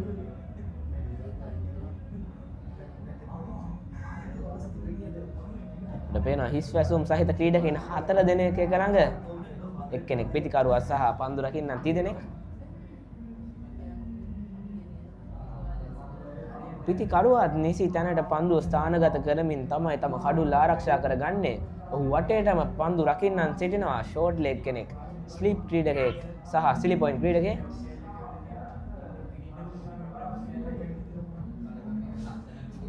මෙන්න කොෂේන්ද්‍ර ඒ සමගින් දැවී යනවා. මෙන්න සාන්ත සෙබස්තියානුවන්ට හැකියාව ලැබෙනවා තමාගේ දෙවන කඩුල්ල ලබා ගැනීමට.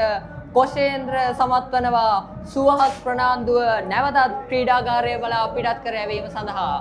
මෙන්න අපිට පෙන්නවා සාන්ත සෙබස්තියානුවන් ජයഘോഷා නගන ආකාරය. කෝෂේන්ද්‍ර ලකුණු 60කට අධික සංඛ්‍යාවක් රැස් කරමින් මෙම මෝටු මහ රන්සන්නේ තමාගේ 4 වෙනි කඩුල්ල දවා ගැනීමට සමත් වනවා කෝෂේන්ද්‍ර ප්‍රනාන්දු. තමත් දක්ෂ පන්දුව තමයි අවස්ථාවේදී යොමු කරන ලැබුවේ. සුහස් ප්‍රනාන්දුවට කිසිම දෙයක් කර ගැනීමට හැකි වූයේ නැහැ. කණ්ඩායම් නායකයාගේ දැවී යාමත් සමග පැමිණෙනවා කණ්ඩායම් උපනායකයා ඔෂාන් ද සිල්වා. ඇත්ත වශයෙන්ම ඉදුවර ඔෂාන් අපි දැක්කා ඔෂාන් ඔහුගේ ප්‍රථම ඉනිමේදී ඉතාමත් ප්‍රවේගකාරී ඉනිමක් තමයි ඔහු ක්‍රීඩා කරන ලැබුවේ. අනිවාර්යයෙන්ම අනර්ග ලෙස පන්දුව දෝලනය කරමින් කෙලින්ම කඩුල්ල වෙතට පන්දුව යවමින් තමයි කණ්ඩායම් නායකයා යොදවා ගැනීමට සමත් වන්නේ සෙබස්තියානු කණ්ඩායමේ කෝෂේන්ද්‍ර ප්‍රනාන්දු. තරගය උණුසුම් වෙමින් පවතිනවා. අපි බලමු සාන්ත සෙබස්තියානුවට හැකියාවක් ලැබේවිද කියා වේල්ස් කුමරුවන්ගේ කඩුළු 8ක් දවා ගැනීම සඳහා. ඔයින්දුවර අපි සඳහන් කළ යුතුයි පිටිකරණය සඳහා පැමිණියේ වේල්ස් කුමරුවන්ගේ උපනායකයා. කණ්ඩායම් නායකයාගේ දැවී යාමත් සමග උපනායකයා තමයි පැමිණෙන්නේ. ඔහුට නම් ලකුණක් ලබා ගැනීමට අවස්ථාවක් ලැබෙන්නේ නැහැ. කෝෂේන්ද්‍ර නිසි ලෙස පන්දුව නිසි තැන ස්ථානගත කරමින් නිසි ලෙස පන්දුව දෝලනය කරමින් පන්දුව යොමු කරනවා. ඔව් එම දැවීගේ කඩුල්ල වේ දුටුවේ.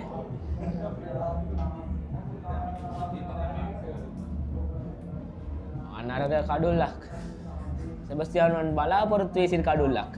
අනිවාර්යයෙන් ඉදුවර සුවහස් ප්‍රනාන්දුගේ කඩුල්ල තාමත් වටිනා කඩුල්ලා සාන් සෙබස්තියානුවන් ප්‍රහාරාත්මක පහරකට උත්සාහ කරේ නමුත් සාර්ථක වන්නේ නැහැ.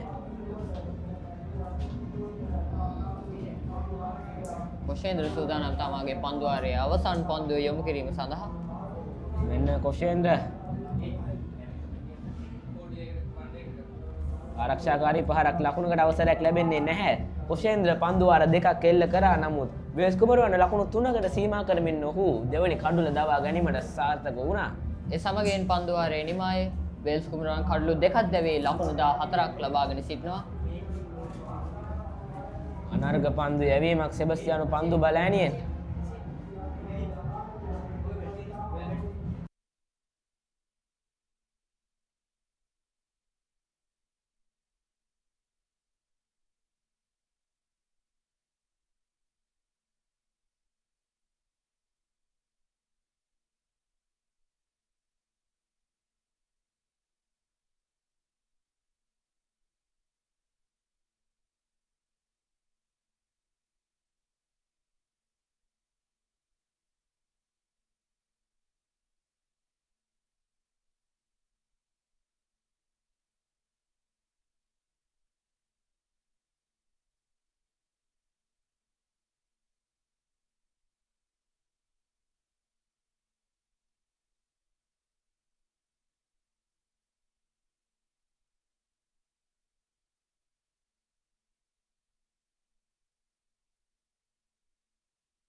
Welcome back with the English commentary, ladies and gentlemen. You are joining with us live for the 76th Battle of the Goals 3-day cricketing encounter between St Sebastian's College and Prince of Wales College, Moratuwa, held at here, one of the very remarkable venues of Sri Lanka, the Soysa Stadium, Katubadda. Now the game is on, ladies and gentlemen. Prince of Wales College has a target, a brilliant target, and they have lost early 2 wickets, 17 for 2 at the end of 9 overs. Joining with us live from the commentary box is Stefan. Good evening, Stefan. Good evening to you, Rahul. Exactly as you said, the third day, the final day of the Battle of the Goals has been remarkable.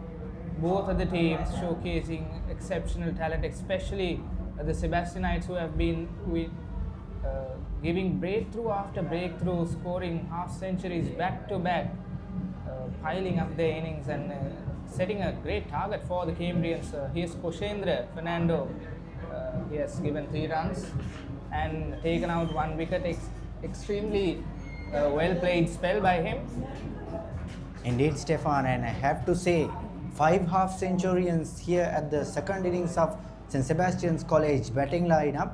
One of them was Fernando, now taking charge to bowl from Katub at the end. And we have Palingu Pereira now at 13 runs of 28 balls. He was the opener for the Prince of Wales team. And allowed appeal once again. Oh, turned down by the umpire. Everything is going on here at the Soysa Stadium. The action-packed 76th Battle of the Goals 3-day cricketing encounter, and there's the replay.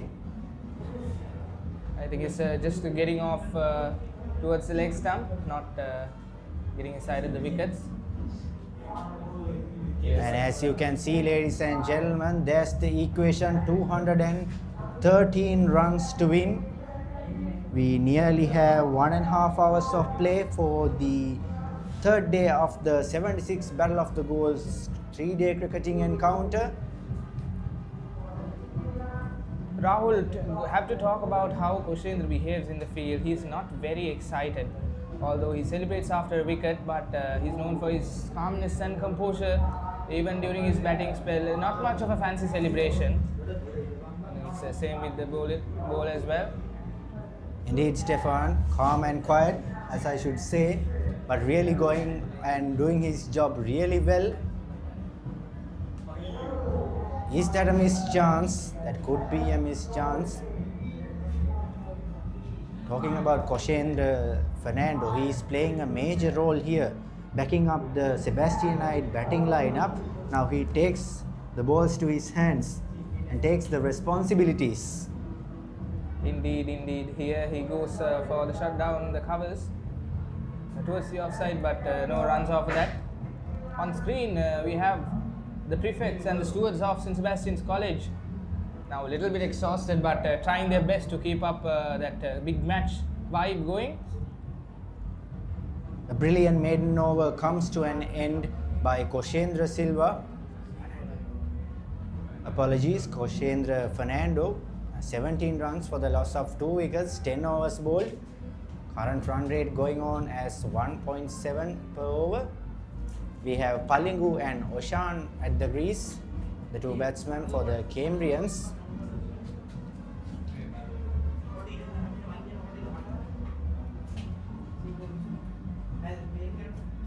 Talking about today's play, Stefan, would this match be able to make a decision for any of the 2 teams? Well, that is actually a tricky question. At the moment, we have the Sebastianites who have piled up a great inning. However, we have the Cambrians as well, powerhouse of a batting lineup. But the thing is, will time favour them? That is the question. Because here we go, we have the scorecard, the player card for Prince of Wales College, and as per your question, it is all based upon how aggressive the bowling strategy of the Sebastianites are. Of course, Stefan. Now here's a look at the scorecard. Setika and Sohas gone for cheap runs, and Palingu and Oshan trying to build up that foundation, trying to chase away that target.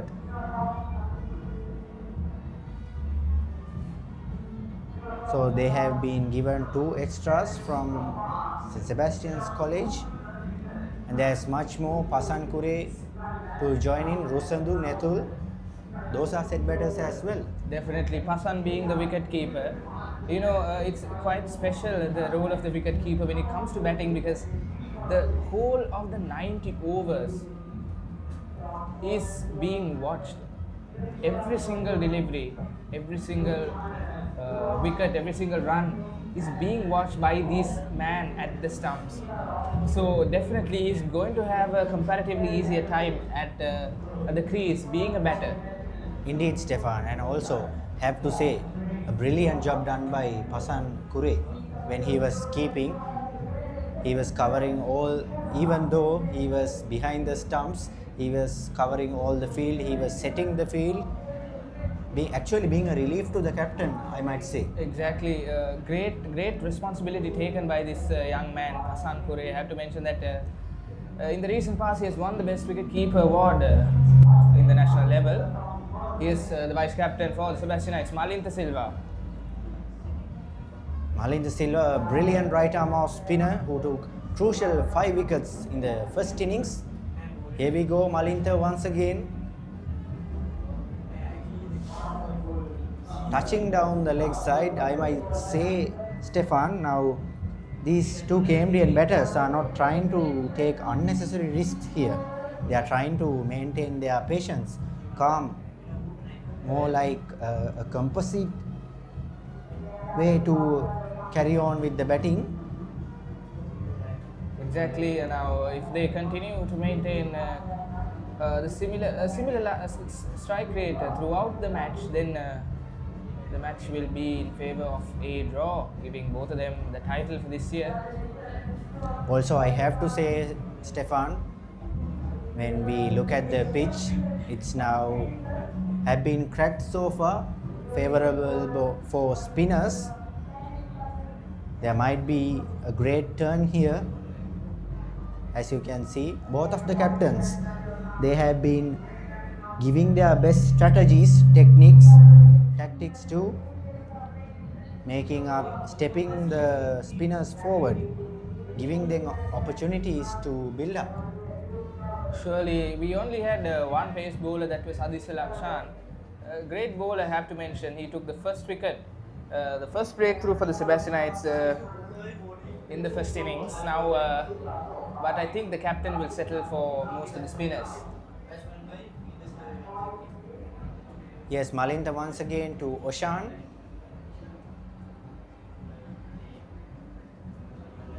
Stepping down the ground, that is flicked down the leg side. A brilliant shot. Will that run away for 4? Yes, it is. The first boundary for the day from Palingu. Oh, he's on the charge now. 209 runs to win. Ends the over with a beautiful boundary. Look at that, ladies and gentlemen. Stepping down the ground, going through the onside. This is really good batting. Definitely, the Cambrians will be a little bit more happy with that. With that going. Oshan, have to talk about him. He was brilliant with the ball, and he is also great with the bat as well. Has given out a good set of runs during the first innings. He was a crucial part of the Cambrian batting lineup. Although they had to go in for a little bit, they had to, get out frequently. All of the batters, including Pasan Kure, were brilliant. Here's him.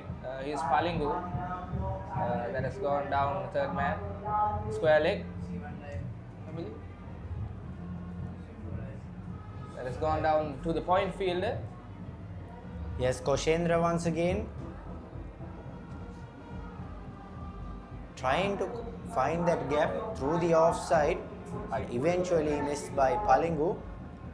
Talking about the 2 batsmen, Stefan, Palingu, who had scored 13 runs of 35 balls, and Oshan, just 4 runs of 15 deliveries. the Yeah. first set of runs coming off a boundary for Oshan. That is quite impressive. He is actually not a very calm batsman when it comes to being set in the crease while he's set in the... Allowed appeal once again.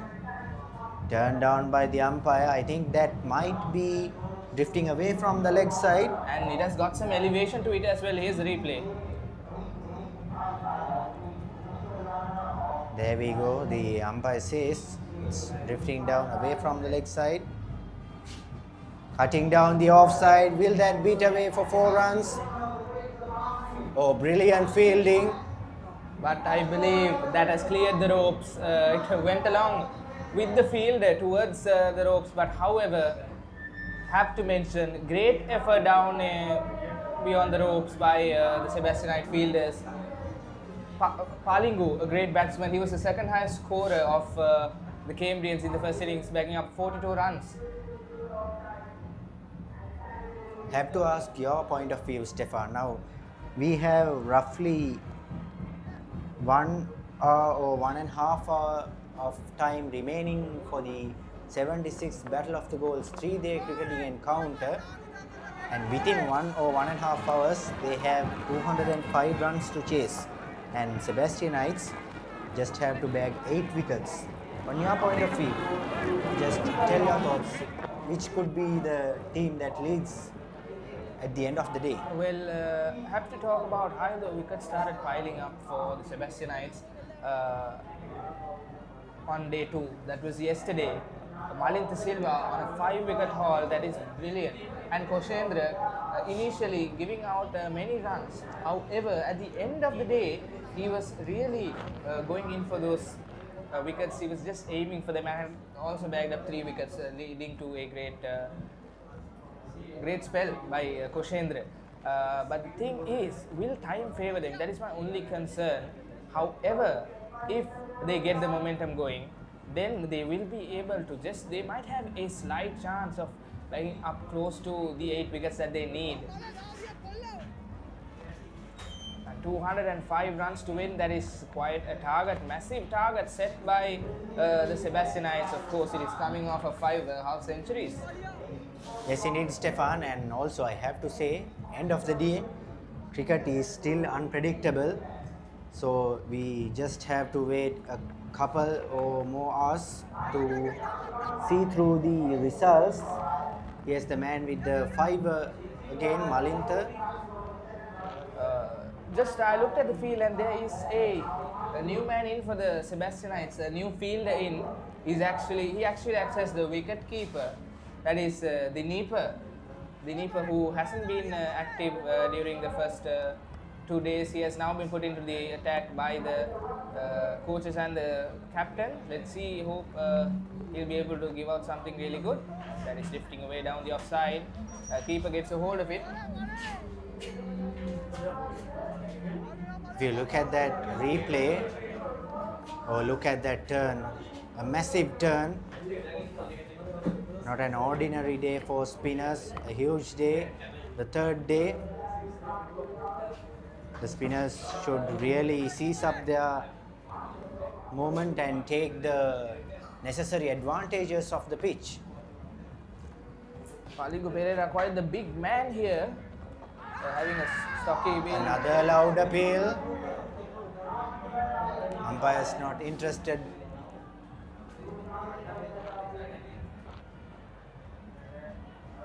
Everything is happening here at the Soysa Stadium for the 76th Battle of the Goals 3-day cricketing encounter.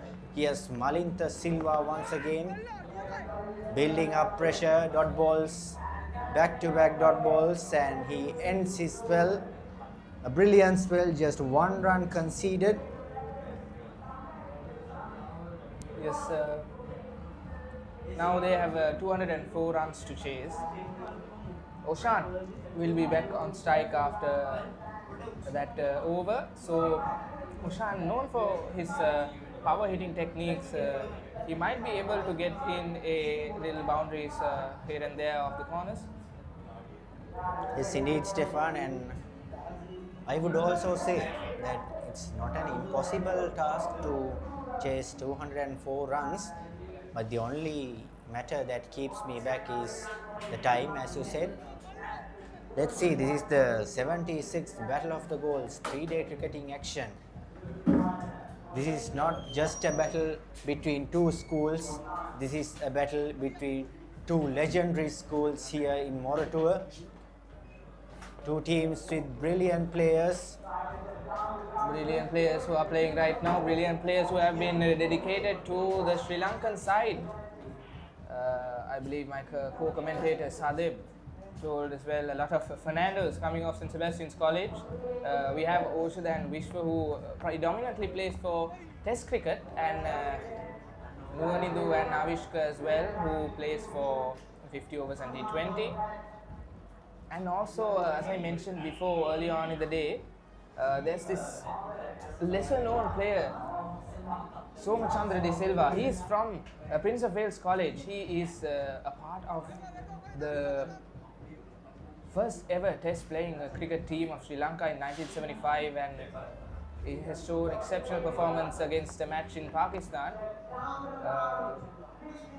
And he has got a 5-wicket haul off of that.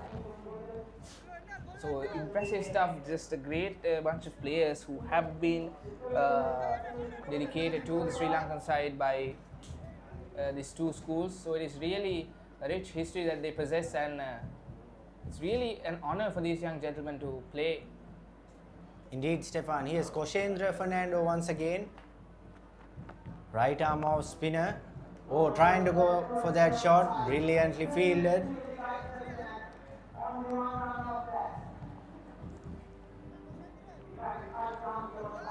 The lead goes down to 200, the 30 runs for 2. Still 200 runs to chase. The time is the fact that which holds whether there will be a decision at the end of the day. Once again, clipping down the leg side. Now have to talk about the running in between wickets between these two batsmen, Stefan. They maintain a really good communication. They see through the field, they analyze the field, and they seize their every opportunity. Now, as we saw last 2 to 3 overs, they got as many as quick singles and rotating the strike, which is really a good way to lift off pressure. Anyways, it's quite similar for all the batters in the Cambrian lineup, as there weren't any careless mistakes by them, unlike the Sebastianites, who had been planning to go on a very aggressive approach of batting, especially in the first day. We didn't see anything in the second day. That's a happy cause for the Sebastianites. However, the first day was full of really aggressive batting, really fast-paced batting by the Sebastianites, which led them to a few costly run-outs. However, they bagged up a good innings, and they learned from their mistakes, they solved the issues, and we had a great inning by them in the second day. Of course, Stefan, that is what cricket, that is how cricket is played. You have to learn from your past mistakes. As I recall, one of India's greatest cricket players once said, life is not a T20 match, life is a test match. You get a second innings, you get a second chance to prove everything, that if something goes wrong, you have to learn it from the mistake and bounce back to the finest. Definitely, it's great to see how cricket shapes these young men, even after they move out of school, because of course it is widely known as a gentleman's game, and it is quite spectacular how well cricket can inflict upon your life, especially to these young men when it comes to academics, and even if you go to your careers, how well are they shaped. They are getting patience out of this, endurance, teamwork, a lot coming off this brilliant game. Once again, brilliantly bowled by Malinta Silva. 4 dot balls off that over yet. We could see, Stefan, both the batsmen are really trying to be patient reading the bowler's mind. I should say now both the teams must have been exhausted. The weather is harsh here at the Soysa Stadium. It's dry outside. Perfect for a test match, but I don't think it's a favorable way to the players. Cutting down the offside. Oh, that is brilliantly played. Running away for a boundary. Once again, ending the over, Malinta's over, with a brilliant boundary, making the runs needed to 194. There we go. That was Palingu with the bat. Going down the offside. It was hit perfectly with the gap. The fielders actually knew it was coming, and they did not run after it very much. It was perfectly timed. Even right after I said both the teams have been exhausted, Oshan says he's not exhausted anymore. He would like to chase this target. And here we go. I think a new bowler is brought up into the attack. Yes, it is the right arm leggy, Shenaz Hussain, bowling his first over for the second innings. Talking about Shenaz Hussain, a really good leg break bowler. Have tons of talent bagged up in his sleeves. It is Oshan's turn to face Shenaz Hussain. There we go, the prefect's badge of Prince of Wales College. Here's Shenaz Hussain. We could see the exhaustion, the greed for the victory. That is what should be happening right now, isn't it, Stefan? Both the teams are lifting off their pressure, trying to lift off the pressure and shift away the pressure to the opposing team. But I must say, both the teams are handling the moment really good. Exactly, not even a single side is excited. Another loud appeal given out by the umpire. Brilliantly bowled by this young man, Shenaz Hussain. A really good breakthrough comes in handy of Shenaz Hussain. As I told, this man has tons of talent. Here we go, the replay. Oh, look at that turn, ladies and gentlemen. That is plum. The celebration and how the umpire raises his finger. It is just amazing. If you looked at the replay, you had him pitching the ball right at the sweet spot, just a little bit towards the offside. He turned as a normal leg spinner would do and hit just the middle of the wicket right in front of him, and it just hit it really well.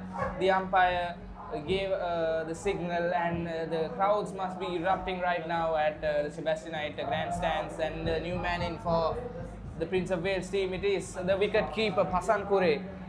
Talking about this young man, he is actually really impressive, really composed batter.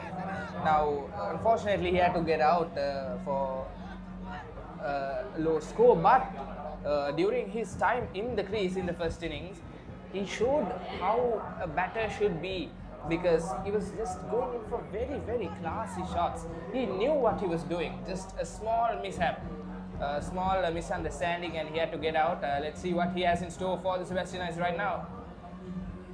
Yes, Shenaz once again trying to go for that sweep. A really cheeky shot, finds the edge of the bat. The outfield is really slow here at the Soysa Stadium. Now is the time where talent meets hard work, where time meets precision. All here at the 76th Battle of the Goals 3-day cricketing encounter. The crowd is firing up. 191 runs needed. Sebastianites just 7 wickets away. And anyways, another loud appeal once again. Oh, turned down by the umpire. Now this is interesting, ladies and gentlemen. This is really interesting. Shenaz Hussain Goodness me, I think that has an inside edge. Oh, it's really happening. Chenas is doing giving away all his tricks. Exactly. Now Pasan, I believe I know what he's doing, because there's not much fielders down the backward region of the wicket. He's going for the sweep shots just as well allocated in his innings. However, a flick shot would not be necessary to get it off the boundary, as this is a spin ball. However, if you're going for a fast bowler, then definitely you will have to just keep the bat and it would race off to the boundary. But he'll need a little bit more luck and a little bit more power for him to get it to the boundary. Yes, Oshan back again on strike. Rotating the strike, a really good idea to lift off the pressure. 4 runs off this over. Oh, look at that turn, look at that turn.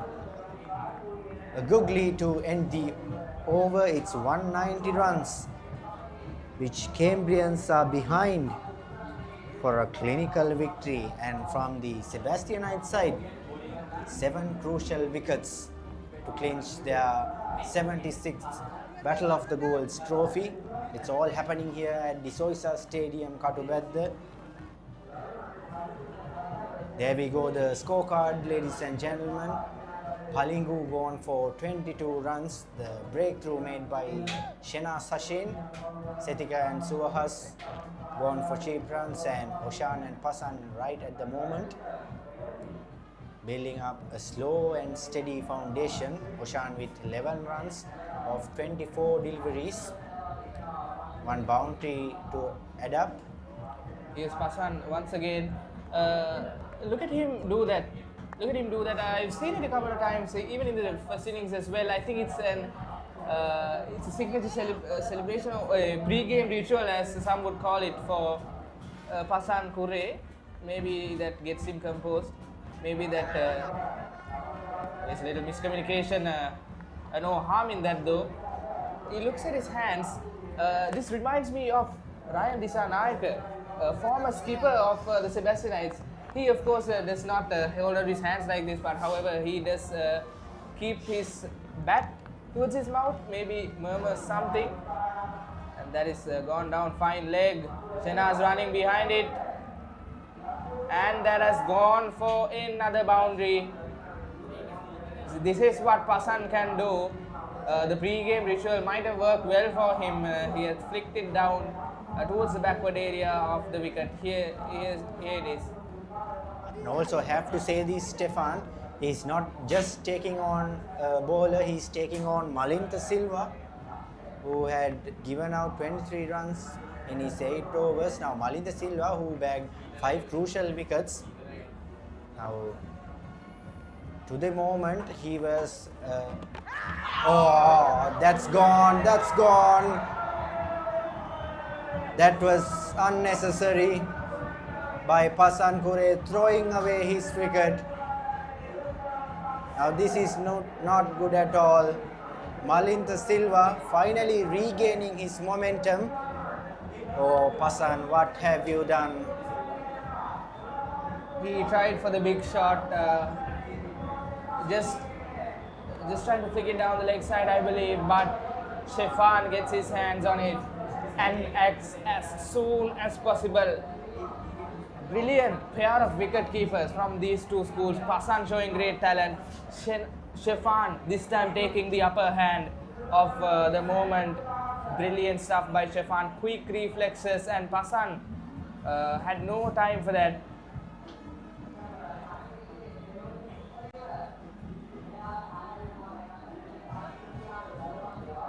Malinta once again with the breakthrough, 2 wickets to his name, a wicket right after the boundary, and there we go. The Moratuwa skies are lit up by Sri Lankan Air Force, the 75th anniversary of Sri Lankan Air Force, the protectors of the sky.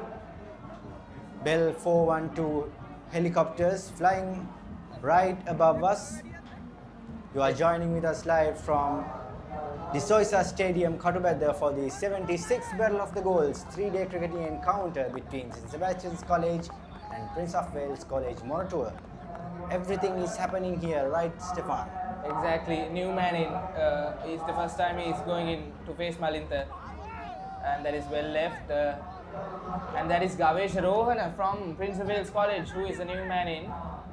Quite a decent innings from him as well. I have to talk about him, his contribution in the first innings, although I did not manage to get a really high score. Yes, Malinta once again. Now the pressure is back on Cambrian batting lineup. 44 for 4. Does that say something, Stefan? Yes, so this is what's most probably going to happen. 4 wickets, and with the fall of inconsequent wickets, we are going to have a slower strike rate to be expected from the Cambrians. As down the order we have bowlers, but this is a test match, so at this moment though, even though the bowlers come, they need a really fast-paced strike rate as of now, and that is what it demands. Yes, Shena Sachin once again, the man with the magic arm.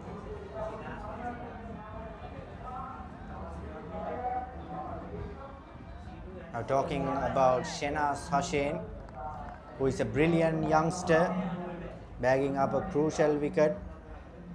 It's not easy to be a leg break bowler, isn't it, Stefan? Definitely. At his height, he has got to have a lot of energy, a lot of wrist movement going into that. And imagine how his fingers should be, because with all of that training, just perfectly seasoned to bowl that amazing leg break ball, just giving the turn perfectly.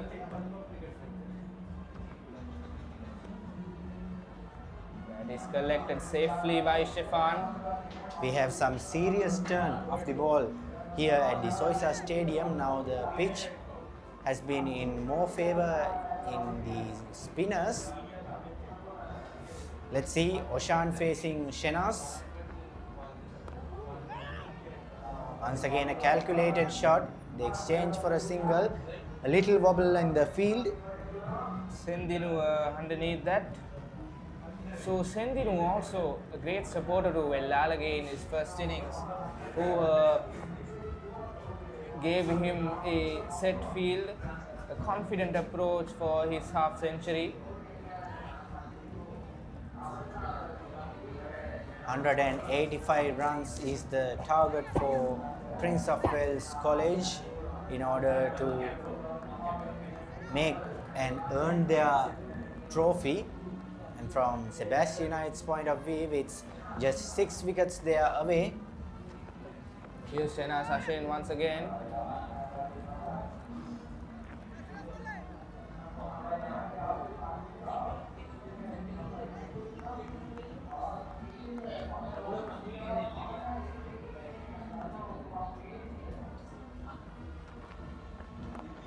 Stepping down the ground, trying for that flick shot, safely collected by Koshendra Fernando, who is also a brilliant fielder.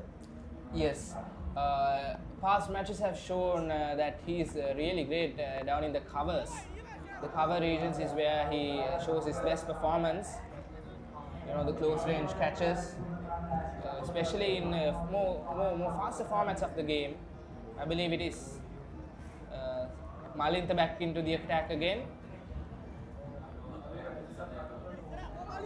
Now I must have said this before, Stefan, like the energy is moving on really fast here.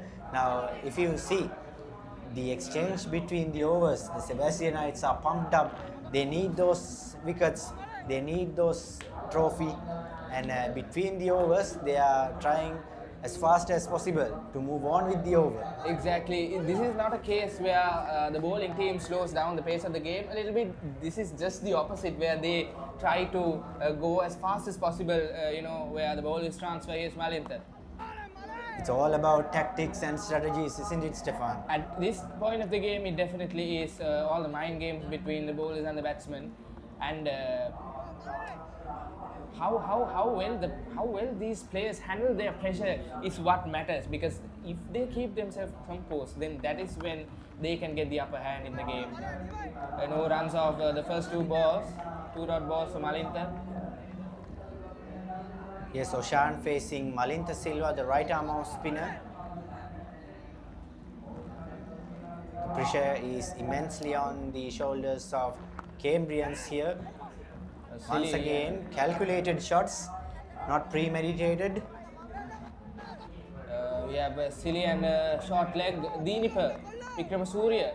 I said there is the new man in for the second innings of the game. He has been put into a really close position of the batsman. So as I said, plays for the second 11 team, and he is a wicket keeper, so he will have some experience being at close proximity to the batsman. Good decision by Adesh with that. At the end of the day, it's the captain's tactics and the player's talents which brings the game to his alma mater. Malinta once again bowling out really good deliveries, 4 dot balls, 5 I must say. The final delivery of Malinta's spell. Here's Lashen, another great batter for the Sebastianites. And there we go, a maiden by Malinta. Great over for him. As you can see, ladies and gentlemen, the struggle, the hurriness between these players is immense, and we have not seen anything like this before in a test match where the fielding team is in a hurry to move on with the match. Now that shows the urge for those wickets. And it definitely shows how this game can twist and turn, how this game can be of different situations, of different playing styles, especially this is really unorthodox. Have to say unorthodox in a good way by the Sebastianites. They were steady when they were batting, but they were very aggressive as well. We could say the same thing safely for the bowling as well. Here's Gavesha, the new man in, still with no run, 6 balls faced. Back to Shenaz Hashe in the bowling attack. Laying down the offside, straight to the fielder. Lashen, who had connected safely.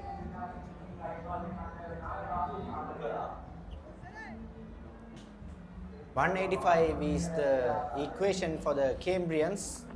Shenaz once again, he has struck hard through the offside. Is that running away for a boundary? That is well played. Yes, it has. Gavesha with his first boundary of Shenaz Hashen.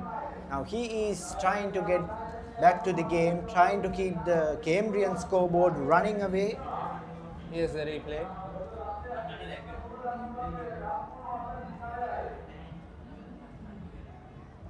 Oh, brilliant footwork, brilliant wrist work as well. Exactly, perfect timely, placed into the gap. Outfield a little slow, as you can see right there, towards the end. However, as it was placed towards the gap, Malinta and Sendinu couldn't get underneath it.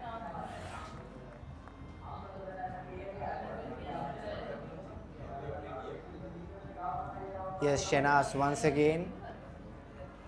Let's see what has he got after the boundary. Oh, brilliant bowling by Shenaz. That was a close one.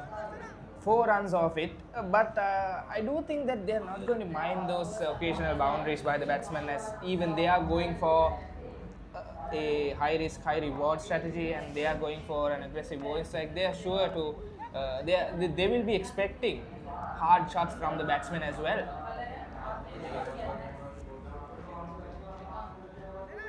Gavesha once again back on strike. The scoreboard stands for 49 runs. Here's Shenaz once again. Given up only 9 runs. Oh, that is close. Shenaz Hashen, this youngster, he's not letting up his game, isn't it, Stefan? Definitely, he is known for, being really competent and really active in the field. ends his over with a dot ball, just 4 runs off it, 49 for 4. And Rahul, have to mention once again, one of our title sponsor this year is ABANS PLC. Huge shout out to them for making this day possible. Along with ABANS, we have Pearl Bay Resorts as well for sponsoring us, giving us a great help. And also I must mention the crew, Seb's Media, doing on a really good job right at the moment, giving you live at the Soysa Stadium, Katubadda. Each and every cricketing action is brought to you by the Seb's Media crew. They have been working really hard.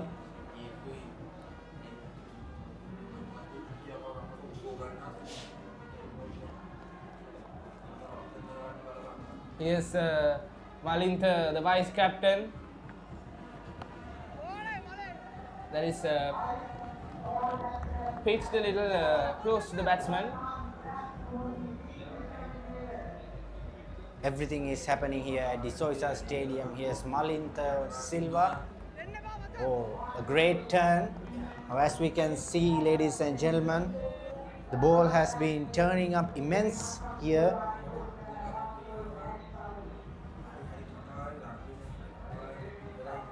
Six wickets needed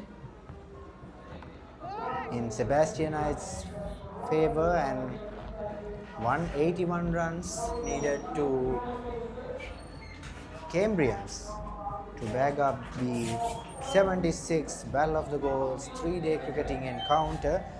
But for the moment, I don't think, Stefan, there would be a decision coming out in this match. Yes, it seems like it, Rahul. Now the game has slowed down just a little bit. The pace has been a little slow.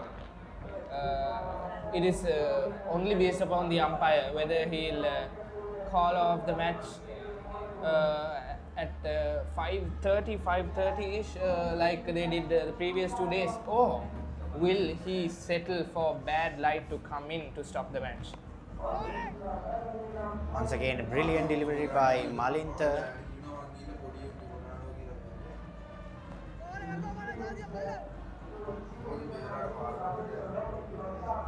Yes, Malinta with the final delivery of his spell. A brilliant maiden over to end off the over. It's 49 runs for the loss of 4 wickets. 21 overs bowled. Gavesha and Oshan at the crease. The equation stands for 181 runs for the remaining time. I think 30 minutes, 40 so far. If, of course, it stops by the umpire's decision. The two batsmen having a chat before the next over commence. You know, even if it is called off at bad light, or even if it is called off at the lapse of the overs, the strategy will carry them through these few overs. It is strategy that will keep the team alive. Not much of a team huddle for the Sebastianites. I believe they have a pre-game plan for this. So, yes, Koshendra back again. It was Shenaz Malinta. And now Koshendra back into the attack. There might be a wicket here going on in this over. That's just a prediction, isn't it, Stefan? Definitely. Two very talented batsmen of the Cambrians could go for big runs here as well. Pick up with Koshendra's deliveries. Kavisha gets off to it. The intent is clear here at the Soysa Stadium. Both the batsmen safeguarding their wickets. Yes, Koshendra to Gavesha. Playing down the offside, that is played beautifully. Well fielded by the fielder. That is Lashane, number 66, who recovered that ball from going off to the boundary. We could see the urge to play a boundary here by Gavesha. Stepping down, oh, caught and ball. Just as I said, Stefan, there might be a wicket. And here's the man with the breakthrough, Koshendra Fernando, bagging up the 5th wicket of the Cambrian batting lineup. The plan has executed really well, Stefan. 2 wickets in for the man, and now here's the 3rd. Koshendra playing like the rent is due for him. Walking back to the pavilion, this is Gavesha Rohana. He is not happy with that. 5 wickets down. Just the Cambrians still on double figures. Oh, now everything is happening here. I think the umpires are having a talk. Maybe There was a little chat between the bowler and the umpire. Let's see whether this current weather will go in favor of the Sebastianites or the Prince of Wales College. The Cambrians, I must say, now they are in a slight trouble. So Adesh Almeida, the skipper, might have used a slight bit of strategy with this one, this wicket especially. You know why? Because as I mentioned before, Koshendra came out to bowl this over. It was the leg spinner and the off spinner, Malinta and Shenaz, who was rotating the spin attack. So the batsmen were accustomed to their deliveries. So new man in Koshendra, definitely he's an off spinner just like Malinta, but he has definitely got some variation to him, maybe an arm ball, maybe something else, maybe a carom ball.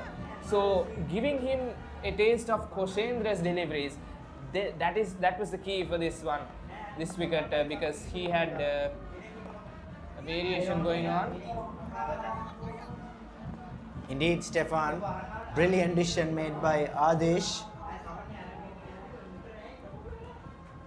Yes, Koshendra Fernando once again.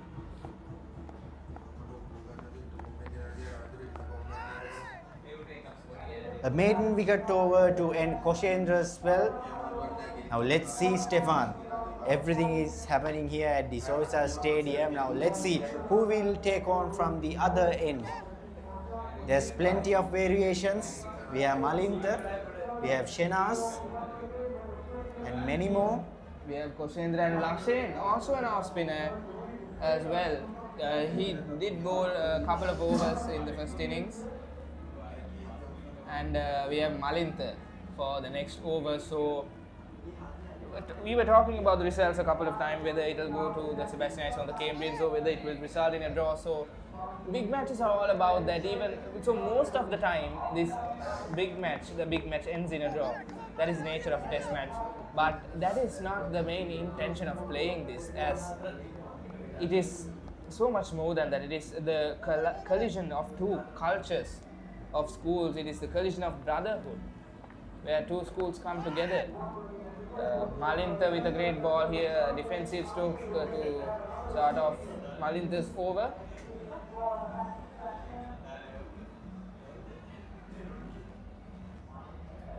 Yes, Malinta changing sides, coming around the wicket. Maybe he'll pitch it more to the offside. Yes, he does just a little bit towards the offside so that it will turn into the batsman. The plan is clear. He will be bowling to the offside and let that ball drift towards the batsman. Maybe find the inside edge or maybe find the pads before the bat. However, it is clear that he's not letting the batsman go for big shots, not letting him occupy a lot of space, just constricted to a very small scale where he has to bat little small shots, which is why the silly point and the short leg has been placed. Talking about Malinta Silva, a brilliant right arm off spinner. That is struck down to the covers. Lashen gets a hold of it. A single for that ball. I have to talk about Malinta Silva, Stefan. He's a player who has represented Sri Lanka, I think in under 19 Sri Lankan team. Really good youngster. Such a proud moment, such a proud thing for the Sebastianites. It is really, really great that he has done so, and have to mention Fernando as well. I believe he is also a representative of the Sri Lankan cricket team. He has played in national level games, and Adisha Lakshan, the under 17 national level player. And there we go, a maiden over for Malinta once again. Malinta Silva proving why he is such valuable asset for St. Sebastian's College. Bowling back-to-back maiden overs. And now from the next end, who could it be, Stefan? It could be Koshendra, or we can bring back Shehnaz Sashay. It's not up to us, it's up to Adesh. So Netul Anuhas is a left arm orthodox, meaning that the ball will spin as that of a right arm leg spinner.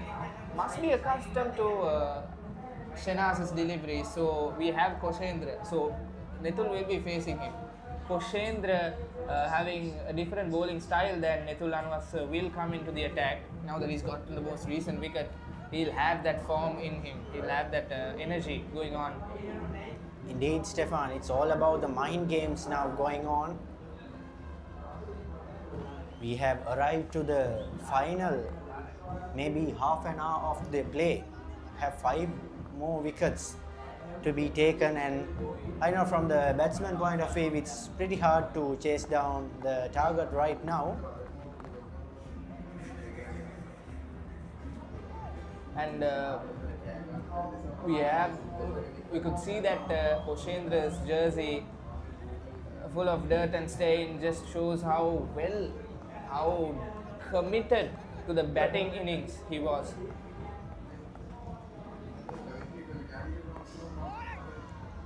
Once again, really good bowling display by Koshendra.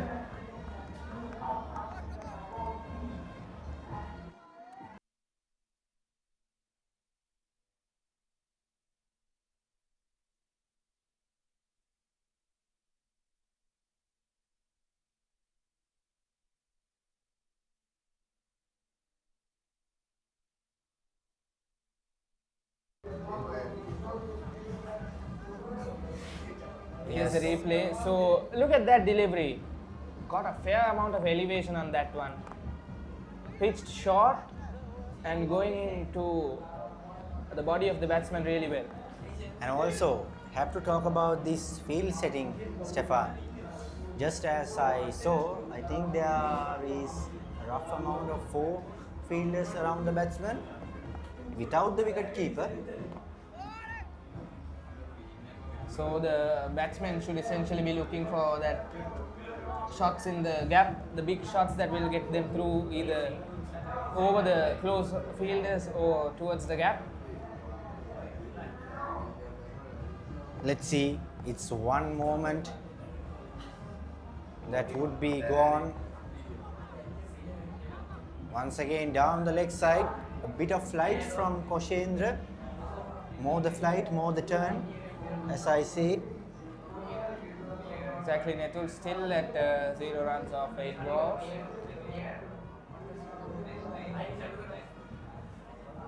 According to my predictions, I think Malinta will be on the attack once again.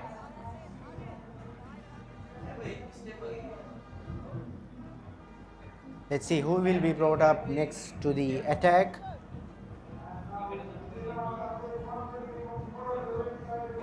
"49 runs for the loss of 5 wickets, 24 overs bowled."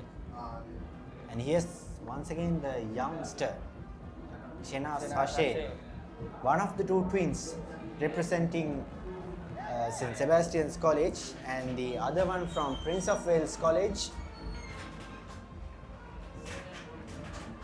It's actually a really rare, really special moment for both of them, for both of the schools as well. It's the first time ever that 2 twin brothers are playing for rival schools. Actually, there were a pair of twins for St. Sebastian's, as I recall, in the past.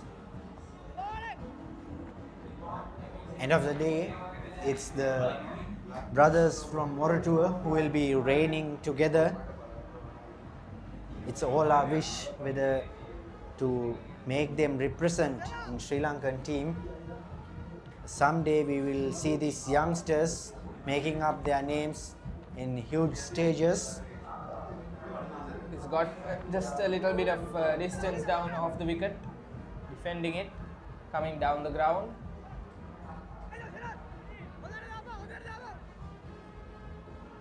Oshan facing Shenas.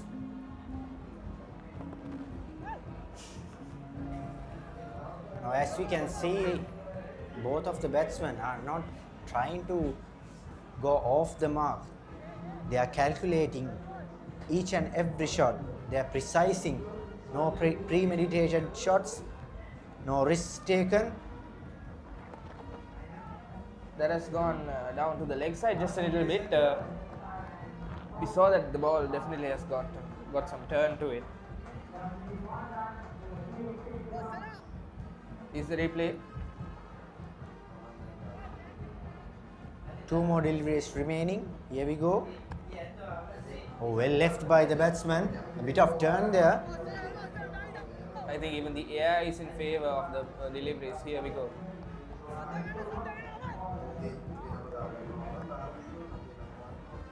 Final delivery of Shenas Sachin's spell.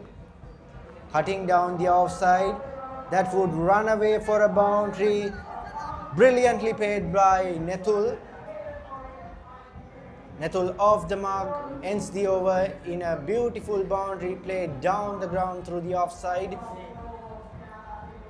I believe that was Oshan who struck the boundary, the right-handed batsman.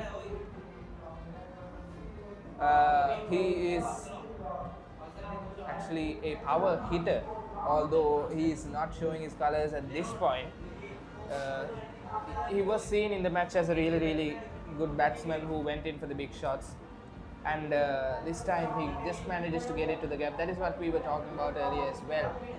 Fielders plays close to the batsman, no chance for singles, only chances for the big shots, and he does that perfectly. Cuts it down to the offside. That's brilliantly gone off the leg spin ball. And here's once again a bowling change, Stefan. Malintha. Or did Malintha bowl the previous over in this end? I believe it was. It was Shenas and Koshendra who was going on, and now Malintha has been brought up to the attack. Would this be a moment for another wicket to be fallen? Well, the Sebastianites are definitely desperately hoping for a breakthrough, desperately hoping for a wicket. Brilliant turn. However, it's balled a little full length, so no time for a considerable turn. Nethul, the latest man in on the field, is facing off with Malintha. Once again, brilliantly defended by Nethul. As we can see, there's the equation, which is currently impossible at the moment. 177 runs, but 5 wickets. There is more probability to gain 5 wickets, but let's see how the current situation of the light goes on. And I have to mention another low order batsman of low order to middle order batsman of the Cambrians, Matisha Ponsu, great bowler, a really young player. Now he was exceptional. Look at that turn, just has a lot of elevation to it, just hitting the stomach of the batsman, which is why the umpire might have denied the decision, just missing the wickets off the top margin. That's why I was talking about Matisha Ponsu. He was whacking, getting big runs of the deliveries of veteran bowlers, very experienced and seasoned bowlers of the Sebastianite bowling lineup. So it is really happy to see both of these teams showing exceptional performance. So even if we go ahead with a few wickets, we'll be able to see some exceptional performances by the Cambrian batting lineup. Indeed, Stefan, they have managed to be at the upper hand in the first innings, even though they are right now at a stage of 53 for 5 wickets. They have took the opportunities and took the upper hand at the first innings. Let's see, cricket And is they an won the first unpredictable innings as game. well. On the first innings as well, the Cambrians have to mention it. Here's Shenaz Hashim, Netul and Oshan on the grease right now for the Cambrians batting lineup, building up a steady partnership. Still not at a better level, but still at a good level.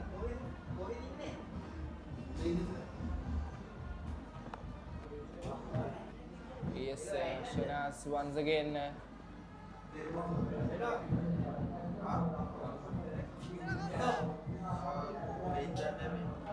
We have both of these batters, Oshan, who has gone up to 16 runs. They are just defending the ball as of now, and it appears to me that both of them are trying for a really slow paced strike rate. And Yes, indeed, Stefan. Both of the teams are exhausted now. Oh, that should be nasty.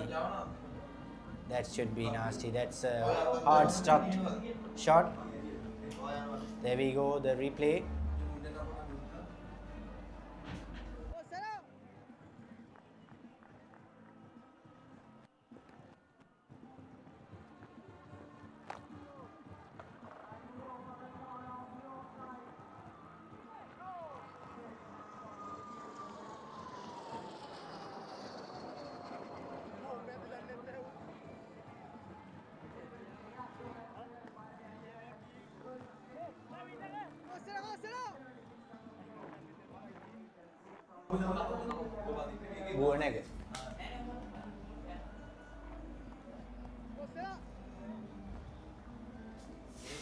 yes, Netul, the left arm orthodox bowler facing the right arm leggy. Not much elevation to it.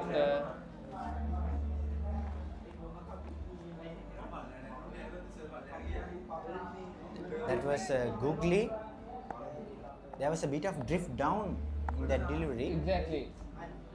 This has got some elevation to it. However, the fielder gets underneath it. The over ends with a single run of Shenaz.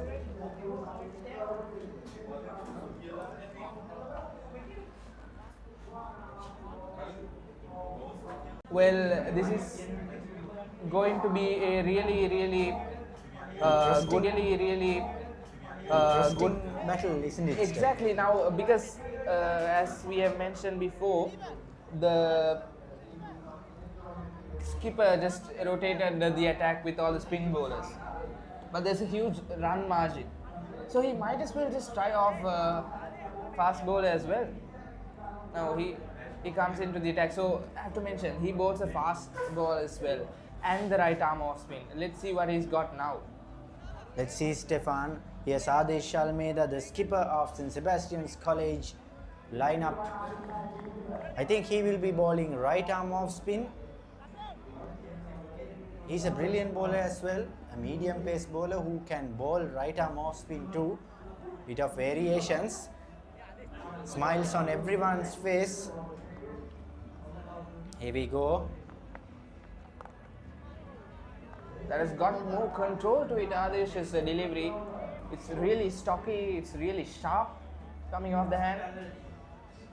Here's vice captain facing the other end's captain. This could be a new tactic for St. Sebastian's College.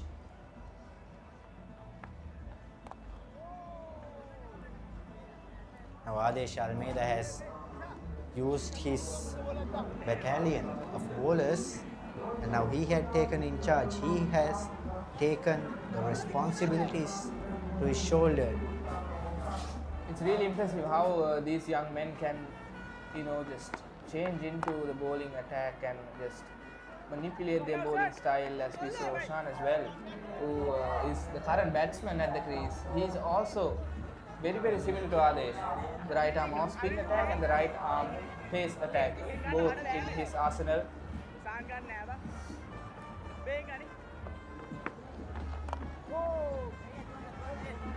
Once again, the same result. No premeditated shots, no risky shots, just the calculated precision shots made by Oshan. And at the stump mic we saw on the second day, Stefan, the keeper, was screaming, encouraging encouraging all of his teammates to, you know, just keep the momentum going, keep getting all the vibe going, keeping the energy up. Today is particularly a little bit more silent than yesterday.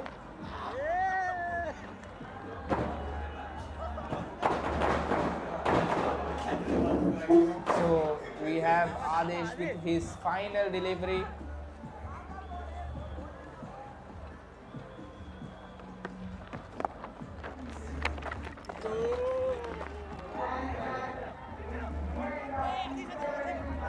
That's it, ladies and gentlemen. The umpire has called off, and the 76th Battle of the Goals 3-day cricketing encounter ends up in a draw, 54 for 5. There was a slight chance for both the teams to go chase, but what an effort by these two teams. What a display of high-class cricketing action here at the Soysa Stadium, Katubedda. Yes, so it is 5:20 on the dot, and the umpire decides to call the play-off, and both of these teams showing exceptional talent throughout these last 3 days. Here's another century in Chamat Vellalage for the Sebastianites, encouraging players and taking a look at this their innings so far. It has been absolutely brilliant. I have to talk about both of these teams. Exceptionally talented, exceptionally gifted players who have been so very well. Fernando from San Sebastian, who got a half century, he is a fresher. Chamat Vellalage, who got 2 half centuries, who is a fresher. And we have Matisha Ponso, we have Suahas Fernando from the Cambrians, who scored 77 runs in his innings. Here are the two teams shaking each other's hands. There we go, ladies and gentlemen, the 76th Battle of the Goals 3-day cricketing encounter. An action-packed 3 days, isn't it, Stefan? Everything we saw, runs, run-outs, boundaries, collisions, and the two teams gave their very best to make this 3-day cricketing encounter not just 3 days but high-class cricketing action. And I have to remind you, ladies and gentlemen, we are just few more days away from the 41st one-day cricketing encounter between St. Sebastian's College and Prince of Wales College. We are waiting for that day.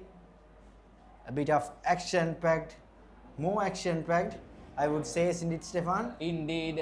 Also to mention, on Sunday, next Sunday, we will have the 4th T20 encounter as well between these two schools. And both of these matches will definitely feature a result. So we will have a result at the end of the match. And even though I have to talk about the match ended in a draw.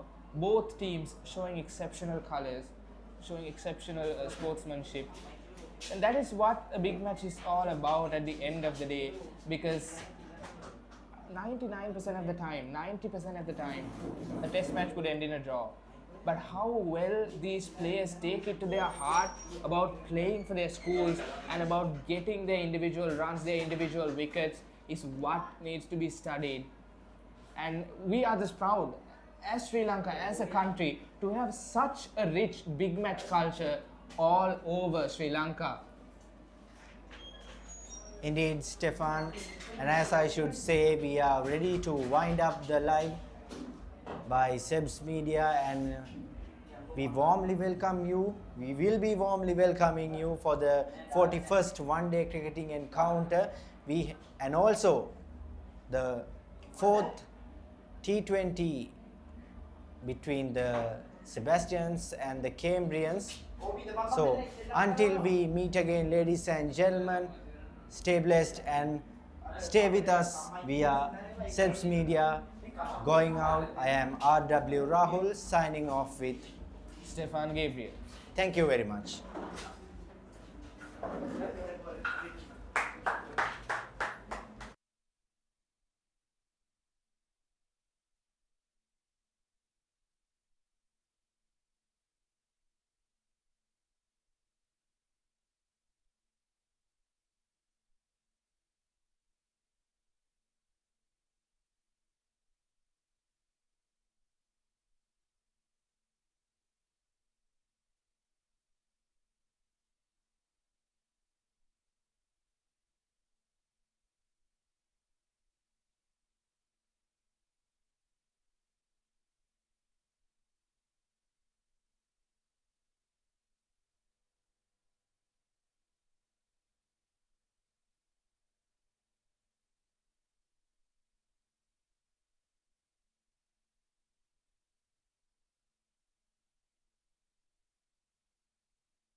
තමන්ගේ විකටුවෙන් ඉවත් වෙලා ප්‍රේක්ෂකාගාරයක ආවට එනකොට සාන් සෙබස්තියානු විදුහලේ දරුවන් සුවහස් ගාවට ඇවිල්ලා සුබ පැතුවා. මම දැක්කා. මම ඒක ගොඩාක් අගය කරනවා. ඒ වගේම තිවංක කකුලේ ආබාධයක් සිදු වෙලා වැටිලා ඉන්න වෙලාවේ වෙල්ස් කුමාර විද්‍යාලයේ දරුවෝ ඔක්කොම ගිහිල්ලා තිවංක ගාව වටේ හිටගෙන හිටියා. මම මේ දැක්කේ ඇත්තටම පාසල් දෙකේ දැකපු ඉතාමත්ම ලස්සන සිදුවීම් දෙකක් හැටියට. ඒ වගේම ක්‍රීඩාවේ තනතිරුව සහ හතර සීමාව ඇතුලේ අපි වෙන අවුරුදු වලට දකින්නට වඩා ඉතාමත්ම හොඳ ක්‍රීඩාවක් දැක්කේ. දෑබර පුතේ මොරටුවේ මේ ක්‍රීඩාව යම් කිසි කාලයක් දැකපු කෙනෙක් මමත්. නමුත් මගේ මතකයේ තියෙන අතීතයට වඩා අද තියෙන වර්තමානය හරි ලස්සනයි. ඒ ලස්සන වර්තමානය මම ආසයි දකින්න තවුරුදු ගණනාවක් කිසිය.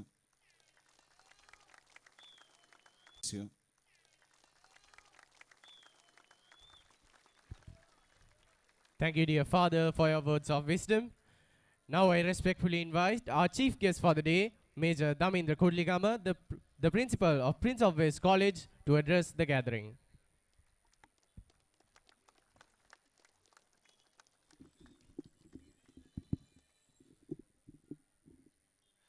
සියලු දිනාටම සුබ සන්ධ්‍යාවක් වේවා. ශාන් සිමන්සන් විද්‍යාලයේ අධිවෘදාය දර්ශන පියතුමනි, ඔබතුමා ඇතුළු සමස්ත ක්‍රීඩාශීලී සියලු දෙනාගේම අවසරයි. ඔබතුමා කිව්ව ආකාරයටම අධිවෘ පියතුමනි, මොරටුව කියන්නේ ක්‍රීඩාව සහ එවැගේම සංගීතය හා සම්බන්ධ පුරවරයක්. ඒ පුරවරය තුල මේ දවස් 3 අපි දැක්කා මනා සංයමයෙන් මනා විනයකින් සහ ඉතා උසස් තරංකාරීත්වයකින් අපේ ආදරණීය පුතාලගේ මොරටු 76 වන රන් සටන වෙල්ස් කුමාර විද්‍යාලය සමස්ත ප්‍රජා බලාපොරොත්තු වෙන්නේ මෙවන් තරඟයක්. ජයග්‍රහණය ඕනෑම තරඟයක පරාජය එහා එකට බැඳුණු කාසි දෙපැත්තක් වගේ. අපි ජයග්‍රහණය පරාජයටත් වඩා අයි බලාපොරොත්තු වෙන්නේ ආදරණීය පුතුණෝනි, ඔබ මේ ලක්දිරනේ ඔබේ ශ්‍රී නාමය තවත් කෙටි කාලයකින් ඔසවා තබන්නට ඔබ ගන්න උත්සාහය. මම හිතන්නේ අප සියලු ප්‍රජාවන් එහා ඒකාත්මික වුණා. ඔබ විශේෂයෙන් අධිරූපීතුමා කිව්ව ආකාරයටම කිසිදු බාධාකාරී අවස්ථාවක් කිසිදු විනය විරෝධී කටයුත්තක් අපි දුටුවේ නැහැ. ඒ ඇත්තටම වෙල්ස් කුමාර විද්‍යාලයත් ශාන් සෙබස්තියන් විද්‍යාලයත් ලැබූ සුවිශේෂ ජයග්‍රහණයක්. ඒ ජයග්‍රහණය තුල අපි දැක්කා සියලු ක්‍රීඩකයන් අන්‍යෝන්‍ය සුහදතාවෙන් සහ වගකීම් දරමින් තමගේ පාසල් මාතාවට ආචාර කරමින් ඒ කටයුත්ත ඒ ආකාරයටම ඉදිරියට ගෙන ගියා. ඒ වගේම ආශිෂ ප්‍රජාව, දෙමාපියන් වගේම සුබවතන්නන් සියලු දෙනාම ඒකට එකතු වෙලා මේ තරඟයට ආශිෂ් සංගම්, ඒ වගේම ආරායි තමුත්තන් සියලු දෙනාම මේ තරඟයේ ඉතා ඉහළ මට්ටමේ තරඟයක් විදිහට ප්‍රකාශ කරන්න යෙදුණා. එයයි අප බලාපොරොත්තු වෙන්නේ. විද්‍යාලයකින් බිහිවන දරුවා හෙට දිනේ ඉතා ඉහළ මට්ටමක නිෂ්පාදනයක් වන්නේ මේ ක්‍රීඩාව අධ්‍යයන කටයුතු සියල්ලත් එක්ක. ලෝකයේ නම් කරන මහත්තුරුන්ගේ ක්‍රීඩාවක් විදිහට ක්‍රිකට් ක්‍රීඩාව, ඒ මහත්තුරුන්ගේ ක්‍රීඩාව මහතුන් ලෙස කටයුතු කරමින් විද්‍යාල දෙකේ නායකයන් එවැගේම සමාජිකයන් සියලු දෙනා කටයුතු කර ආකාරය ඉතාම ප්‍රශංසනීයයි. පුතේ ඔබට හැකි ඉක්මනින් ශ්‍රී ලංකා ටීම් එක නැත්නම් ශ්‍රී ලංකා කණ්ඩායම නියෝජනය කරන්න අවස්ථාව ලැබේවා. ඒ වගේම විද්‍යාල දෙකෙහි ප්‍රගමනය වෙනුවෙන් කටයුතු කර දර්ශන පියතුමා ඇතුළු සෙබස්තියානු ප්‍රජාවටත් වෙල්ස් කුමාර ප්‍රජාවටත් සියලු දෙනාට වෙල්ස් කුමාර මාතාවගේ ආචාර්ය පුද කරනවා. ඔබට ස්තුතියි. Thank you, dear sir, for your words of guidance. Now, we are ready to award our brilliant players who have been battling for glory for the past 3 days in the 76th Battle of the Goals powered by ABANS PLC. Now I respectfully invite Dr. Chatura Jayawardena, the Chief Marketing Officer at ABANS PLC, to give away the first set of awards.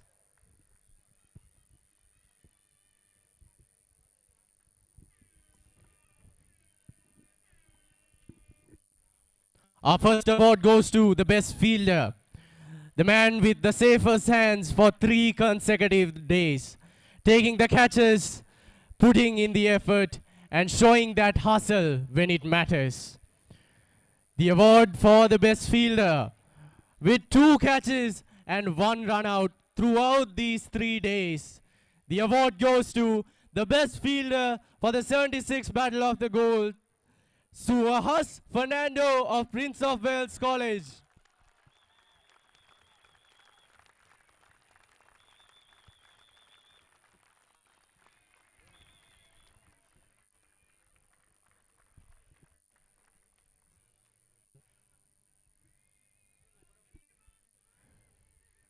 Next, the award for the best bowler. The bowler who managed to strike fear into the hearts of batsmen, claiming a 5-wicket haul along with another 2-wicket haul. 7 wickets throughout 2 days.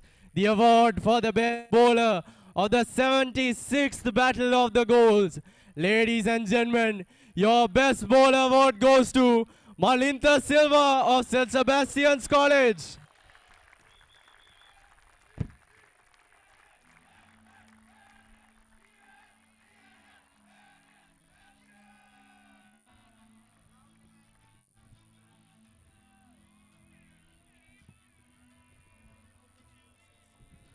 Thank you, dear sir, for joining us on stage.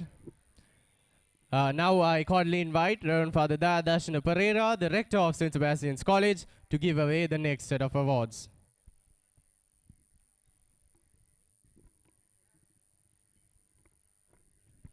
Next, we have the award for the best batsman. The man with the highest runs, the one who managed to stay composed under pressure.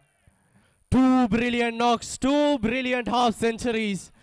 With a 58 and a 51, your best batsman for the 76th Battle of the Goals. Ladies and gentlemen, give it up for Chamath Wellalage of St. Sebastian's College.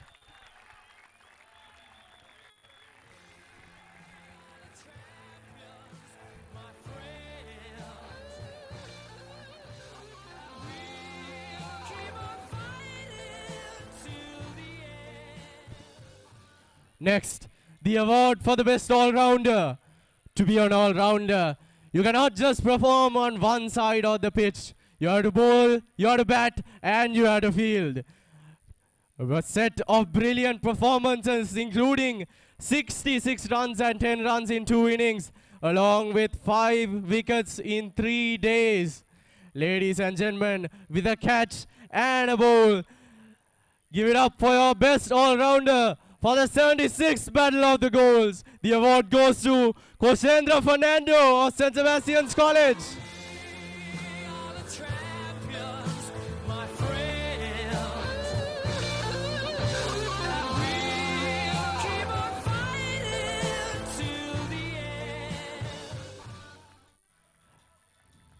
Thank you, dear father, for joining us on stage.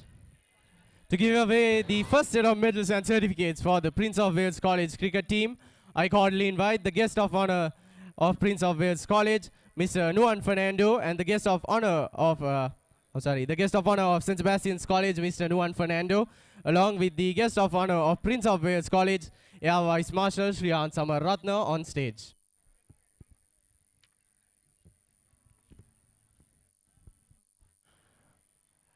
Ladies and gentlemen, let us hear a round of applause for the Cambrian First 11 team for the 76th Battle of the Goals, starting with Suahas Fernando.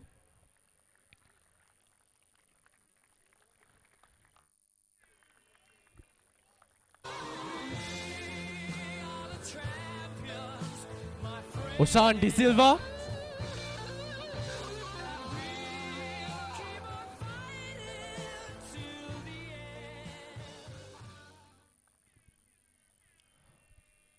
Pasan Kure.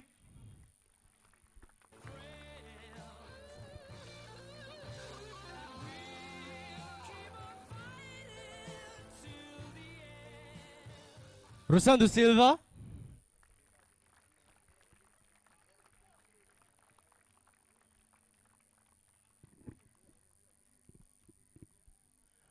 Netul Anuhas.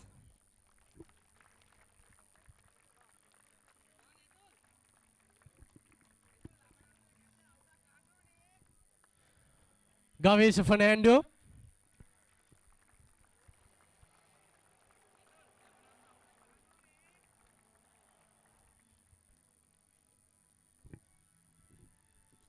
Palingu Pereira.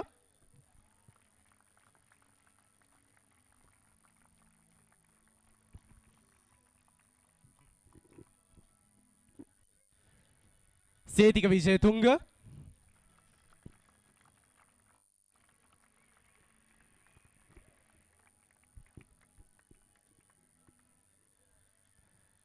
Matisha Aponso.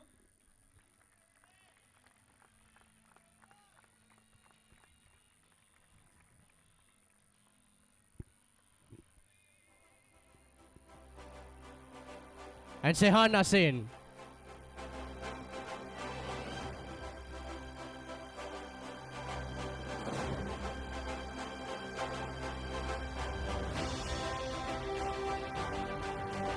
Thank you, dear sir, for joining us on stage. To give away the second set of medals and certificates for the Prince of Wales team, I cordially invite the President of St.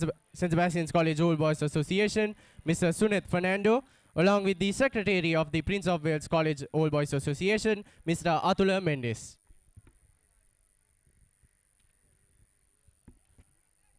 Once again, ladies and gentlemen, I kindly request you to encourage our players with a round of applause. The Cambrian squad, Nehan Anuhas.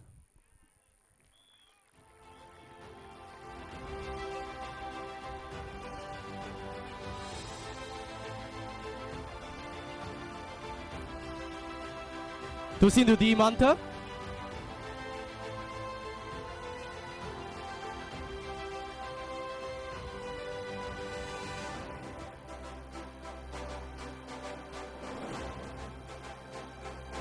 Dinesh Jinendra.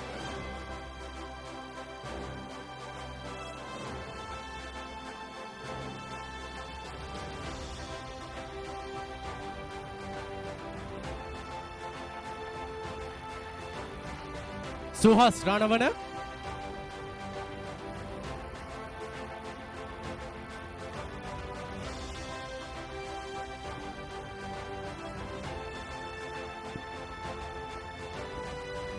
Dino Drantul.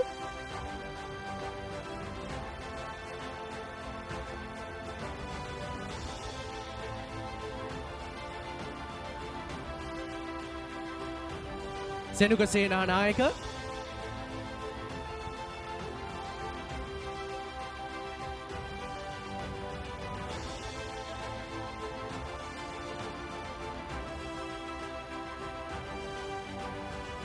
The head coach of the Prince of Wales College cricket team, Mr. Pamela Fernando.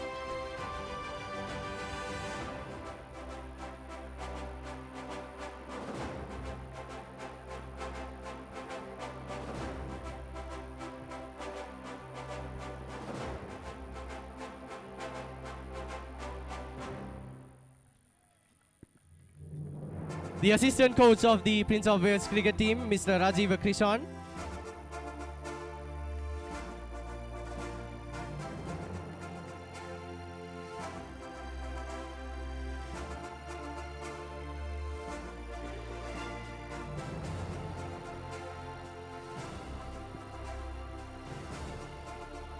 The master in charge of cricket at Prince of Wales College, Mr. Kosala Sandarawan.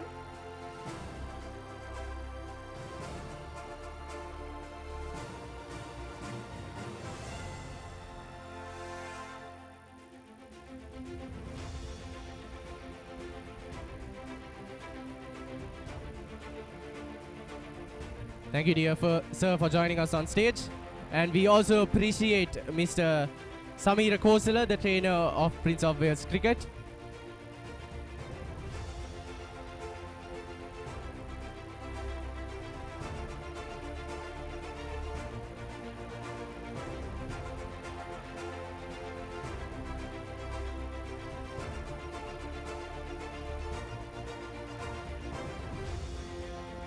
Thank you, dear sirs, for joining us on stage.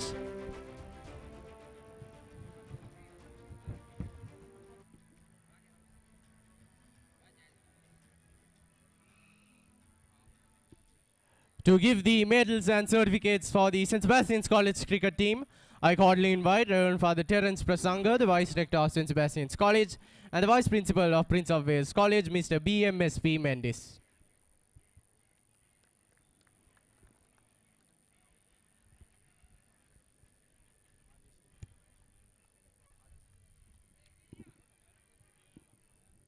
Starting the Sebastianite cricket team, Adesh Almeida.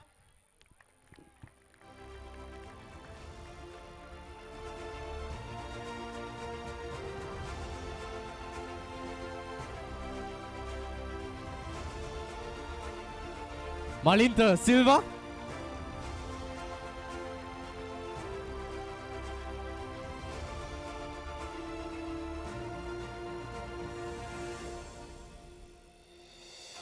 Kavisha Pereira.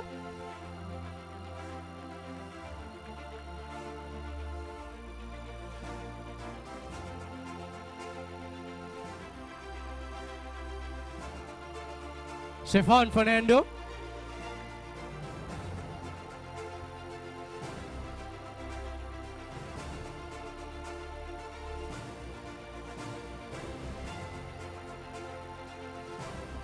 Samat Vellalage.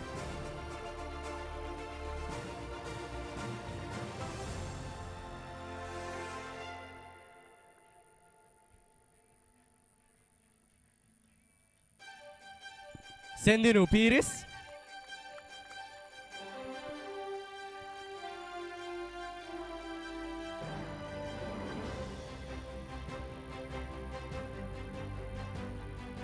Josendra Fernando.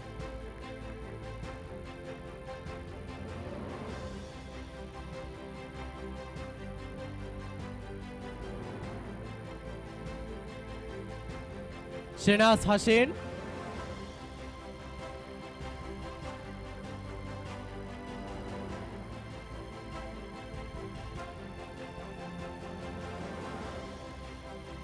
Lashain Fernando.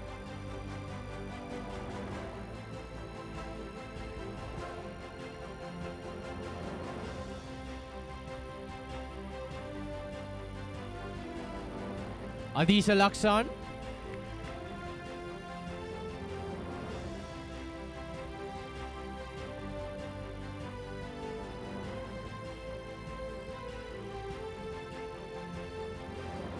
Thank you, dear father and sir, for joining us on stage. To give away the second set of medals and certificates for the Sebastianite cricket team, I cordially invite the Prefect of Games of St. Sebastian's College, Reverend Father Dilusha Chamara, and the Prefect of Games of Prince of Wales College, Miss W.T.A.S. Javardhana.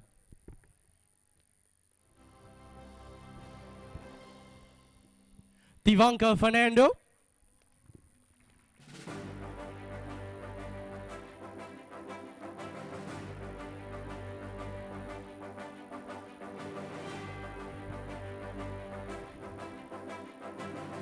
Risinu Prabesh.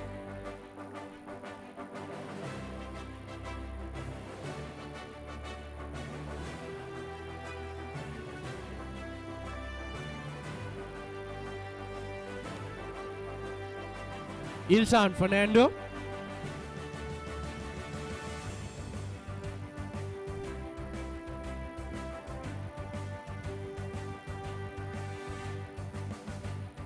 Dinipa Vikramasuriya.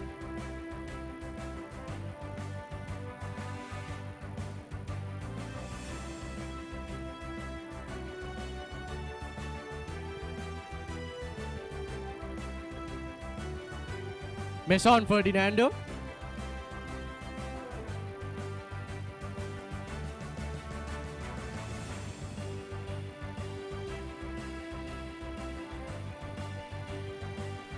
Dinura Pires.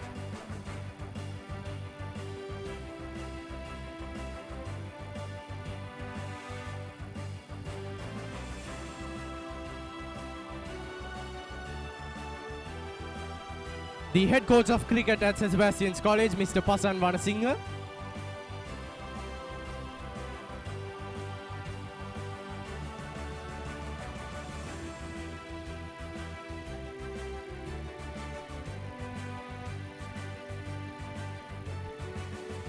The assistant coach of cricket at St. Sebastian's College, Mr. Pubudu Prabhat.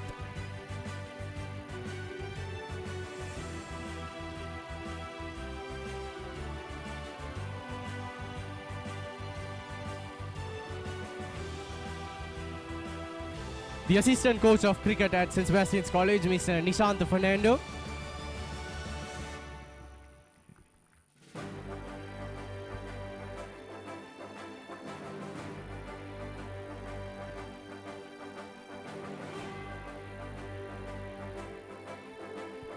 The master in charge of cricket at St. Sebastian's College, Mr. Sandro Pereira.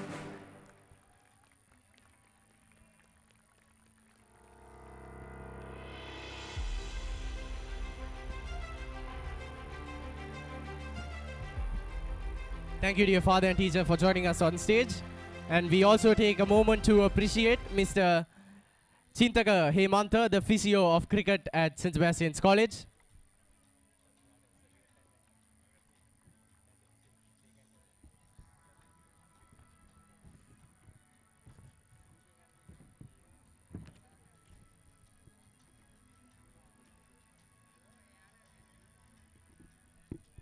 And we also take a moment to appreciate the officials for today's game, the match referee, Mr. Ravi Punchiheva, the on-field umpires, Mr. Chaduran Sanjeeva and Mr. Rohita Kotachi, and the standby umpire for the 3 days, Mr. Rasanja Dulsiri.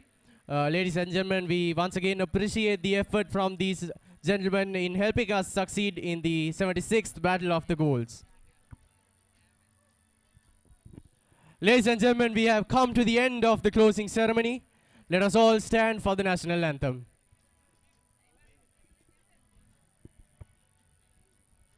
My mistake, ladies and gentlemen.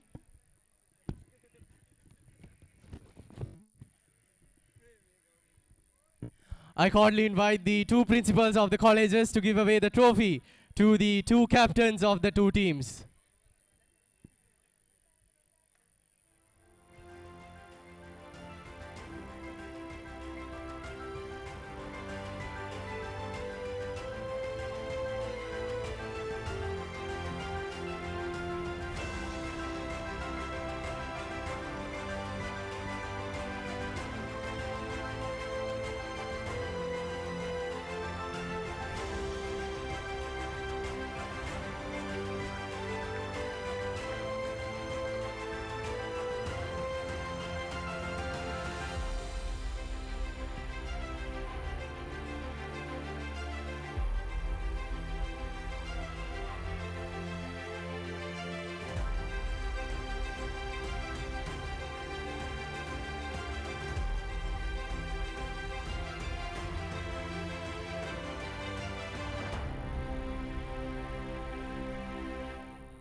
Ladies and gentlemen, we have come to the end of the closing ceremony for the 76th Battle of the Goals.